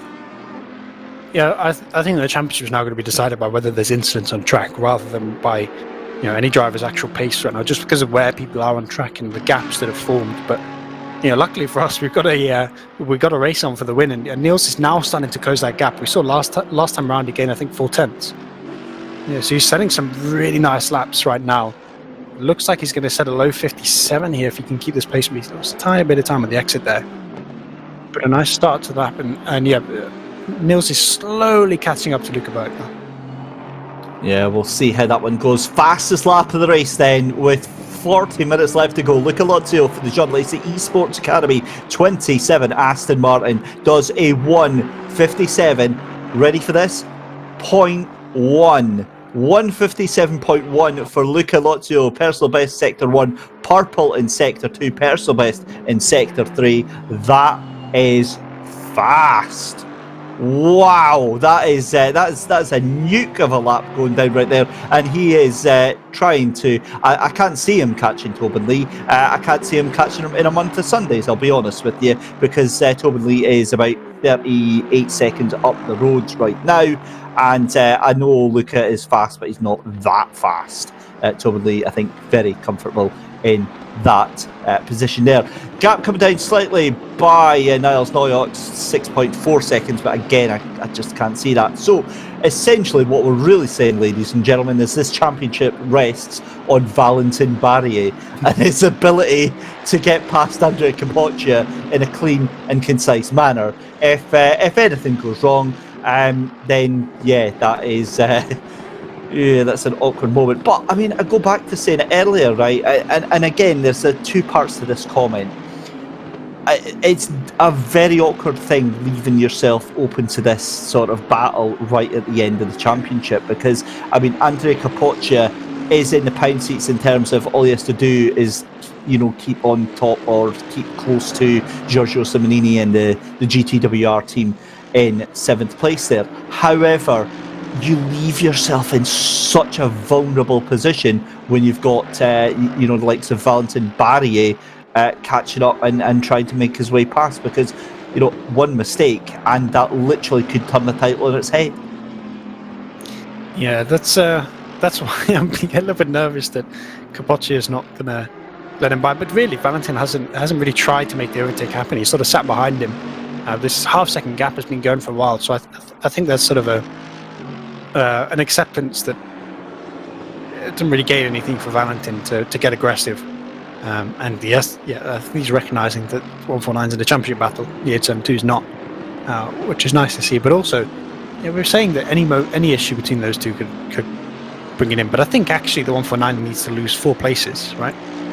If I can do my maths, 3 or 4 places to actually make it a championship battle. So even a small spin wouldn't be the end of the world as long as the car is not damaged. But yeah, it's still a nervous time when you've got a Bentley up your rear with 35 minutes before you win your championship.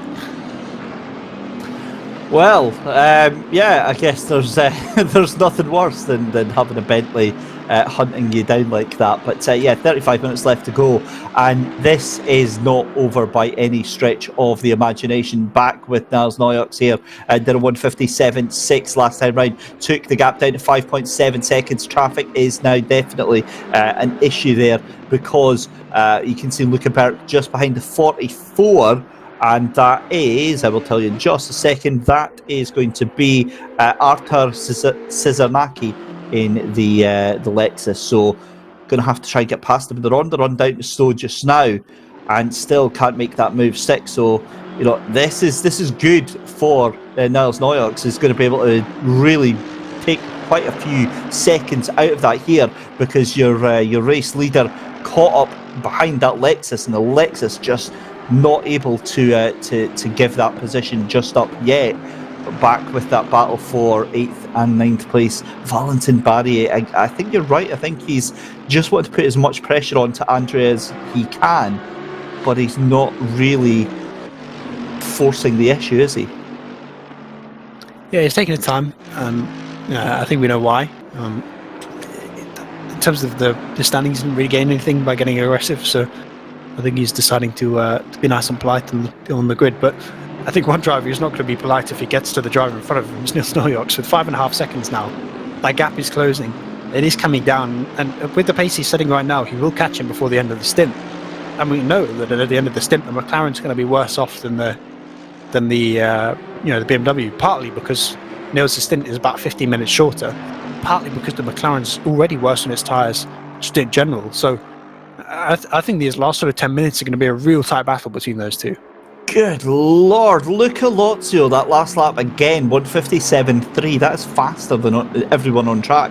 Crazy pace, and wow, just amazing. 5.4 seconds now, the gap for the lead, as Luke was pointing it out. The pace for Niels Noyaux is about 0.2 of a second faster per lap to catch up to Luca Berk. He did very well getting past the number 44 there. That was the Lexus, but yeah, he's having a real tough time right now, as the what car was that? That was a Mercedes that was just behind him. I think that was going to be the 34, was it? We'll find out in just a second, but yeah, it was the 39 of Jaroslav Honzig. So hang on, he's lapped up till 6th place. Are you kidding me? That is absolutely scandalous pace from Luca Berk right now. It's not half bad. As pace goes, it's not bad at all. Just as I said, just lap Jardy for the 6th place driver. I highly doubt he's going to lap Lozio, because how far we were saying about Barry's opportunity to do something to the championship there. It almost happened, but the 149 got out of the way. Barrier gets through, and Capoccia now settles into that 9th place, and there's quite a big gap back to the 7 car. So as long as he stays on the track now for the rest of this stint, I think he's good for the championship. Wild stuff. And Niels Noyaux is still 5.5 seconds behind, but he's got 3 cars. He's got the 911. I believe that was Jarno Kausch, but is that Robin Pagadel that's back in that? No, it is Jarno Kausch. And then he's got the 44 and 39 car to get past. That is, of course, the 44 of Artur Cizernacki, and then the 39 of Jaroslav Honzig in front of him. So that gap is actually going to increase, I think, maybe. But of course, Niels is going to get the run. He's going to get the draft from those cars in front of him. So that might help him as well along the straights here. Yeah, you can't complain with a little bit of a toe from the driver in front of you. It never goes wrong in terms of your lap time. But someone who doesn't need any assistance with his lap time, that's 62 cars looking rapid. It's already below 5 seconds now. I honestly think he's going to have about 15 minutes where he's right on the back of Berk at this pace. And with those 15 minutes, you have to think that you're probably going to find a way through. So I'm got my fingers crossed that we see the battle we kind of deserve there. And with the 22 car in the pits again, I'm not exactly sure why that is, whether it's a force change or if it's a strategy one. I wonder if maybe there's been a tyre issue. I said that the McLaren is the car that probably struggles the most. There's already been a couple of cars having tyre issues in this race. There's a potential there that we've had a puncture or something that's pulled that car in, but it's going to put them right next to the 24 on track. Actually, I think it's going to put them behind them, yeah, so that we're going to have a battle, I think, for 3rd place as well. Interesting stuff as we see the 22 actually coming out of the pits, and that's getting overtaken by the let's have a look who that was. That was a 560. Now, actually, let's talk about that for a minute, about Kirill Antonov and Konstantin Soldatov and the recovery job, the amazing recovery job that 560 team has done to get themselves back up into P22 after a disconnect, after all those problems that they had. I mean, hats off to them. That is real determination, and if anything, you know, represents the spirit of this championship, it's that team right there. Yeah, exactly that. And yeah, they've been, I think, the sort of brunt of some criticism in the past, mostly from me, to be fair, through their sort of driving. But I think today they've shown I'll describe it. They've shown the 560 I want to see. You know, yes, they've had a lot of issues in their 22nd, but their 22nd, you know, it wasn't their fault. They didn't get penalties. Like, you know, they didn't do what they usually do, where they get a bit over aggressive trying to overtake someone and they get a big penalty and move back in the grid there. They've had issues, and they've fought their way through them, and they've sort of, you know, as they always say, I think it's an IMSA where they always have the Spirit of the Race award.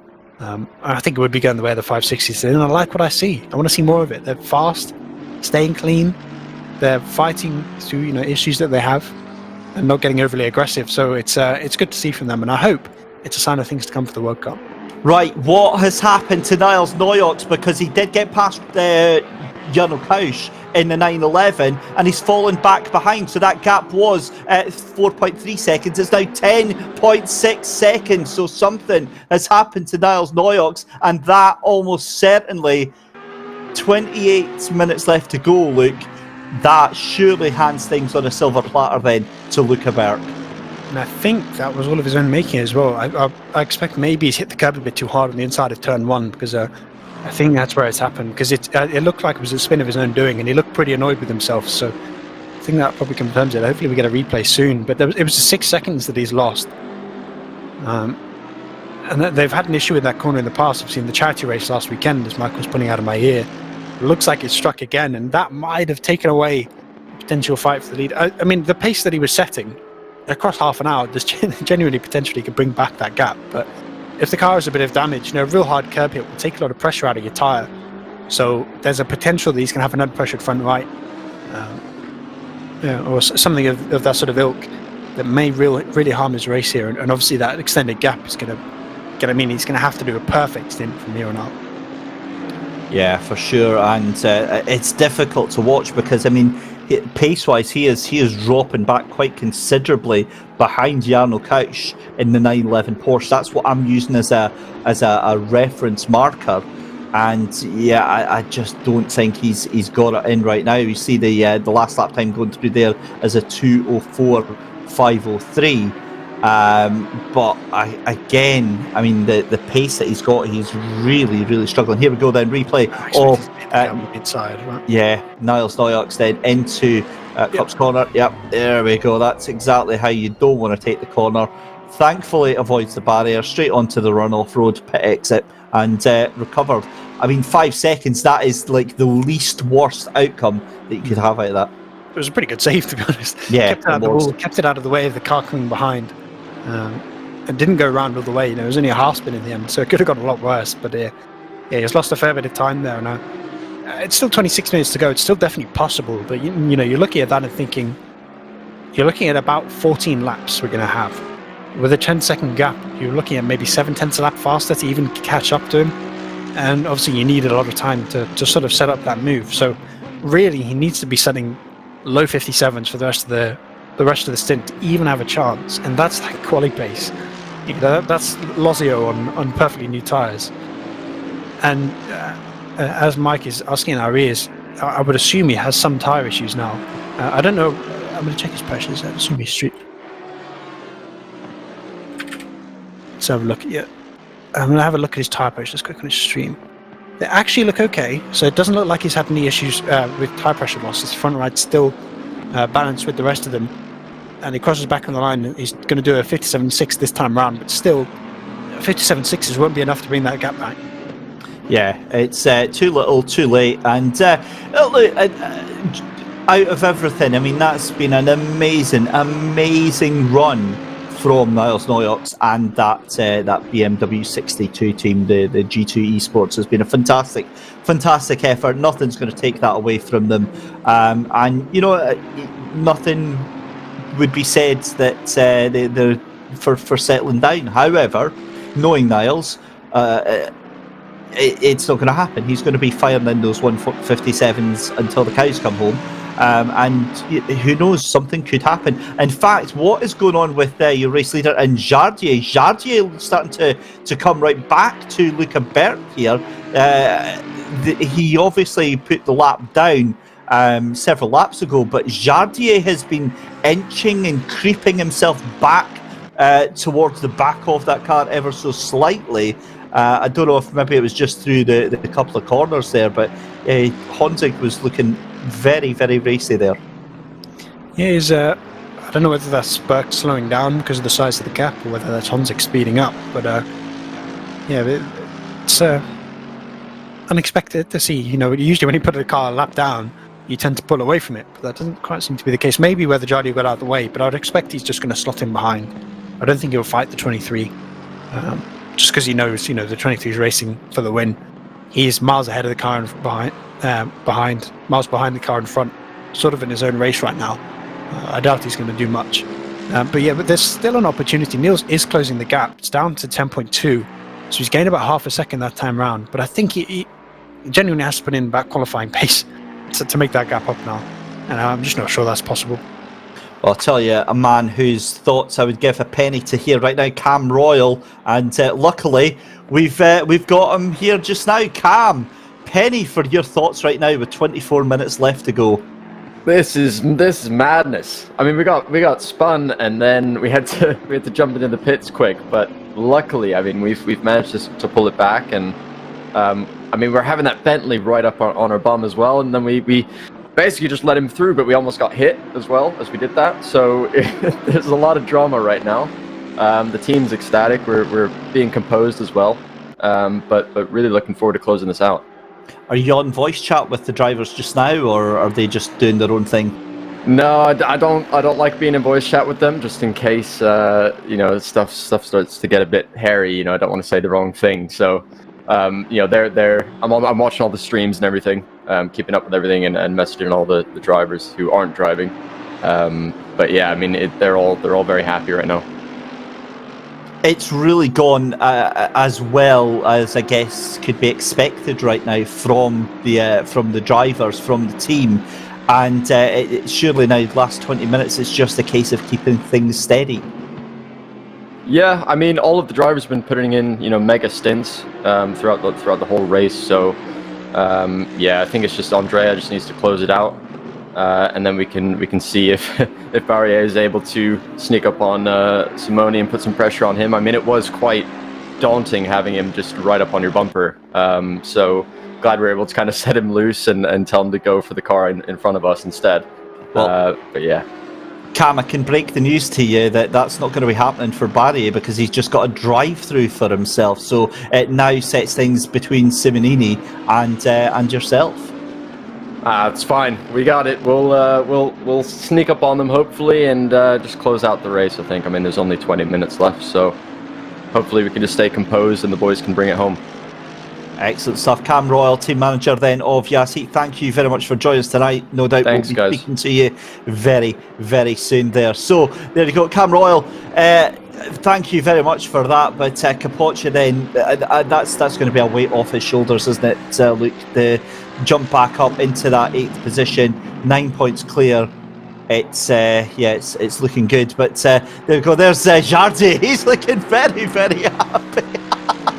I love that. He's just so chirpy and so happy. What do you think he's getting excited about? Do you think that's because Barry's got a drive-through? Yeah, I'm not really sure, but I don't understand how he's like that, given he's been driving for nearly 4 hours. I struggled to do 2 hours, if I'm honest. My lower back started to hurt, so I don't know how he's in perfect health, smiling away I know what it is. I think in front of him, I think that's Luca Lozio. I think Luca Berg's the way to put a lap down. Oh, Luca Berg has crashed. Luca Berg has had a monstrous crash. Rejoins. Wow.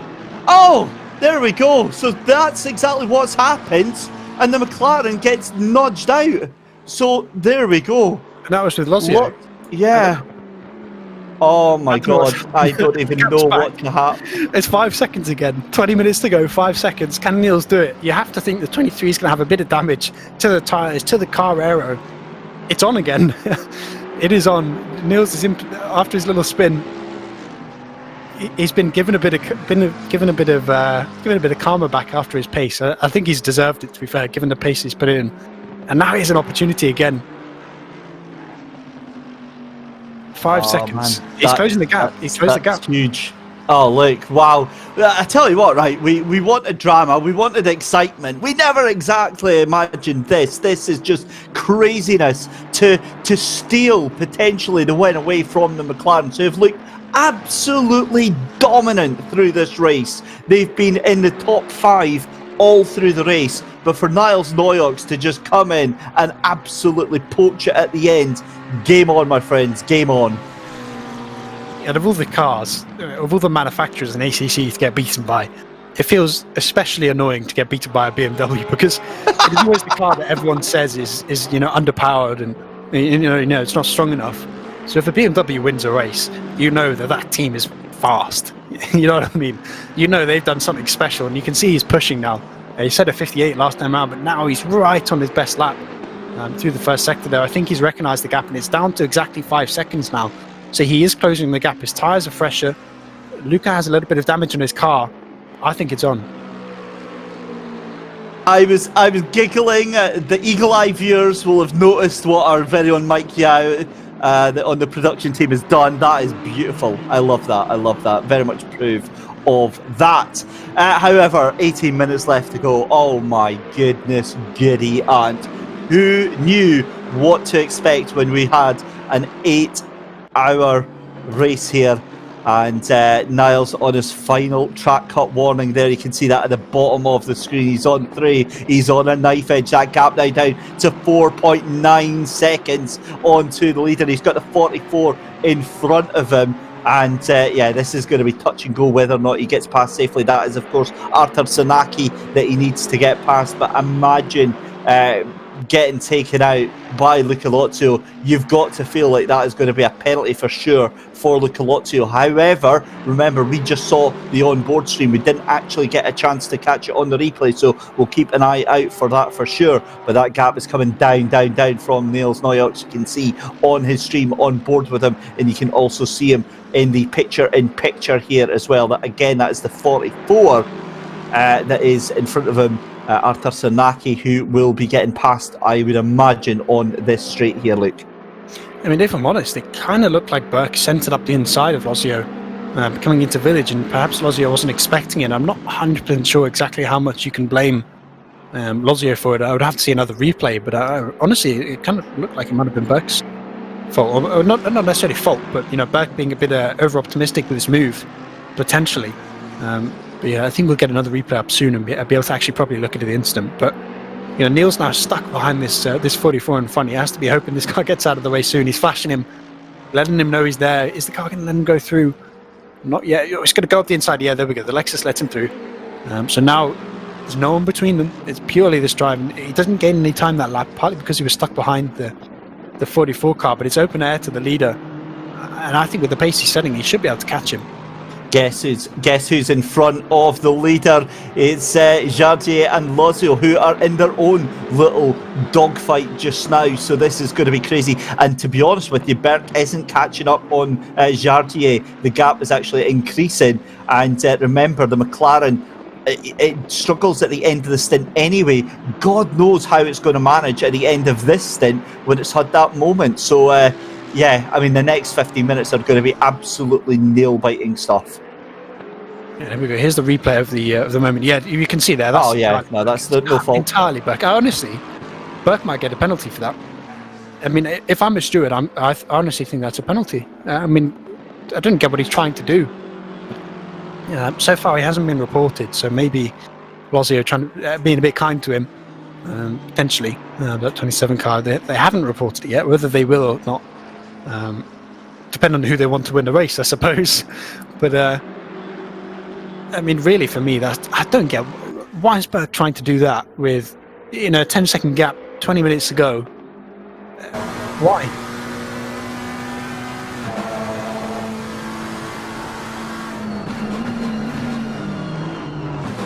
I don't think. I mean, we're hearing in our ears, Mike saying that he said to the team that he thought that Aston Martin was letting him through, but to be honest, I don't think he was making the corner. I mean, he braked like 10 meters later than you normally do for that corner, and he was turning under braking, so you're going to lose a bit of braking performance there. I don't really see how he makes the corner there. But maybe Lozio, or at least the John Lacey team, deciding they'll be nice to him and just let that battle happen naturally on the track, provided Niels can close the gap up. And that time around, they were the same pace, so it's still all up in the air whether we'll actually get to the back of him in time. Yeah, because the pace just isn't there right now. 14 minutes and a half left to go in the race, and I think the 23 is starting to catch up to the back of Jardier, but with Niels Noyox being in that clear air, he's not able to make the improvements he was hoping for right now. And to be honest, he looks like he's slipping back a little bit as well. So again, it's all up in the air as to whether or not he can actually make that one work. However, at the moment, with just under 15 minutes left to go, we turn our attention back to the championship, and all eyes are on Andrea Capoccia in 8th place for the Yaz Heat Mercedes team, looking resplendent in that turquoise livery just now, making his way around 2.8 seconds ahead of Kostas Kontogiannis and Giorgio Simonini up there as well. And I think, to be honest with you, I think all he has to do now is just keep that car solid in the position there for 14 more minutes, and things are golden with them just now. So yeah, really, really looking forward to that. Now, just watching here, because the treble one is just in front of your race leader, Luckenberg just manages to get past him just now. That is, of course, Menno van der Meulen in the Lamborghini, but that now adds an extra car to throw into the mix for Niels Noyox. However, Jardier now right onto the back of Luca Lozio, and again, they're going to be fighting it out very, very soon just now. There you can see it almost into the slipstream just now. And I've got to be honest, I literally, everything that I thought I knew about this race has went out the window in the past 10 minutes. And there's two things that Niels is now thinking of. Part one, he needs to be within 5 seconds of Ricard, because if Berg gets a penalty for that incident, it's going to be at least, it's probably just going to be a 5-second one. It wasn't a massive incident, but 5 seconds is the minimum penalty. So you need to be within 5 seconds minimum, but you also have the fresher tyres. There is that real potential that so we're watching Jardier just get a drink mid-corner with four tenths between him and the car he's racing. I don't know how he does it, but at minimum he needs to be within 5 seconds of Berg, because that means if Berg gets the penalty, he gets the position. But he has that pace, I think, to get it. But as we go to the battle on track with Lozio and Jardier, Lozio's going to have a bit of damage from that contact. There shouldn't be much. You're looking at maybe a tenth, half a tenth, just because it was fairly minor contact, but it's enough for a driver like Jardier. You can see there last time around 4 tenths faster. It is enough that he might actually be able to get this move done and take top 5. It's a little bit disconcerting because I'm watching the chat as well, and what I love, right, is that you think that obviously we have our own fan base here. We've got a couple of hundred folk watching the live stream, and then these people have got a good amount of folk watching them on their stream as well. And it just, at least on our stream, as we see Jaroslav going round the outside, we'll watch picture in picture. That's the live picture that you see here as just pushed to the outside from Luca Lozio. He's going to try and fire it up the outside into Vale and Club Corner there. Not going to happen. But, look at the reaction there. He is not having that. Luca Lozio is playing with fire. And Jardier is not happy with that one. Looks to the outside, pulls it in through Cop's Corner there, and has to regroup and think better of it as they come through. That is through Abbey and into the brand new section here. But yeah, I mean, Jardier just looking so fast in that car, and already onto the back of Luca Lotto as they come down the Wellington Straight. This is going to be into Brooklyn. Surely this is going to be a move for position from Jardier, the man himself, Jaroslav Honzig, Mr. Happy, on a 4-hour mega stint round the outside of Brooklyn, is going to try and get the cut back, but that is not going to happen. Yeah, just right now, Lozio is doing a really nice job defending and just about being stiff enough that he can push Jardier to positions where he can't make an overtake. You see, he lifted off a little bit there on the corner exit just to force Jardier to also do the same and arrest any run that he gets. And, parking it on the apex is a really good way of stopping those runs from happening when a guy's right up behind you, and that's exactly what he's doing right now. And I was lip reading Jardier just now, and he said sort of the motto of pretty much every racing driver that's in their car, and that's he pushed me off. I don't think it's ever a race if someone hasn't said that. Yeah, no, I absolutely agree. I've used it many a time myself, but thrilling battle going on for P5 right now. It's 10 minutes left to go in the race here. The grand final then of the SimGrid Endurance Cup Season 2. Around the outside of Stowe, that's a bold move from Jardier. He tucks out, that was almost making that stick there, and he is having none of this. Jumps into the outside position there. Berg's getting held up. That's Berg behind them. He's getting held up by this, and Noriox is going to catch up. I don't know exactly, surely Jardier is going to focus front here and look for the overtake, and if they just keep battling like this, Berg's going to lose a lot of time stuck behind them. That might be the opportunity for Niels. He is catching. He's only 4.5 seconds away. There's a real potential here for Niels to be pulled up right behind because of this. And the thing is, they're locked in their own battle. They're not going to be looking behind them. And why would they? Jardier then cutting in towards the brand new section. I mean, he's just doing so well as they pull through the loop in Aintree and then onto the Wellington Straight. Look at how much time that has cost to Luca Berg behind them there. And I've got to be honest, I think that gap is down to about 3 seconds already. Not past either. The one thing that Berg was hoping for was he'd get past both of them, and then he'd be able to pull ahead. And then Noriox has the same issue where he catches up to these two guys battling, but he wasn't able to make the move done. I think actually Jardier is very similar pace to him when they're not battling, so it's very difficult for Berg to sort of justify them getting out of the way when they're in their own battle. And because of that, it's giving Niels, I think it gave him nearly 2 seconds that last lap. It's going to bring him right in. We're going to have on the same bit of track. As they say, it goes under the same blanket. We're going to have 2 battles, one for first and one for 5th place. And that is crazy to think that your leader is away to lap both 5th there. Oh, there goes Jardier! He spins it on his own accord, pushing too hard. Jardier loses control, and that is it, done and dusted. And it's all so bad for him. Horrible stuff there. You hate to see it. But there we go, that damage is done, because here comes Niels Noriox just 2.8 seconds behind the race leader. And that was horrible stuff to see. To use a phrase from The Thick of It, one of my favourite shows, it is on like fat packed stall. It's going to happen. I think this battle's going to happen. Look, I'm gonna high five you, buddy, because I'm going to be the only other person that's going to get that reference, and I fully approve of that one. There's got to be at least one more sort of 30-something-year-old person in the chat that's from England that knows that reference, because it's a brilliant show. But with that 3 seconds, I think that he lost compared to Niels. Yes, Niels is still 3 seconds behind with 6.5 minutes to go. You're looking at sort of 4 laps maybe if he's lucky, and you're going to have to put on some barnstorming laps. I think it might be the last lap where he's within sort of that second window where the battle can happen. Whether it will happen or not, it's an entirely different question, but it's possible. And when it's possible, and you're the fastest guy on the grid, it's probably likely.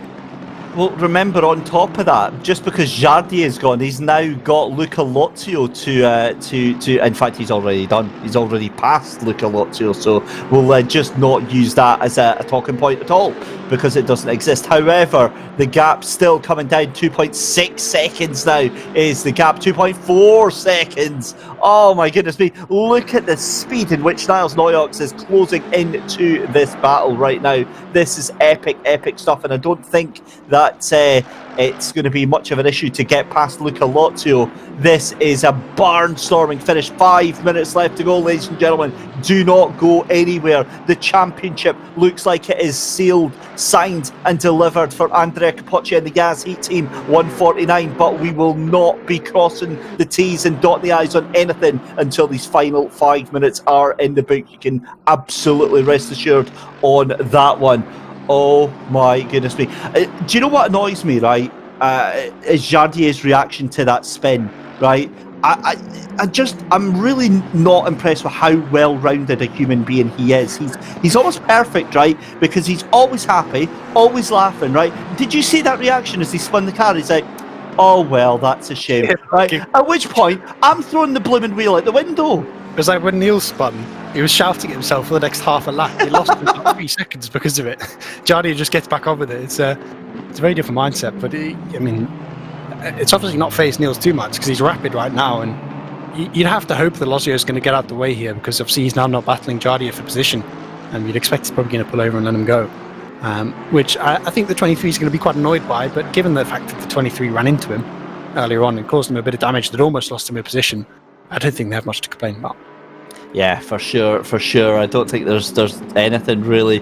But 2.1 seconds, ladies and gentlemen, there's the gap with just 4 minutes left to go. We're going to have another 2 laps, I would imagine, out of this, because he's maybe we'll squeeze 3 in. In fact, no, I think you're possibly like, honestly, just like right to the wire, because then it will be 2 laps.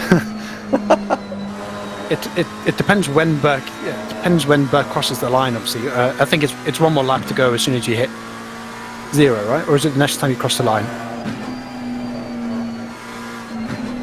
Yeah. If it's on 0 when they're on that lap, that'll be the final lap, and then as soon as they cross the line, that's the race over. But so I think 3 laps by about a second. And then I don't think it will. I think he just crossed the line just after. He crossed the line with it was 3 minutes and 58 was when he crossed the line. Yeah, which is 2 laps. But like he has time to fit 2 laps in and cross the line with a couple of seconds to go. So it should be 3 laps left, unless he slows down. So I wonder if he's recognise that. I can't see him slowing down though. I mean, he's still there on the final lap. You slow down, back him up, and then you have to do an extra lap. That's some shenanigans being plotted out there by Luke Rogers, ladies and gentlemen. But I've got to be honest, I agree. I think that's a pro strat right there. Maybe get a little bit of a gap over Luca Lozio and then just back it up towards the final minute of the race there. But Niles Noyok's really pushing so hard right now. 2.2 seconds is the gap just now. Luca Berg isn't going anywhere. In fact, the only way he's going is backwards towards Niles Noyox, and this is an absolutely incredible finish that we are seeing here just now. The gap between your championship contenders, Giorgio Simonini in the 157 GDWR Giant Truck Simulator Racing Lamborghini in 7th place, and Andrea Capoccia and the Yaz Heat 149 Mercedes, just 2.3 seconds. That is absolutely static. That has not moved in the past 15 laps at all since we saw the drive-through penalty for Valentin. We saw the penalty for Valentin Barrier. There we go. Niles Noyox has been released. The gap now 1.8 seconds. 1 minute 40 left to go. This is going to be potentially the second to last lap. We might squeeze another lap in. So it's either the final lap or the penultimate lap that we are on just now. We will find out in the next 1 minute 30 seconds. But Luca Berg cannot now slow down, because look at that, he has got no gap between him for Niles Noyox. You better believe that gap is going to come down. Now what that also does, Luke, is that mentally changes Luca Berg's attack on this, because now he has to push. He's going to see that car behind him, and he is going to be a little bit more aggressive than he normally would with that McLaren. And given that we're on the end of the stint and how poorly that car does, that is going to hurt the car, I think, a little bit more. Yeah, Niels is 6-7 tenths a lap faster right now, but the problem with that is it puts him right on the back of the car. But it's literally going to have 3 or 4 corners where the overtake is going to be possible, I think, as we come to the end of the lap. It's going to be so close. Yeah, as they're saying, we think there's going to be about a second when he crosses the line, a second left to go. So if they're smart, they have the gap. And the final corner, if they back it up just enough, they do it. But it's such a risk. If they get that wrong, you know, so there's now in your head, are you going to back it up and try and get it right? Or are you just going to go for it? And I think they're probably going to go for it, because the second and a half gap is very difficult for Niels to A, close up, and then B, get the overtake done. I think really that he needs to get onto Berk and pressure him a lot. And, you know, just with the 1.5 second gap, you can't put that pressure on. So it looks like we're going to cross the line and have one more lap to go. Just. Yeah, he's going to cross the line with a lap to go. Yeah. It was less than a second. Tell you that. There we go. Final lap. Wow. 1.6. So there we go then. That is awesome stuff. 1.6 seconds in, we get an encore. We get one final lap, a final blast, a final shot at the win for Niels Noyox in 62 G2 Esports BMW, trying to hunt down Luca Berk, and he doesn't have any traffic in his way. Is it going to be enough? Is Luca Berk strong enough, capable enough of holding that BMW at bay? As Luke Rogers just pointed out, it's one thing to catch up to the back of that McLaren. It's completely a different thing altogether to get past them now. They come down the straight towards Stowe, and this is an epic lap. 1.5 seconds. It's going to be down to 1.4 by the time they get into Club Corner. Across the grass goes Niels Noyox there, and yeah, picture you saw a stream just a couple of seconds delayed there, but Luca Berk doing everything that he possibly can to keep the number 62 at bay. But look at how close you can see the headlights of Niels Noyox here as they come round through Village for the final time in towards the loop and then into Aintree. But oh my goodness me, Niels Noyox is really throwing everything he can, and he is so far back though, I think, to make anything work right now. It's either going to be a heroic lunge, but yeah, look, I think this is done now for Niels Noyox. There's always a potential though, Berk having a small mistake up here is, I mean, it's unlikely given who's in the car, but it's certainly possible. So there's still a couple corners to go. Berk just has to get there. But one more lap, and you have to think that Niels, if you hadn't had that spin, you know, that's what he's going to be thinking about as he crosses the line. If they hadn't had that spin, he would have won the race. So unfortunate for them, but what a drive for both of them. Luca Berk crosses the line in the 23 McLaren for the Zancho RGN team. What a race for them. And Niels Noyox in a BMW, which for everyone that drives ACC a lot will know it's an incredible achievement to get that BMW up to the second place for G2 Esports. 6-2 car across the line. Here we see the 24 is going to make it a 1-3 for Zancho Rocket as they come out of the final corner, and actually the 22 is going to make it a 1-3-4. So an incredible performance from them. They extracted the pace from their car, which is exactly what you need to do in the end. Yep, certainly is. So what? 1-3-4 for the Zancho Rocket Esports team. Ross McGregor is going to come across the line just now. Out of the final corner, though, comes the 157. Giorgio Simonini for the GTWR Simulator Giant Truck team to cross the line, and that puts him second place. But your race winner, and your championship winner, Andrea Capoccia, crosses the line to win Season 2 of the Endurance Cup. An amazing performance for Yazhi. Very, very well done to them, and huge congratulations. I think that was a little bit of a love tap there from the 7th place of Giorgio Simonini there. And devastated for Loner on the end there, getting a drive-through penalty for track limits, a 30 seconds penalty. That is going to send him far down the order there. But huge congratulations then to Andrea Capoccia and the rest of the Yaz Heat team there. What a result for them. It's been a long season for Andrea Capoccia, Mikhail Satsenko and Eamon Murphy, but they've done it just by the skin of their teeth. Yeah, it's been a heck of a season for them. They've just not had a bad race, and you know, it's so critical with a 5-round championship to have that consistency. They've had podiums, they've had win. They've had their top 10s all the time through the season. Such an impressive performance by them across the season. But, you know, there's been a couple cars like that. We can't, you know, yes, they won the championship, but the 157 as well. The 27 car really came on strong towards the end of the season. Both of them should be proud of over their performance over the season. Not only what a race, but what a championship we've had. Every race has had those battles towards the front. The championship has come down to the wire. there's been battles all the way through the championship as well. You know, the standings. It's not just for the win. You've seen changes in the top 5, changes in the top 10 in this the final race of the season. So what a championship! It certainly has been a big talking point for me today. Zancho Rocket Esports. I mean, that granted they didn't get the 1, 2, 3, but I mean that was a dominant display from all 3 drivers and all 3 cars in that team. Yeah, I don't want to take away anything from them because it was an incredible performance. But you know, when you have the fastest car on a track, which you know the McLaren is the fastest car at Silverstone, it's one thing having the car. It's another thing over 8 hours staying out of incidents, avoiding the punctures that can happen when you drive in McLaren, avoiding the incidents that we see happen with drivers, even when, you know, Burke with that very optimistic move on the 27th car that might still come back to bite him if it does get reported. But, you know, all 3 of those teams were able to extract the pace that the car does have. And that's such a critical part of performing. You know, it's pointless being the fastest car if you get involved in incidents. All 3 of those teams were able to avoid them today. And that's why we see them on 3-4. Just seen in YouTube chat, Maritz Loader explaining his drive-through penalty / 30-second penalty. It wasn't actually track limits. He went over his driving time. He extended it by a second. That is a cruel turn of fate.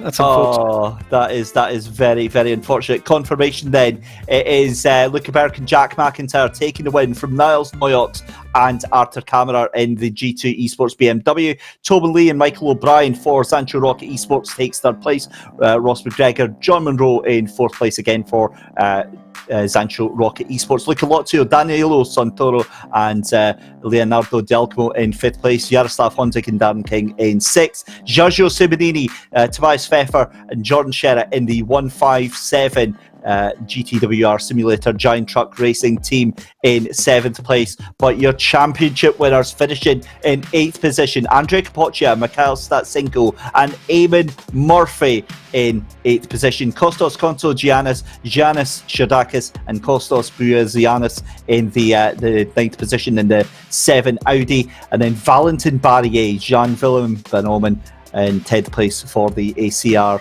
TX3 team.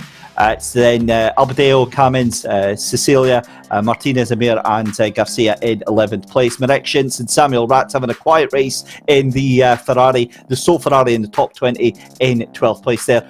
It's then Lohner, Mueller, Hitz and Horsing in 13th place in the 34. It's James Parker, Alara Kensling and Joe McCauley. Great recovery drive for them to take 14th position. It's then 15th place for Samir Ibrahimi, Chris Hook in the BMW. It's Tanitsa and Vitero in 16th place, Zanaki and Philo in 17th. Jarno Kausch, Robin Pagaro and Terman in the Porsche 991. And then it's Cavigno, Vidamari and Apolloni in 19th position there. 20th position for Connall Tinov, Konstantin Soldatov and Vasily Nufreev in the 560 like and subscribe racing team. Great recovery drive for them. And then the rest of the field under the top 20 there. So we have got a lot of drivers to go and have a chat with. So let's have a chat with, I think, let's bring in let's bring them all in. Let's have a party. It's the end of the season, so let's do that. Let's bring them all in and have a chat with them one by one. So, gentlemen, you're in the comms room, so keep the language clean if possible. But we'll start with let's have a look with Ross McGregor and John Monroe. Guys, that was a decent 4th place. It could have been just a stunning performance, but I mean, it was a banging performance for Sancho Rocket Esports. It was pretty good, I think. Qualifying didn't go as well as we hoped. And the first stint, I lost a couple of places, so I was 11th at one point in lap 1. But by the end of the stint, we were up to P4, and then for the next 7 hours, it was pretty dull, just lapping away. And the last stint, we decided we'd try something a wee bit different. Decided to kind of double stint the tyres and just do a splash and dash. But unfortunately, we were just so slow, or I was so slow at that point. But we had a big gap to 5th, so I thought we'd try something different. But credit to Luca and Jack, they did the business today, and they were super quick and deserved to win. And also well done to Michael and Tobin for getting third as well. I mean, John, for yourself, it was a bit of a sort of just a slog for you guys because there was so much pace and so much speed around everyone on this top split. Phenomenal, David. Absolutely phenomenal. I think the qualifying, as Ross said, I kind of screwed up a wee bit in quali, and obviously my teammates did the business, putting it first and fifth, and they were able to kind of get out front. But Ross had to do the hard work and make the moves to get up to fourth. And honestly, I think about an hour and a half into the race, we were 30 seconds behind third and 30 seconds ahead of fifth. And I think 5 hours later, we were 35 seconds ahead of fifth and 35 seconds behind third. So it was so consistent and quick. You know, the other guys in the Zancho Rocket McLarens were so consistent, and I think that, you know, we were just trying our best to keep up. And yeah, I mean, it was just one of those really intense races with not much happening. But, you know, credit to everyone, and I have to give a shout out to Arthur and Niels in the BMW because they obviously put on a great show. And I was so tense watching that last few laps. I wasn't caring about where Ross was getting on. I was just watching the lead back. So, you know, Luca did an amazing job to hold on. But credit to those guys in the Beamer as well, because that was a good finish. Hashtag teamwork. Brilliant seeing you this season, guys. Looking forward to the next one. And yeah, keep it pinned. Cheers, David. So there we go, John Monroe and Ross McGregor there. We'll send them on their way as I'm trying to get everything done there. But yeah, a brilliant performance there for the two of them. And I think let's have a look who we'll chat with next. Let's see here. We'll have a chat with Tobin Lee and Michael O'Brien. Gentlemen, you're already here, so third place, that is a decent day out. But as John and Ross were saying, I mean, that is a strong performance for Zancho Rocket Esports there. Hey, David. Yeah, I think all round a pretty good day. I think on our side of things, Michael and I think really pleased overall with kind of the sort of first half of the day. To be honest, I think on our end, I think we had a really strong start, and then with the pole position as well, which is awesome. And I think all round, to be honest, bit disappointed because there's definitely more there, but I think that we've taken a huge amount of stuff, or at least, you know, a huge amount of learning has come from it, and I think we'll be stronger going forward, which is absolutely brilliant. And yeah, from my side as well, just GG to Nils and Arthur. You guys are mega for getting the Beamer up that high, and also to the other two cars from the Zancho team. It's just mega, mate. So yeah, absolutely. Now, one of the things I've been told to point out from our producer Michael is that it must be difficult for you, Tobin, to be in Michael's and James's shadow, because obviously he is the better driver. Okay. Well, no, that's definitely come from Michael. Yeah. So don't worry, I'll have a word with him after this stream. We're talking Hamlet. All right. This is deeper than it seems. So the exact words from Michael Hamlet were, from me, tell Tobin James is better than Tobin. So yeah, there we go. I like to add my own creative flair, but you know, joking aside, Tobin, great to hear from you. Michael, from your own point of view, I mean, that was just a wild race, and it was really difficult to make any real inroads. Yeah, thanks, David. I mean, like Tobin touched on, obviously the day started really well from us. Amazing lap from him in quali to put us P1, and the first 4 hours were really good. We led from the start and we're always in contention. And then just in the last 4 hours, we just got a few things slightly wrong, I think, on pressures and a few other things, which meant as the other cars sort of improved into the night, we stayed stagnant, stayed where we were, and didn't really make any inroads, like you say. But the level is so high in this championship, and you know, Niels and Arthur in the BMW and both our teammates, they're driving so consistently and so well that any small mistake, we're going to pay for it. But I was really happy with the race, to be honest, considering the sort of stuff we had going on at the end. So yeah, we can build on that now and move forward to better things. Well, excellent stuff. Congratulations again, guys, and well done on the third place.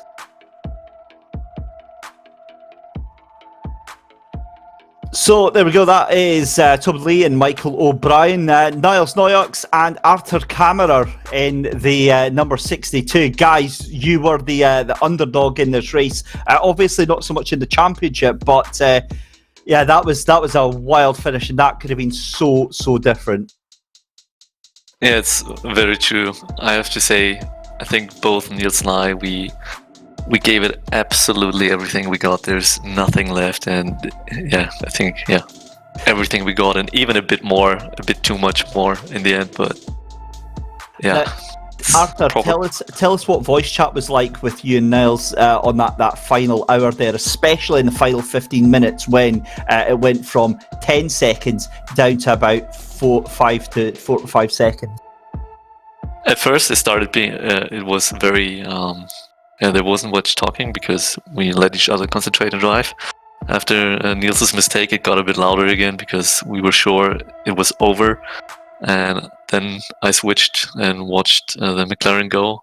I saw the crash, and quickly everyone in the chat or everyone in our voice channel realized it. And yeah, I don't know. We kind of got our hopes up again, and yeah, almost got it then. Niles, for yourself, those final 5 laps. I mean, your accelerator pedal must be broken after the amount of pressure you've put on it. It's definitely squeaking. I could hear that through the headphones at some point. Yeah, I mean, I think this was almost as hard as I pushed the BMW so far, and there was no time between Arthur and myself. We both gave the car everything there's in there. We were close to all the limits the game put on us, and a tiny bit above at times. To beat the McLarens here, yeah, you need to go over the edge there, and in the end it was just about not enough. One more time. Well, an amazing second place nonetheless, guys, and a fantastic championship run for yourselves in the G2 Esports. And yeah, we wish you all the very best and look forward to seeing you next season, guys. World Cup first, but yes. Excellent stuff. That is Arthur Kammerer then and Niles Noyox there for the G2 Esports 62 BMW, which leaves Mr. Jack McIntyre and Luca Berg. Gentlemen, that got a little bit scary at the end there. That was, I think, horrific, probably from my point of view. To watch, that was so tense. Lucas did such an amazing job today. His pace was unreal, so it was kind of my pleasure to be the other driver in the car and be the B driver and just support him through that. So yeah, really chuffed to win. Like, props to the BMW guys. They were so quick to be able to get that car up into second place, and only a few seconds away after 8 hours is pretty nuts. So yeah, that was really good. Luca, for yourself, those final 5 laps, I mean, how were you feeling? I'm still pulling myself together. That was way too close. Yeah, we had great pace throughout the race, but that BMW, I don't know what they've done with it, but credit where credit is due. They just did an amazing job. Like, almost had us, really. We've got a theory, Luca. We think it's a McLaren that's been dolled up with some BMW parts to make it look like one. Ah, see? That's not a bad theory. It could be. I wouldn't be surprised. It explains the pace anyway. That would make it a McLaren top 4. That would explain a lot, yes. That's an interesting theory. I'll keep that in mind. I mean, look, joking aside, what was the stress levels like for the two of you in that final hour? Because up until that point, I mean, it does kind of overshadow just the incredible work the pair of you had put in, and the pace that you had was just sensational. Well, I mean, if I go from the start, qualifying was a bit disappointing for me. Like, I definitely had pace for at least a couple more positions, but there was a brake marker missing on second to last corner, so I kind of backed off and just took it safe.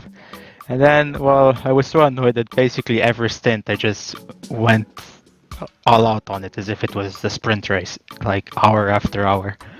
And yeah, I guess just it paid off in the end, just pushing as hard as the car would go.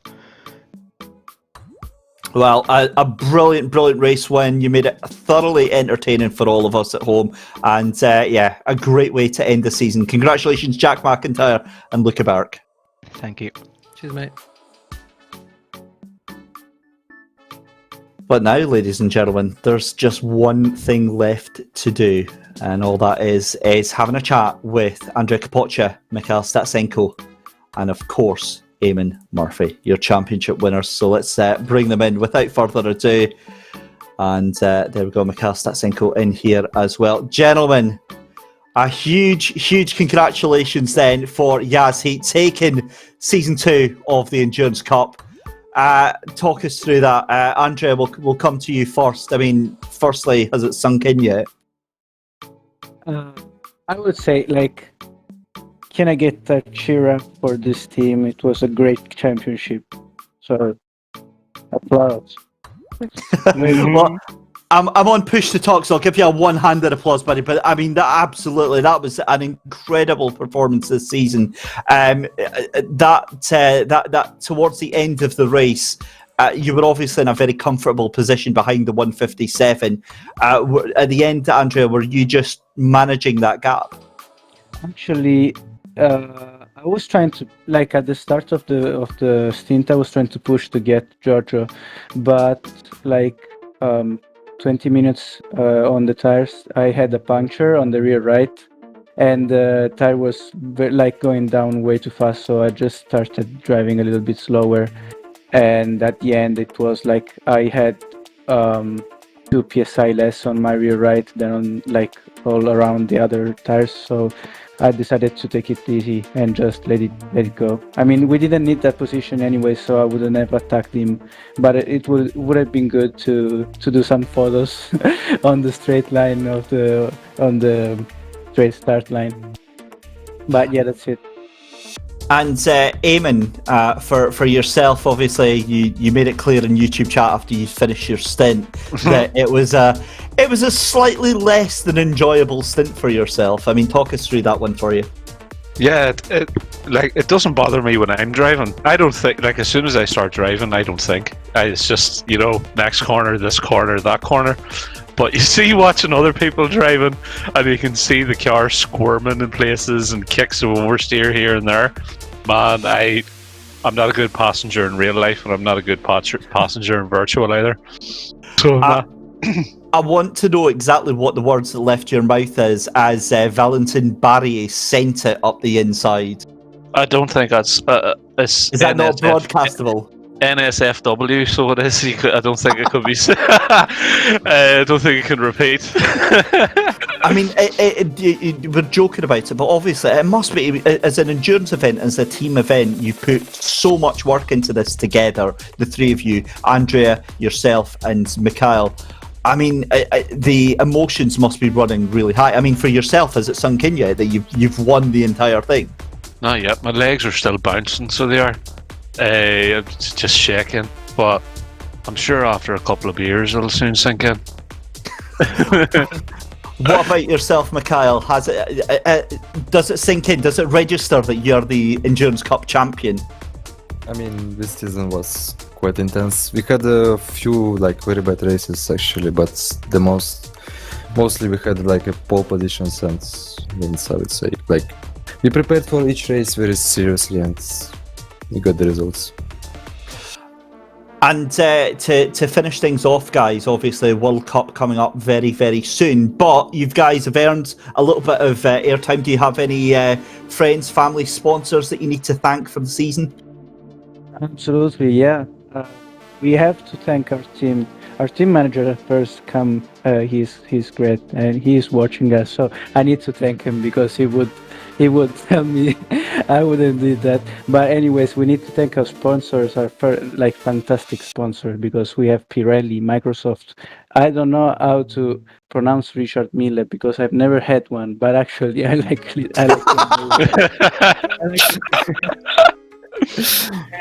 Do you know what? I think you'd be able to pronounce Richard Mille better if they were to reach out to you and actually give you one. I think so. Yeah. That would help with brand awareness. I think that's exactly what it is, isn't it? Yeah. I would have, I would actually ask them when they are giving me the watch, how do I pronounce, and they would tell me, and that's the moment where I would pronounce it perfectly. And and not to forget Etihad Airways. I think I probably butchered that, but we'll try our best. Yeah. Guys, it's been an absolute pleasure having you on board this season. It really, really has. And, have all the beers tonight, get very, very tipsy, and we cannot wait to see you in the World Cup. Cannot wait to run in the World Cup and to try win that also. Oh, the fighting words there from Chaz Heat, guys. Thank you very much then to Andrea Capoccia, to Eamon Murphy, and to Mikhail Statsenko. And oh my goodness me, Luke, that was some race and a half. Yeah, and you can see how much it means to the drivers from those interviews. Yes, it's a simulated race. We didn't have a prize on offer, but it still means a lot to the guys that win and a lot to the guys that didn't win. When they don't quite make it. But I think it's a testament to the sort of the passion and the determination of all these drivers that they can put that much time, that much effort into these races, and a lot of them aren't really making anything from it, beyond their own streams yet, because obviously sim racing is still a fairly small community. But I think what we've seen there is a sign of things to come with the World Cup. Obviously these are shorter sprint races than we'll see in the World Cup, but all these teams, a lot of them are going to be in the World Cup. A lot of them are going to at least try and qualify for it. And if the standard of racing today is anything to suggest about what we will get in those World Cup events, that's going to be an incredible series. Well, it certainly has been an incredible, incredible series. And I guess all that's left to do, ladies and gentlemen, is normally we would be signing off. But tonight is a little bit different. Tonight is a little bit special. We promised you news. We promised you a big surprise. We give you this.